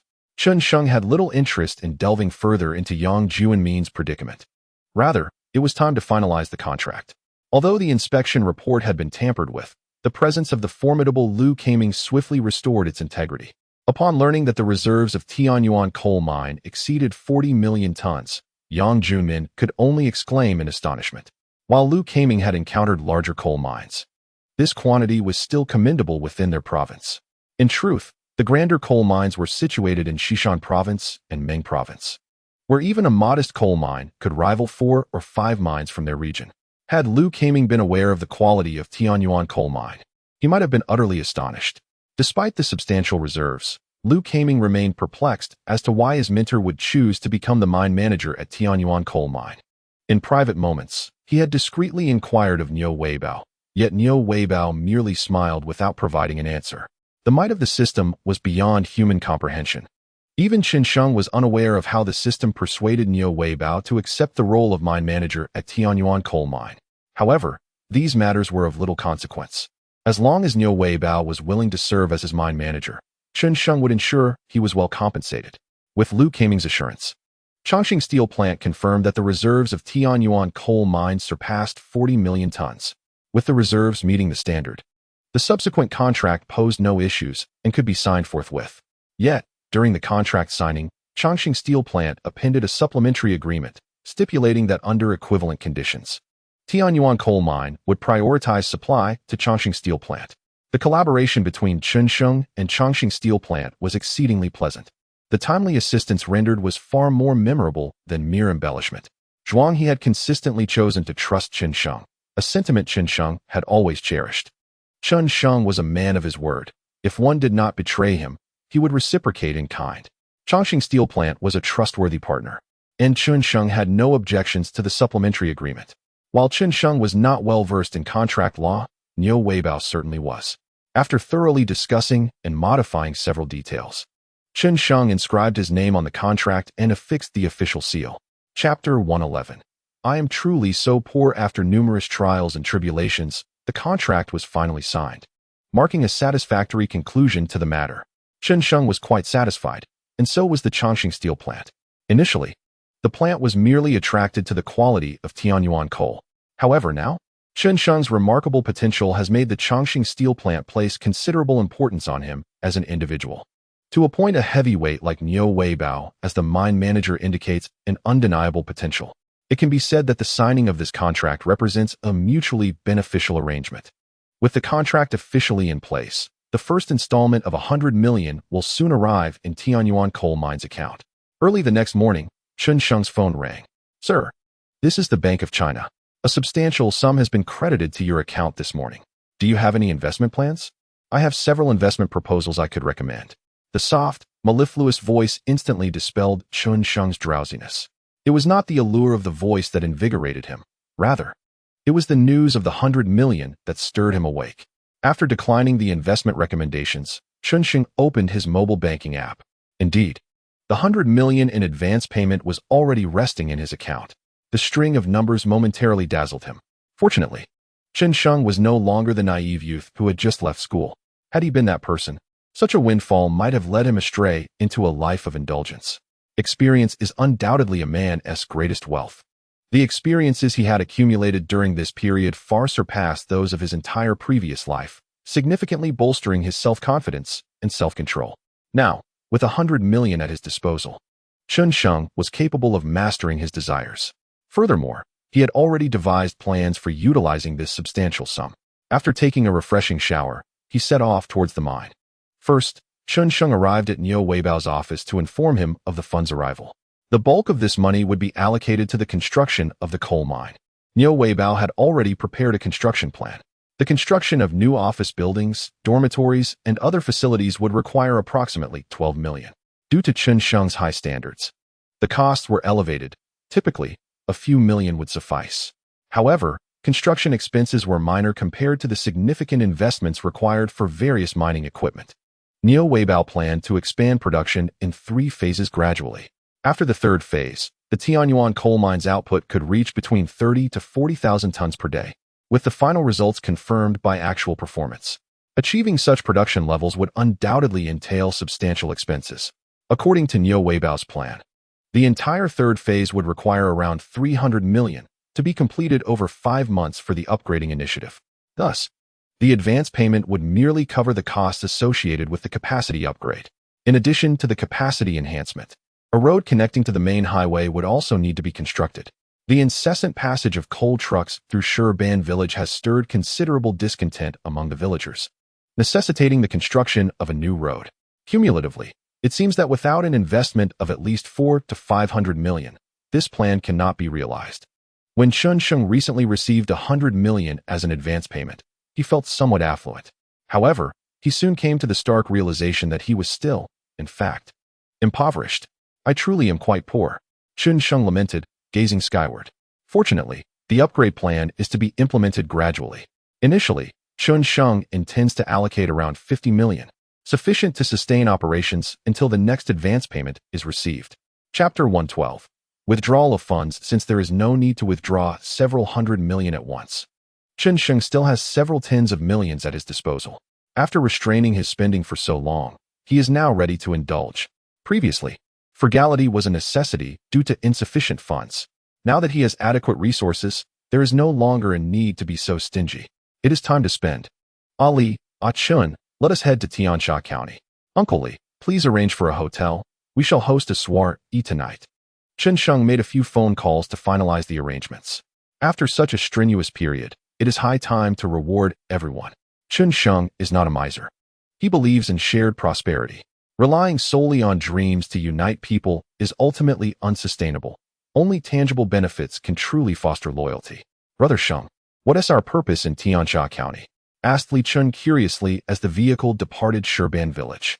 To withdraw money and distribute bonuses. Chen Sheng replied with a subtle smile. Upon hearing this, Li Chun and Li Li were filled with excitement. They had only just commenced work, and already bonuses were on the horizon. They were aware of the contract signed the previous day and knew that Tianyuan coal mine had struck it rich. However, they had not considered how this wealth pertained to them. Prosperity was typically the domain of the owner, with little benefit afforded to the employees. Generally, coal barons are content to pay salaries on time, let alone consider bonuses. Yet, with Chen Sheng's success, his first impulse was to reward his employees, and it brought them immense joy. Chen Sheng's consideration for them was paramount. It reassured them that their loyalty to him was well placed. This time, Chen Sheng planned to withdraw 1 million, not only for salaries and bonuses, but also to retain some cash for daily procurement needs. However, withdrawing such an amount requires an appointment. It is not a privilege afforded to just anyone. To ensure everything goes smoothly, Chen Sheng called Zhao Xian. Without hesitation, Zhao Xian provided him with a contact number, that of Peng Ku, the manager of the Bank of China's Tiansha County branch, a notable figure in the area. Initially, upon receiving Zhao Xian's call, Peng Ku did not think much of it. In recent years, the demolition in Tiansha County has led to the emergence of numerous individuals with fortunes exceeding millions. However, upon reviewing Chen Sheng's profile and discovering that he had received a staggering sum of 100 million yesterday, Peng Ku immediately elevated his regard for Chen Sheng to the utmost level. Despite the prevalence of wealthy coal bosses in Tiansha County, the coal mining industry has become increasingly capital-intensive in recent years, making it far less lucrative than it once was. Thus, possessing 100 million in cash is truly a rarity. At merely in his 20s, Chen Sheng's account already boasts over 100 million. To Peng Ku, such a person is undeniably a god of wealth, someone to be cherished and revered. Upon Chen Sheng's arrival at the branch of the Bank of China in Tiansha County, a crowd was gathered at the entrance, scanning the surroundings. As Chen Sheng alighted from his pickup truck, a spark of excitement ignited in Peng Ku's eyes. Although he found it somewhat perplexing that such a prominent figure would drive a pickup, he quickly dismissed his reservations, understanding that appearances can be deceiving, and approached him with enthusiasm. The sudden influx of wealth in Tiansha County has given rise to a multitude of affluent individuals, each with their own unique interests and hobbies. It is not unusual for some wealthy individuals to favor driving a pickup truck, and Peng Ku grasped this notion swiftly. "Mr. Chen, welcome. Welcome," Peng Ku exclaimed as he hastily approached Chen Sheng, extending his hand in greeting. Chen Sheng was momentarily taken aback by Peng Ku's unexpected warmth, struggling to respond. "I am Peng Ku, as Mr. Zhao mentioned. We have prepared the 1 million you requested," Peng Ku quickly clarified, noting Chen Sheng's silence. It was at this moment that Chen Sheng recognized who this individual was, yet he could not fathom why Peng Ku was so fervently enthusiastic. This was simply a reflection of Chen Sheng's ongoing adjustment to the lifestyle of the affluent. When one lacks wealth, it is difficult to imagine the extent of another's enthusiasm. Accompanied by Peng Ku, Chen Sheng was escorted to the VIP room, where he was not required to lift a finger. After merely sipping a few cups of tea, the 1 million in cash was placed in his hands. In addition to opening an account, Chen Sheng also applied for 2 more cards. One was loaded with 5 million, intended for his mother, Wang Xiuyan, while the other contained 1 million for his sister, Chen Qianqian. Chen Sheng had promised both of them a better life, and he was gradually fulfilling that promise. Of course, mere money does not equate to true happiness. A spacious house and a luxurious vehicle are still necessities to be meticulously arranged. 1 million in cash sounds considerable, yet when packed into a suitcase, it appeared rather modest. Chen Sheng had brought along a large travel case, which was only half filled with the cash. After attending to all necessary matters, Peng Ku expressed a desire to treat Chen Sheng to a meal. However, Chen Sheng was not inclined to dine out. Returning home took precedence. Bidding farewell to Peng Ku, Chen Sheng casually tossed the large suitcase onto the pickup truck and set off with his brothers, Li Chun and Li Li, for their shopping expedition. As they journeyed, the 2 brothers, Li Li and Li Chun, wore expressions of palpable tension, their eyes fixated on the large suitcase containing 1 million in cash. It seemed as though, at any moment of inattention, the suitcase might take flight. Observing their demeanor, Chen Sheng remarked with a hint of annoyance, "What are you 2 so anxious about? The money won't fly away on its own." Chen Sheng was intentionally nurturing their potential, envisioning a future where they would stand independently. Yet, at this moment, they appeared rather inexperienced, indicating the need for thorough guidance. Upon hearing Chen Sheng's words, Li Chun and Li Li, slightly embarrassed, averted their gazes. Nonetheless, throughout the journey, the brothers couldn't resist glancing at the suitcase from time to time. In this atmosphere, Chen Sheng drove to the largest shopping plaza in Tiansha County, the Langyue Plaza. Mentioning Langyue Plaza inevitably led to discussions about the second largest mining group in Tiansha County, the Langyue Group. In terms of strength, the Langyue Group still lagged behind the Daxonin Group by a significant margin. However, Langyue's success extended beyond mining.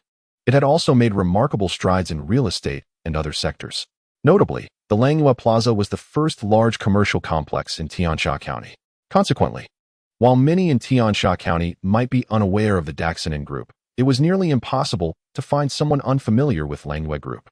This sparked an idea in Chen Sheng's mind. Perhaps it was time to consider diversifying into other ventures. However, such thoughts were premature. The immediate priority remained the development of the coal mine. Shaking off these musings, Chen Sheng led the brothers into Langyue Plaza, embarking on a shopping spree. Refrigerators? Purchased. Freezers? Acquired. Air conditioners? Obtained. Wine? Procured. Cigarettes? Secured. Before long, the trunk of Chen Sheng's car was brimming with various items. The trunk was already filled with cigarettes and alcohol alone. As for the electrical appliances, due to Chen Sheng's generous spending, the store owners agreed to deliver them directly to his home. Aside from some items intended for the mine, Chen Sheng purchased numerous appliances for his own household, including air conditioners and refrigerators. The rationale for shopping in Tiansha County was twofold. Not only were there more options available, but Chen Sheng also feared that upon returning home, Wang Xiuyan would be reluctant to spend money. Hence, he decided to take decisive action and buy first before informing her. With summer upon them, the weather grew increasingly warm.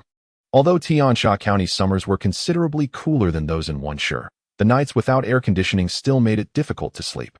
Now that Chen Sheng was financially secure, he resolved to indulge in shopping as a solution. Upon returning home, he planned to inform his mother that the items were non-returnable, confident that Wang Xiuyan would not dare dispose of them. As for the wine and cigarettes, They were intended for entertaining guests during evening gatherings.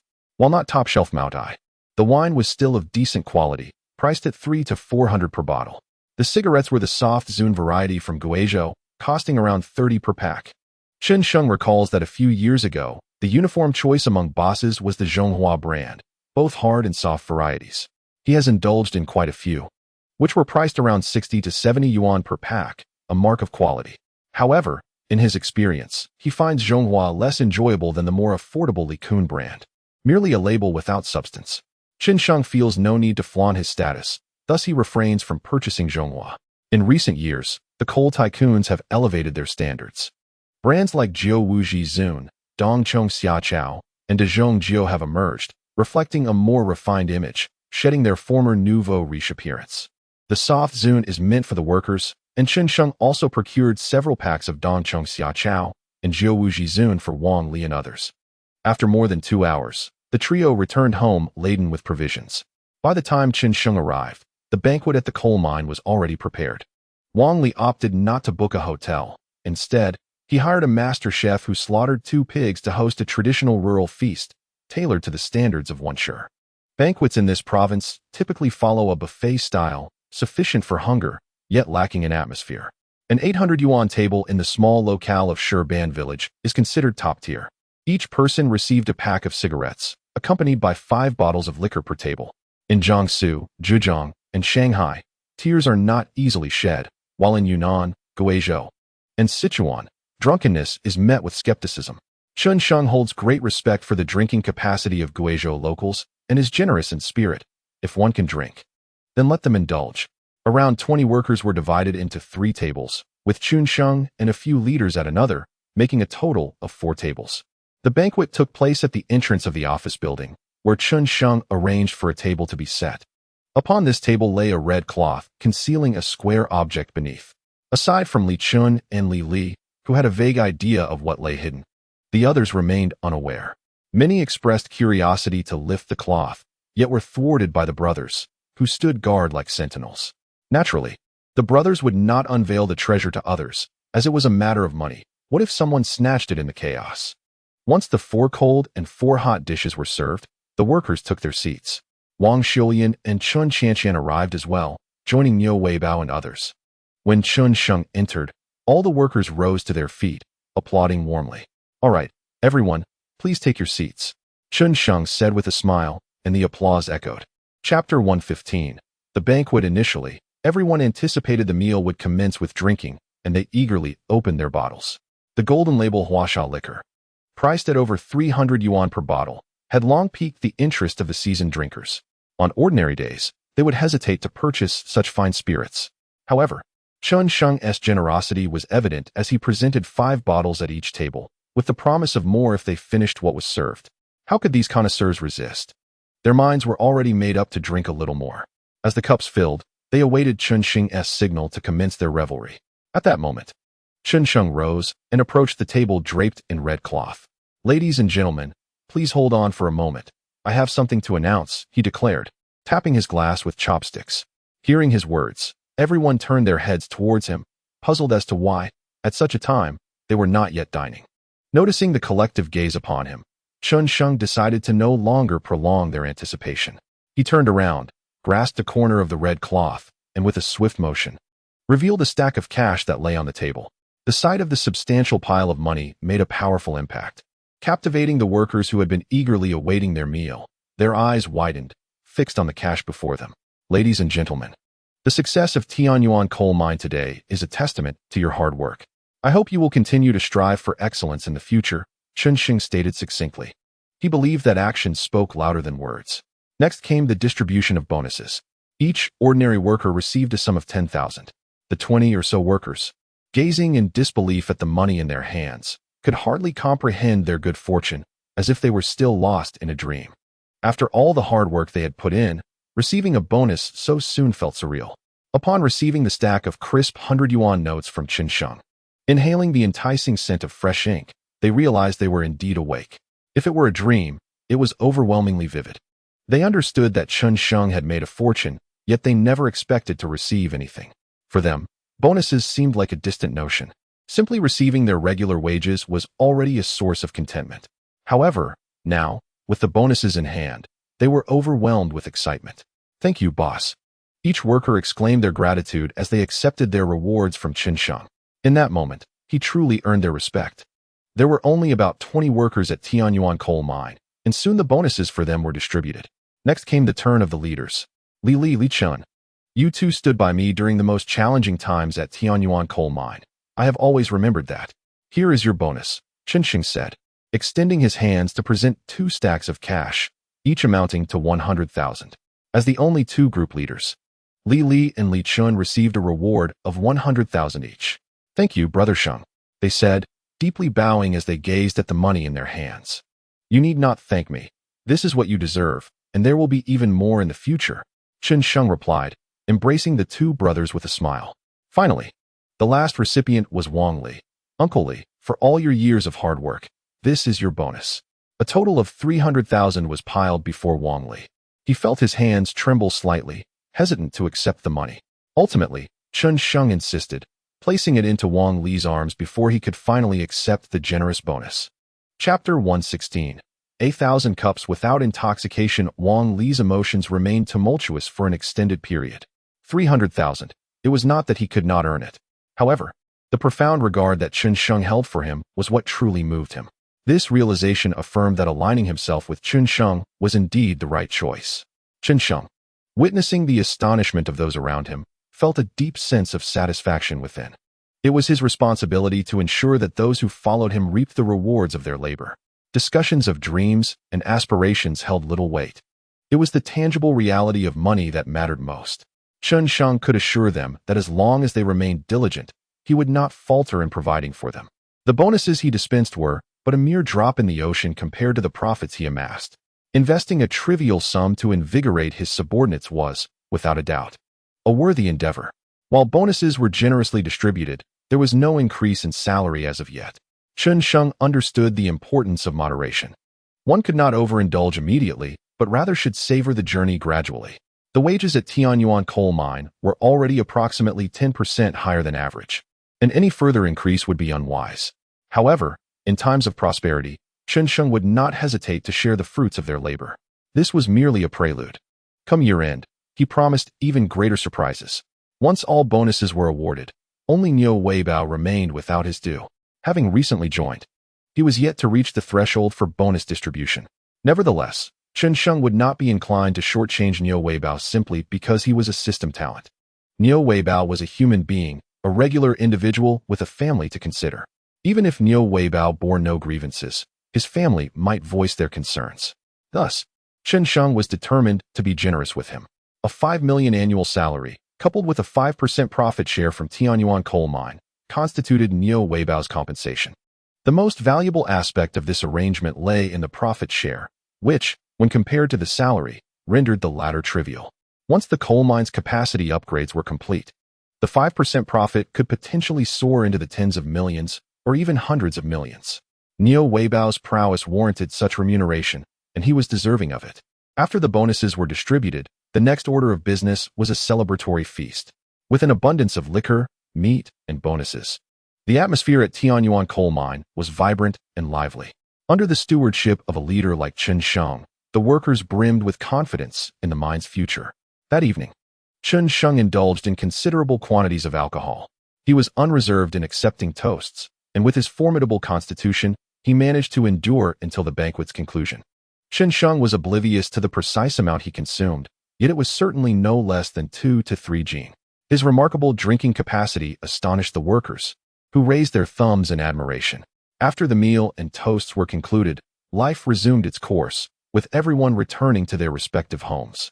The following morning, news of the bonuses distributed at Tianyuan coal mine spread throughout Shurban village.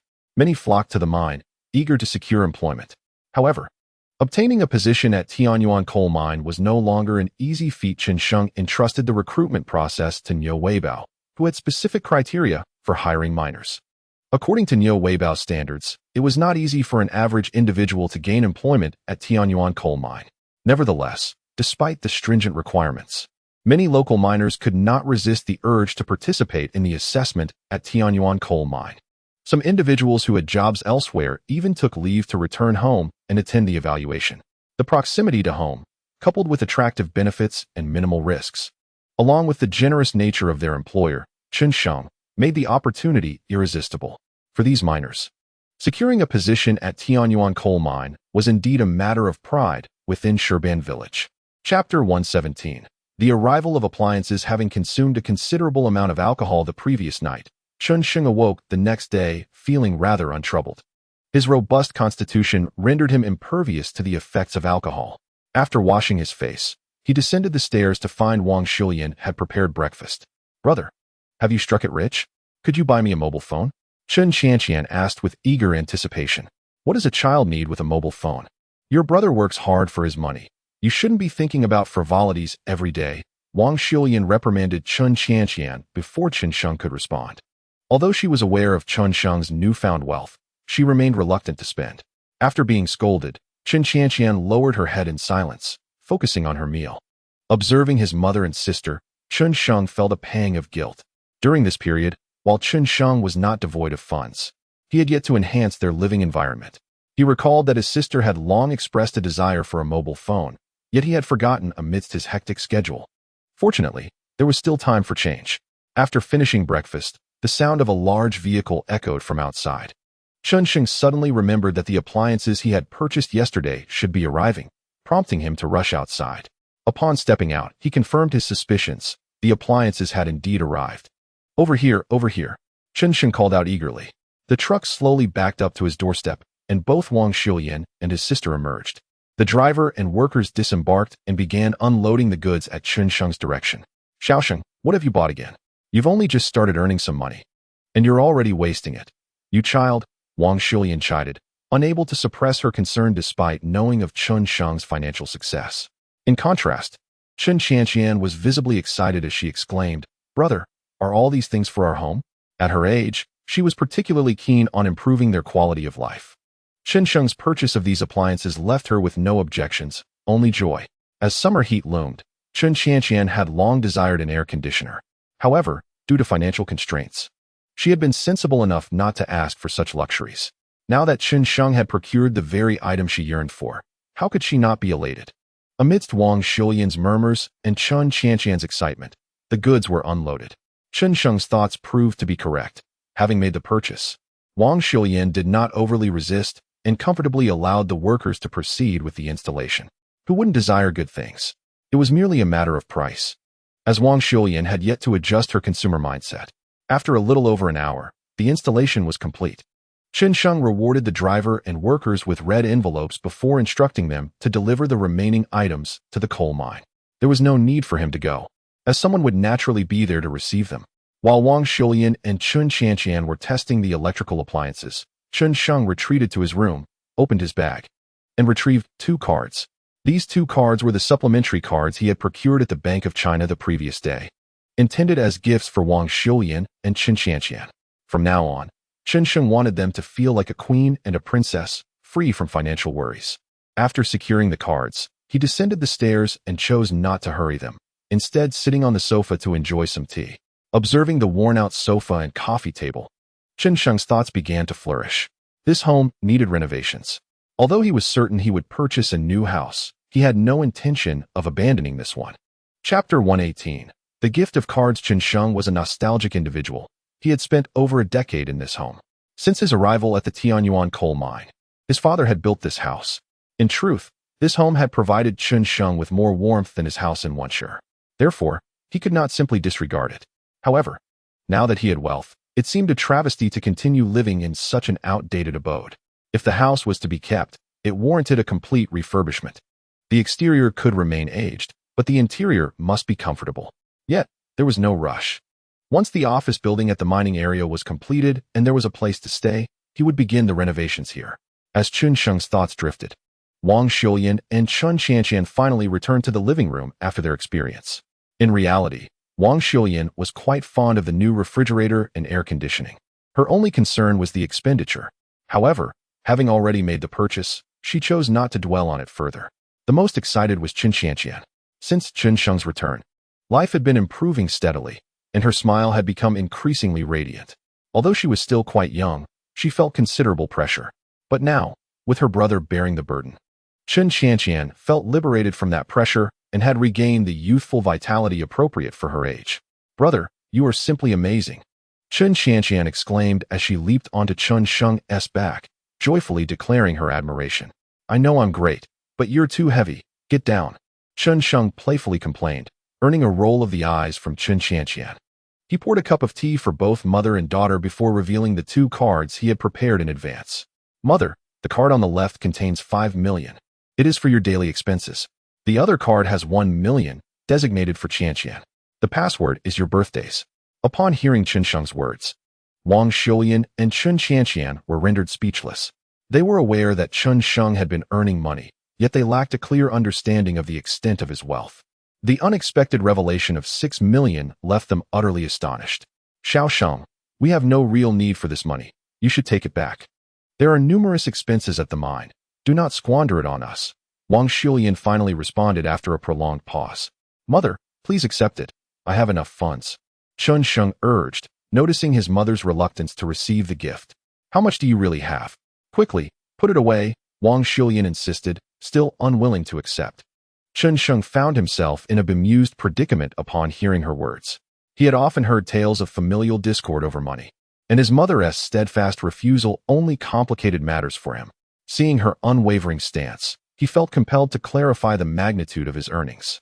"Mother, it is but a small amount. Just accept it. I still have 100 million in my account, and I have signed contracts worth over 1 billion with the Chongqing steel plant. 100 million will be deposited each month for the next 3 months. Please accept this." At this declaration, a profound silence enveloped the room. Wang Xiuyan, perhaps unaware of the enormity of 100 million, was simply a village woman with little formal education. The sheer scale of over 1 billion and the promise of 100 million monthly left her in a state of bewilderment. After a moment of contemplation, she finally acquiesced. "In that case, I shall accept this card, and it shall be reserved for your future wife." Relieved to see his mother finally accept the card, Chen Sheng sighed in relief. Presenting this card had proven to be more taxing than a physical confrontation. In contrast to Wang Xiuyan, Chen Qianqian displayed a notably greater capacity for acceptance. Upon learning of her brother's newfound prosperity, she was no longer hesitant and reached out for the second card. However, just then, a sharp slap struck her hand, causing her to widen her eyes in surprise as she sought the source of the reprimand. Upon meeting her mother's fierce gaze, Chen Qianqian recoiled, silenced by her mother's authority. "You little one, what do you need so much money for? Once you graduate, I will return it to you." With that, Wang Xiuyan tucked away the second bank card. Her intentions were not rooted in greed for Chen Qianqian's 1 million. She genuinely intended to honor her promise of returning it upon her daughter's graduation. Over the years, Chen Qianqian had endured considerable hardships, and Wang Xiuyan felt a pang of sympathy. Nevertheless, she feared that her daughter, still so young, might be led astray by such a substantial sum. Thus she decided to withhold it. Feeling unjustly treated, Chen Qianqian remained silent in the face of her mother's authority. Chen Sheng observed the exchange, choosing not to intervene. Suddenly, his phone rang. It was Zhao Xian calling.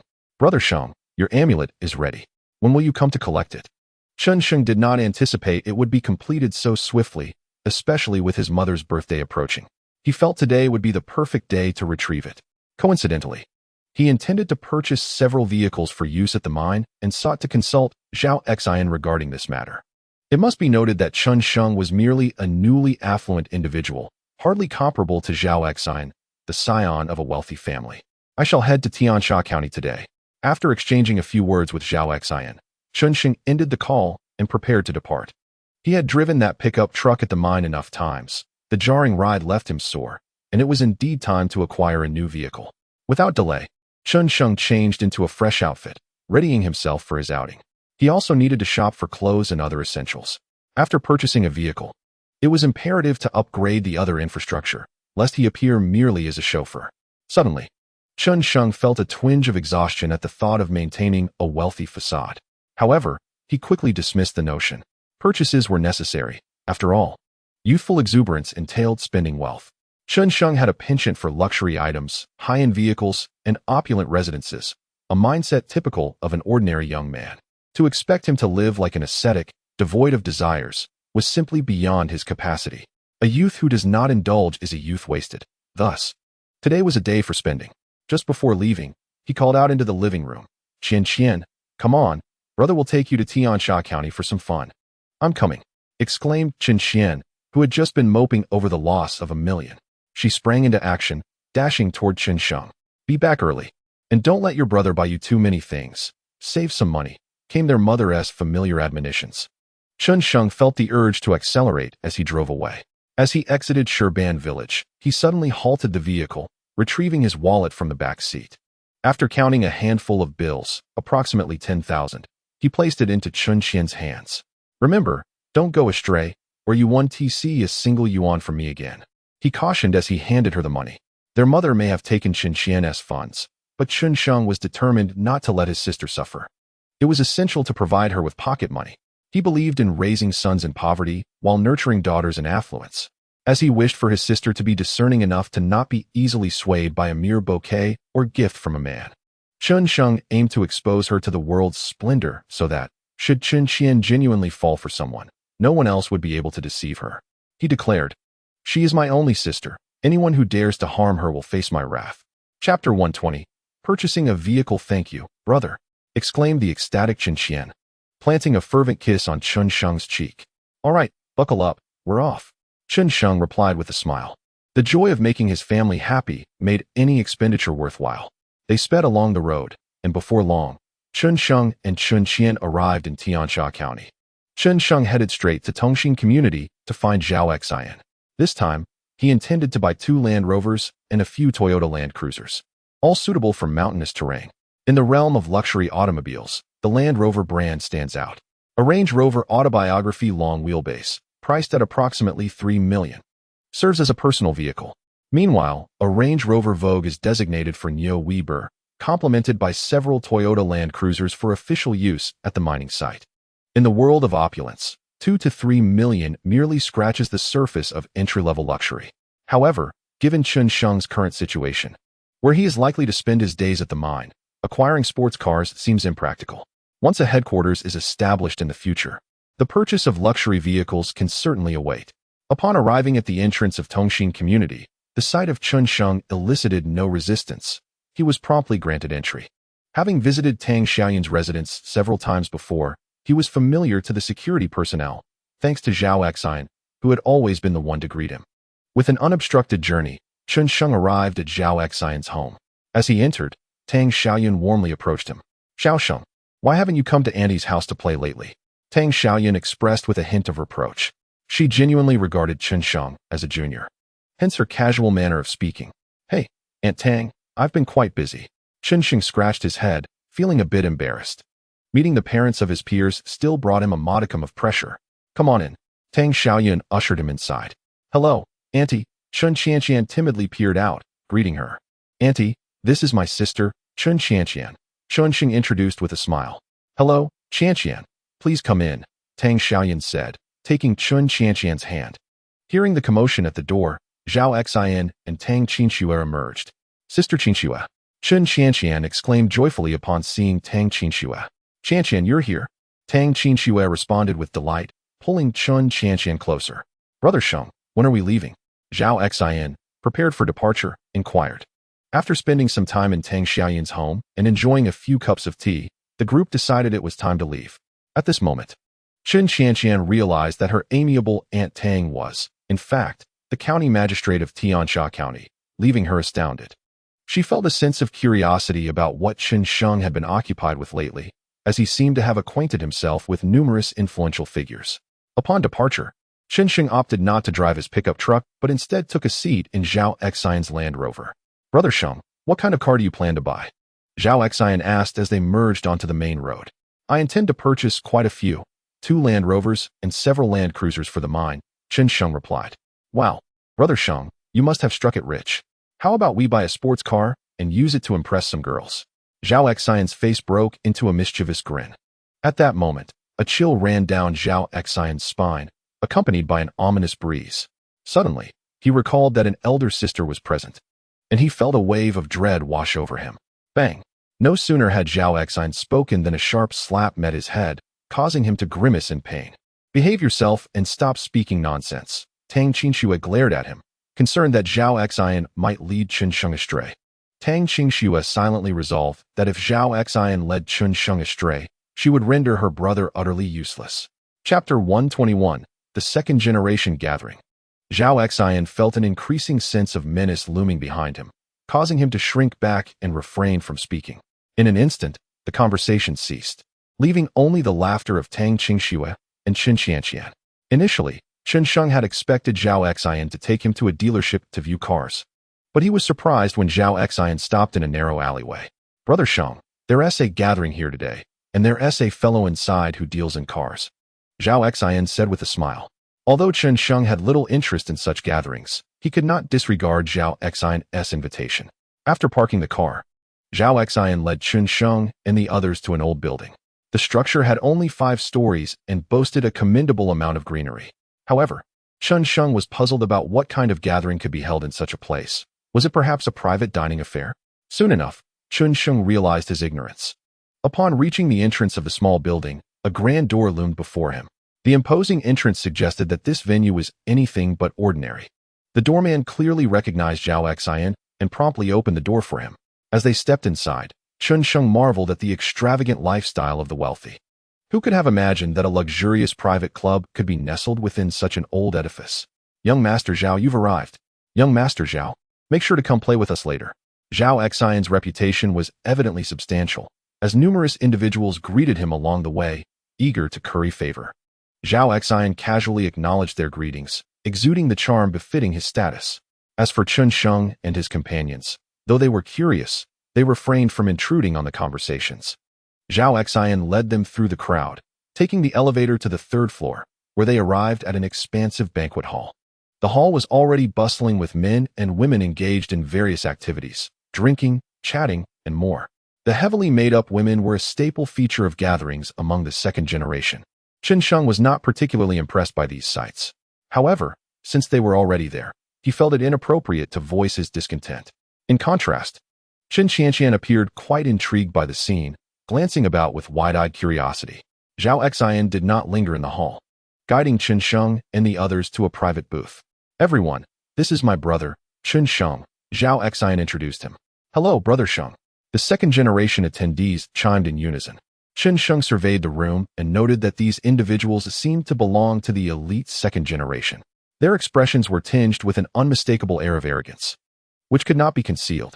Though they addressed him, it was evident that they did not regard Chen Sheng with any seriousness. Hello to you all, he replied.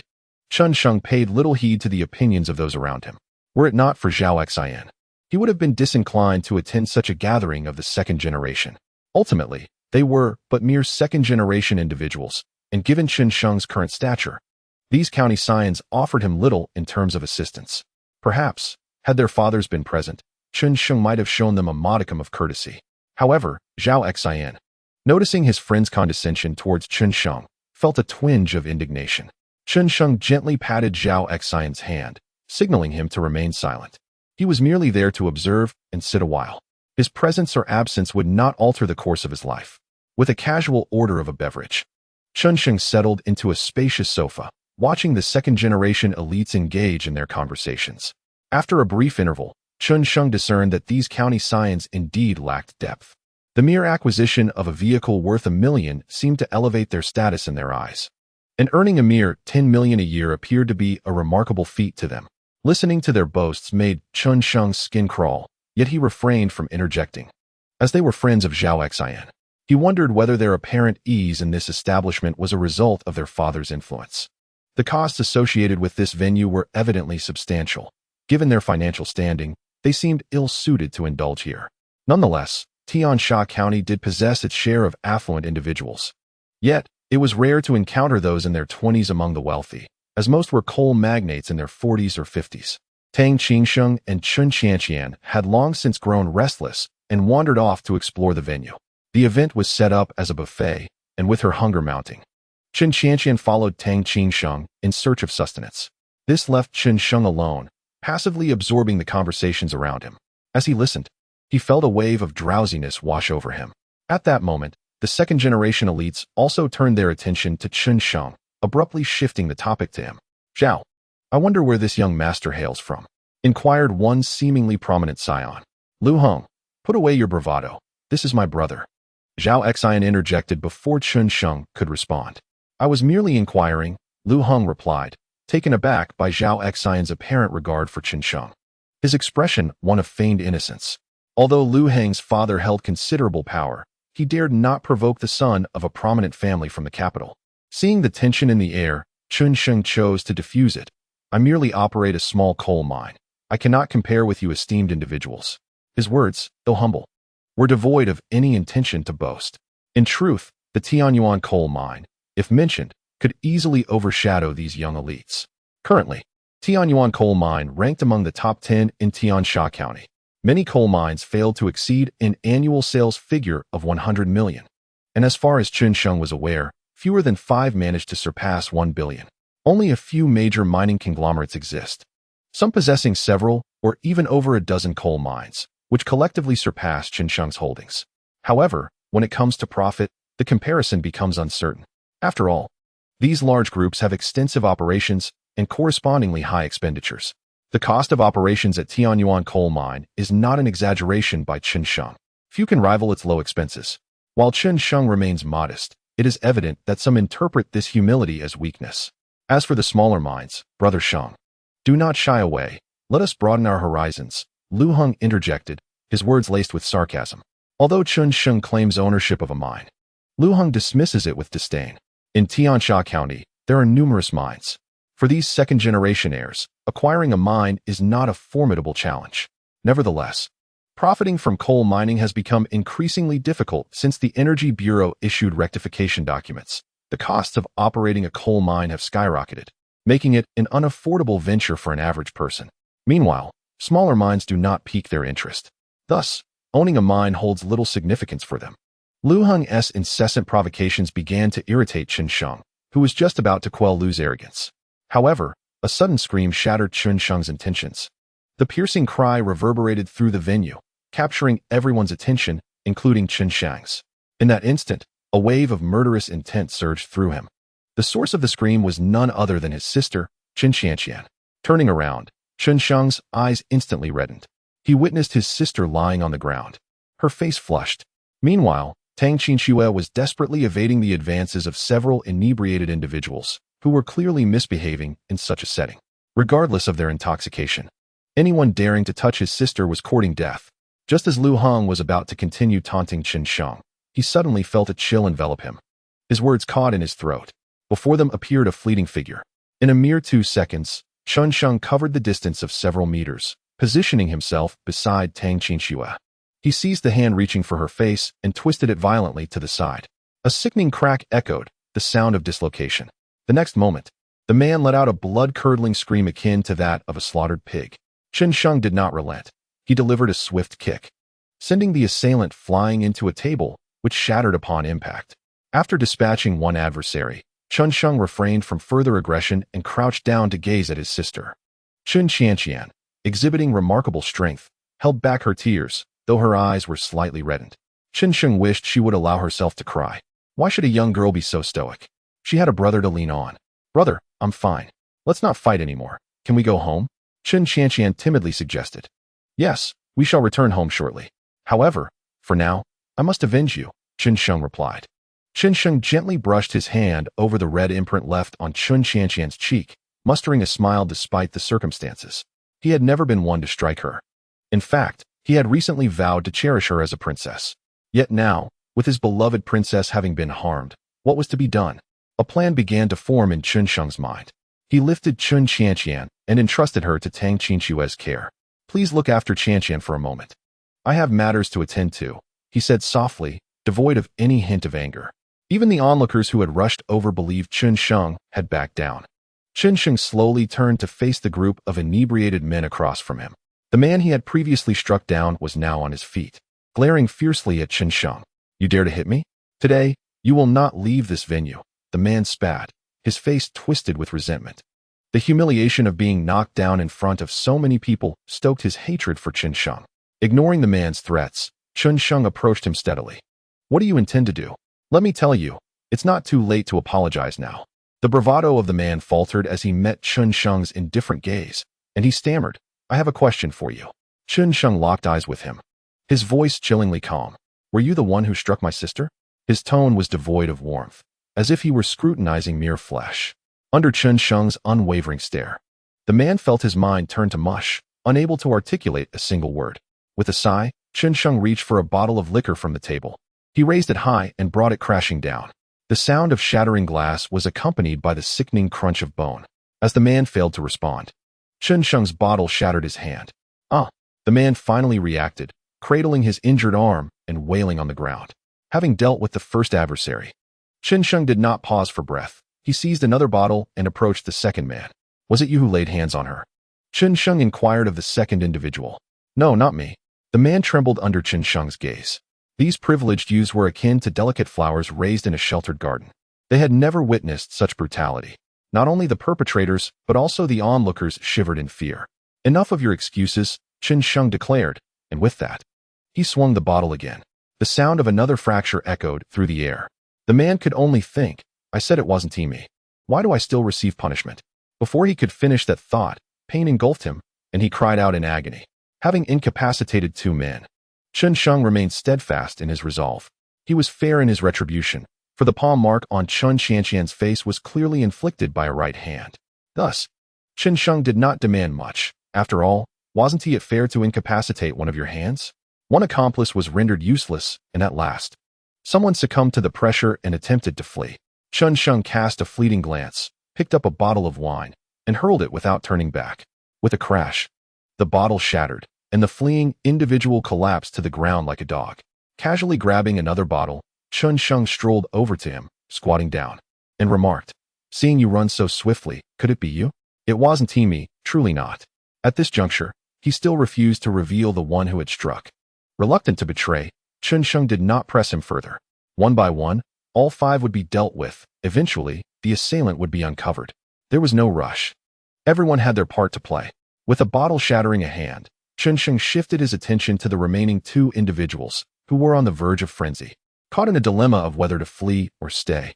To run meant risking further blows, which would be even worse. They had never regretted their taunts as much as they did today.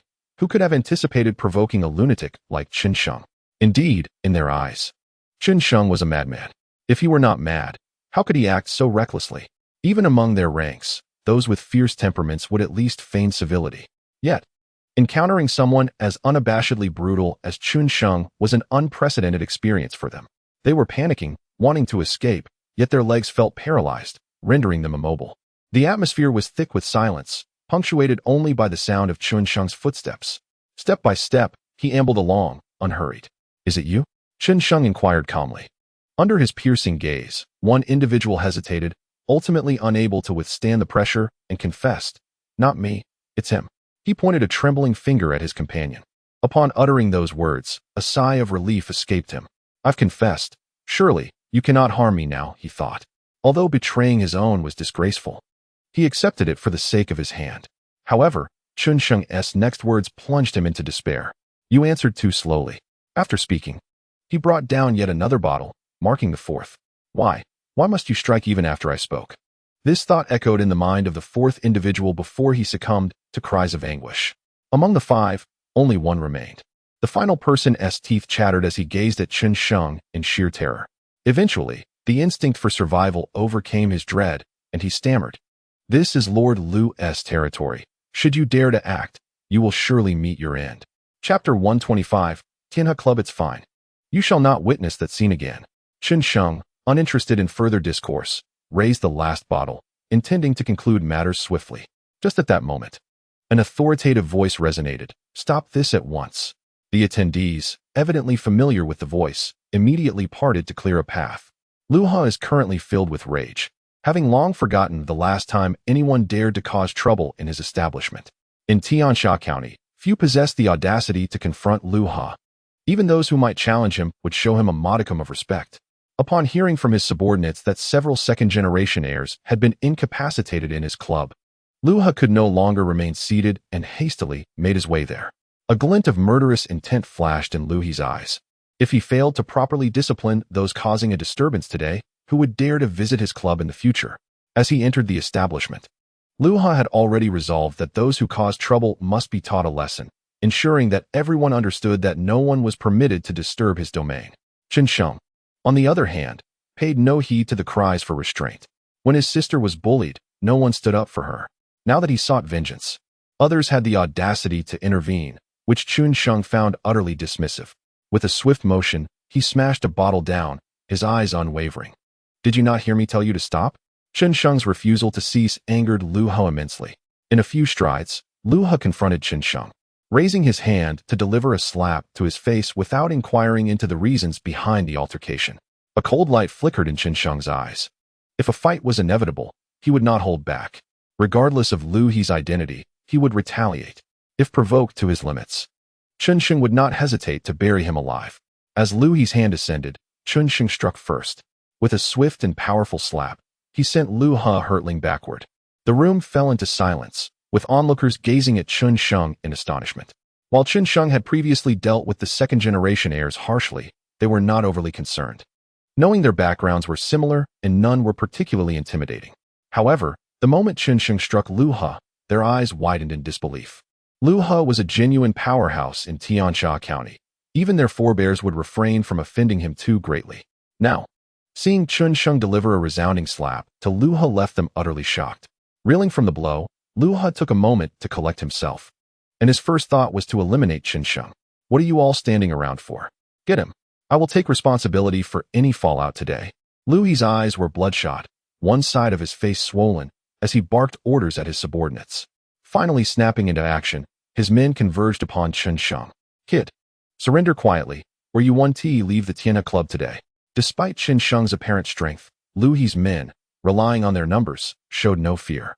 The gathered crowd wore expressions of schadenfreude, eagerly anticipating the unfolding drama. In their eyes, Chen Sheng daring to confront Lu He would undoubtedly lead to dire consequences. However, Chen Sheng's expression remained unchanged as he rolled up his sleeves. Whether it was one opponent or 10, he was prepared to fight. Since he had chosen to engage, he intended to do so thoroughly. Chapter 126. Zhao Xian takes action. Just as Lu He's subordinates were about to strike, an unexpected figure emerged, positioning himself before Chen Sheng. "When did you, Lu He, become so formidable that you could prevent my brother from leaving the Tiana Club?" Zhao Xian's face bore a cold indifference as he fixed his gaze on the fallen Lu He. Zhao Xian was seething with anger. It was he who had brought Chen Sheng, yet now Chen Sheng found himself besieged, while Chen Qianqian had been assaulted, and his own sister had been harassed. All of this rendered the esteemed Zhao Xian, the most prominent figure in Tiansha County, unable to endure further. "Today, one and all, I shall discover who possesses such audacity." Zhao Xian's fury had reached its zenith. Zhao Xian's arrival, however, did little to halt the aggression of Lu He's men. Just as they were about to include Zhao Xian in their assault, Lu He, summoning an unexpected surge of strength, leapt to his feet and cried out in terror, "Stop! Everyone, cease at once!" Lu He was compelled to fear, for this was Zhao Xian. There were few in Tiansha County whom Lu He dared to provoke, and Zhao Xian was among the most formidable. Setting aside Zhao Xian's connections to influential families in the capital, even his father was not someone Lu He could contend with. Though Lu He held a prominent position in Tiansha County, outside of its borders, he was virtually unknown. If Zhao Xian desired to take action against him, it would be as effortless as crushing an ant. For an ordinary businessman, Zhao Xian might require some effort for retribution. However, for someone like Lu He, whose own reputation was questionable, dealing with him would be a matter of a mere word. Thus, Zhao Xian was not someone Lu He dared to provoke. "Everyone stop! Cease at once!" Lu He, no longer appearing injured, swiftly moved to block his subordinates from attacking. Should Zhao Xian sustain any harm, Lu He would face utter ruin. In that moment, he disregarded his own injuries and focused solely on halting his men, having finally managed to prevent further violence. Lu He breathed a sigh of relief and turned to Zhao Xian with a sycophantic smile. "Young Master Zhao, what brings you here?" Lu He had submitted. Yet Zhao Xian remained unyielding, responding coldly, "If I hadn't come, would I have allowed my brother and sister to be assaulted? How could I not come? You, Lu He, possess an audacity that is astonishing. One might think Tiansha County belonged to you." Zhao Xian's words were harsh, yet Lu He dared not express any dissatisfaction. Upon hearing Zhao Xian's remarks, Lu He finally grasped the reason for Zhao Xian's presence. He could hardly fathom that a stranger could be associated with Zhao Xian. referred to as brother. Lu Ha's audacity in threatening to discipline Chen Sheng stemmed from the fact that Chen Sheng was an unfamiliar face. Lu Ha had presumed that Chen Sheng was merely a second-generation scion brought along to broaden his horizons, completely dismissing him. In his eyes, a subordinate of a second-generation heir, once chastised, was of little consequence. To dare act in Lu Ha's territory necessitated a price. Now, he had finally come to understand that this was no mere second-generation lackey, but rather the elder brother of the foremost heir of Tiansha County. In an instant, cold sweat broke out on Lu Ha's back, soaking his shirt. He had heard whispers of Zhao Xin's formidable background. Could it be that Chen Sheng was also the scion of a prestigious family from the capital? How else could Zhao Xin address him as brother? The more Zhao Xin pondered, the more fear consumed him, causing him to tremble. Rather than contemplating revenge against the troublemaking second-generation heirs, he found himself preoccupied with how to navigate the current predicament. Chapter 127.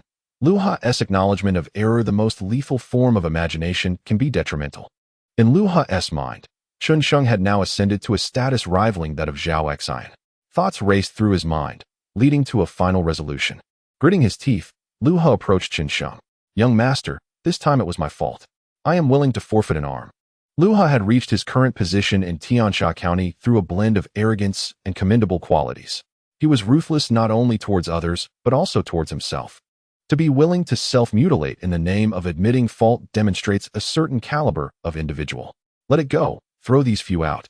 Chen Sheng suddenly expressed a lack of interest, deciding not to further press Lu Ha. Upon introspection, if someone were to create a disturbance in his domain, Chen Sheng would not have hesitated to act. Lu Ha's actions were somewhat defensible, particularly since those who had bullied Chen Qianqian had already received their due punishment. Chen Sheng was disinclined to prolong the confrontation. Ultimately, his reluctance stemmed from a desire not to stand against Zhao Xin. Lu Ha's readiness to concede was not a reflection of Chen Sheng's character, but rather a testament to Zhao Xin's influence.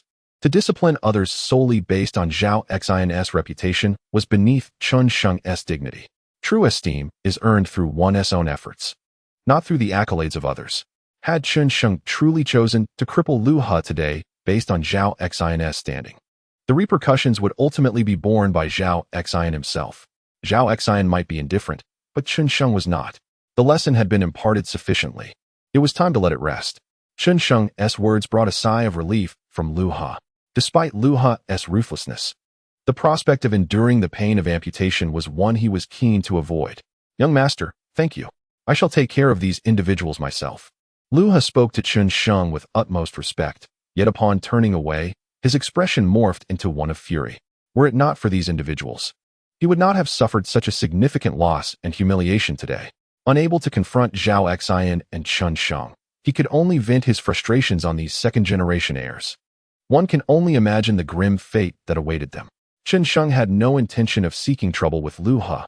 However, he certainly did not mind Lu Ha teaching a lesson to those second-generation heirs.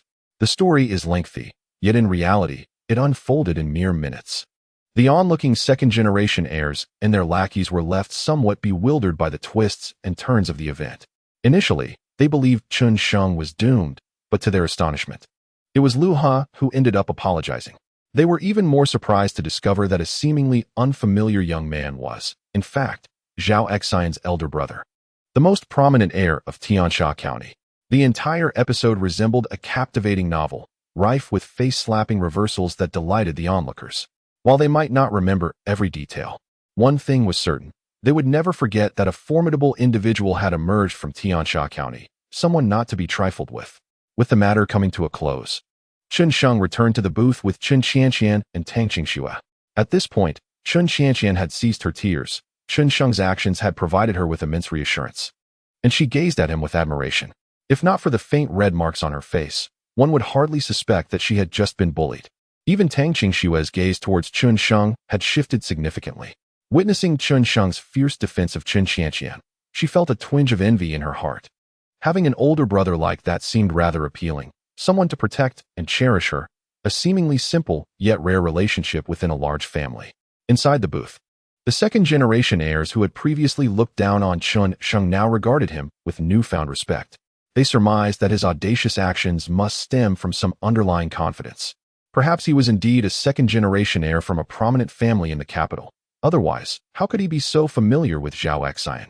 Brother Chen Sheng, it seems you were not being entirely forthcoming about your capabilities, Lu He remarked with a smile. Chen Sheng was somewhat bewildered. What capabilities was he referring to? Was it merely a compliment on his fighting skills? I'm just a bit stronger than you. It's nothing remarkable, Chen Sheng replied. Brother Chen Sheng, could it be that your family is also from the capital? Lu Heng persisted, unwilling to let the matter rest. At this moment, Chen Sheng realized they were inquiring about his family background.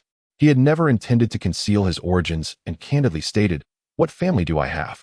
I merely own a small coal mine in Shada town, and my acquaintance with Zhao Xian is purely coincidental."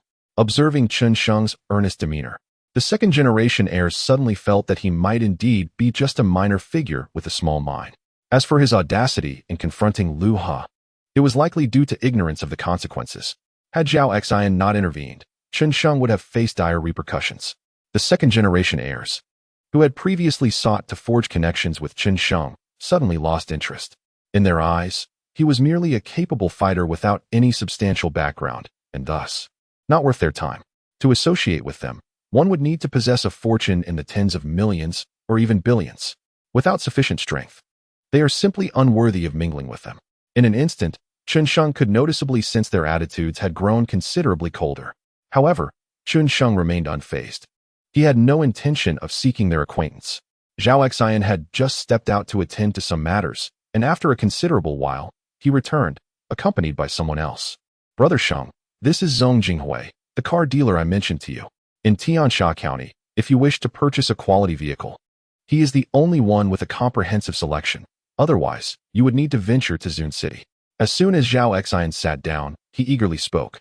You can just call me Xiao Hui, Zhong Jinghui said with a courteous demeanor. Compared to other second-generation elites, Zhong Jinghui was markedly more amiable, showing no signs of discomfort due to Chen Sheng's status. Greetings, Jinghui. I will trouble you with my car purchasing, Chen Sheng replied, equally polite. As others were courteous, Chen Sheng naturally did not adopt a condescending attitude. He held a favorable impression of Zhong Jinghui and was willing to engage further. Had Zhong Jinghui exuded arrogance from the outset, Chen Sheng would not have purchased a vehicle from him, even if it meant spending an extra 100,000. Chen Sheng was inclined to have Zhao Xian facilitate the car purchase purely for convenience, not out of a desire to save money. If one were to provoke his displeasure, he would disregard them entirely.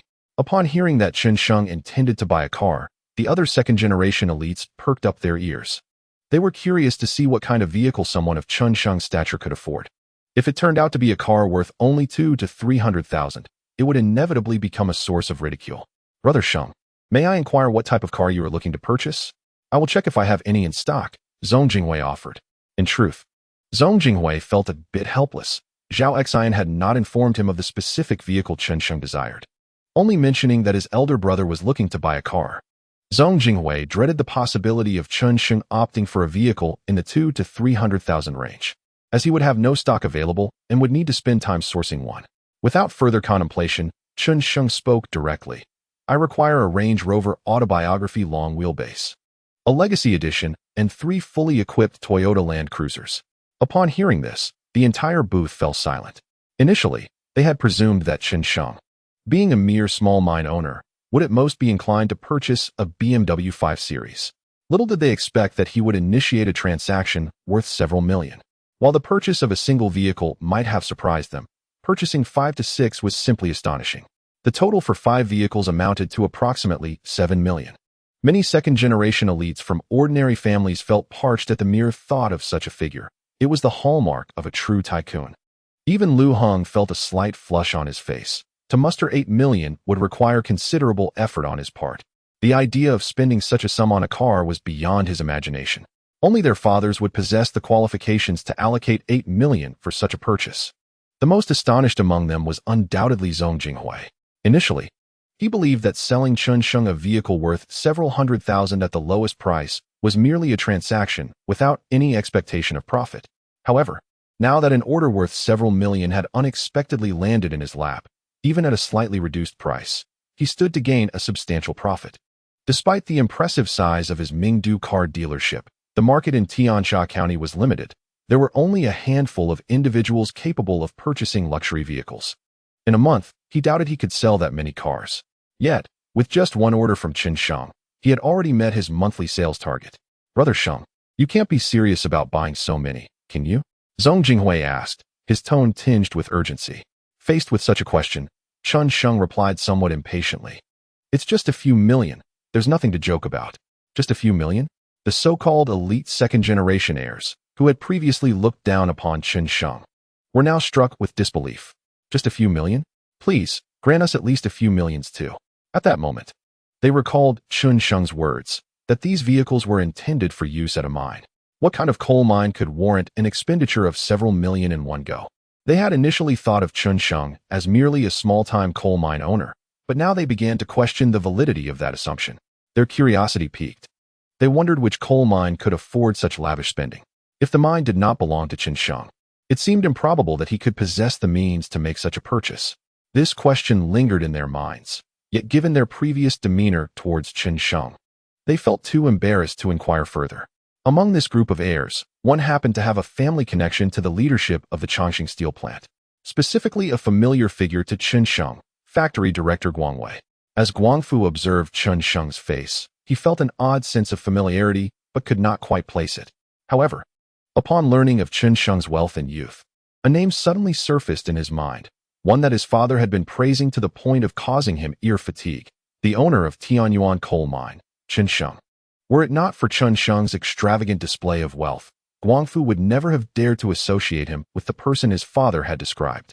After all, according to his father's accounts, the reserves of Tianyuan coal mine were in the thousands of tons, and Chen Sheng had signed contracts worth several billion in a single stroke. Such accomplishments transcended their circle of second-generation heirs, placing him on a level with their fathers. Excuse me, are you Chen Sheng of Tianyuan coal mine? Guangfu asked, his face alight with excitement. Yes, you know me. Chen Sheng furrowed his brow. With his memory, he felt certain he should recognize anyone he had met. Yet, he clearly had never encountered Guangfu before. Of course, I know you. My father is Guangwei, and I am Guangfu. At that moment, Guangfu no longer dared to look down on Chen Sheng. In his father's eyes, Chen Sheng was indeed a formidable figure, entirely beyond the realm of their second-generation circle. Others were even more perplexed by Guangfu's excitement. Who exactly is this Chen Sheng? Oh, it turns out he is the son of Director Guang. Greetings, greetings. Chen Sheng suddenly realized, so that's the connection. No wonder he recognized him. Although Chen Sheng felt a sense of accomplishment, he was not arrogant enough to believe he was a household name. The conversation between Guangfu and Chen Sheng left the second-generation elites even more bewildered. Who exactly is this Chen Sheng? This question gnawed at their minds. Finally, Lu Hong could not contain his curiosity any longer and inquired, Guangfu, what does Chen Sheng actually do? You seem quite familiar with him. Brother Sheng is our largest client at Chongqing steel plant. Just a few days ago, he signed contracts worth over $1 billion with us. We should have just made $100 million in advance payment. And there's more to come next month and the month after that. Guangfu, a bit agitated, inadvertently revealed the entirety of Chen Sheng's background. Wow! In an instant, exclamations of astonishment erupted from the mouths of the second-generation elites, even drawing the attention of bystanders who were curious about what had sparked such surprise. It was not surprising that they reacted this way. Contracts worth billions were utterly beyond their reality. Not even their parents could necessarily reach such heights. The sheer volume of $100 million in cash was unfathomable to them. Their current stage was still limited to spending a few $100,000 to purchase a car, which they considered quite impressive. By the time they inherited their parents' positions, they might barely catch a glimpse of Chen Sheng's tailpipe. But by then, who knows how far Chen Sheng will have advanced. Not only the second-generation elites, but even Zhao Xian couldn't help but exclaim. He was unaware of the magnitude of the contract signed by Chen Sheng, merely thinking that the payment from last month was finally received by Chongqing steel plant. In that moment, their gazes toward Chen Sheng shifted dramatically. In their eyes, he was no longer just a small mine owner or a country bumpkin, but rather a formidable magnate capable of managing hundreds of millions of funds and possessing over $100 million in cash. The revelation of Chen Sheng's wealth left them feeling somewhat flushed. Just moments ago, they had perceived his quiet demeanor as shyness or insecurity, but it was now evident that Chen Sheng simply looked down upon them and found no interest in engaging. After a while, the second-generation elites finally regained their composure. Zhao Xian was the first to leap up, exclaiming excitedly, Brother Sheng, you've struck it rich. Buy a sports car. How cool would that be? Zhao Xian was still fixated on sports cars, having completely forgotten the pain of his previous injuries. Before he could finish his sentence, he felt two icy glares from behind him. Zhao Xian silently lamented, realizing he had overlooked the presence of two formidable ladies. He had truly miscalculated. Chapter 131. At the car dealership suddenly, Zhao Xian shifted his tone and continued, Brother Sheng, the scenery in Tiansha County is so beautiful. It would be wonderful to buy a convertible to take my sister for a drive. In a moment of inspiration, Zhao Xian pretended not to have heard the previous conversation and pressed on. Sensing that the murderous intent behind him had dissipated, he breathed a sigh of relief. Mentally applauding his own cleverness, Zhao Xian's words sparked an idea in Chen Sheng's mind. Initially, Chen Sheng had not intended to purchase a sports car so soon. However, he suddenly found the idea quite appealing. The reason Chen Sheng had refrained from acquiring a sports car was that such a vehicle would be impractical for use in the mines. He had planned to wait until he bought a house before acquiring a few cars as collectibles. Yet now, he considered that he could buy one in advance. When not in use, he could leave it in Tiansha County for Zhao Xian to enjoy. He might hesitate to lend it to others, but with Zhao Xian, it felt effortless. He would even willingly gift him a car. Very well, in that case, let us procure a sports car. You may choose the model. Chen Sheng entrusted the task of selecting the vehicle to Zhao Xian, while he would merely handle the payment. Zhong Jinghui, upon hearing this, was overjoyed. Zhao Xian's car purchase would undoubtedly involve him as well. Having just received a lucrative order worth several million, the prospect of another sports car order thrilled him. Zhong Jinghui felt an overwhelming gratitude towards Zhao Xian. Without him, such opportunities would not have arisen. Now that he was aware of Chen Sheng's financial standing, Zhong Jinghui no longer focused solely on the immediate orders, but instead envisioned a long-term partnership. How could he not profit from being Chen Sheng's enduring collaborator? Therefore, even if this transaction yielded no profit, securing Chen Sheng as a client was paramount. From that moment on, the younger generation dared not underestimate Chen Sheng any longer. Their words carried a hint of flattery. After lingering at the Tianhe Club for a while, Chen Sheng grew weary of the atmosphere and decided to purchase the cars promptly before returning home. Naturally, Zhong Jinghui had no objections to Chen Sheng's plan. Coincidentally, most of the vehicles Chen Sheng desired were readily available in his inventory. The Land Rover Range Rover long wheelbase, though not frequently used, happened to be in stock at Zhong Jinghui's dealership. The original owner of that vehicle was someone Chen Sheng knew well, the owner of the Xinzhong coal mine. Previously, the Xinzhong coal mine had been quite profitable, and its owner had ordered a Range Rover long wheelbase from Zhong Jinghui, paying a deposit of 100,000. However, before the final payment could be made, the owner was apprehended, leaving the car in Zhong Jinghui's possession. Initially, Zhong Jinghui had been troubled about how to sell the luxury vehicle. A $3 million car is not something just anyone can afford, making potential buyers scarce. To his surprise, Chen Sheng expressed interest in that very car, prompting a wave of relief in Zhong Jinghui. He decided to quote a lower price. Considering he had already profited from the deposit, earning less on this sale was no matter. Chen Sheng greeted Chen Qianqian and Tang Qinxue, and the five of them departed from the Tianhe Club. Before leaving, Lu He, who had been absent for an hour, reappeared. However, he did not come to trouble Chen Sheng. Instead, he presented him with a membership card for the Tianhe Club, similar to the membership card for the seafood restaurant. It served as an identity credential and offered certain privileges. Chen Sheng realized that at a certain stage in life, even if one does not desire something, others are eager to thrust gifts upon you. Casually stowing the card in his bag, Chen Sheng paid it little mind. He was eager to see the vehicle and take it for a test drive. Chapter 132. Nearly 10 million Zhong Jinghui's car dealership sprawled across over 1,000 square meters on the outer ring road. The land prices in Tiansha County were relatively modest, allowing Zhong Jinghui to indulge in such extravagance with a spacious showroom. Upon entering the dealership, Chen Sheng was astonished to find an array of vehicles, each priced between 5 to 600,000, realizing that even Tiansha County boasted such upscale establishments. The multitude of brands lent an air of chaos to the display. As Chen Sheng ambled through, he finally laid eyes on the Range Rover LWB, a model he had long coveted, and could not resist approaching it. The formidable exterior of the Range Rover, combined with its extended wheelbase, rendered it exceptionally imposing. He confidently opened the door and settled into the plush interior. Greeted by a sleek, illuminated dashboard and comfortable seating, all of which greatly pleased him. Although he had previously driven Zhao Xian's Range Rover, the sensation now was entirely different. What belonged to others would always remain theirs, no matter how exceptional. But now, he was on the verge of acquiring a vehicle that was his own. This feeling of complete ownership was intoxicating. Yes, this is the one, Chen Mu nodded in satisfaction, finalizing his decision to purchase. After requesting Zhong Jinghui to bring over other vehicles, Chen Mu and Zhao Xian drove the chosen car out for a test of its power. The outer ring road was clear, ideal for driving.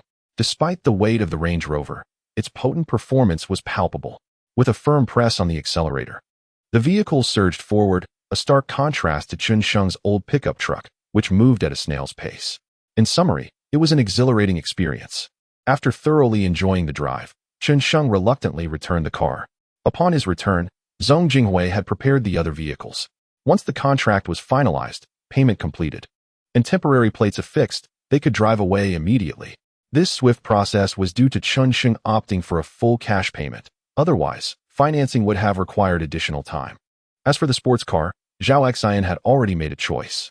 Although Chen Mu had encouraged Zhao Xian to select any sports car he desired, Zhao Xian ultimately suppressed his urge to purchase a multi-million-dollar vehicle and opted for an entry-level Ferrari 488 Spider. Though it was merely an entry-level acquisition, a sum exceeding $3 million was still required to finalize the deal. With the assistance of Chen Mu, Zhao Xian finally fulfilled a long-held dream. Although the vehicle belonged to Chen Mu, borrowing it for a brief drive posed no issue. Furthermore, it was certain that Chen Mu would not return the car to the mine. Instead, it would be left at Zhao Xian's residence. The mere thought of the sports car sent Zhao Xian into a frenzy of anticipation, yearning for it to be before him sooner rather than later. The vehicles that Chen Mu desired were readily available, yet the Ferrari 488 was not in stock and needed to be sourced from elsewhere, compelling Zhao Xian to exercise patience. The contract was signed, and the card was swiped in one seamless motion. In less than an hour, nearly $10 million had been charged to Chen Mu's card. However, the sensation of spending this $10 million paled in comparison to the thrill he once felt when parting with a mere $1,000. The experience of swiping a card lacked the gratifying rush that cash transactions provided, leaving him devoid of satisfaction. Chen Mu resolved to keep some cash in the car upon his return, ensuring that future payments would evoke a more tangible feeling. With the payment completed, the temporary license plate arrived promptly. Declining Zhong Jinghui's invitation, Chen Mu, accompanied by several employees from the dealership, set off for home. Chapter 133. The motorcade returns to the village. Zhao Xian, determined to accompany Chen Mu back to the mine, shamelessly snagged a Range Rover.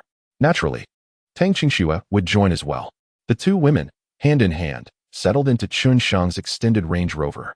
Meanwhile, Zhao Xian found himself alone in his vehicle. Tiansha County was not far from Tianyuan coal mine, and the luxury vehicle sped along swiftly. In just 1 hour, Chen Mu arrived at Shurban village. As the convoy of luxury cars entered Shurban village, the atmosphere became electric. Many villagers could not resist gathering on the roadside to witness the spectacle. "That car must be worth at least several $100,000, remarked an elderly man, puffing on his pipe as he gazed at Chen Mu's vehicle. Upon hearing the elder's comment, a knowledgeable young man rolled his eyes and replied, "Old uncle, that's a Land Rover, and this one is worth at least $2 to $3 million. The elder's expression changed dramatically, mumbling in disbelief. What on earth would one need to spend millions on a car for? Recognizing Chen Mu in the vehicle, many villagers' expressions shifted to one of astonishment. They understood that he had become wealthy, but it was evident that his newfound riches were extraordinary. Chen Mu first drove to the mine before returning home with Chun Qianqian and the others. As soon as he departed, the resting miners flocked around. Recently, Tianyuan coal mine had hired numerous new workers, unfamiliar with their boss Chen Mu. Upon witnessing him return with a convoy, they couldn't help but observe discreetly. The luxury cars filled them with envy. Once Chen Mu left, they could no longer contain their curiosity.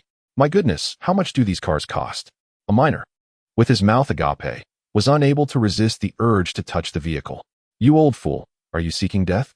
These are luxury cars. If you leave a scratch, it would cost you 2 months' salary," exclaimed a fellow miner familiar with Land Rovers. Upon hearing this warning, the miner quickly withdrew his hand and took a few steps back, fearful of causing any damage. All right, what are you all doing here? Disperse." Wang Li, having heard the commotion and noticing the crowd surrounding Chen Sheng's newly purchased car, hurried to clear the throng. As he gazed upon the exquisite luxury vehicles before him, a smile crept onto Wang Li's lips. Chen Sheng had mentioned the car purchase a few days prior, even hinting at gifting him a Toyota Land Cruiser. Wang Li felt a surge of excitement. At his age, he never anticipated the chance to drive such a prestigious vehicle. As for the two Land Rovers, he assumed they were meant for Chen Sheng and Niu Weibao, while the remaining 3 Land Cruisers were his to choose from at will. Meanwhile, upon returning with Tang Qinxue, Chen Sheng received a warm welcome from Wang Xiulian. She had long been expressing her desire for Chen Sheng to bring Tang Qinxue over to visit, but Chen Sheng, being somewhat dense, had never figured out how to arrange such meetings. Now that Tang Qinxue was finally here, Wang Xiulian could hardly contain her joy. She grasped Tang Qinxue's hand, settling onto the sofa for a chat, while Chen Sheng sat on another sofa, idly sipping tea. As time passed and it approached 4 o'clock, Chen Sheng noted that Wang Xiulian showed no inclination to start preparing dinner, and he began to feel a pang of hunger. At that moment, Wang Xiulian suddenly pulled out her phone to check the time. Chen Sheng assumed she was about to begin cooking, but to his surprise, she turned and glared at him. Wang Xiulian's birthday. Chen Sheng, why aren't you cooking? What are you standing around for? She said with evident irritation. Chen Sheng was taken aback. Usually, when he expressed a desire to cook, she would not allow it. Now, when he was eager to help, he was scolded for it. Feeling a wave of unfairness wash over him, he wanted to cry, feeling quite wronged. However, since she had spoken, he had no choice but to down his tea and head to the kitchen. Seeing Chen Sheng's pitiful demeanor, Tang Qinxue couldn't help but smile, feeling a sense of triumph in having been overlooked in the past. After undergoing a secondary enhancement, Chen Sheng's senses, physical control, and cognitive abilities had sharpened considerably. This evolution had resulted in his culinary skills becoming increasingly refined, to the point that Wang Xiulian regretted not sending him to culinary school when he was younger. Otherwise, he might have become a renowned chef by now. Upon learning that it was Chen Sheng who was cooking, Zhao Xian was equally astonished. In his view, Chen Sheng's accomplishments in his career were already impressive.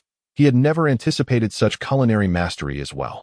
As for why Zhao Xian was aware of Chen Sheng's culinary skills, it was evident from the eager expressions of Chun Qianqian and Tang Qinxue.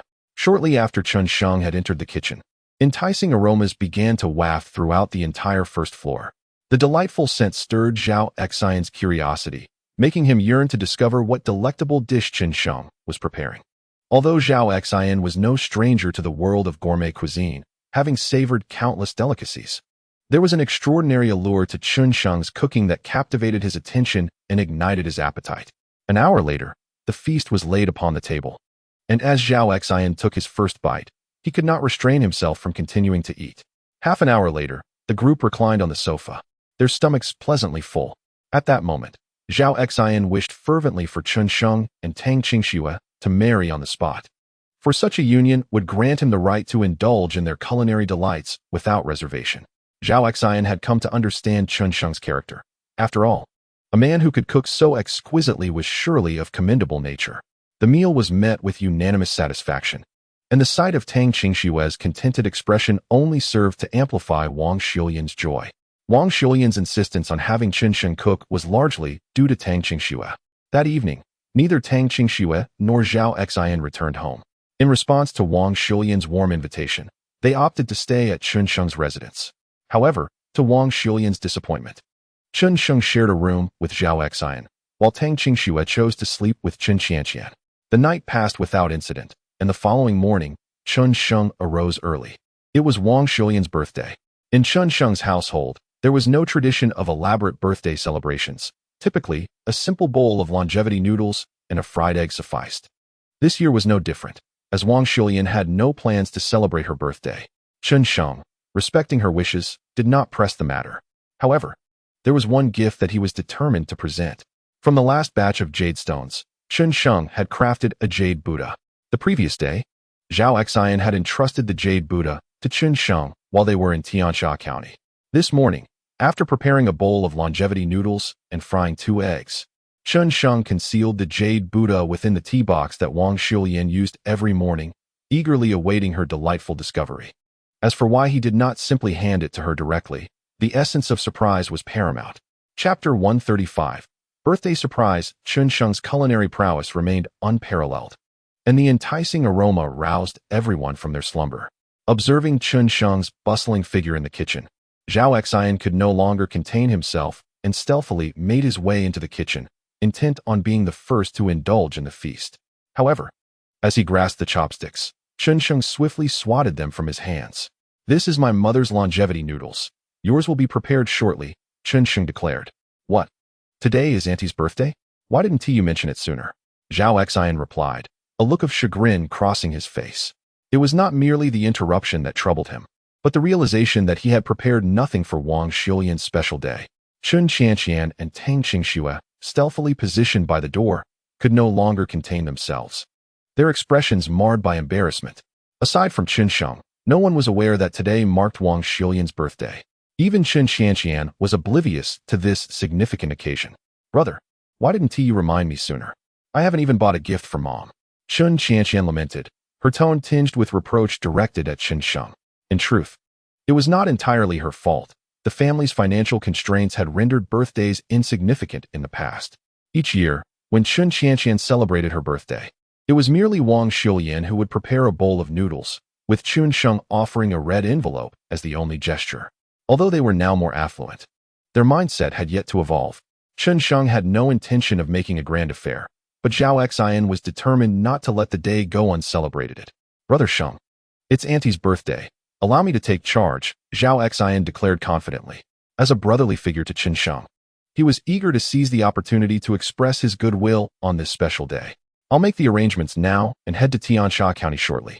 With that, Zhao Xian exited the kitchen, engaging Chen Qianqian in a discussion about how to celebrate Wang Xiulian's birthday. Chen Sheng shook his head in resignation. However, since they were eager to proceed, he did not object. After all, a few extra expenses were inconsequential if it brought joy to his mother. If it were Chen Sheng making the arrangements, Wang Xiulian might have declined, but with Tang Qingxue at the helm, it was unlikely she would refuse. This thought brought a smile to Chen Sheng's face. The noodles were ready, and just then, Wang Xiulian descended the stairs, catching sight of Chen Sheng as he emerged with a bowl of noodles. "Mom, happy birthday," he exclaimed warmly. Wang Xiulian paused momentarily, then realized with a start that she had forgotten her own birthday. Touched by her son's thoughtfulness, having risen early to prepare longevity noodles for her, she felt a swell of happiness. "Mom, please sit down and enjoy your noodles," Chen Sheng urged, tactfully omitting any mention of the birthday celebration being organized by Tang Qingxue and the others, gently guiding Wang Xiulian to a chair. She, not overthinking the matter, ate the noodles he had lovingly prepared, savoring them just as she would any regular breakfast. Today was indeed Wang Xiulian's birthday, and Qin Sheng would not permit her to lift a finger for household chores. He settled her on the sofa before entering the kitchen with the bowl and utensils. However, rather than immediately washing the dishes, he turned on the water and discreetly observed Wang Xiulian from the kitchen doorway. After a brief moment seated on the sofa, Wang Xiulian instinctively reached for the tea canister, intending to brew a pot of tea to aid digestion. Yet soon, she noticed something amiss from within the canister. She retrieved a beautifully crafted small box. The sight of the box startled her visibly. Upon opening it and glimpsing its contents, panic surged within her, prompting her to hurriedly make her way to the kitchen. Seeing his mother approach, Chen Sheng hastily began washing the dishes, feigning ignorance of the unfolding situation. Chapter 136, A Birthday Celebration. "Xiao Sheng, what is this?" Wang Xiulian whispered, clutching a jade Buddha, though she had never purchased one herself.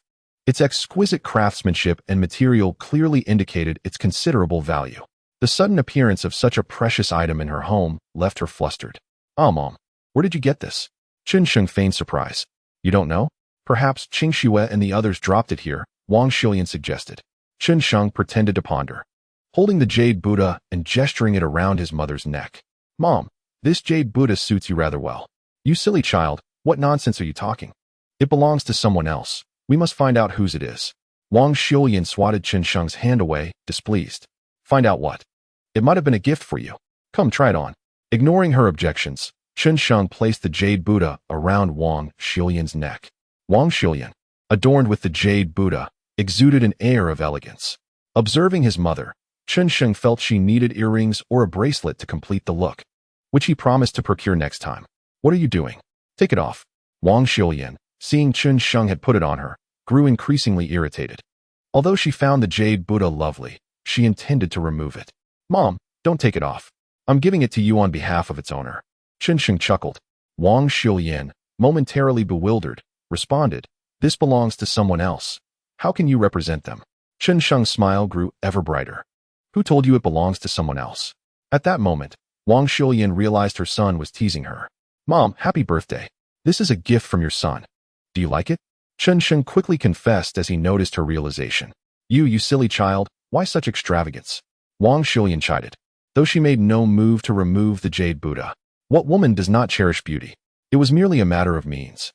Now that she knew Chen Sheng had earned a significant sum, she no longer opposed his purchasing gifts for her.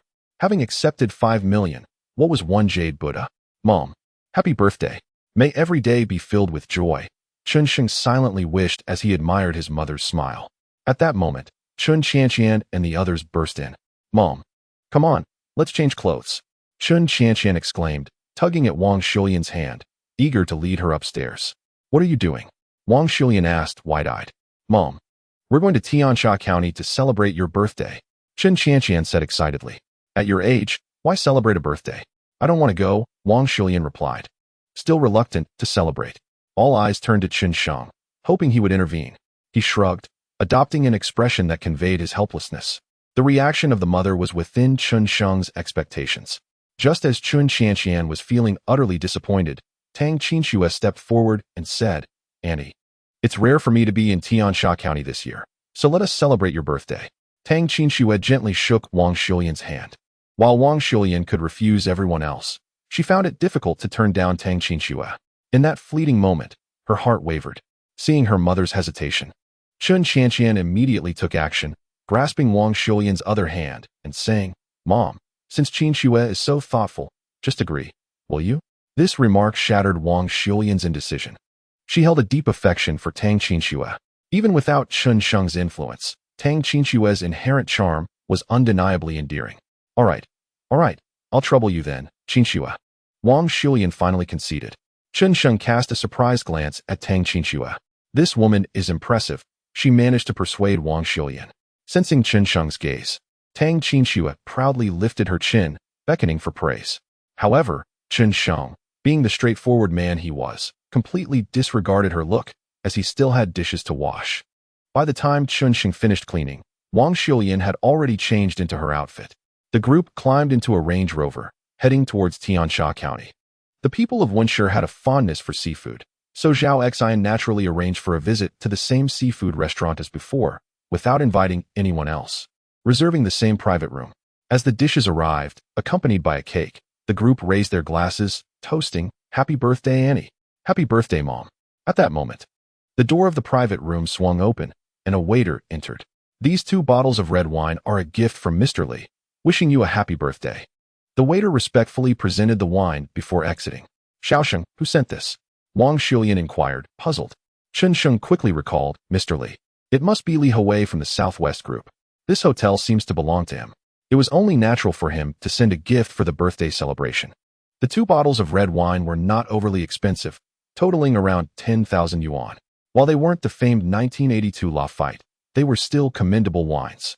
The value may not have been substantial, but the sentiment was appreciated, and Chen Sheng felt obliged to acknowledge the gesture. Mom, he's just a business associate. And this hotel is his. Since he sent them, we should open them, he explained.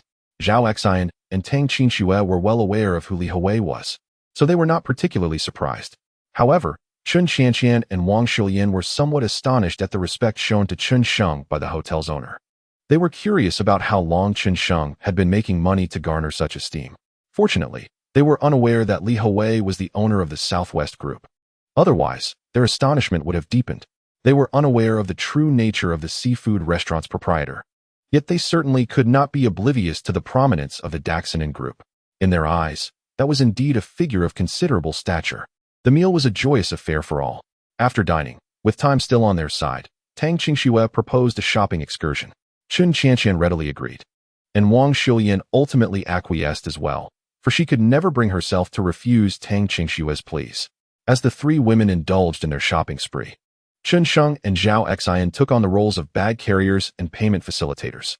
By the end of their outing, both men found their arms laden with numerous bags, the majority containing garments for Wang Xiuyan and Chen Qianqian, while Tang Qingxue purchased little for herself. Although Wang Xiuyan was reluctant to spend, she eventually capitulated to the combined persuasion of Tang Qingxue and Chen Sheng. After all, her son had become affluent. Why not indulge? With this thought, her spirits lifted with each purchase, and she found herself increasingly delighted. Witnessing his mother's joy, Chen Sheng also felt a sense of happiness. The amount spent was inconsequential to him. The happiness of his family was paramount. He would not have batted an eye even if he bought out the entire mall. Chapter 138.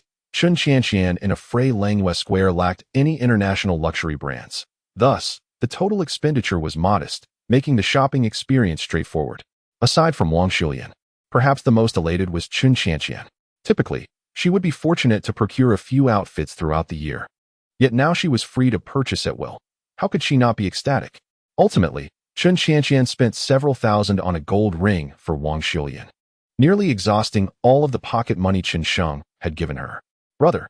After the transaction, Chen Qianqian shyly glanced at Chen Sheng. Understanding her need, he discreetly retrieved 20,000 from his bag and, while Wang Xiuyan was distracted, slipped it into Chen Qianqian's hand. Chen Sheng longed to inquire whether it was her gift to their mother or his. However, he felt a sense of contentment knowing that Chen Qianqian was willing to spend her allowance on a gift for their mother. After all, spending money was trivial. What mattered was the thoughtfulness behind it. After several hours of shopping, the group returned home with their treasures. In the blink of an eye, over a week had passed. During this time, the output at Tianyuan coal mine steadily increased. With the arrival of numerous large-scale machinery, operations became increasingly modernized, and the daily output had reached an impressive 7,000 tons. In another week, achieving 10,000 tons should pose no significant challenge. However, future increases in production would not be as straightforward. Only after all supporting facilities were fully established would Chen Sheng contemplate further enhancing output. Currently, several engineering teams were concurrently at work within Tianyuan coal mine, and he was confident that day was not far off. With the assistance of Niu Weibao, Chen Sheng found himself with some leisure time. Occasionally, he would accompany Tang Qingxue on outings in Tiansha County or enjoy drinks with Zhao Xian. Meanwhile, Chen Qianqian had already resumed her studies for several days. She is now in her final year of high school, and shortly after the summer vacation, she returned to school to embark on an intense study schedule. The last year is indeed quite arduous for senior students. Although Chen Qianqian could rely on Chen Sheng for her future, even if she were to stop studying now, education is essential for cultivating one's character and understanding the principles of being a person. University holds great significance. Chen Sheng occasionally reminisces about his university days and plans to return to Huahua Mining University for further studies once the Tianjin Group is officially established. However, at present, he lacks the time to pursue his education. After signing several procurement contracts, Chen Sheng stretched and relaxed. Today is Friday, and with Chen Qianqian having the afternoon off, he intends to personally pick her up. Children often engage in competition, and while Chen Sheng does not encourage comparisons, he feels the need to display a certain strength to prevent anyone from underestimating him. Truth be told, he simply wishes to impress. Rising to wash his face and checking the time, he grabbed his wallet and keys, preparing to leave. Just then, his phone rang. Xiao Sheng, it seems your sister got into a fight at school. You should go check on her, came his mother Wang Xiuyan's anxious voice. Chen Sheng was taken aback by her words. He believed that Chen Qianqian had been attacked, yet he found it hard to accept that she could be the aggressor. Was she being bullied? The thought flashed through his mind, igniting a flicker of rage within him. Anyone who dared to bully his sister was courting disaster. Chen Sheng hurriedly dashed downstairs, got into his car, and headed towards Tiansha County, eager to ascertain whether Chen Qianqian had indeed fought or was merely a victim of bullying. If Chen Qianqian had instigated the fight, Chen Sheng would not condone her behavior. However, should anyone have dared to bully her, he would not hold back. In Tiansha County, there was no one left whom he needed to fear. Chen Qianqian attends Tiansha Middle School, located right in Tiansha County. Despite her seemingly carefree demeanor, her academic performance is commendable. After all, she inherited the clever intellect of the Chen family. With Chen Sheng being academically successful, it stands to reason that Chen Qianqian would not fall short. Chen Sheng had visited Tiansha Middle School several times, so he was well acquainted with the route. He sped towards the school, anxious about whether his sister had been hurt in the altercation. The main entrance of Tiansha Middle School typically does not allow ordinary vehicles to enter. However, Chen Sheng's long-wheelbase Range Rover was clearly a luxury vehicle, and the security guard did not dare to stop him, granting him passage. He rushed to the teaching building for the senior year, parking his car and making his way directly to the third floor, where his sister was located. Upon arriving at the office, he found a crowd already assembled. An individual, evidently a parent, was vociferously berating someone. Chen Qianqian's homeroom teacher continued to chastise her. Chen Qianqian, along with two other girls, wore expressions of defiance but lacked the courage to speak out. Observing her somewhat disheveled attire, which was stained with dirt, Chen Sheng furrowed his brow. "Greetings. I am Chen Qianqian's guardian," he announced, capturing the attention of all present. Wealthy and powerful, a man's presence commands respect. As Chen Sheng stood tall, an aura of authority enveloped him. "Brother." Upon seeing Chen Sheng's arrival, Chen Qianqian could no longer contain herself and rushed into his embrace, quietly sobbing. In the outside world, she was the resilient Chen Qianqian. However, in front of Chen Sheng, she reverted to being simply a sister. There, I'm here now. No need to cry," he gently reassured her, stroking her head. As he comforted her, Chen Sheng's gaze swept across the room. For girls, with dyed hair and tattoos, exuded an air of rebellion, unmistakably troublemakers. The adults accompanying them bore expressions of arrogance. Miao Ling, the homeroom teacher, was someone Chen Sheng recognized as a person of shallow values.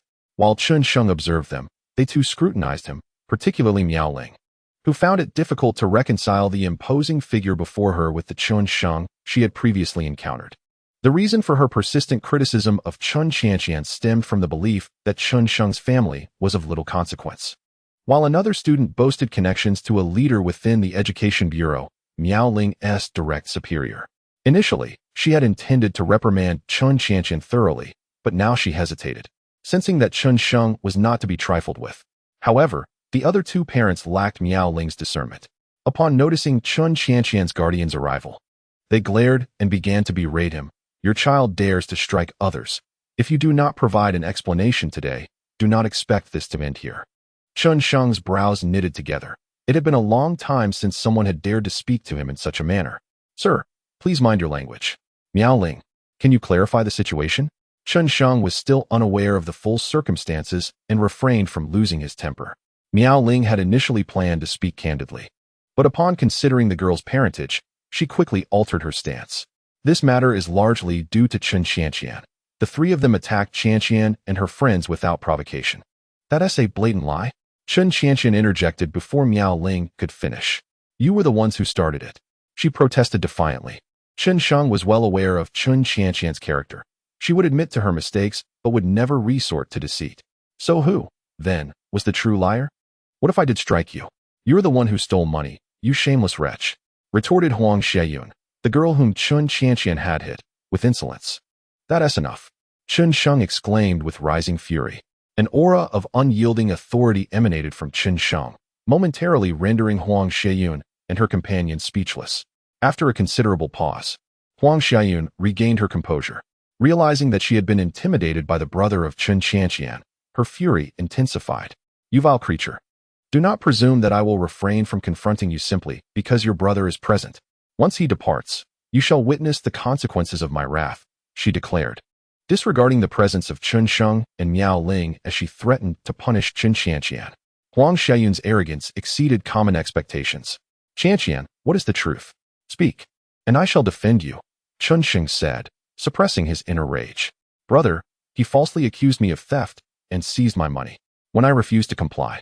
We got into a scuffle," Chen Qianqian boldly confessed, emboldened by Chen Sheng's arrival. "You lie, wretched girl.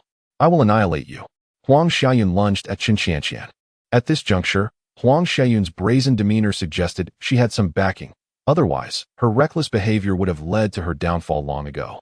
As Huang Xieyun dared to advance, Chen Sheng finally relinquished his restraint, delivering a resounding slap to her face that sent her crashing to the ground. The blow stunned Huang Xieyun. She never imagined Chen Sheng would dare to strike her. "You dare to hit my daughter? I will retaliate," her father exclaimed, rushing forward. "Try it, and see what happens." Chen Sheng coldly retorted, casting a disdainful glance at Huang Xiaoyun's father. Under the chilling scrutiny of Chen Sheng's gaze, the father's fury quickly dissipated. Feeling as though he were being regarded as a mere apparition, a wave of trepidation surged within him, paralyzing him with fear. "Father, make him pay," Huang Xiaoyun shouted, her face contorted with malice. Observing her, Chen Sheng contemplated whether to deliver another slap to silence her once and for all. Generally, he refrained from striking women, but if provoked, his response would be merciless. While assessing Huang Xiaoyun, her voice gradually diminished under Chen Sheng's piercing gaze, until silence enveloped the space. "Now that we have quieted down, may we discuss the situation at hand?" Chen Sheng turned his attention to Miao Ling, caught in a dilemma. Miao Ling felt a mix of fear and conflict. While Chen Sheng's audacity intimidated her, Huang Xiaoyun's family held a significant position within her hierarchy, making her reluctant to offend them. Ultimately, weighing her options, Miao Ling made a fateful decision. "Chen Sheng, today it was Chun Qianqian who assaulted Huang Xiaoyun. The statements made by Chun Qianqian are nothing but fabrications. You must apologize to Huang Xiaoyun, or I will have no choice but to report the truth and ensure Chun Qianqian's expulsion." Miao Ling realized she had irrevocably offended Chen Sheng, but her desire to appease Huang Xiaoyun's family outweighed her concerns. Miao Ling could hardly believe that Chen Sheng would dare to strike her in front of so many witnesses. Chapter 141, Transformation. Naturally, Chen Sheng would never resort to violence within the school. However, he was unwilling to let his sister be falsely accused. "Teacher Miao, there should be surveillance cameras in the classroom, right? I would like to review the footage. If it truly was Qian Qian's fault, I shall ensure she apologizes," Chen Sheng stated thoughtfully. His request was quite reasonable, yet Miao Ling had no intention of allowing him to view the footage. Otherwise, the truth behind the false allegations against Chun Qian would inevitably come to light. However, denying Chen Sheng access could lead to a commotion that a single teacher like herself could not manage. At that moment, Huang Xiaoyun's father leaned in close to Miao Ling and whispered, "Teacher Miao, my brother has arrived." Hearing this, Miao Ling felt a wave of relief. Surveillance footage was not something to be accessed lightly. Could she really frame Chun Qian? Her tone suddenly turned assertive. "What if I insist on viewing it?" Chen Sheng's voice was laced with anger. "And who grants you the authority to demand such a thing?" Came a voice from outside the door, followed by the entrance of a portly figure who appeared to be a leader. "Uncle, you're here. Hurry, help me take revenge," Huang Xiaoyun exclaimed, invigorated by the arrival. "Director Huang, you've come," Miao Ling greeted eagerly, her demeanor brightening. Ignoring her, Huang Wei approached Chen Sheng, scrutinizing him intently. "You're the one whose sister assaulted my niece," Huang Wei said, a displeased expression on his face. "Why not consider it the other way around? Your niece struck my sister," Chen Sheng retorted without courtesy. "Well said. Regardless of whether it was your sister who struck my niece or vice versa, the outcome remains the same," Huang Wei replied coldly. "Teacher Miao, the situation is abundantly clear. This student has committed an act of violence and, according to school regulations, should be expelled. Please expedite this matter, as I have a dinner engagement with our bureau chief shortly," Huang Wei added, glancing at his watch with impatience. "Understood, Director Huang. I will handle it immediately," Miao Ling responded, her face a mask of servility, indifferent to whether Chen Qian was indeed at fault. Huang Wei's authoritative presence wielded significant influence over the high school students. Chen Qian South, two close friends clutched her hands, trembling in fear, while Chen Qian herself remained unfazed. Having gained a broader perspective in recent days, Chen Qian had grown considerably. To others, a director might seem an insurmountable obstacle. Yet in the presence of Zhao Xian or Tang Xiaoyan, he hardly appeared formidable. With an older brother like Zhao Xian by her side, how could Chen Qian possibly feel afraid? "Chen Qian, since you refused to apologize earlier, you may now return to pack your belongings. The expulsion notice will be forthcoming," Miao Ling said with a distinctly unfriendly demeanor. Perhaps having been intimidated by Chen Sheng earlier left Miao Ling feeling humiliated. Now, with Huang Wei backing her, she was determined to make Chen Sheng regret his actions. Although Miao Ling was speaking to Chen Qian, her attention was firmly fixed on Chen Sheng. After Chen Sheng's recent arrogance, she yearned to witness his regret and frustration, as it would serve to alleviate her own dissatisfaction.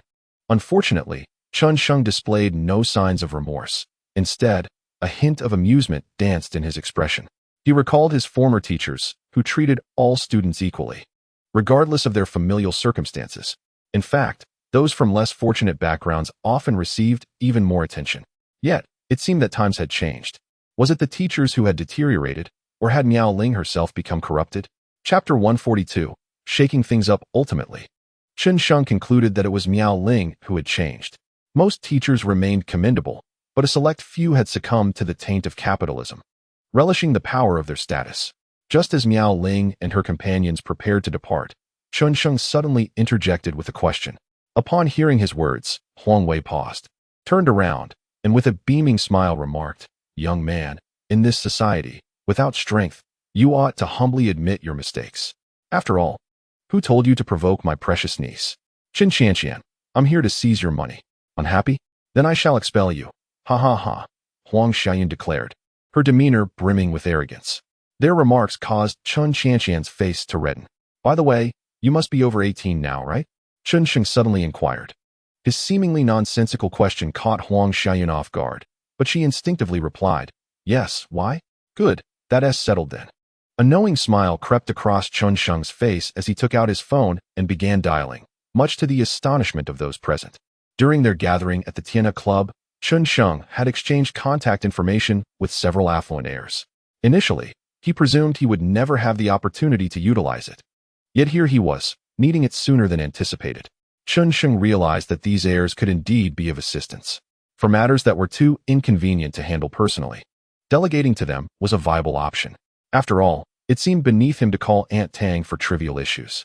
"Hello, this is Chen Sheng," he stated as he made two calls, one to Hong Jin, the son of the Education Bureau director, and the other to Shi Rong, the son of the police chief. After briefly explaining the situation, he ended the calls. Chen Sheng made no effort to conceal his actions. He spoke openly in front of them. However, Huang Wei remained unfazed. For in the small realm of Tiansha County, power and influence were well known, and they were all acquainted with one another. Chen Sheng was still a figure unfamiliar to them. Ultimately, he had risen too swiftly for them to grasp. If individuals of higher status were to arrive, they might very well beg for mercy. Who would dare to demand the expulsion of Chen Sheng's sister? Huang Wei regarded Chen Sheng with a teasing glint in his eye, saying, "Boy, no matter whom you summon now, it won't matter. If you dare to touch my niece, your sister is certainly destined for expulsion today. Well, let us just wait and see." Chen Sheng remained silent, pulling up a chair and sitting there calmly. Time passed slowly, and Chen Sheng remained as steadfast as a mountain. Waiting.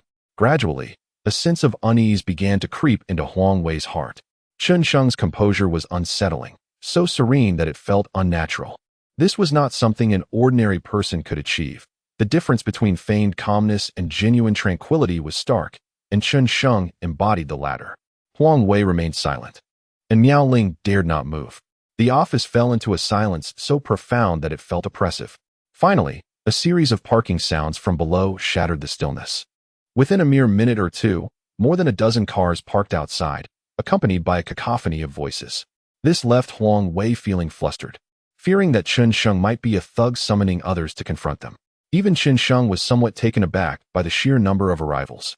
He had only informed Hong Jin and Shi Rong, wishing to avoid unnecessary trouble, yet now it seemed that too many people had gathered.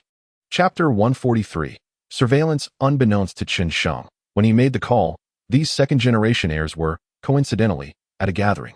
Aside from a few with careers, most of them convened for leisure. This was partly to foster relationships, and partly because Tiansha County was small, leaving them with little to do if they didn't socialize.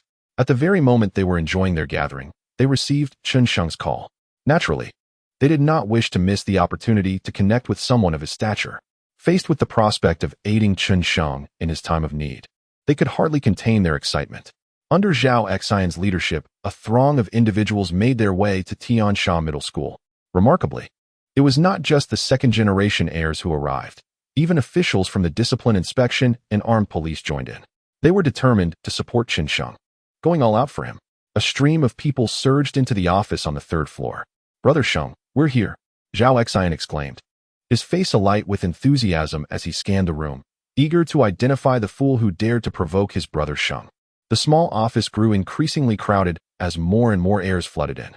Huang Wei's face, once composed, turned pale as fear gripped him, his legs trembling. Though he did not know Chen Sheng personally, He recognized every single one of these heirs. They hailed from various departments, prominent figures, and an eclectic mix of second-generation heirs. Essentially, all the heirs who could be considered noteworthy in Tian Sha County had shown up.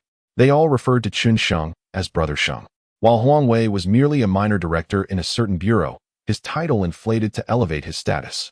In reality, he was insignificant within his own department.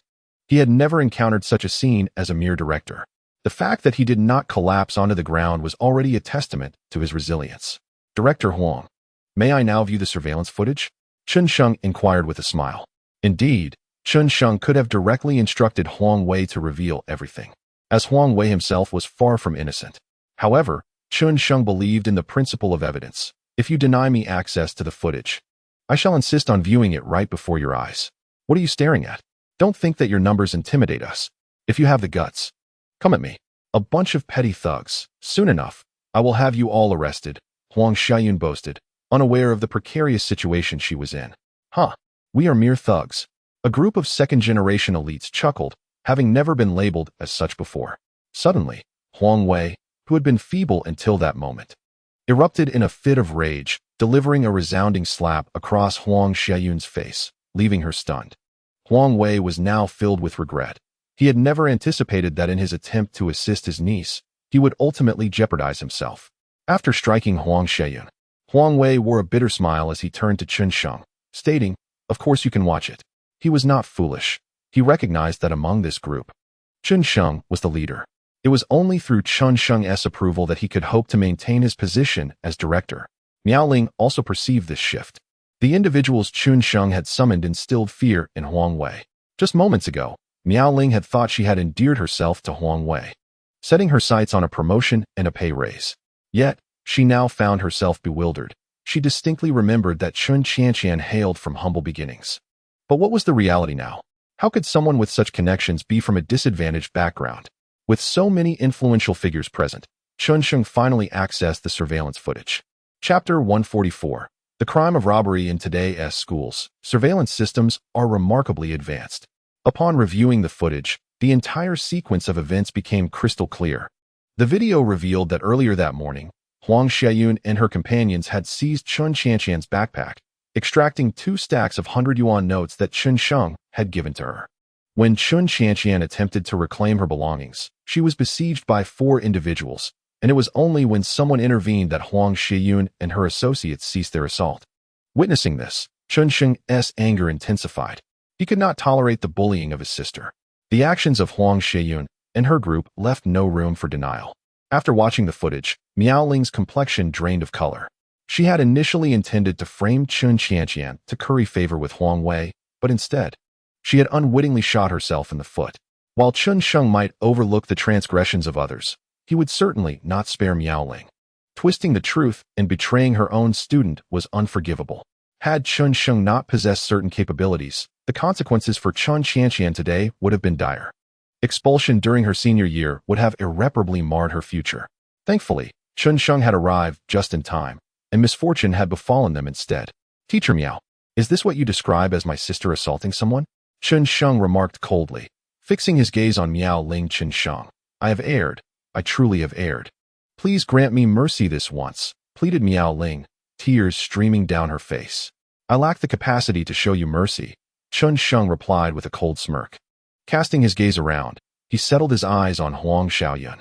At that moment, Huang Xiaoyun realized she had provoked someone formidable. Her head hung low, too fearful to meet Chen Sheng's eyes. "You all are 18 now, aren't you?" Chen Sheng inquired. Without awaiting their response, he continued, "At 18, one must bear legal responsibility. 20,000 yuan for robbery. The consequences shall be yours to bear."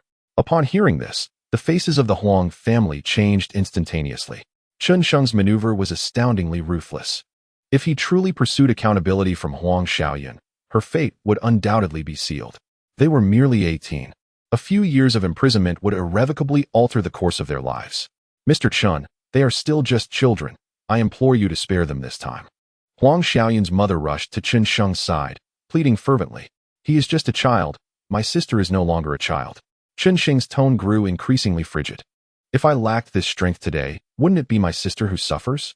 He detested the excuse of being just a child. What business is it of mine whether you are a child? When mischief arises, you suddenly remember your youth. What of the harm you inflict upon others? Such unruly youths could not have reached their current state without their parents bearing undeniable responsibility. Huang Xiaoyan's parents continued to beseech Chen Sheng, hoping for forgiveness. However, Chen Sheng displayed no signs of compassion. Today, I shall see you all imprisoned. As for Huang Xiaoyan and her accomplices, they had long since collapsed to the ground, their usual arrogance shattered. They never anticipated descending to such depths. Chen Sheng's icy demeanor captivated the gaze of Chen Qianqian's two close friends. They found him utterly handsome. Just then, the door to the monitoring room swung open, and a rotund figure entered.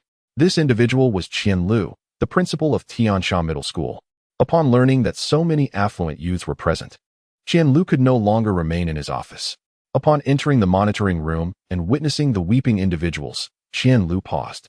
After inquiring with the staff nearby, he learned that Chen Sheng intended to press charges against the students. The prospect of his students facing prosecution was something Chen Lu vehemently opposed. Such news would be unspeakably damaging. Thus, he resolved to discuss the matter with Chen Sheng, hoping to persuade him to reconsider. As the principal of Tiansha Middle School, Chen Lu believed he still held a modicum of authority. This parent, I believe we need not escalate this matter unnecessarily, Chen Lu said, his brow furrowed in displeasure. To the principal, Chen Sheng offered no deference, responding coldly, do you intend to defend them? Chen Sheng harbored not a shred of goodwill towards Chen Lu, only disdain. When Chen Qianqian was bullied, he remained silent. Now, with Chen Sheng intervening, Chen Lu dared to act as a mediator. What right did he have? Chen Sheng's blunt remarks ignited a flicker of anger within Chen Lu. As the principal of Tiansha Middle School, which parent would dare to disrespect him? Yet, here was Chen Sheng, openly challenging him, prompting Chen Lu to nearly explode with rage.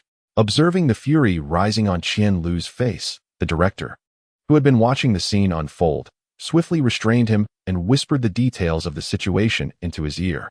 Upon learning that all the troublemakers were summoned by Chen Sheng's mere phone call, a cold sweat drenched Chen Lu's back. Such influential figures were beyond the reach of a mere school principal. Originally intending to reprimand Chen Sheng, his words faltered and transformed into, no. Students who disregard the law should indeed face punishment. Relieved that he had refrained from issuing harsh threats, Chen Lu's silence left the Huang family in utter despair. Huang Xiaoyan and her companions, their eyes devoid of sparkle, realized this incident would impart a profound lesson. The armed police awaited just outside the office and soon stormed in. Amidst their parents' wails, several students were taken away. For now, it was merely detention. The specifics of their sentencing would only be revealed after prosecution. As for the duration of their punishment, Chen Sheng was indifferent. His unwavering stance was a clear message. No one should dare to provoke his sister. With the involved parties apprehended, the rest began to disperse. Huang Wei, under the impression that Chen Sheng would overlook his culpability, planned to slip away unnoticed. At that moment, several uniformed officers blocked his path. Comrade Huang Wei, we are from the Discipline Inspection Commission and suspect you of embezzlement. You need to come with us, they stated coldly, presenting their credentials. Upon seeing the documents, Huang Wei collapsed onto the ground, muttering, what a calamity, what a calamity. Had Huang Wei been innocent, he would have had nothing to fear. However, his conscience was far from clear. Now that the investigation was underway, there was no escape for him. Dazed, Huang Wei was led away, leaving behind the disheartened Huang family. Chen Sheng had no intention of targeting them further, for the greatest punishment had already befallen them. Their arrogant support had crumbled, their child was apprehended, and they would soon face the scorn of relatives and the wrath of Huang Wei's family. This outcome was far more agonizing than any direct punishment could entail. As for Miao Ling, there was no need for Chen Sheng to intervene. Such an individual was unworthy of the title of teacher. Even before Huang Wei was taken away, Chen Lu had already issued an order. Miao Ling was to be dismissed for violating professional ethics, permanently barred from employment, with the infraction recorded in her file. Chapter 146. Dread. In an effort to appease the Huang family, Miao Ling's future appeared bleak. This predicament was, of course, of her own making. Had she maintained her impartiality, even without showing favoritism towards Chen Qianqian, Chen Sheng would have remained silent. However, the moment she chose to malign Chen Qianqian, her fate was sealed. Amidst the principal's farewell, Chen Sheng, accompanied by Chen Qianqian and her two close friends, made their way to the first floor. Today, Chen Sheng intended to treat them to a sumptuous meal and express gratitude to these second-generation elites who had assisted him. The second-generation youths had indeed lent Chen Sheng a hand, and he felt compelled to show his appreciation. Lacking enthusiasm for the Tianhe Club, he opted for a seafood restaurant instead. A lively group descended the stairs, ready to depart. By this time, classes had ended, and students were eager to learn how Chen Qianqian's situation would unfold. When they spotted her emerging amidst a throng of admirers, heading towards a collection of luxury cars, their eyes widened in astonishment.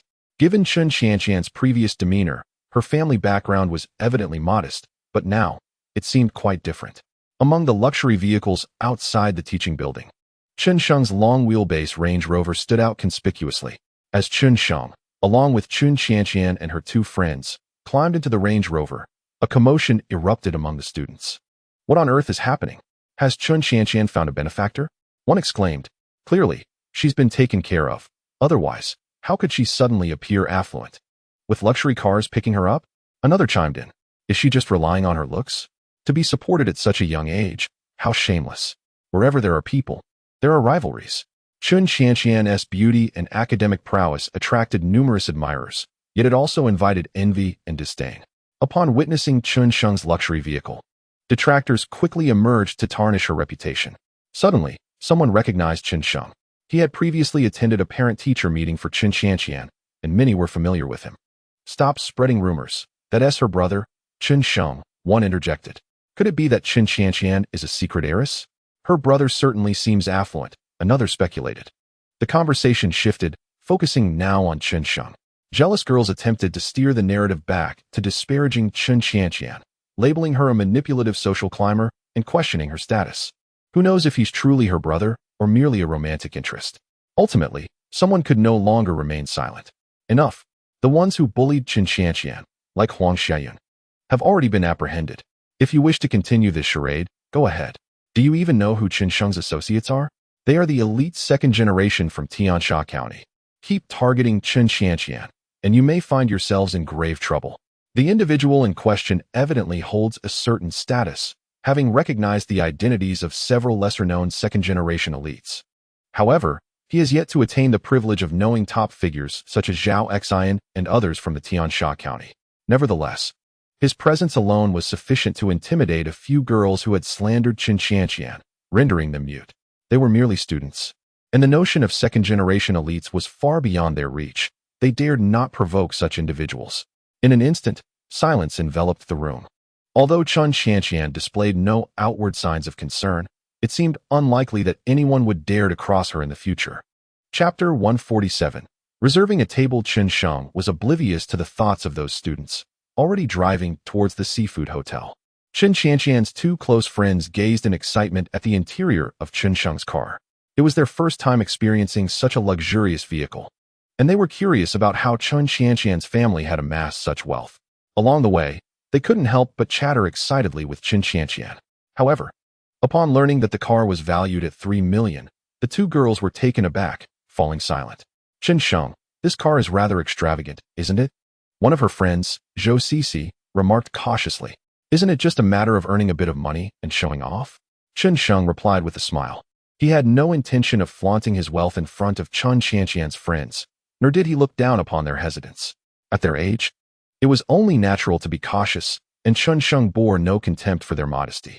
Hearing his words, the two friends smiled, realizing that Chen Sheng lacked the arrogance often associated with the affluent and was, in fact, quite approachable. Gradually, they relaxed and resumed their conversation with Chen Qianqian. Before long, Chen Sheng arrived at the seafood hotel with the group. The opulent decor made the two young ladies tense once more, while Chen Qianqian, having seen her fair share of grandeur, remained composed. With a dozen second-generation elites in attendance, Chen Sheng planned to reserve 2 tables in a private room. Hello. We would like a private room for around 20 people, Chen Sheng said to the receptionist. Sir, I apologize, but we currently have no private rooms available. The receptionist replied with a smile. Upon hearing this, Chen Sheng furrowed his brow. The lack of available rooms posed a bit of a dilemma. Since this was a spur-of-the-moment decision, he had not made a reservation, and he was surprised to find no private rooms open. Brother, perhaps we should choose another place. Chen Qianqian suggested softly, tugging at Chen Sheng's hand. Chen Sheng was unfamiliar with other establishments in the area. Was he to consider the Tiana Club? Just as he hesitated, someone spotted Chen Sheng and approached him with enthusiasm. "Chen Xiao, you have arrived," Zhou Bo exclaimed warmly. Zhou Bo was the manager of the seafood hotel. Having witnessed the deference shown to Chen Sheng even by Li Hui of the Southwest Group, he had etched Chen Sheng's face into his memory. For individuals like Zhou Bo, the ability to remember people is an invaluable skill. Every significant guest resides in Zhou Bo's mind, and Chen Sheng ranks among the most pivotal of them.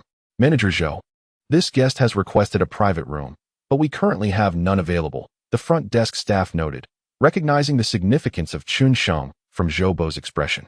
"Young Master Chen, while we may not have private rooms for others, rest assured, for you, we certainly have one available," Zhou Bo promptly interjected, subtly elevating Chen Sheng's stature. Such grand hotels typically reserve private rooms, and the availability hinges on one's influence. Clearly, Chen Sheng possesses ample weight in this regard. "Well, you may arrange as you see fit. When Zhao Xian and the others arrive, have them come find me," Chen Sheng replied with a nod. At that moment, Chen Sheng's distinguished presence was fully evident. He remained unfazed by Zhou Bo's flattery, having developed immunity to excessive praise. Upon hearing Chen Sheng's words, Zhou Bo exhaled in relief. Fortunately, he had managed to secure a room for Chen Sheng. Otherwise, he would have faced considerable trouble if Zhao Xian and the others arrived to find that Chen Sheng could not be accommodated. Chapter 148. Raising funds to purchase a mine. "Young Master Chen, please follow us," Zhou Bo said as he guided Chen Sheng deeper into the establishment, leading him to the most exclusive private room. Chen Sheng observed that these reserved rooms were markedly superior to the ordinary ones outside. Before long, the second generation of guests arrived. Chen Sheng expressed his gratitude and mentioned the potential for future collaboration. Time swiftly passed, and in the blink of an eye, it had been over a month since Chen Sheng's tumultuous visit to Tiansha Middle School. During this period, Tianyuan coal mine underwent significant transformation. Under Chen Sheng's financial influence, the construction team worked around the clock, resulting in a towering edifice rising from the ground. Now, Chen Sheng and his associates had relocated to this new office building. Additionally, other facilities had been largely completed, with all necessary personnel already in place. Chen Sheng now found himself able to spend his days in the office, sipping tea and browsing on his phone. With the arrival of the second advance payment, Tianyuan coal mine once again acquired a substantial array of equipment. Once installed, the mine's output reached an impressive daily production of 10,000 tons, ranking among the top in Tiansha County. For an open-pit coal mine, a daily yield of 10,000 tons is not particularly extraordinary, and further efforts are required. Nonetheless, this output sufficiently meets the consumption needs of Chongqing Steelworks. Currently, the limiting factor for Tianyuan coal mines' continued production increase is not the coal extraction rate, but rather transportation. The mine urgently requires a major thoroughfare to expedite transportation. Chen Sheng had already devised a plan to construct an 8-lane highway directly from Tianyuan coal mine to Yuan Village Avenue, with land acquisition and construction estimated to require a budget of approximately 50 million. Moreover, the government is certain to extend its support, allowing for the commencement of construction. Once the necessary approvals are secured, Chen Sheng can initiate the development of Tianyuan Avenue. Following a month of anticipation, the quality of Tianyuan coal has begun to gain traction in Tiansha County. Various buyers have approached with discussions regarding procurement, which Chen Sheng has relegated to the purchasing department. However, priority will undoubtedly be given to the Chongqing steel plant, and only when their needs are met will consideration be given to others. While Chen Sheng's endeavors progress smoothly, the situation is far less favorable for Lin Chu at the Yuanshu coal mine. The coal resources have been utterly depleted, yet daily expenditures remain unchanged. In just over a month, Lin Chu has felt immense pressure. Although he possesses some assets to sustain him for a few months, this is not a sustainable solution. The newly acquired equipment must be put to use, necessitating the purchase of a resource-rich coal mine. Lin Chu has already contemplated which mine to acquire. Following the incident at the Chongqing coal mine, it has remained closed. However, news has finally emerged that it is to be auctioned. The auction is being conducted by the bank due to the substantial loans owed by the mine. As repayment is now unfeasible, the bank is unwilling to incur losses and has commenced the auction process. Lin Chu has set his sights on the Chongqing coal mine, intending to redevelop it upon acquisition.